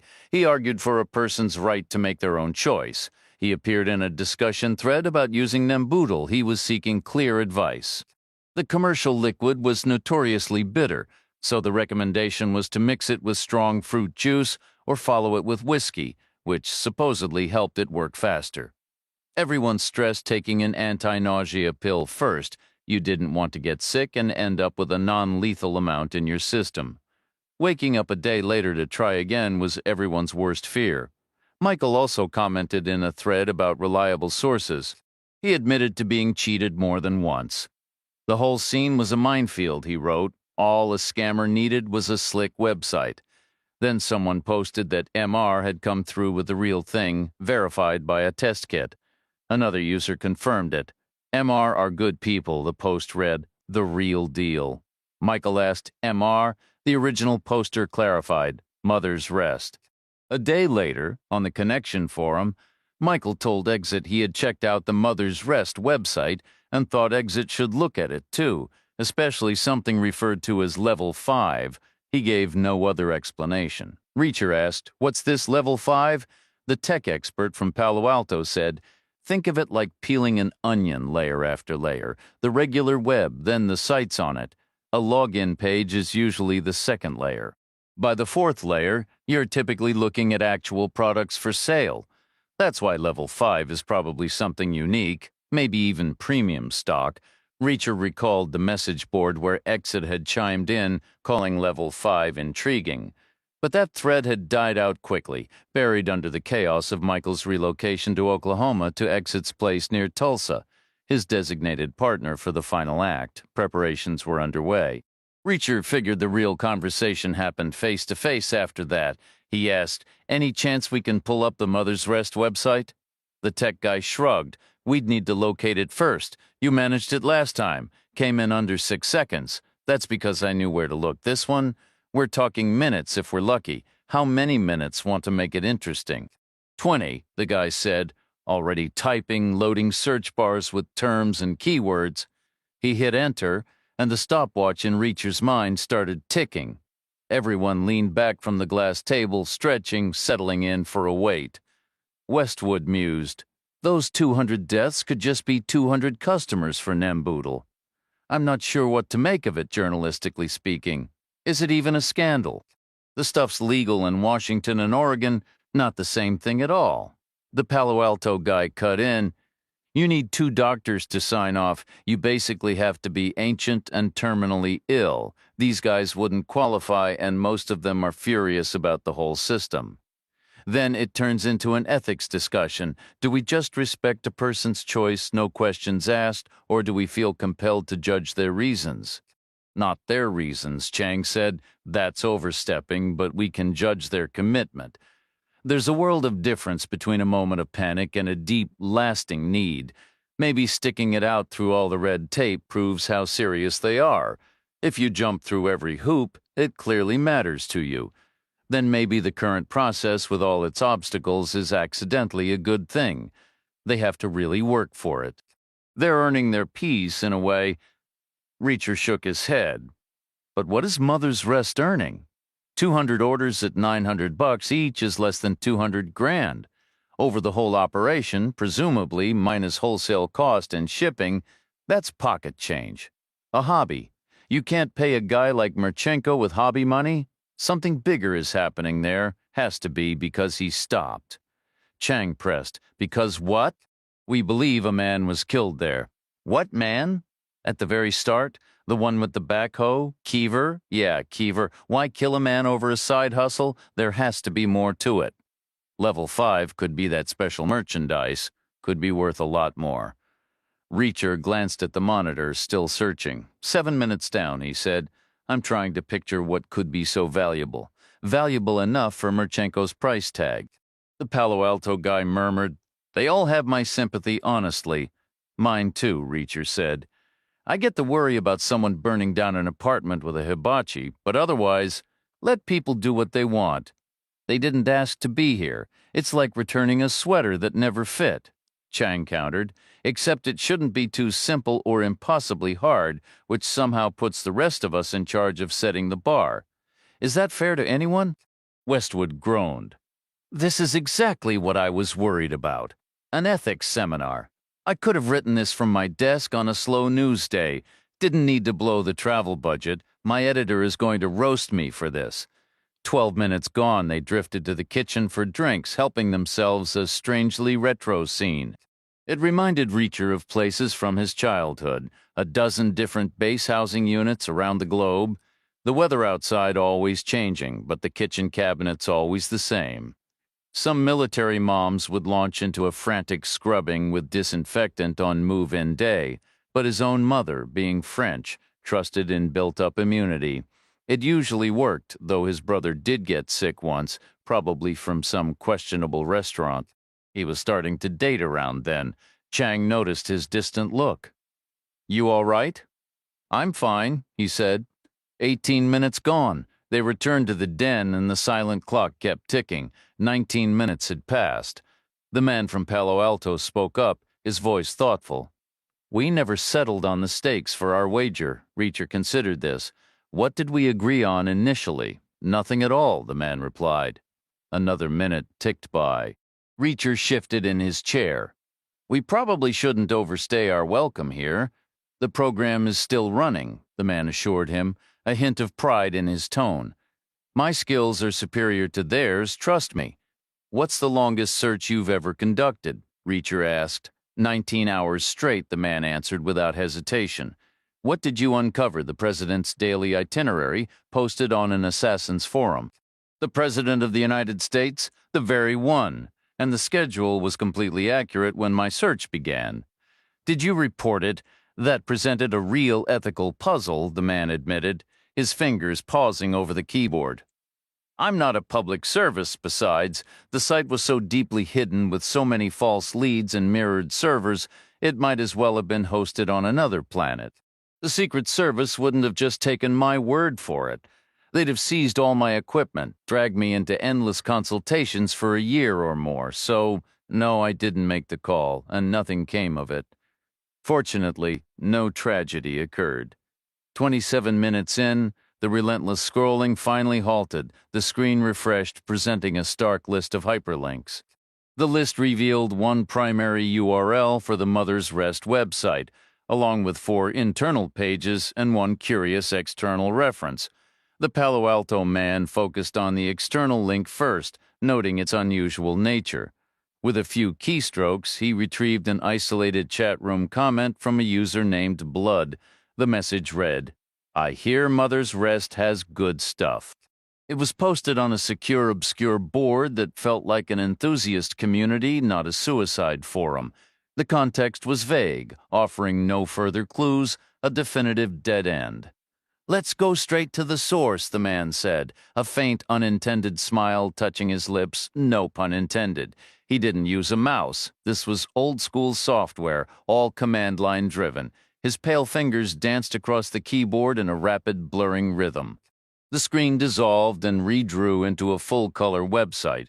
A striking photograph dominated the page, a single-lane road arrowed straight through an endless ocean of golden wheat, vanishing into a shimmering haze on the horizon as thin as a needle. It was the historic wagon trail leading west out of Mother's Rest, a clear allegory. At the top of the page, elegant script invited, "Take the journey with us." At the bottom, it solemnly stated, "Mother's Rest at last." The first subpage was an About Us section. It described a community devoted to providing end-of-life choices, solemnly promising the highest quality goods, services, care, and compassion. Discretion and trust were guaranteed. The second link led to a members-only sign-in page, protected by username and password, likely robust security, but irrelevant because the third link bypassed it entirely, diving directly to a product page. 3 items were listed. First, a non-sterile oral Nembutal solution in a 50-milliliter bottle priced at $200. Second, an injectable Nembutal solution in a 100-milliliter bottle for $387. Third, a sterile oral Nembutal solution in a 100-milliliter bottle costing $450. Listed lethal doses were 30 milliliters via injection or 200 milliliters orally. Time to a deep sleep was under a minute. Time to death under 20. Reacher mused that the injectable option seemed a tough sell. Anyone comfortable with needles could overdose on heroin for a fraction of the price. The sterile oral solution was probably the top seller. $900 for a peaceful exit. Sterile sounded reassuring, almost clinical, the ultimate solution. But the non-sterile version was the better bargain at $800. With the trivial risk of a posthumous stomach bug.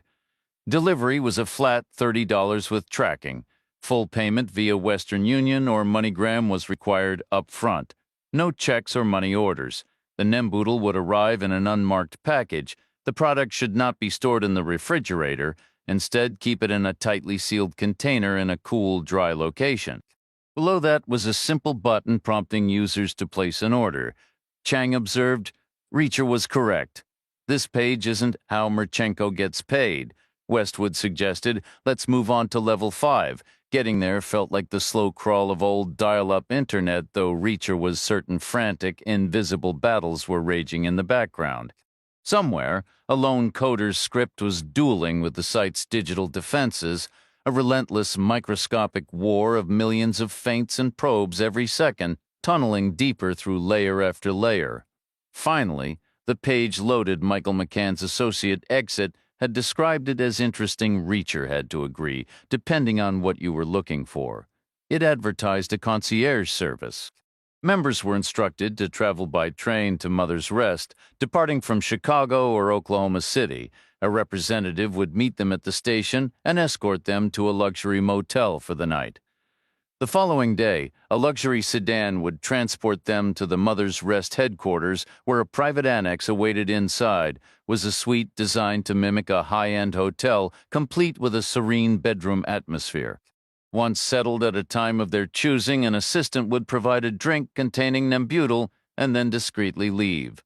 For those uneasy about swallowing a bitter liquid, an alternative was offered, a standard sleeping pill, followed by the assistant pressing a button. This would activate a classic 1970s small-block Chevrolet V8 engine positioned outside, far enough to be silent, but its exhaust, sweet and rich, would be piped directly into the room to perform its gentle duty. The cost of the service was available upon inquiry, which Reacher imagined would be astronomically high. He pictured the well-dressed man from the train with his collared shirt and fine leather bag, and the woman in her elegant white dress as if headed to a garden party in Monte Carlo, both clearly wealthy, both perhaps gravely ill, both seeking a dignified conclusion. In his mind, he saw them different people on different days performing the same poignant ritual. Standing at the dusty window of room 203, arms held wide, hands still clutching the drapes, staring out at the morning light as if beholding it for the very first time, their final morning. Chang asked quietly, "Michael and his friend, is this what they chose?" "This is the story," Westwood said, his voice taking on a sharp, almost sarcastic edge. "Right here, in black and white, I could write a piece asking if this is our future." Maybe in a century, with chaos, overpopulation, and droughts, these places will be on every corner like coffee shops. But I'd have to see it for myself first, after spending the travel budget, of course. Perhaps, Reacher said, after we verify it. What's left to verify? We know what's there. Veterinary Nemboodle gets shipped out by mail and wealthy clients arrive by train, and honestly, who can claim either part is wrong? I could explore if the deep web simply foreshadows what's coming next. Maybe it has to. It's just human desire, unfiltered and unregulated, strangely organic. The book rights for this belong in the philosophy section, because this is how societal shifts begin.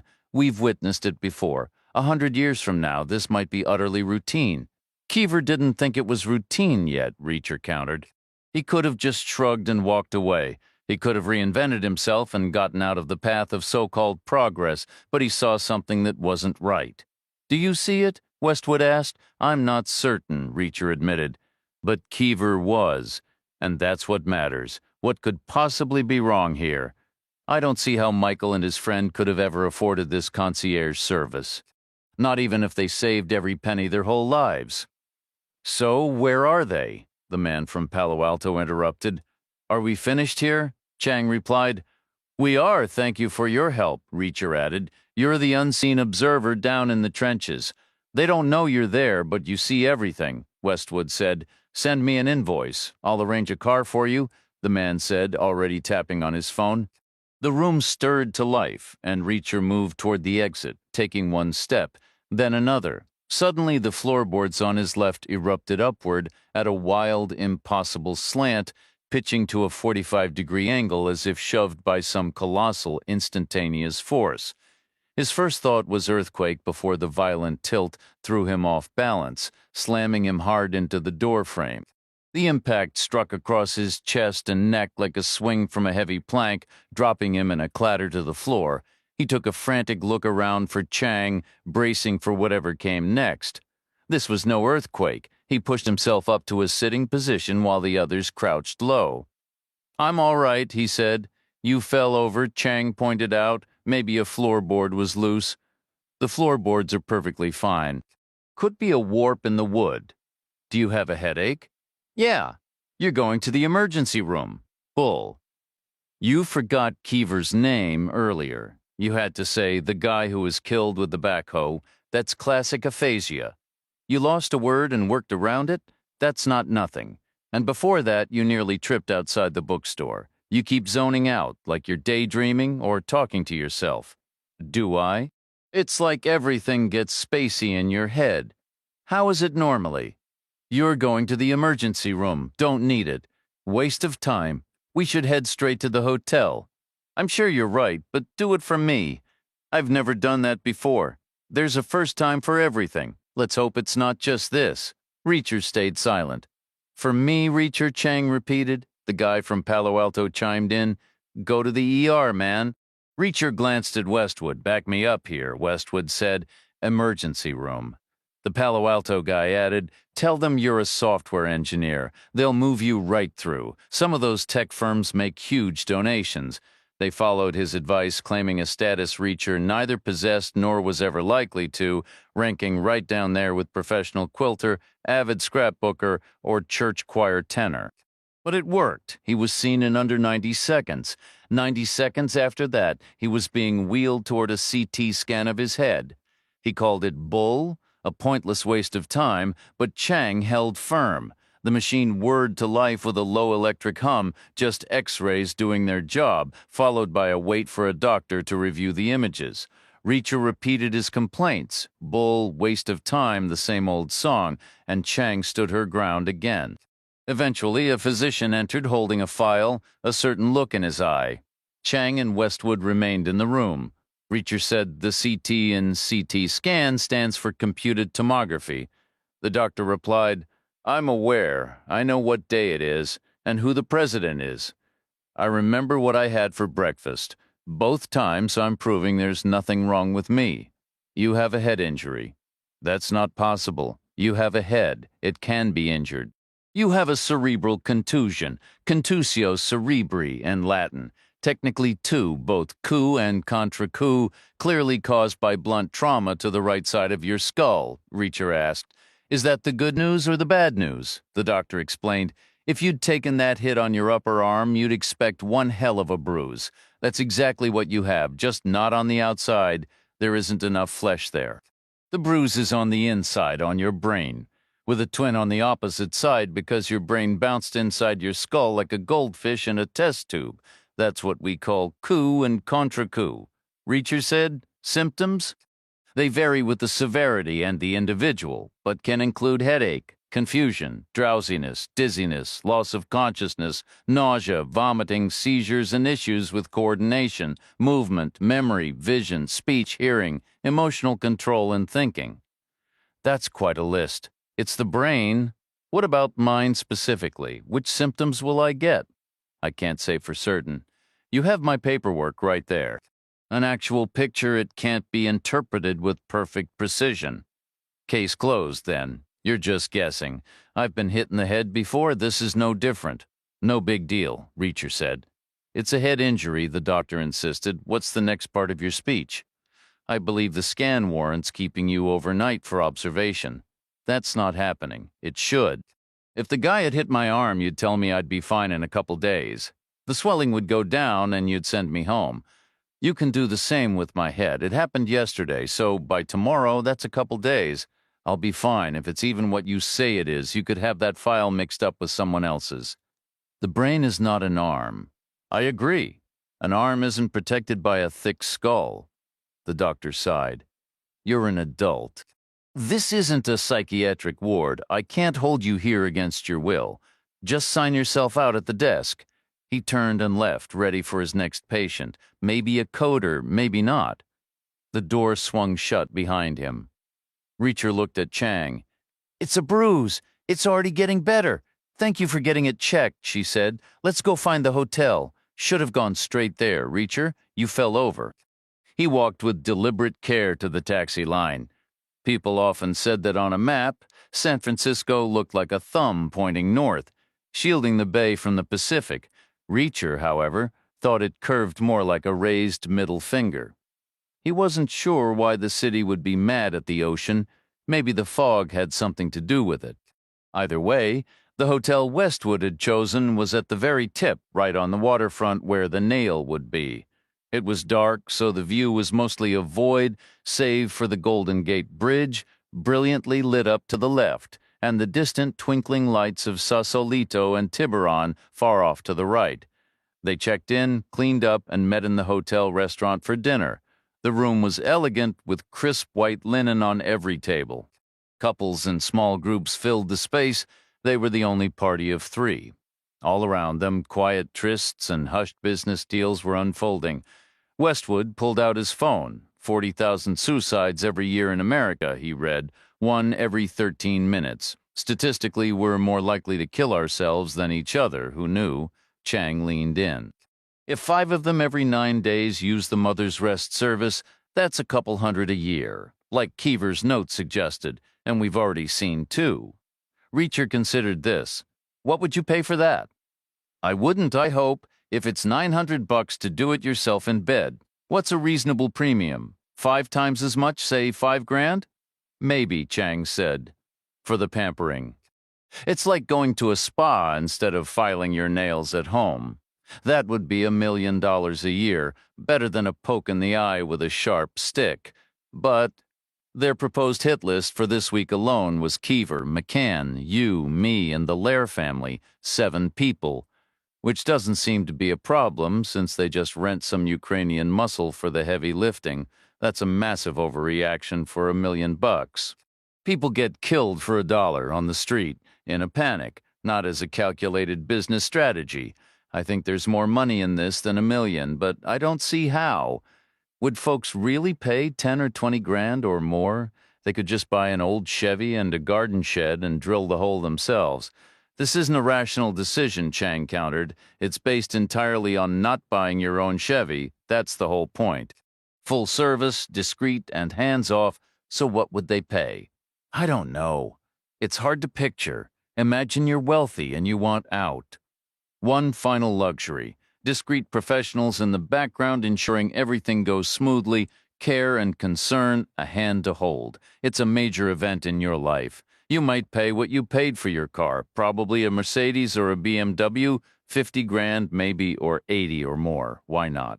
You can't take it with you. Westwood looked up from his phone. When are we going there?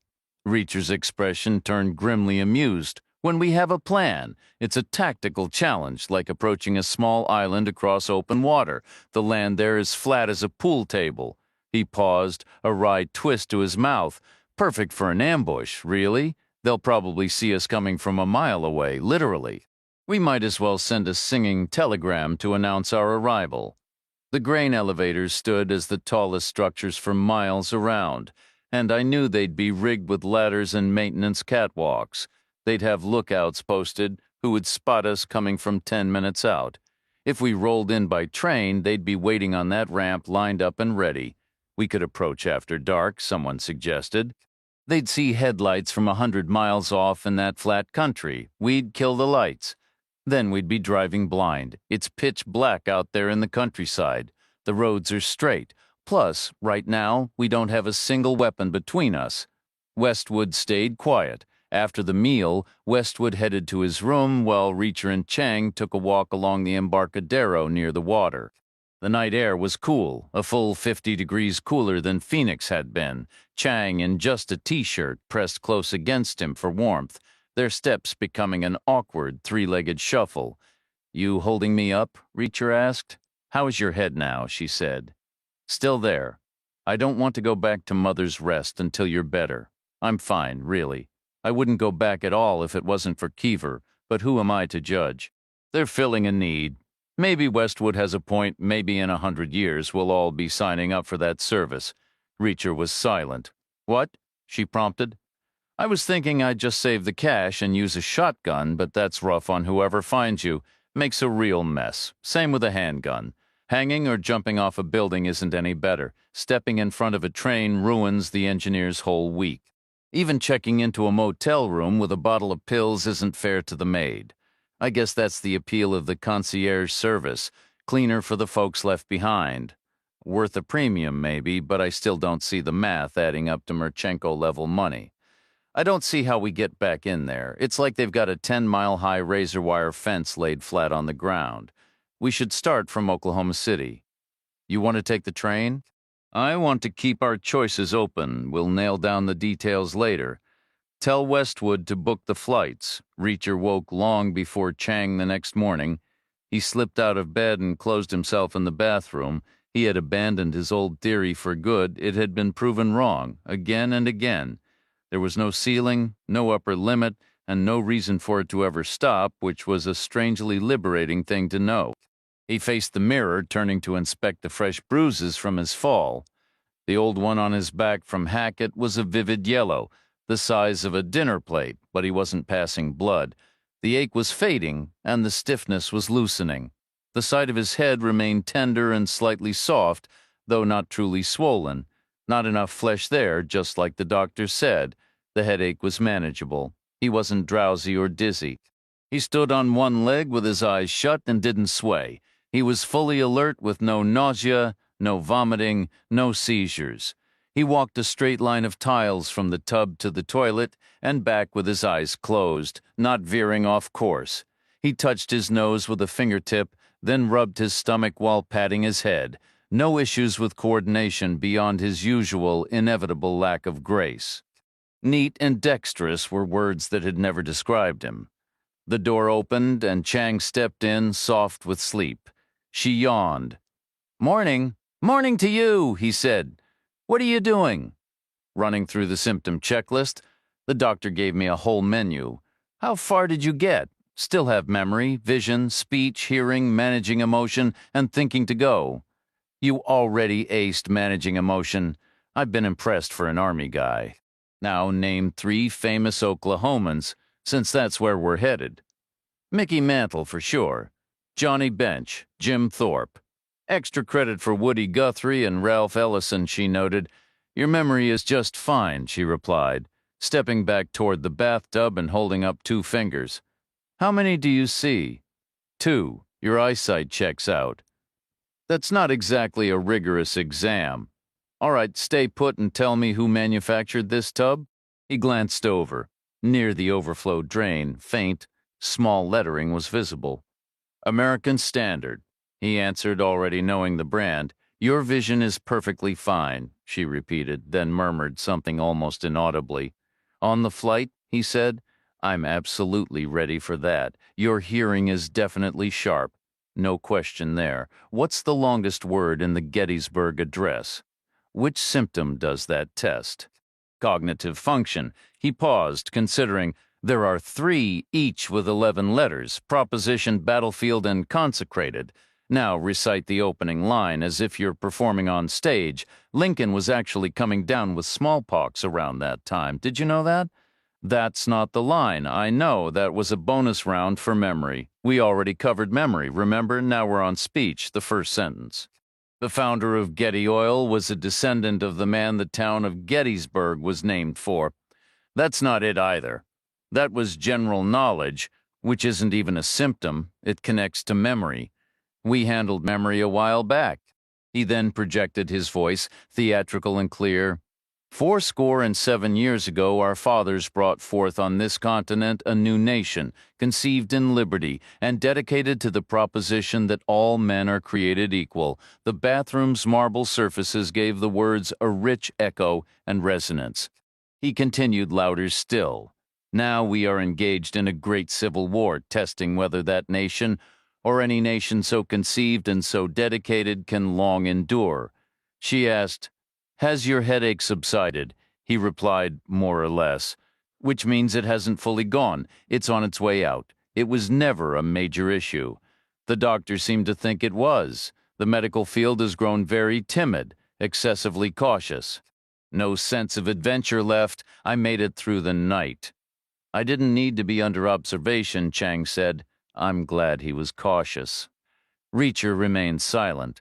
Then Westwood called on the room phone to report that his travel team had secured seats on United, the only non-stop flight available that day. There was no hurry, however, as departure wasn't until mid-morning. They ordered room service coffee for immediate delivery, followed by a full breakfast to arrive exactly 1 hour later. Meanwhile, very early morning in San Francisco meant the day was already a couple hours underway in Mother's Rest. This wasn't about city versus country routines, but simply the time zone difference. Mother's Rest was ahead. The general store was open for business. The diner had a few lingering customers. The motel maid was diligently at work. The clerk with one eye was in the bathroom. The Cadillac driver was in his shop, and services like Western Union, MoneyGram, and FedEx were busy. However, the irrigation spare parts store was closed, and the diner had suspended counter service. Those 2 men were stationed on a metal catwalk atop what they called Elevator 3, the old concrete giant, the largest of its kind there. With binoculars in hand, they operated a simple system. 2 roads led into town, one from the east and one from the west, the latter following the old wagon train trail running almost directly beneath them. There were no roads from the north or south, only the railroad tracks. This setup heavily weighted the risk toward the roads. The men sat facing opposite directions, one watching west, the other east. Every 5 minutes or so, they would turn to scan the railroad lines to the north and south, a slow, sweeping gaze from near to far, just in case someone was approaching on foot or using some odd self-propelled contraption straight out of an old Western film. It became a ritual, a chance to stretch, except when a train was passing. Then their task grew more demanding. Peering almost straight down onto the train, they could mostly see the far side, almost. They would certainly spot anyone forcing a door and jumping to the blind side like a scene from a classic spy movie. Yet even then, equal attention had to be paid to the roads. Always the threat of a vehicle breaching the perimeter was considered the most probable scenario. This meant the binoculars were focused on the distant horizon for early detection, save for 2 daily checks closer in. They scanned through the fine golden dust hanging in the air nearby, which thickened into a haze farther out, limiting visibility to about 15 miles. The plan was solid, and they knew it worked. After checking out, a doorman hailed them a cab. They squeezed 3 across the back seat. A sense of regret hung in the air for some, but not for Westwood, who seemed more unsettled than anything. That was one strange hotel, he remarked, only in San Francisco, I guess. The whole time I was in the shower, some guy was reciting the Gettysburg Address through the bathroom vent. Chapter 49. The flight was uneventful, and the Oklahoma City hotel, booked by the LA Times, was a grand century-old building with 3 distinctive spires. It had acquired a faint mustiness over the decades, though a renovation about 10 years prior had given it a fresh lease on life. It was perfectly adequate, and most importantly for Reacher, it maintained a standard of service he appreciated. He turned to Chang. "Go have a word with the concierge. Tell him you like to explore a new city on foot to really get a feel for it, but naturally you're concerned about safety. Ask if there are any areas you should steer clear of." She returned 10 minutes later with a paper tourist map, the kind printed in bulk for convention attendees. The concierge had marked it up with a ballpoint pen, drawing a thick blue line to wall off certain inner-city neighborhoods, clear no-go zones. It reminded Reacher of a crude sketch of East Berlin from the Cold War. One quadrant was not only circled, but emphatically crossed out with an X, so forceful it had nearly torn the paper. "He told me not to go there day or night," Chang reported.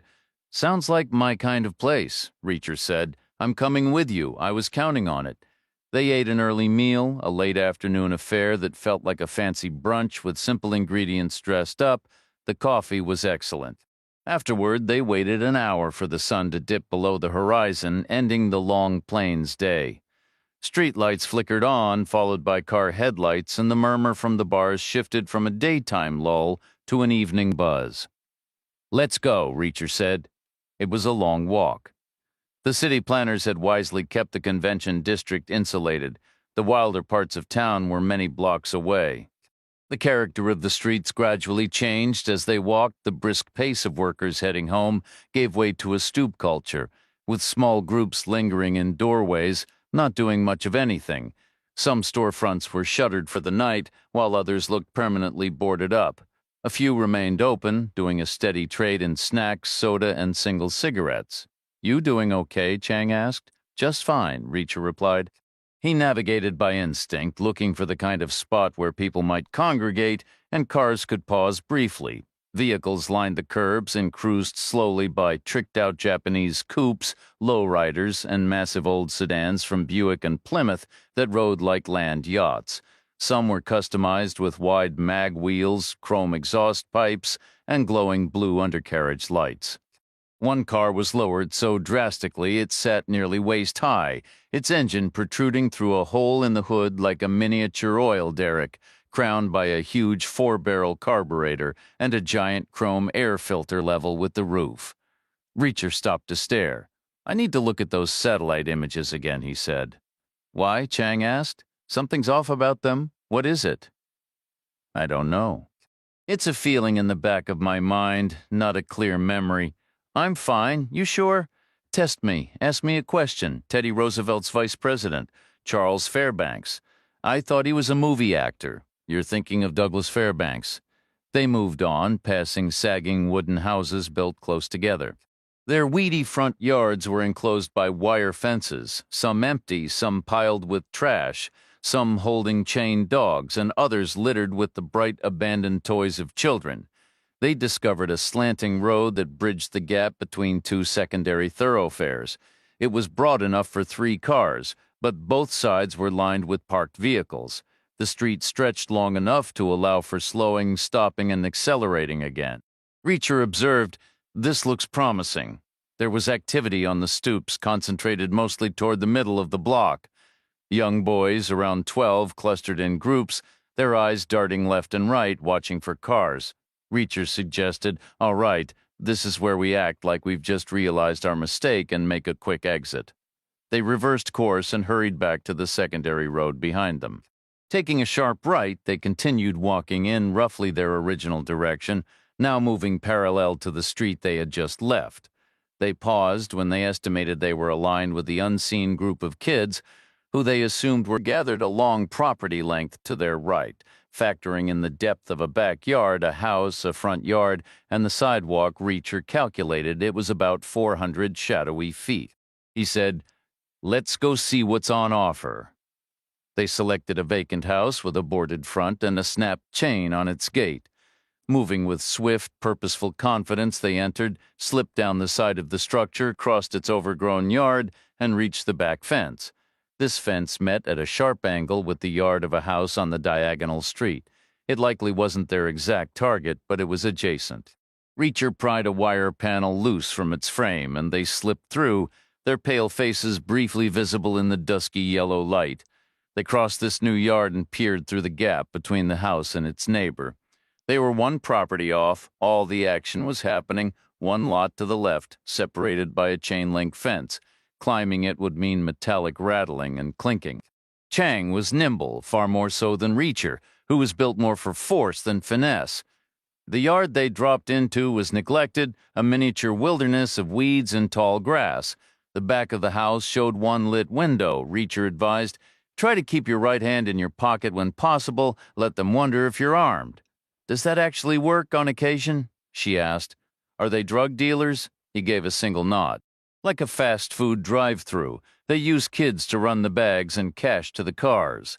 Young enough to avoid serious charges, though that part might be outdated, just an old myth, especially here. Oklahoma probably tries them as adults now."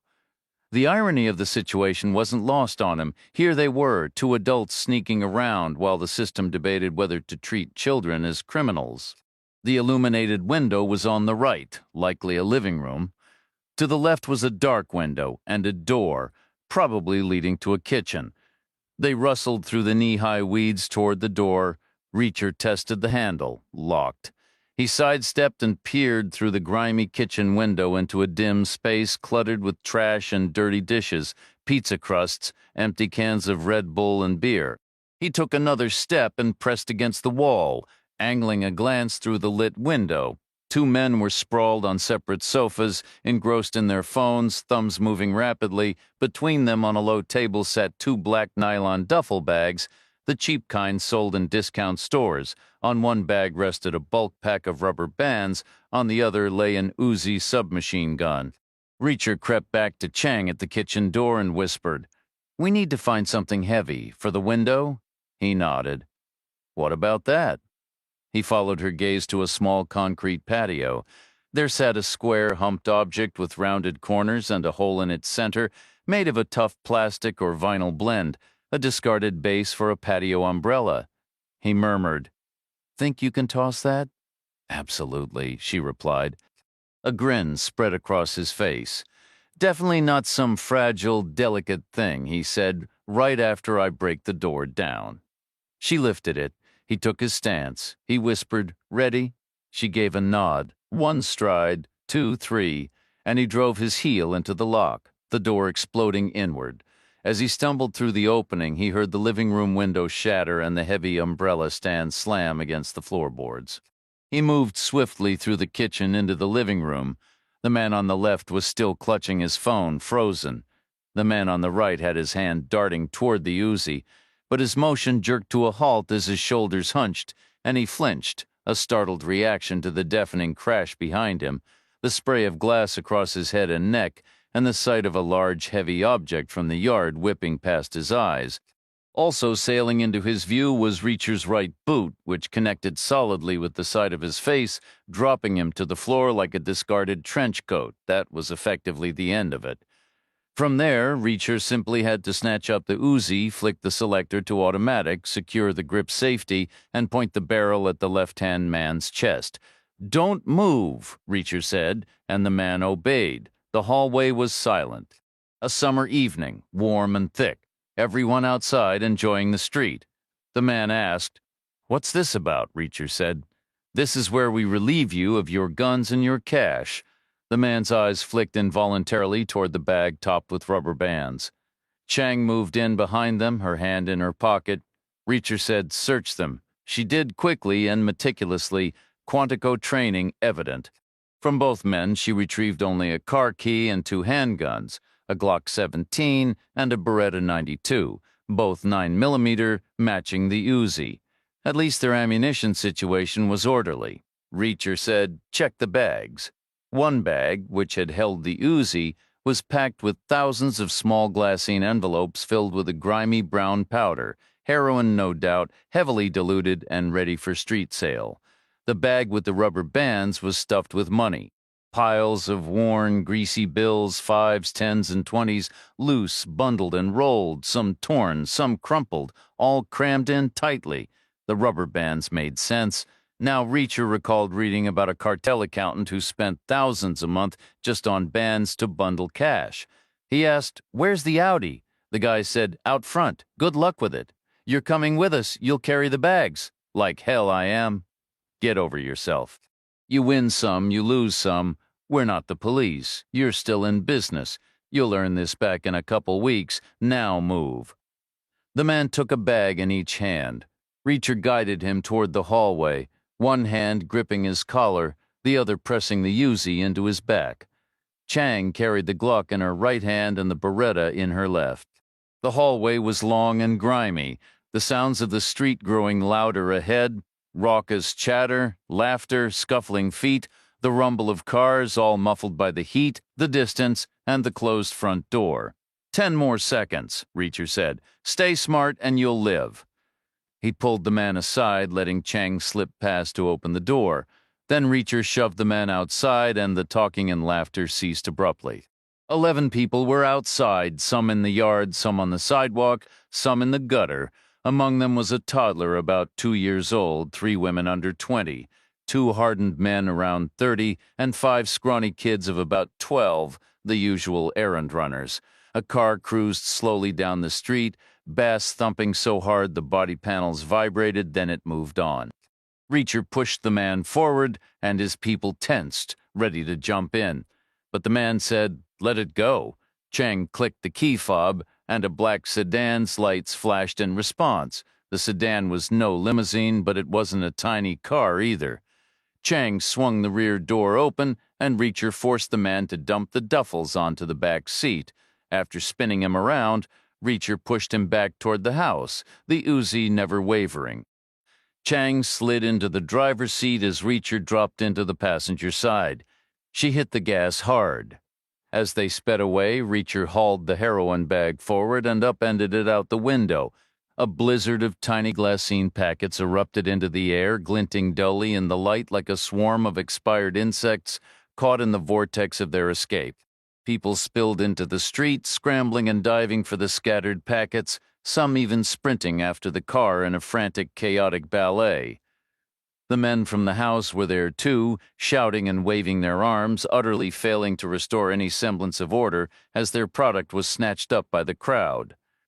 That was the last glimpse Reacher got before Chang wrenched the wheel into a sharp left turn at the end of the diagonal street, leaving the chaotic scene behind for good. 4 blocks from their hotel, they abandoned the Audi in a multi-level parking garage, leaving the doors unlocked and the key in the ignition. They zipped the weapons inside the bag of cash and carried it back to Westwood's room. There they indulged in a bit of theatrical flair, unveiling their prizes one by one like a magician's act. First came the Beretta, then the Glock, followed by the Uzi, each met with appreciative nods. Finally, they let the bag fall open, spilling a cascade of cash across the bedspread. Westwood stared, then quipped, "I think I'm reconsidering my stance on the philosophy section." While Westwood and Chang began counting the money, Reacher inspected the firearms. Each was fully loaded with a round chambered, totaling 67 interchangeable rounds. The Uzi was in solid shape. Most of them were. It was a straightforward tool built for the gritty reality of combat, not some idealized version of it, a quality some would also attribute to the Kalashnikov. The handguns were another story. The Beretta, in particular, was a precision instrument. Exquisitely engineered and incredibly tough, it still demanded a bare minimum of care, something dope dealers in Reacher's extensive experience rarely provided. Their money spent just fine, but their weapons had a nasty habit of failing. It was a simple fact of life, born from neglect. Both the Glock and the Beretta felt dry and gritty to the touch. They were durable machines and probably functional, but probably wasn't a word that belonged anywhere near the reason you picked up a gun in the first place. It was a philosophical loop. If you couldn't trust a weapon, was it even a weapon at all? "Reacher, look at this," Chang said, pulling him from his thoughts. He looked initial appearances had been misleading. The greasy fives, the bricks of tens, and the loose rolls of 20s were genuine, but they were merely a facade. They were a last-minute addition, a thin top layer concealing the real treasure beneath, tight, official bank-banded bricks of $100 bills. Each brick was fresh, crisp, and fragrantly new. 100 bills per brick meant $10,000 each, and there were a lot of bricks. "How much?" he asked. "More than $230,000, she replied. Reacher fell silent for a long moment. Then he said, "Can I see the satellite images of that farm again?" Westwood's laptop was already on, and the picture was still in his browser history. Despite his grumbling about the slow hotel Wi-Fi, the image loaded in seconds. Reacher studied it. Once again he saw the farmhouse sitting like an island in a vast golden sea of wheat. The details were all there: fences, packed dirt yards, hogs and chickens roaming, vegetable plots, the main house, and 6 outbuildings. Parked cars, satellite dishes, a generator shed. Faint lines showed where power cables looped between buildings and a phone line approached on poles. The wellhead cast its distinct shadow. It was better than any blueprint. This was the unvarnished, lived-in reality, not just a plan on paper. A sudden, unbidden memory surfaced, a similar farmhouse from years ago where a simple misunderstanding over a borrowed truck had escalated into a 3-day standoff. The tension had been so thick you could taste it, a metallic fear in the air that made every decision feel monumental. It was a reminder that places which looked simple on the surface often held the most complicated stories. He mimicked the gestures he had observed, sliding 2 fingers across the touchpad to navigate the image, then spreading them apart to zoom in. He began with the parked vehicles, imagining one in motion. He traced a path out of the farmyard onto a dirt road heading east toward the railroad tracks, then turning north along the edge of a vast field. This field stretched uninterrupted for over 10 miles before the road curved west at its far boundary, then turned north once more, eventually feeding into Mother's Rest as a narrow, almost forgotten access lane.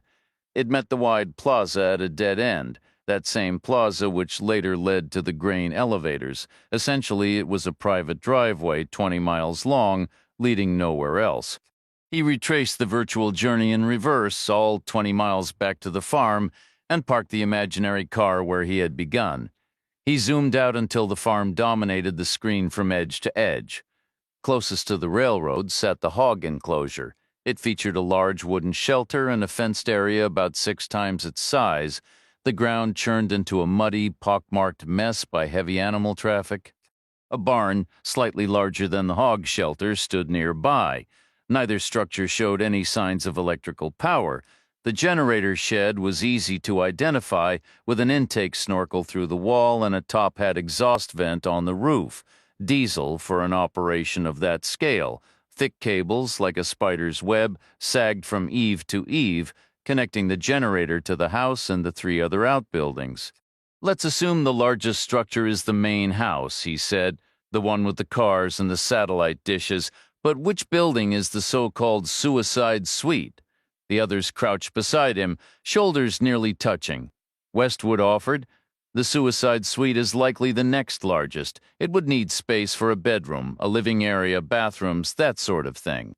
Complete with power for climate control, soft lighting, maybe even background music. All the creature comforts," he pointed at the screen. "That one? Almost certainly. Then where's the small block Chevy V8? In one of the remaining outbuildings, somewhere remote and soundproofed." He gave a slow nod. "I remember seeing something similar in West Texas once, where they used old car engines to drive irrigation pumps. This was back when gasoline was practically cheaper than water. They'd salvage engines from wrecks, bolt them down on concrete pads like they were still under a hood, and paint them a bright warning yellow so tractors wouldn't hit them. But out in the open, they were deafening, so sure. You'd want to build walls and a roof around the concrete pad. You could insulate the walls and line the ceiling with some sound-absorbing material. And you'd need a power connection, Westwood added. They wouldn't run it constantly, only when needed. It would be embarrassing if it failed to start. So you'd have a battery charger hooked up permanently on a trickle setting just to be sure. So which building is it? Westwood indicated two structures. That one or possibly that one. Where's the exhaust pipe? There was a moment of quiet. Westwood finally said, maybe we just can't see it. We can see the power lines. We can almost make out the phone line. Those power cables are maybe an inch thick, probably less. A car exhaust pipe is at least 2 inches, often 3. Just look under a car sometime. It's metal because of the heat welded in sections. But where is it here? There's no pipe running into the suicide suite from any other building. Perhaps they buried it. The moisture in the ground would rust it out in weeks. It would leak exhaust. They'd be constantly running to a muffler shop for repairs. If they wanted to hide it, they'd bring it in just above ground level through a flower bed and plant climbing shrubs around it, roses maybe. That would actually make it easier for us to spot, but it isn't there, it doesn't exist. Their website is a complete fabrication. Westwood leaned in, zooming the image larger and larger until it grew crude and pixelated, as enlarged as it could get. He moved it methodically, tracing the outlines of all 4 walls of each of the 7 buildings. There was no exhaust pipe to be found. Not a single building was linked to another by anything stronger than a power line. Reacher glanced around and remarked, with $230,000 to play with, this feels like a Pentagon contract all over again. We've got the budget to start from scratch. They crafted this new strategy deliberately, with meticulous attention, digging into every layer and contingency. The process stretched from that evening deep into the night and consumed the whole next morning. Digital tools sped things along. The operation had 5 distinct phases, each one precarious and absolutely critical, all needing to be timed to the second. Technology turned what would have been a week's work into a matter of hours. Westwood and Chang had their laptops open, and even Reacher joined the digital fray, using Chang's phone on the hotel's Wi-Fi, tapping and swiping with surprising dexterity. When it was time to make calls, as Westwood and Chang worked their cells, Reacher used the old-fashioned landline on the nightstand. Together they coordinated tasks 10 times faster than the old days ever allowed. The remainder of the plan was essentially a procurement list. Priority 1 was finding a bona fide Oklahoma resident not to purchase outright, but to temporarily employ, or to bribe, if we're being precise, to acquire the rest of the gear, most of which required a local driver's license, as luck would have it. The hotel concierge offered his services. He fancied himself a worldly problem solver and was clearly tempted by the generous fee. He had no ethical reservations, the money was legitimate, and he argued he was exercising his constitutional rights. His delivery arrived late in the afternoon, by which point every other detail was locked in tight. They had drilled every scenario, debated every angle, and war-gamed the entire sequence. They had poked holes in their own ideas, asked the tough questions, and scrapped parts to rebuild them better. They had even mentally switched sides, trying to anticipate the opposition's moves and considering the unpredictable variables. What about a sudden downpour or a freak tornado warning? After all that was left was for Reacher to inspect the acquisitions. There were 3 primary items. They had resisted the urge to go overboard, like kids unleashed in a toy store. Reason had prevailed, leaving them exactly where Reacher preferred to be, equipped with everything necessary and nothing superfluous. All 3 were Heckler & Koch models, a compact P7 pistol for Westwood, similar to Hackett's secondary weapon, a simple point-and-shoot 9mm, smaller than standard, destined for his hiking boot and a provided ankle holster. The other 2 items were a matched set, identical MP5K submachine guns, one for Reacher and one for Chang. They were larger than a typical handgun, but not by much. Some revolvers were longer. They featured pistol grips and chunky forward grips with a sleek, almost futuristic design adored by SWAT units and counter-terror teams globally. They could fire single shots or switch to full auto, capable of spitting out up to 900 rounds a minute, a staggering 15 bullets every second. Consequently, the rest of the delivery was ammunition, all 9mm parabellum usable in all 3 firearms, but already loaded into 4 P7 magazines and 24 MP5 magazines. Carrying more would have been impractical. Reacher disassembled each weapon, reassembled them, and dry-fired them, sometimes using his pinky finger, which he trusted for detecting the slightest mechanical flaw. All 3 functioned perfectly. There was also a small bag of items from a hardware store. "Everything check out?" Chang asked him. "Looking solid," he replied. "You all right? Feeling ready?" he said. "Happy with the plan?" "It's a smart plan," he acknowledged. "But there's an old saying from my MP days, everybody has a plan until they get hit in the face." Westwood glanced at his wristwatch, a complicated steel apparatus with multiple dials. It was 5 in the evening. 7 hours to go, we should eat. The restaurant is probably open." "You go ahead," Reacher said.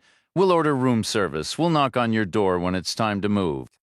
From the elevated metal walkway atop the aging concrete structure, the dawn appeared immense, distant, and agonizingly slow to arrive. The eastern sky remained pitch black for a long time, until someone staring intently might have perceived the faintest shift to a charcoal gray. This gray lightened with agonizing slowness, spreading sideways in a razor-thin line and reaching upward with hesitant, ethereal fingers into the highest layers of the atmosphere. It was as if light itself moved differently up there, arriving first in that impossibly distant realm. To those straining eyes, the very edge of the world began to materialize, outlined in the subtlest gradation of gray. So dim it was almost a trick of hope and imagination. Then delicate fingers of pale gold began testing the gray, shifting and wavering as if making a decision. They spread, igniting a distant, thin layer, one tiny particle at a time, gradually turning it luminous and warm-tinted, like the glass of a vast, gentle bowl. This wan light grew stronger by the minute, until it washed the entire sky in a pale, shadowless gold. Warmer streaks soon bloomed along the horizon, and finally the sun heaved itself up, unstoppable, for one brilliant second, as red and fierce as a sunset before settling into a hot yellow blaze. It threw immediate, impossibly long shadows that stretched for miles. The sky transformed from pale gold to a clean, pale blue layer by layer, making the world above seem newly deep and infinite. The night's dew had settled the dust, leaving the air crystal clear until it dried. The view in every direction was pure and sharp. On the walkway stood the Cadillac driver with the Moynihan who'd been pistol-whipped and disarmed. The injured man was still unsteady, but the schedule waited for no one. He wore an old leather football helmet as a makeshift splint for his cheekbone. The Cadillac driver faced west, the new sun weak on his neck, while Moynihan squinted east against the glare, watching the road. He had seen no headlights all night, no movement at all, just the endless wheat and the curve of the earth. The scene was identical to the west, road, wheat, horizon, and utter stillness. It was the 3rd morning, and so far completely uneventful. Down in the plaza far below, early risers moved toward breakfast like tiny ants, toy-like trucks parked, doors slammed shut, and the distant, muffled calls of good morning drifted up, softened by the sheer vertical distance. After 20 minutes, the sun had fully cleared the horizon and was already arcing south of east, beginning its daily journey. Dawn had firmly become day. The sky brightened to a uniform, cloudless blue. New warmth stirred the air, and the wheat fields below whispered and shifted as if waking up. From the top of elevator 3 to the horizon was 15 miles, a fact of elevation, geometry, and the relentless flatness of the land. This meant the men on the walkway floated at the exact center of a 30-mile circle, the entire visible world laid out beneath their feet. It was a golden disk under a high blue bowl, perfectly bisected top to bottom by the railroad and side to side by the road. From this height, both looked like narrow, ruler-straight pencil lines crowded by the sea of wheat. They met at the railroad crossing directly below, the center of the disk, the center of their world.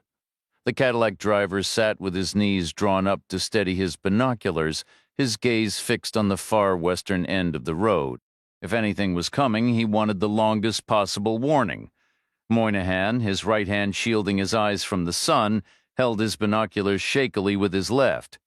The helmet made it awkward. His method was a careful back-and-forth scan from near to far. He was determined not to miss a thing, his earlier bravado now replaced by a grim, focused patience. The quiet was almost worse than action, stretching the nerves thin. Somewhere in the distance, a lone hawk began a slow, circling climb, the only other movement in the vast waiting landscape. The walkie-talkie crackled to life. Moynihan lowered his binoculars and snatched it up, answering with a curt, "Go ahead." The voice of the man in jeans, the one with the wild hair, came through.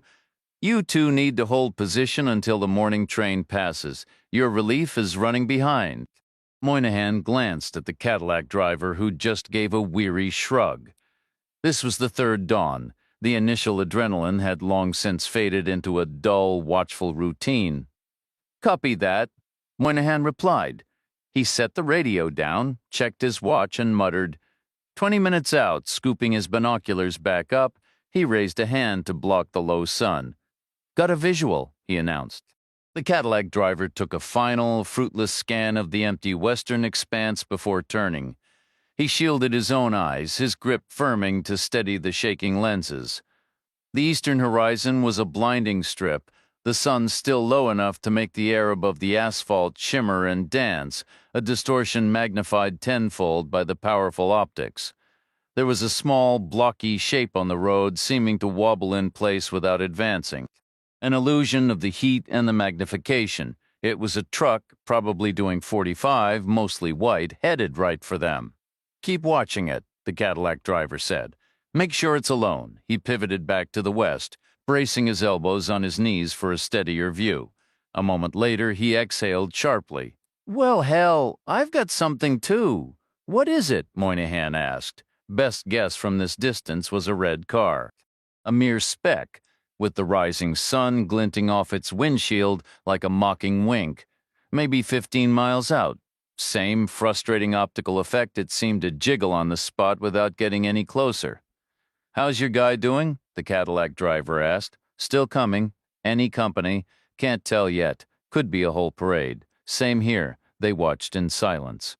Distant vehicles on a ruler straight road viewed head-on through lenses that magnified but flattened everything. Shimmering air, that urgent side-to-side rocking with no perceived progress, faint plumes of dust. Moynihan grabbed the walkie-talkie. After a quick exchange, he reported, "We have inbound traffic east and west. Moderate speeds. Estimated arrival coincides with the morning train." The man with the hair responded instantly. "This is the play. No doubt about it. They want us splitting our focus 3 ways." The Cadillac driver twisted to check the east while Moynihan was talking. The truck was still there, still that stubborn, rocking square, mostly white, but not entirely. Now he caught flashes of other colors mixed in, a familiar purple and a vibrant orange. A slow realization dawned. "Hold on," he said. Moynihan relayed into the radio. "Wait one, boss. It's a FedEx truck," the Cadillac driver said, a note of absurd disappointment in his voice. "It's probably my new toolbox. East is clear," Moynihan reported. "Just a delivery. West remains unknown. Stay on it," the voice ordered. "Will do." Moynihan put the radio down and took a quick, confirming look at the approaching FedEx truck before both men turned their attention west. 2 sets of eyes were better. The car was still coming, a distant amalgam of reflected glare and flashing chrome, with that persistent hint of red-week heat waves rose from the blacktop ahead of it, and a low dust cloud trailed behind. It could have been anything for a second. The Cadillac driver's mind wandered to the package he was missing, a stupid, mundane frustration amidst the tension. He broke his gaze to check the railroad line north. Nothing. But to the south, the horizon held a faint silver wink. The morning train, coming up from Oklahoma City, a tiny disturbance in the atmosphere. He looked east again. The FedEx truck, steadfast in its illusory dance. "Just occurred to me," he said dryly. "I'm going to miss that delivery. Stuck up here playing lookout." Moynihan offered a grim smile. "Long drive to come back for it tomorrow." He then jerked his chin westward. "This has got to be the slowest car in the history of cars." It's not slow. They've timed it. They want to hit us with the train, divide our attention. That's why they're approaching from the west. They don't even need the crossing. How far out is the train now? The car's closer, but the train is faster. The Cadillac driver didn't bother answering. It was like one of those pointless hypothetical word problems from high school math, utterly detached from the slow-burning reality on the ground. A car was 12 miles out, moving at 48 miles an hour, while a train was 15 miles away and hitting 60. Which one would arrive first? The answer was both. It was a coordinated approach, a straightforward setup. The vehicle continued its approach, and the train barreled forward, both vectors narrowing toward a single point. Down in the plaza, people were clocking in for work, moving like insects. Men emerged from the diner and climbed into their trucks. A smart play. They were deploying an advance team, a roadblock set about a mile outside of town. It was always smarter to handle trouble before it reached your doorstep. Unless, of course, the car was just a distraction. Maybe the real threat was on the train. It felt like a scene from an old western where the sides of the rail cars drop open and a posse comes charging out on horseback. 4 men were positioned on the ramp to intercept, with a 5th hidden on the blind side as a contingency. It should be sufficient. Everyone knew the strategy. Everyone trusted it would hold. Now the train was close enough to make out clearly. One side was lit by the sun, the other cast in shadow. Much like the truck and the car earlier, it appeared to shudder in place without actually moving, the air shimmering around it in a glowing, turbulent wake. The sedan was still advancing. 2 pickup trucks were poised to meet it, parked side by side about a mile from town, one in each lane, perfectly aligned. They stood proud, almost ceremonial, like stone lions guarding a grand estate gate. Then came the distinctive whap, whap, whap of rotor blades. Moynihan and the Cadillac driver spun wildly, twisting and turning as if swarmed by bees, their eyes scanning the sky for the source. They spotted it in 2 different places. There were 2 helicopters. They came in fast and low noses angled down, one from the northeast and the other from the northwest. Whap, whap. Both appeared to be painted a flat black with glossy cabins and tinted windows below them. The wheat fields thrashed and swirled in long straight lines, forming the beginning of a massive V shape, the point of which seemed aimed directly at their position atop elevator 3. The car kept coming. The train kept coming. Their walkie-talkie crackled to life. The man in jeans, his hair tousled, ordered, "Maintain visual contact at all times. I need to know what exits those vehicles and where." Then the transmission cut out. Peering down, they could see the tiny figure striding around, his radio pressed to his face. Whap, whap, whap. The car and the train drew nearer, now close enough that binoculars were unnecessary. The rotor noise grew louder, the beats falling out of sync, and the scream of the turbines began to pierce through. Everything was converging. Less than a minute now, maybe. A cascade of events unfolded. Moynihan and the driver pivoted frantically, struggling to keep everything in view.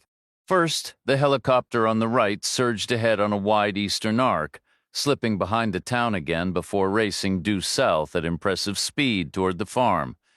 Then the red sedan reached the roadblock and stopped. It was a domestic model, inexpensive but eerily spotless, which screamed rental car. 2 of the diner guys leaned down, speaking through the driver's window. Meanwhile, the left-hand helicopter peeled away to the west, hovered momentarily as if waiting, then swung back directly over the plaza. It hung low, lower than the old concrete elevator. From above, Moynihan and the driver looked down on it. The noise and rotor wash tore at their clothing and buffeted them. The downdraft blasted dirt and debris through Main Street like a localized dust storm. Then a FedEx truck crossed the railroad tracks about 30 yards ahead of the oncoming train, 30 yards from being obliterated by 1,000 tons of steel. The driver didn't even accelerate. It was his regular route, and he knew the timing. As for the right-hand helicopter, it descended beyond the southern horizon, presumably on final approach to the farm. After all, what else was out there? The train arrived right beneath them, a roaring, relentless beast of heat and noise, its usual clamor swallowed by the relentless thump of helicopter blades and the shriek of jet engines. Through the car window, the diner men kept talking. The train doors slid open with a rhythmic whap, whap, whap. No one stepped out. Nothing moved on the hidden side. The doors sealed shut again, and the train began to pull away, sliding from under their feet with a slow, grinding patience, car after car. The conversation from the diner continued, unfazed. The final car receded into the distance, swaying slightly as weary rails gave a little. Above, the jets screamed, and one helicopter climbed high, then wheeled sharply away, its downdraft blasting sideways to shove them across the walkway, pelting them with grit and deafening noise. To the south, the second helicopter crested the horizon and mirrored the move up, over, and away, nose down, flying fast and low until it was just a speck in a brand-new V formation aimed at the horizon. Suddenly, it was quiet. The only sound was the wheat, a soft, soothing rustle. Then their walkie-talkie hissed to life. Moynihan keyed it and reported, "No one exited the helicopter. It never even touched down. No one got off the train either. Nothing on the blind side." Out on the road, the diner guys were backing their trucks up, making way for a red sedan nosing through, coming into town. Moynihan frowned. "What's the deal with that?" The man with the jeans and the wild hair answered, "He says he's a customer, showed up with a lot of cash. We're going to check him out." They brought the man to the diner, but before letting him inside, they huddled to debate the helicopters. Everyone was present except Moynihan's brother, the one who'd been kicked and disarmed. The talk was short and divided. Two theories emerged. Either this was general reconnaissance, scouting for a future move with cameras and sensors, or it was the actual hunt for Keever they'd long expected, which would involve similar tech but find nothing thanks to the hogs. Brief. No agreement. Either they'd be back or they wouldn't. No vote was called. The man they ushered in looked robust, like an explorer from a documentary. Scruffy gray hair and beard, maybe 45, dressed in odd zippered clothing with bootlaces thick as climbing ropes. He introduced himself as Torrance, said he'd destroyed his ID. Not just for insurance, though his policy had certain clauses. Mostly he wanted to leave people guessing. That was the goal, no trace.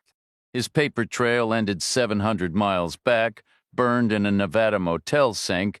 He'd driven only at night since, to reduce risk, to keep people uncertain and inconvenienced. 7 long years before any legal presumption, the man with the jeans and hair said, "You'll understand our caution, Mr. Torrance." Then he glanced at the Moynihan who'd been hit in the head. "Where's your damn brother?" Moynihan shrugged. "I don't know. I need him here." Their usual rule for messages during a meeting was last in, first out. Moynihan had been last in, slowed by his head injury and shaky balance. "All right, I'll go find him," he said, heading for the street. The man with the jeans and hair turned back to Westwood. "Mr. Torrance, I suppose our first question is whether you're wearing a wire," Westwood replied. "I'm not." "Then you won't mind unbuttoning your shirt."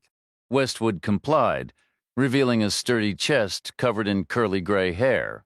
No microphone. The man in the faded jeans and unruly hair spoke next. "Our second question is how you managed to locate us." "Online," Westwood replied.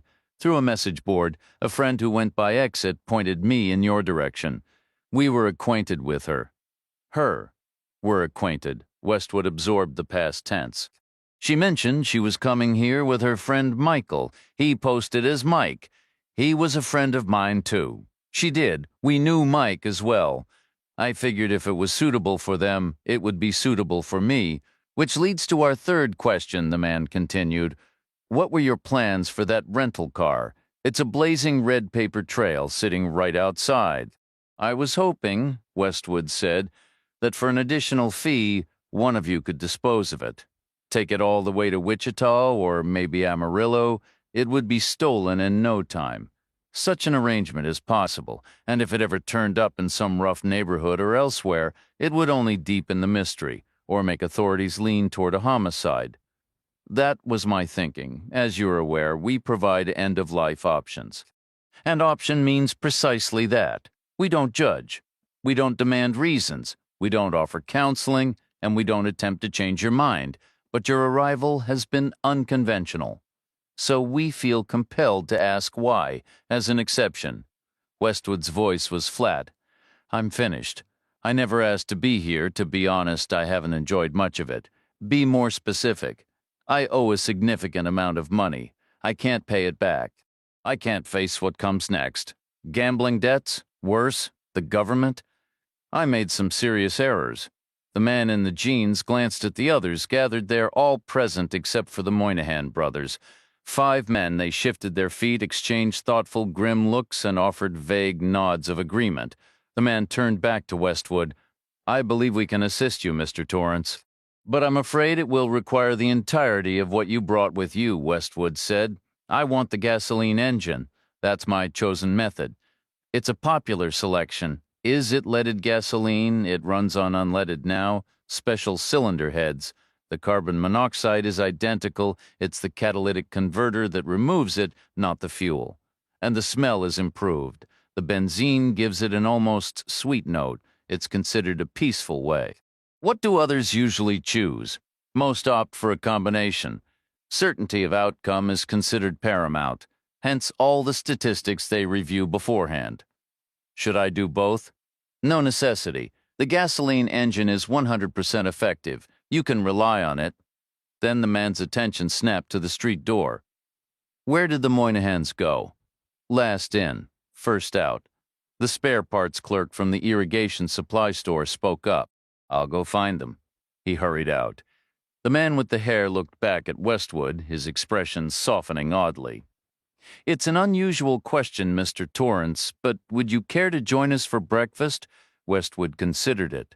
The mundane offer a stark contrast to their discussion, and then said yes. The counterman, temporarily setting aside his role in the group, stepped behind the counter to start a fresh pot of coffee. The Cadillac driver said he ought to check on his delivery first, promising to return in a minute. But the store owner, the hog farmer, and the one-eyed motel clerk all sat down immediately. The waitress came over for their orders. Coffee was poured, and plates soon arrived. Then the store owner stood again, saying he needed to run next door for something heartburn medicine, the others assumed. He too said he'd be right back, but he wasn't. Neither was the Cadillac driver, or the Moynihans, or the man who had gone to look for them. The man with the jeans stared at the door, a line of tension forming in his shoulders. What in hell is happening? People keep walking out and not returning. He stood and moved to the window. There was nothing outside. Absolute stillness, no traffic, no pedestrians, nothing moved under the hot sun on the empty streets. The air itself felt dead. "We have a problem," he said, his voice low and urgent. "Out the back now, Mr. Torrance. You'll have to excuse us. We'll return for you later." And then he was running. Through the kitchen, followed closely by the hog farmer, the counterman, and the one-eyed clerk, fleeing toward the back alley where the counterman's crew cab truck was parked. They climbed into the vehicle and sped off, returning to the main square before heading south to its farthest edge and turning onto the narrow, unpaved road. It felt more like a private lane than a public thoroughfare, stretching on for 20 desolate miles. Back in the quiet diner, Westwood remained alone. The stillness was broken only when the street door swung open and Chang entered, with Reacher close behind her. The largest portion of their funds had been spent on securing the helicopters. They had chartered 2 luxury air vehicles, the kind typically hired by corporations out of Kansas City, essentially limousines for the sky. There was no possibility of convincing the pilots to land at an unauthorized location, nor would their insurance ever allow passengers to rappel down on ropes. The crews were, however, perfectly willing to fly to the coordinates and back empty, adding a touch of theatrical flair for what they were told was a video production. The precise GPS data came straight from an online map. Synchronizing the timing was the real challenge necessary for the cameras to capture the action. But with advanced computers in the cockpits, it seemed just feasible. Westwood was entrusted with the second largest share of the cash, an amount meant to make a statement. His navigation system was considerably less sophisticated, the speedometer of a rented Ford and his own wristwatch. It was a back-to-basics approach, more high school math than graduate-level engineering. The problem was straightforward. If a car needs to cover 15 miles in exactly 15 minutes, how fast must it travel? Everything was timed to the train's schedule. He tuned to an AM station that combined traffic and weather reports which mentioned the railroad was running on or near its timetable. It was the best information he could get. Meanwhile, Reacher and Chang had secured their own transport. A call to the FedEx depot in Oklahoma City established they had a critically urgent overnight package destined for Mother's Rest. They were given the latest possible drop-off time and arrived 5 minutes before the cutoff. They found the night driver taking a smoke break in the alley. He confirmed Mother's Rest was a regular stop on his route. The sight of official bank-wrapped bricks of $100 bills worked wonders, especially paired with a bit of psychological finesse. They told him to take as much as he felt was fair. All they asked was to ride in the back of his truck and arrive precisely when the train was due. The driver assured them it was no problem. He could do the run with his eyes closed. It was so familiar. He even suggested they ride up front initially and then move to the rear as they neared their destination, hopping out unnoticed behind the store owned by the Cadillac driver amid the planned chaos of helicopters, train arrival, and Westwood's diversion. The timing, as it turned out, worked perfectly. There was certainly no shortage of mayhem, that much was undeniable. An unexpected bonus was finding the store empty, a short-term advantage that became a longer-term complication, adding one more item to the list of issues to resolve later. Their next phase began with the Moynihan, whom Reacher had kicked in the groin. They spotted him limping down a side street, apparently heading toward the diner, the store, or possibly the motel. He was subdued without much struggle, secured tightly with 5 heavy-duty cable ties from the hardware store, gagged with a rag from the same place, and deposited in the vacant CPA's office next to the FedEx location, a door that hadn't been fitted with a substantial lock.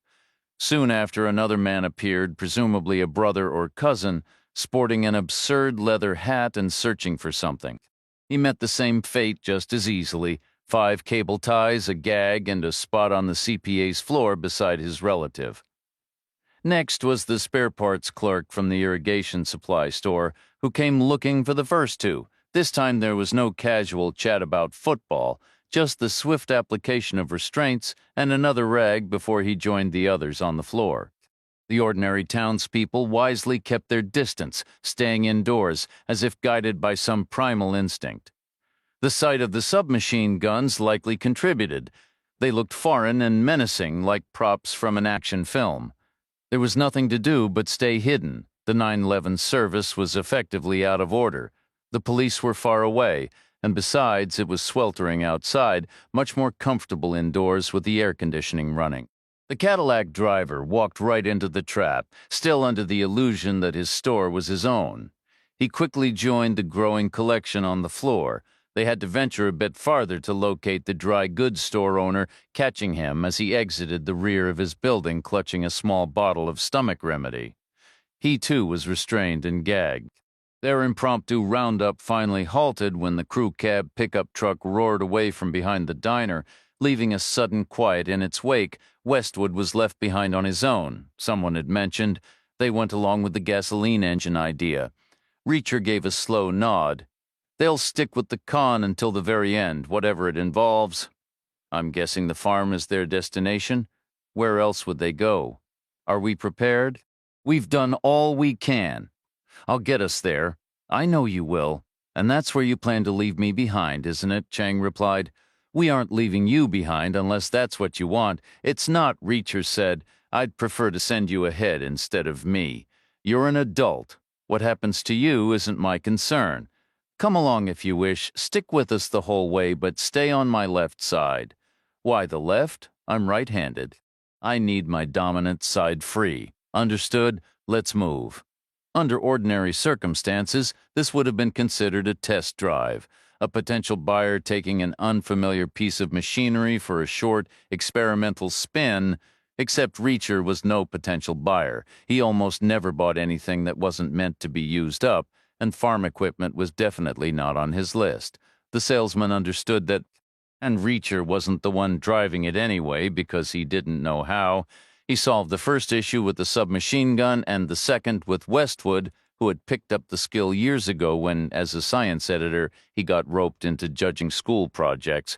That sometimes led to getting his hands dirty with community volunteer work, which often meant dealing with literal manure, and machinery was always the best way to handle that. It was a New Holland backhoe, borrowed from the farm equipment dealer north of the old wagon trail. This wasn't a test drive so much as an impromptu loan, minus any actual courtesy. Reacher had no plans to keep it.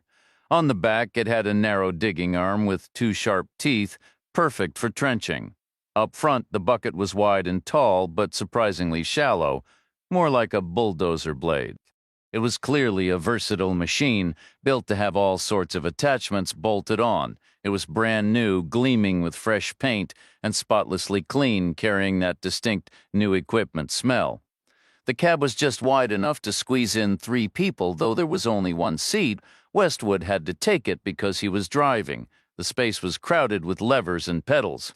Chang was wedged in sideways on Westwood's left, and Reacher was crammed in on his right. The engine roared. This thing was built for tough, short-distance work, hauling between a hole and a pile, but it had road gears too.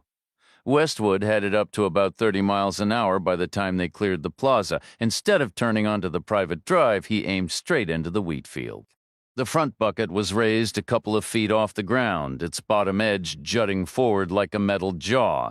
It smashed the wheat down like a blunt scythe, churning up thick golden clouds of dust and plant fragments that swirled around them like a continuous linear explosion. Stalky debris thrashed against the undercarriage, and along the edges of the path they carved, the wheat swayed back in waves, brushing against the windows. The land looked flat from a distance, but where the tires met the dirt, it was uneven and lumpy. The backhoe pitched forward and back like a boat on rough water, bouncing on its soft tires, which bulged and struggled over every bump. Westwood was jolted up and down in his seat. Reacher and Chang clung on sideways like subway passengers on a train gone wild. The metal jaw hammered onward. Dust and fragments howled around them. 30 miles an hour, 20 miles to go, an elementary calculation, 40 minutes. But this was better than taking the private driveway. That route could be mined, or at least spiked with traps. And it definitely involved a straight 10-mile approach to a sharp right-angle corner, a spot where any sensible defender would set up a heavy machine gun. Arriving by car on that dirt road would be like charging up a motel staircase 2 steps at a time. They could pick you off like squirrels, better to have some room to maneuver. That meant they needed an off-road vehicle. That meant a battering ram. That explained the front bucket. It was bulletproof, too, about the size of a twin mattress. Heavy steel, built to shove through jagged rock, a narrow strip of visibility ran along the top, enough for what they needed, at least for the wheat. So far, so good the plan was holding, except for one small, unintended side effect. All the jarring and slamming was bringing Reacher's headache back with a vengeance. For most of the approach, the farm was hidden behind the wheat, so they navigated by the sun. It wasn't precise, but it was close enough. The first visual contact came about a quarter mile from their target, right on schedule, a house and 6 outbuildings, fences and packed dirt, a phone line on poles. The top had exhaust of a diesel generator, and the stench of hogs, like some kind of chemical attack. Westwood swung wide, then came back head-on, stopping about 200 yards out. The engine dropped to an idle, the last bits of wheat settled quiet. Utterly alone, Reacher felt like a predator overlooking a water hole, then the water hole started shooting back. 3 weapons opened up, long guns all the same. A distinctive, flat, solid bark, followed by the crack of fast bullets in the air. NATO rounds from M16s if Reacher were a betting man. All of them missing so far, understandable. It was a deceptive shot. 200 yards perfectly flat eye to eye, except it wasn't flat at all because it was part of a spherical planet. Hence the miscalculation. Westwood asked, "Should we back off?" "No," Reacher said. He counted silently in his head. "Move up 50 yards. Now, put the pressure on. They're coming up on a magazine change forward 50 yards now." Westwood nudged the vehicle ahead. A ragged lull followed. Pretty slow, no infantry training, that was for damn sure. Then the potshot started again. All misses until a single round connected right in the center of the front bucket. A tiny shiver traveled through the frame. The bullet collapsed. Then the sound arrived late. A deep, sonorous clang, Reacher said. "I'm impressed," Chang asked. "By what?" Finally, they hit a target only slightly smaller than a barn door, which confirms the front bucket is, in fact, bulletproof. "So we're good to go," Westwood said. "Now, no time like the present," Chang said. "Take care, Reacher." "You too, Chang." They opened their doors and jumped down to the ground, one on the left, one on the right. Westwood had mentioned his recent research, saying old-style wheat grew about 4 feet tall, but it was being bred down to a sturdier, seed-heavy plant just 2 feet high. The local farmers were clearly still old school. The wheat was easily 4 feet tall. Not that Reacher needed it for cover. Very little cover was required against guys who couldn't hit the broadside of a barn, but surprise was always a good thing, so he crawled. There was some visible disturbance in the wheat, but it was gentle and hard to pinpoint from 200 yards. The nighttime dew hadn't burned off. His knees and elbows were caked in thick mud. New clothes were definitely in his future, that much was clear. Even without the mud, the hog stench was brutal, thick in the air, bound to saturate the fabric. A new outfit tomorrow. A good idea anyway, he thought, with Chang around. Then it hit him. This ends today. Chang won't be around tomorrow. After 100 yards moving sideways, he curved sharply toward the farm, aiming to get closer as he worked around its perimeter. Less than 100 feet would make him happy. He was a big fan of the MP5K, a slightly swollen handgun that operated like a miniaturized rifle set to single shot. It stood a decent chance of hitting at 90 feet, or 80 or 75. That would be a bonus. 5 minutes in, he risked raising his head to check his position. He was in a pretty good spot. He had moved around the dial counterclockwise from the 10 to past the 8, and he had gotten much, much closer. Sure enough, the defenders, unsure of their aim, had clustered at the spot closest to the main threat while still keeping themselves protected. They saw the backhoe as the primary danger, and the nearest shelter was a small outbuilding by the fence, roughly the size of a one-car garage. 3 men were huddled behind it. That placed them perfectly in profile to Reacher. Clear as glass, a textbook flanking move, West Point would have beamed. There was the diner counterman, the motel clerk with one eye, and the hog farmer who'd led the group upstairs, big hands, broad shoulders, clothes smeared with dirt. Each carried an M16. Reacher waited. His head throbbed on both sides. Chang crawled in the opposite direction, closing in faster because her job wasn't to flank. Her role was to wait for the backhoe to advance, then unleash a sustained burst of fire to open a second front. That would force them into cover right where Reacher could pick them off from behind. That was the plan. She'd been skeptical. Still, his predictions had held up so far. He'd anticipated 4 early captives and got 5, and he'd called the missed shots at the farm. Even so, she'd pressed him again. Would this part actually work? No, he'd admitted. Probably not. They'll fall back to the house, an orderly retreat. They've surely prepared a hardened position like a safe room. Then why are we doing it this way? She'd asked. Because we might get lucky, he'd said. She kept crawling, wanting to get closer. She knew the math. A 30-round magazine would empty in 2 seconds. She wanted every bullet to matter. She wanted that luck. If she dropped one and he dropped one, that was 2 fewer for later. A good thing. Phrases she'd never have spoken before meeting him. The stench of pigs grew stronger as she moved. Mentally, she aligned herself with the satellite image. She was at 11 o'clock, the hog pen at 3. The smell told her 2 things. This was no genteel retreat. That was impossible. Some people wouldn't get within 100 yards without gagging, and Keever was buried there. She knew it. In the hog pen. They couldn't risk digging in the fields. Even a slow drive like Westwood's would be visible from above, and they'd be worried about aerial surveillance. They had Keever's wallet.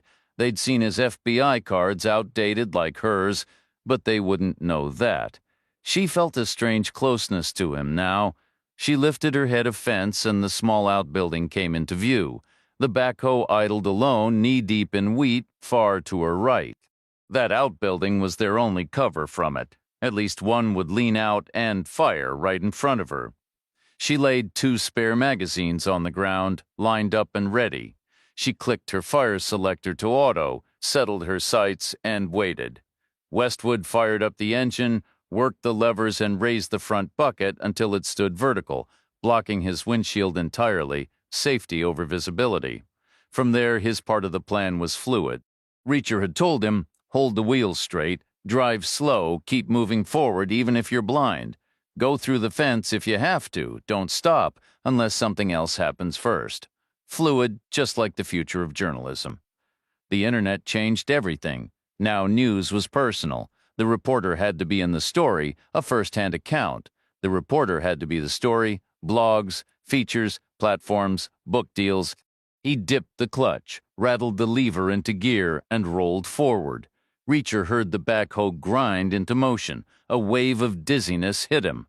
He was on his knees, swaying. He lifted his head. 2 fences, 2 outbuildings, 6 men. Double vision, he smacked his forehead with the heel of his hand and tried again. Better way off to his left, the backhoe crept forward, its large slack tires flexing and giving over the uneven ground.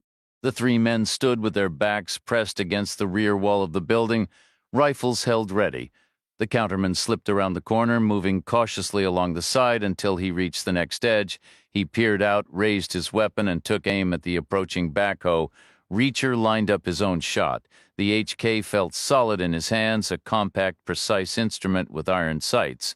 His head throbbed fiercely on both sides, a brutal reminder of the earlier impact. It felt like 2 separate injuries sparking against each other, electricity arcing inside his skull. Then Chang opened up on full auto, the sound impossibly fast, like a furious mechanical buzz. Dirt kicked up in a stitched line and a piece of wood splintered off the building. The one-eyed man ducked back. The counterman leaned further out, searching for this new threat. Reacher tracked him smoothly. Rear sight, front sight, target. He fired once at 80 feet. The 9mm round covered the distance in a blink. It struck high on the man's back, near the base of the neck. A lucky spine shot. Reacher had aimed for center mass, the safest bet, but fate adjusted the point of impact. The man crumpled forward against the building's corner and slid to the ground. The hog farmer dropped flat, vanishing into the wheat. Smart move, but the one-eyed clerk stepped out, raised his rifle, and fired. The round cracked past, tearing through the stalks 30 feet to Reacher's right. Chang fired again. Another magazine emptied with that same determined sewing machine rhythm. Dirt and splinters flew, then silence. The one-eyed man slid back to the corner, leaned around, and aimed toward the source of the noise. The backhoe rolled steadily closer. For a fleeting moment, Reacher hesitated. Shooting a handicapped old man felt wrong, almost unfair, but fairness vanished the instant that rifle pointed at Chang. So Reacher aimed at 90 feet. He focused everything on the front sight, a sharp needle post in its hooded ring. He ignored the blur of the rear sight and the blur of the target, just as he'd been trained.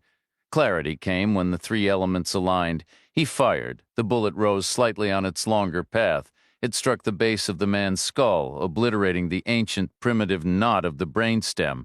Hydrostatic pressure did the rest. The man dropped instantly like a door slamming shut. The backhoe kept coming. The hog farmer broke into a sprint. Reacher switched to full auto, stood and fired, sweeping the muzzle across the fleeing figure as if flicking paint from a brush. But all 28 rounds went low. His footing was unsteady, his balance off, dizziness washing over him. He shook it off, regaining focus just as Chang fired a 3rd magazine, rounds going high and stripping shingles from the roof. The hog farmer never slowed, sprinting until he was out of sight. The backhoe rumbled forward, its heavy tread crushing the wheat. Reacher burst into motion, charging through the field, the stalks whipping against his legs as he carved a path toward the machine's trajectory. Westwood spotted him through the side window and brought the vehicle to a halt. Chang sprinted from the opposite direction, not slowing as she circled around and threw her arms around Reacher in a fierce embrace. Are you all right? She asked, her voice tight. Still on my feet, he replied. You took out 2. With 2 left, there were 4 in that truck. So what's the plan? We find them first. You mentioned a safe room. They climbed back into the cab, flanking Westwood on either side, standing awkwardly with no clear view ahead. Westwood wiped sweat from his brow.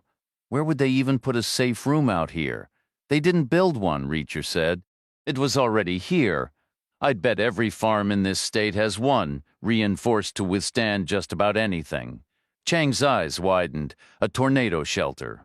Exactly, under the house, and it'll have a backup exit somewhere else, in case the main house collapses on the trapdoor. Every proper basement has one. These guys definitely do. They'd want the flexibility, probably a tunnel leading to a separate location with a hidden hatch. That's what we need to find first. Then we can park something heavy right on top of it. Westwood fired up the engine again and worked the levers in reverse. The front bucket tilted back and lowered just enough to give a narrow line of sight over the top. Not perfectly safe, but a workable trade-off. He hesitated, his knuckles white on the controls. Reacher's voice cut through the tension. No sense waiting around. The backhoe jerked forward, settling into a steady, lurching pace on its uneven tires. 150 yards out, then 100, aiming straight for the fence. It plowed through with a sickening crunch, splintering the rails and sending fragments of wood spinning into the air. They rolled onward, passing the first outbuilding on the left, moving past the lifeless form of the one-eyed man and into the hard-packed dirt of the compound. There, they slowed to a stop. The dynamic had shifted. They were no longer predators watching from above, but combatants in an open arena. No shots rang out, no reaction came at all. The scene matched the satellite image almost exactly, except now they were seeing it from ground level, not from space. Directly ahead stood the farmhouse, to the right sat the grim suicide suite. On the left were the generator shed and a small structure about the size of the one the 3 men had used for cover earlier. Farther east, beyond the house, stood the hog shelter and the barn set somewhat apart. The driveway stretched out before them, following the telephone poles. No sign of exhaust, no movement. Westwood pulled his pistol from his boot. Reacher met his gaze. What comes next is completely up to you. I understand. Stay together. We start at the house. They climbed down from the cab. Still no one fired. No response came. Nothing but the ripe, pungent smell from the hog pen hanging in the air. They moved across the hard-packed earth toward the house, walking in a line, Chang on the left, Westwood in the middle, and Reacher on the right, his head throbbing as if an ice pick were being driven into his ear. Reacher took up a watch on the front porch while Chang and Westwood went inside to search. He scanned the surroundings, alert for any movement. That secondary exit could be anywhere. A surprise could come from any direction, but nothing happened. After 2 minutes, Chang stepped back out. We found the main entrance. Westwood's covering it. It's a complete mess in there. She took his place on the porch and Reacher went inside, finding Westwood in a hallway lined with bedroom doors. He was guarding the interior of what might have once been a linen closet. Now it was occupied by a heavy angled hatch set at 45 degrees between the back wall and the floor, angled because it clearly capped a staircase leading down to an underground room, no question. The hatch was shut, but like any proper storm door, it would swing outward so the wind could never force it open. Reacher estimated the distance, the width of the hallway plus the depth of the closet to the center of the slanted hatch, then went to find the living room. There, he immediately understood what Chang had meant about the mess. The space was a tech enthusiast's fever dream, far more intricate than Peter McCann's Chicago setup. Monitors glowed from every surface, joined by a forest of keyboards, tower units, and racks of humming hardware. Hard drives were stacked in precarious towers, surrounded by fans, connectors, and power strips, all connected by a sprawling, chaotic web of wires, some neatly bundled, others hopelessly tangled. Reacher ignored the digital labyrinth entirely. He moved on, locating a living area dominated by a massive, antiquated sofa. It was a 3-seater with ornate, curving arms and more than long enough for his purpose. He wrestled it back down the hallway, a clumsy combination of carrying and dragging, finally standing it on end to wedge it sideways between the hatch cover and the opposite wall. One exit was now effectively blocked.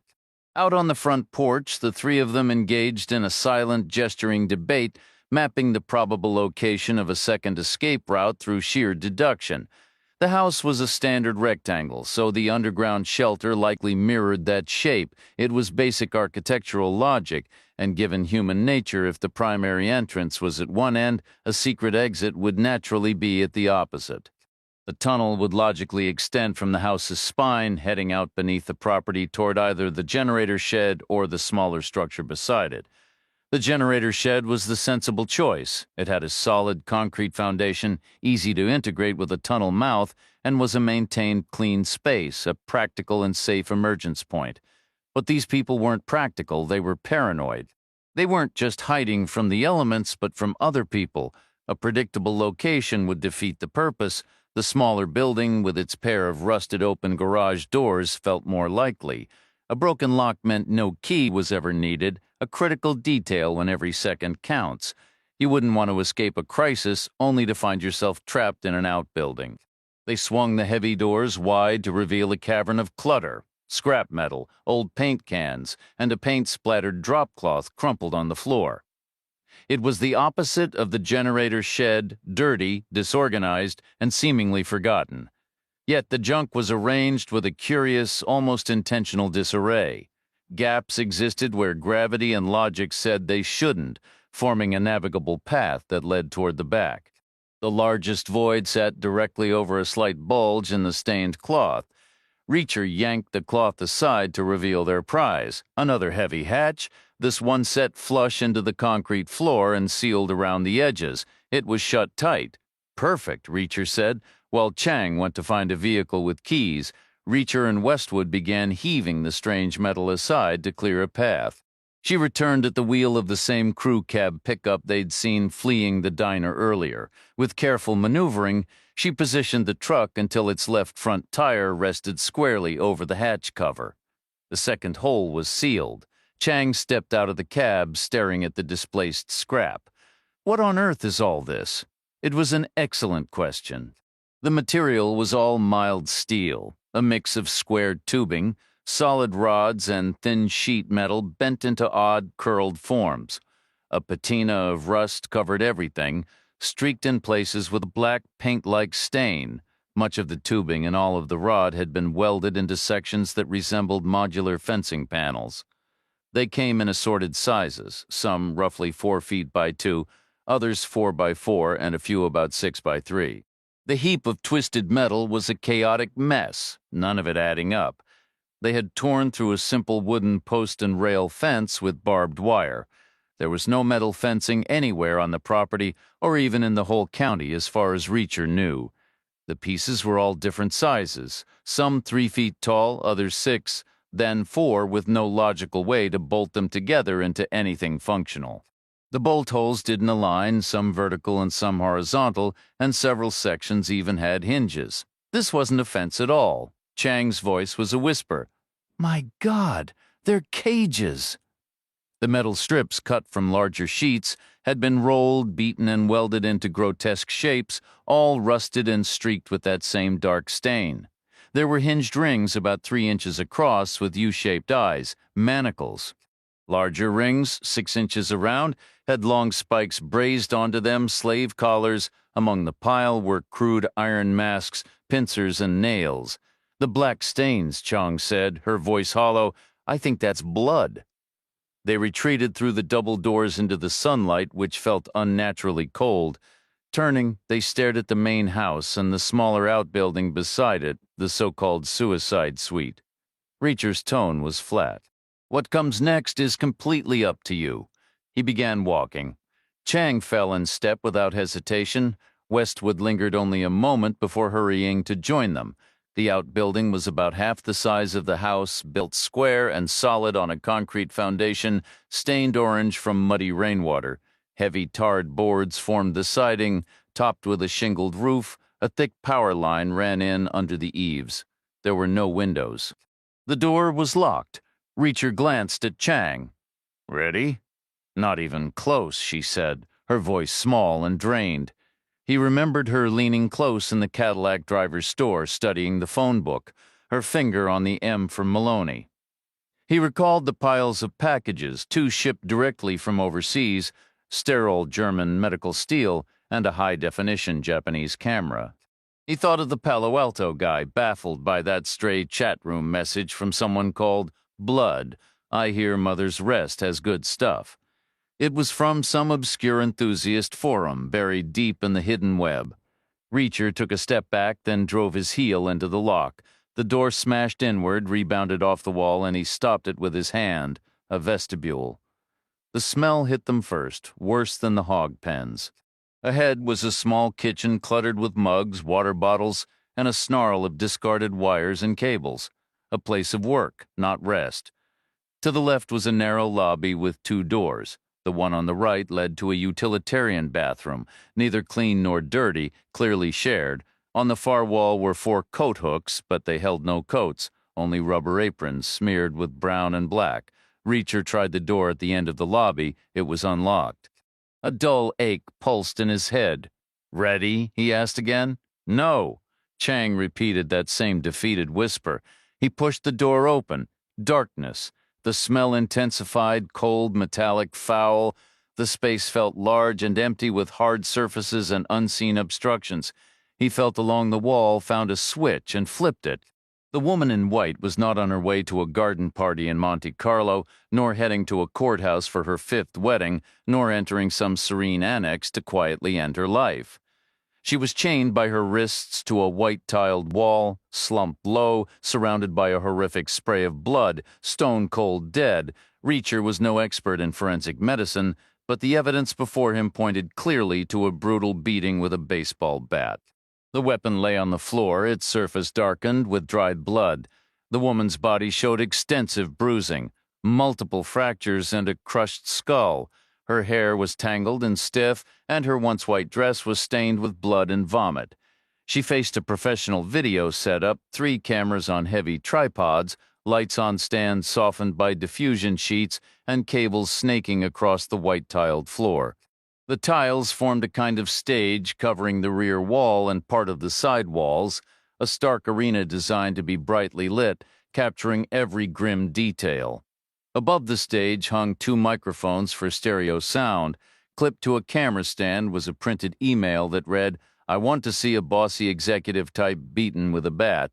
Make it last. Start with the legs. Have her repeat, 'Sorry, Roger,' again and again. I'll pay $100,000. It was a request from another community, an enthusiast site.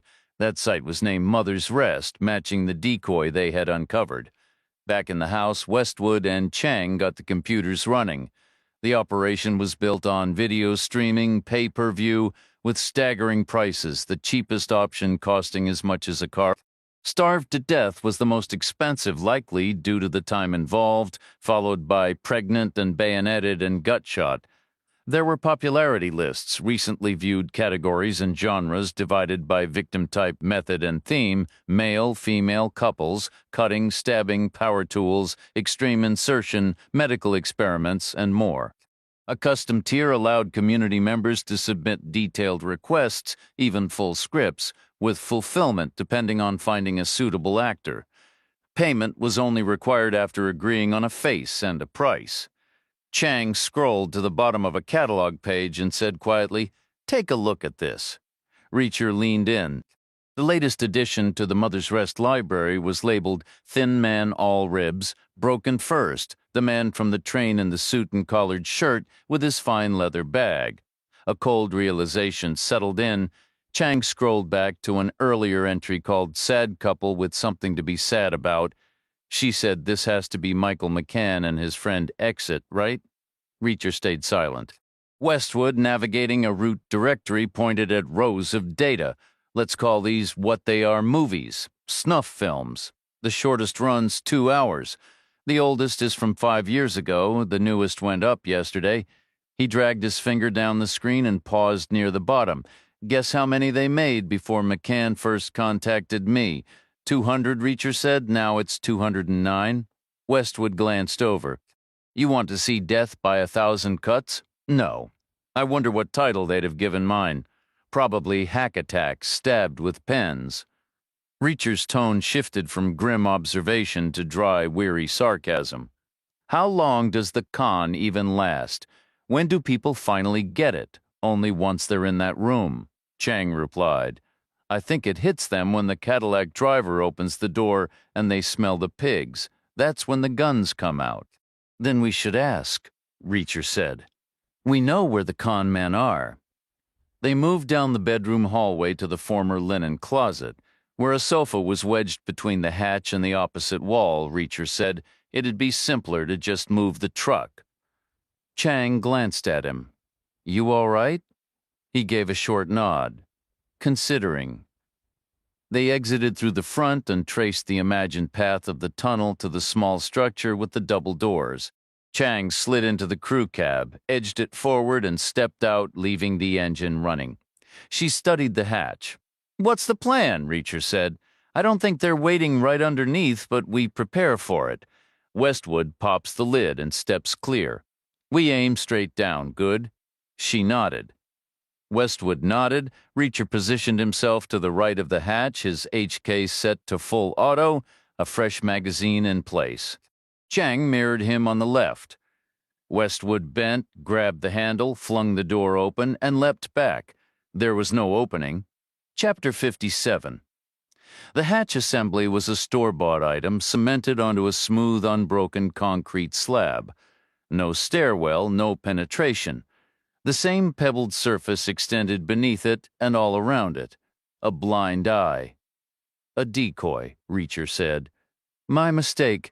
I should have seen it. Westwood said, no use crying over it. We still need to find the real one. No, Chang countered. We need to know if they've already used it. The answer came with a supersonic crack, the hissing whine of a rifled bullet, and the gritty impact of a NATO round tearing through the wooden wall a yard from their heads. The rifle's blast followed a heartbeat later. The sound was close. 100 feet, Reacher estimated. Dangerously close, nearing point-blank range for a skilled shooter. They scrambled back inside as another round punched through, then another 8 feet away through the wall tactics, firing blind.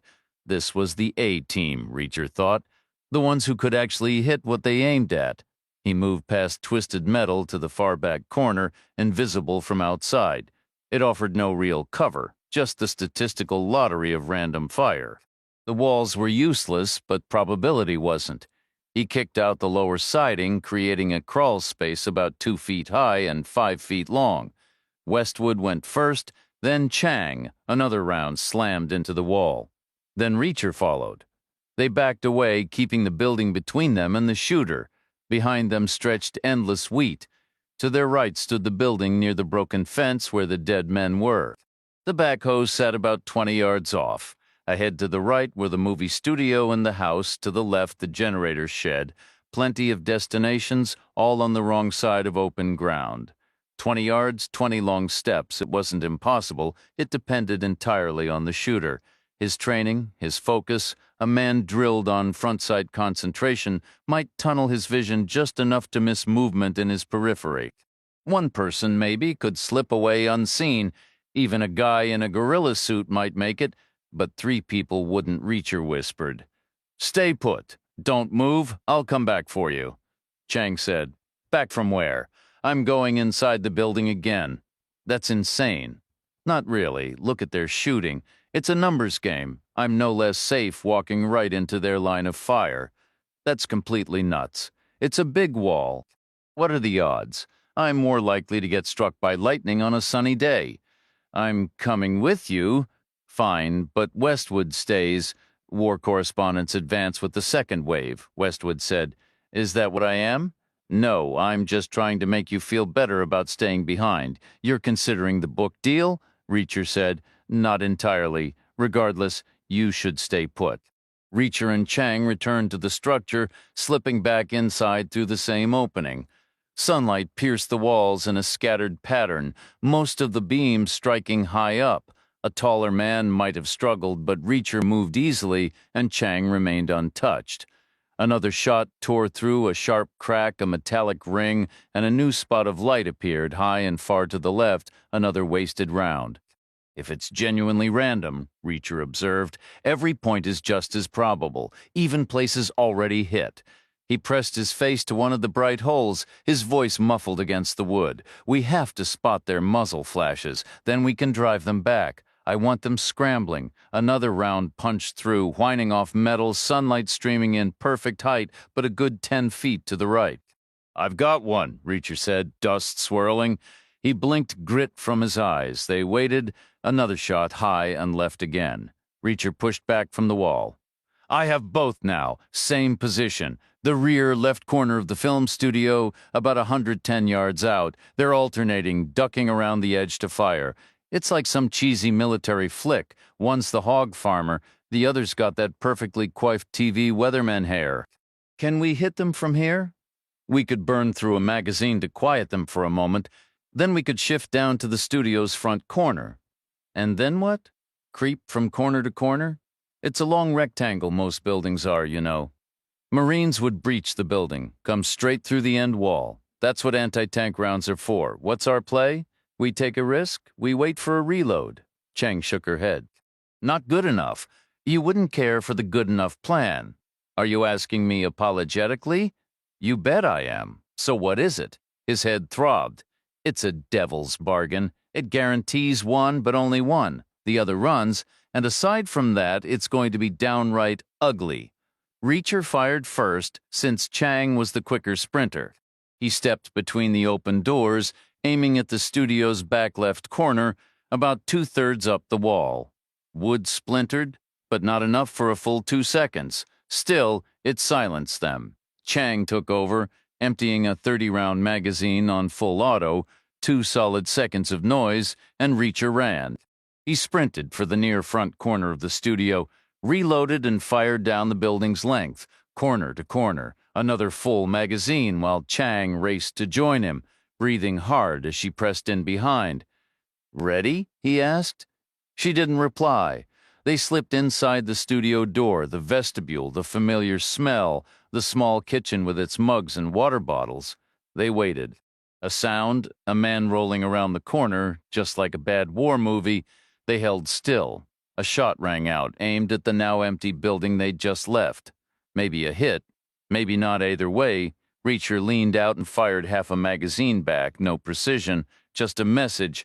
Your opponents are inside now. Right in your business.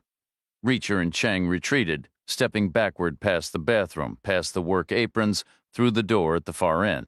The lights were still on. The woman in white hadn't moved. They stood facing away like cameramen distracted by a question. They waited. The hunters had become the hunted. Their prey was drawing them into a choke point. They'd have to show themselves, single file in a narrow, lit hallway. It was like climbing a motel staircase 2 by 2. Any smart gambler would stay out, but they'd come. They had to. This was their territory. And it was still their future on the line. Every man Reacher had ever encountered, from petty thieves to traitors, clung to the belief they could slip away with something intact. No one wanted to walk away empty-handed.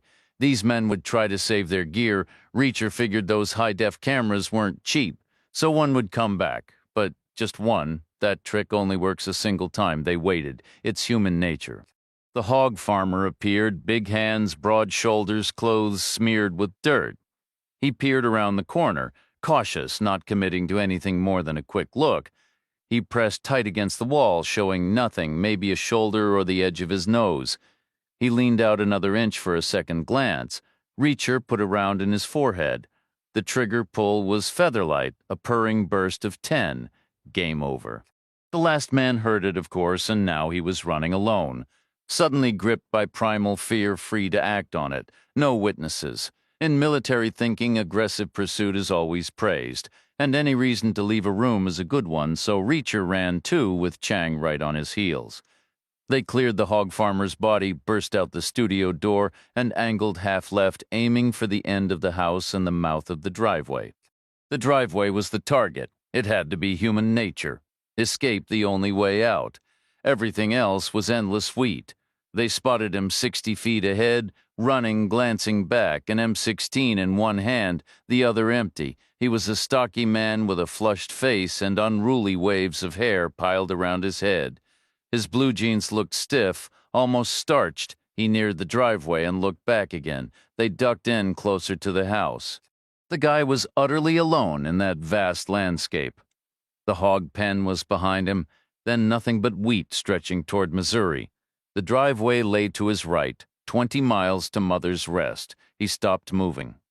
Chang whispered, "Can you make the shot from here?" Reacher didn't answer. She said, "You okay?" He said, 90%. That was how he felt. Nothing was technically broken, no bleeding gash. But nothing was operating at full capacity either. "The brain isn't an arm," Chang asked. "How do we handle this?" Reacher counted back in his head. The rounds fired at the small building earlier. Punch, whang, how many? Memory. He took a step out. The man with the jeans and wild hair raised his rifle, an M16 at 60 feet. Theoretically a serious problem. Any decent rifleman could hit a target at that distance, less than 40 barrel lengths for an M16, practically point blank. But this guy was no decent rifleman. That had already been proven at the small building. And now he'd been sprinting. Now he was breathing hard, chest heaving, heart hammering. Reacher stood still. The guy fired a clean miss, a foot high and a foot wide. Reacher heard the round buzz past, then a distant thud far behind as it smacked into a building, probably the small place near the broken fence where the dead men lay. He stepped back into cover, he said. Sooner or later he'll run out of ammo. Chang said he'll reload, but not fast. Is that the plan? I need you with me, just in case. Of what? 2 heads are better than 1, especially mine right now. You sure you're okay? Not really. But then, how good do I need to be? I'll go do it. I can't let you what? Not a woman's job? Reacher almost laughed. He thought of all the formidable women he'd known. Just a personal thing, he said. Habit, mostly. So how do we do it? I'll draw his fire. He'll miss every time. I guarantee it. When he clicks on empty, I'll take him down. Meanwhile, you'll be moving closer, so if I miss, you won't. Chang said, no. We'll both draw his fire. We're doing this together. Not the most efficient way. I don't care. That's how it's happening. They stepped out together. The guy was still there, utterly alone under the huge sky. Denim, messy hair, the silhouette of an M16, 60 yards distant. Chang took aim, one eye squeezed shut. Reacher remained motionless, his arms spread wide, his gaze fixed on the clouds, his own weapon dangling by the trigger guard from a single finger. Go ahead, take it, the man did. He brought his rifle up, steadied himself, took careful aim and fired, and hit nothing. Missed them completely. Chang returned fire. A single crack, the empty cartridge spun away through the air. Her bullet missed too, yet the man retreated.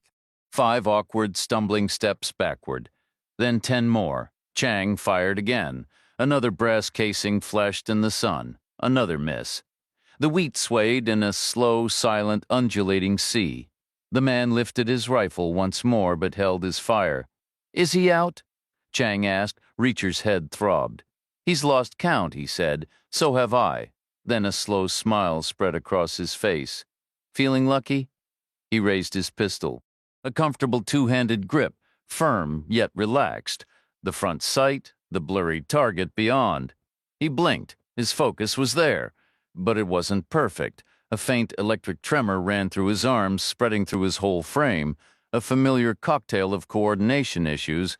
Blurred vision, the whole frustrating package. He lowered the gun. We need to close the gap. They advanced, reclaiming the ground the man had yielded, deliberate and steady. Heartbeats calm, breathing even. The man gave up another 10 paces, the jeans and the hair moving backward toward the hog enclosure. Reacher and Chang pressed forward. The stench was foul, but a welcome change from the chemical reek of the movie lot. The man retreated 10 more steps and then jarred to a halt, his back pressed against the rough fence rails. Reacher and Chang stopped. The man raised his rifle, then let it fall again. He stood pinned against the fence, utterly alone, looking small and ridiculous in the vast emptiness, The midday sun blazed high in the southern sky. Far behind him, his hogs emerged from their shed, massive, slick creatures, each the size of a compact car, their hides glistening. Reacher moved forward. Chang kept pace. The man let his rifle drop and raised his hands. Reacher kept walking. Chang stayed level 50 feet, 40, 30, 20. The man's hands were high. In all those campfire stories, there was always a final speech. The villain had to hear his crimes recited. Reacher stayed silent. Stories were just stories, but the man spoke first. Their lives were already spent, he said, his voice pleading. Don't you see? They'd given up. The decision was made. They were gone. I was just utilizing a resource, and in the end, they got what they wanted. I doubt that, Reacher said. That wasn't any kind of prize. It was a final moment. An hour or two after everything was already over for them, they had chosen their end. How many hours did it take for the one you starved, man or woman? The man said nothing. Reacher pressed on. One practical question. The man looked up, wary, where are they? The man stayed silent, but his eyes flicked backward, a quick, involuntary glance toward the hogs. Reacher nodded. Then why bury Keever? The hogs were full that day. The man muttered, as if it were the most reasonable thing in the world. Then his tone shifted, turning almost wheedling. It was a specialty order from overseas, a perfect match. I'm just filling a demand. You can't blame me for what people want. Reacher said nothing. The man's hands lowered an inch. He wanted his shoulders free, his neck loose, for gesturing, for persuading, for making his case. For bargaining, for dealing. Reacher had seen it 100 times. Right to the bitter end, they always believed they could talk their way out. Chang raised her pistol. Reacher watched her, dark hair framing her face, her eyes intent, one closed, the other fixed on her sights. The post centered in the ring. This is for Keever, she said, giving the villain his reason. It could have been me. Her finger tightened. 20 feet. It was over in an instant. The round caught him in the throat. A full metal jacket clean through. The bullet would travel on, landing somewhere deep in the wheat field, lost forever. The thing would be buried, erased from memory, and it would break back down into its basic parts. Lead and copper, just another piece of the earth again. The man made a wet, choking sound, a single racking cough that echoed, and a froth of blood misted from the hole in his chest. For an instant he remained standing, just some guy propped against the fence rail, and then his body seemed to dissolve all at once, collapsing into a loose, liquid heap of denim and limbs. Reacher glanced over. What was your target? Chang didn't hesitate. Center mass. A faint grin touched Reacher's mouth. Never argue with center mass, he replied. He strode about 20 feet, grabbed the man by the collar and the back of his belt, and heaved him unceremoniously over the fence. The hogs were already charging. Chapter 59. None of them wanted to ride in the crew cab back to town. The idea of sitting where those men had been was too unpleasant, so they climbed onto the backhoe again. Westwood took the driver's seat with Reacher and Chang perched above him facing each other, but this time they took the dirt track. It was a slower road, but far smoother. They left the machine in the dealer's lot. The salesman emerged, giving the backhoe a thorough once-over. It was dusted with pulverized wheat, streaked with new scratches along its flanks and caked with dried mud. The front bucket bore a small, neat dent from the bullet impact. Not exactly showroom fresh anymore. Reacher peeled off $5,000 from their remaining cash and handed it over. Easy come, easy go, he figured. They walked south through the town square. The afternoon sun felt good on their backs. A kid was tossing a ball against a brick wall and swatting the rebound with a stick, the same boy they'd noticed earlier. They stopped at the motel office where Westwood reserved a block of rooms for himself, his photographers, and a small army of assistants. The new clerk was a teenage girl, probably college-bound, who worked with a cheerful, brisk efficiency. Reacher leaned on the counter. Why is this town called Mother's Rest? She looked hesitant. I'm really not supposed to say. Why not? The local farmers hate the story. They've tried really hard to make people forget it. I won't tell a soul it came from you. It's a mangled version of an old Arapaho word, one word, but it sounds like two in English. It means the place where bad things grow. Westwood handed Chang the keys to his rental car and said his goodbyes. Reacher walked with her to the diner where the red Ford was parked. She said, "You were originally headed for Chicago." "That was the plan," he said. "You wanted to beat the cold weather. Generally a smart move. With Chicago, you could still catch the 7 o'clock train, have lunch at the diner, sleep all afternoon in a lawn chair in the sun. I saw you doing that the very first day I was here. You saw me? I was walking past. You look peaceful. I told you. Army training, I can sleep anywhere. Are you going to get that checked out by a doctor? Maybe. I'm driving to Oklahoma City. I'll drop the car at the airport. I suppose Westwood's interns will fetch him a new one. I can fly home from there." He was silent for a moment. She studied his face. "You all right?" he said. "We were just talking about Chicago. Maybe I should pick somewhere new." She smiled. "Go see Milwaukee, all 36 blocks of it." He paused, longer than necessary, the quiet stretched. She asked again, softer, "You okay? Will you come with me to Milwaukee just for a couple days like a break? We've earned one. We could do what regular people do on a short trip." She was quiet for a long time, 5 or 6 seconds that felt much longer, right up to the edge of awkwardness. Then she said, "I don't want to answer that here. Not in Mother's Rest. Get in the car." He did, and she slid behind the wheel, started the engine, and put it in gear. She turned onto the old wagon train trail, heading west. The road arrowed straight through the endless wheat, narrowing to a thin, distant line before vanishing entirely into the shimmering golden haze of the horizon.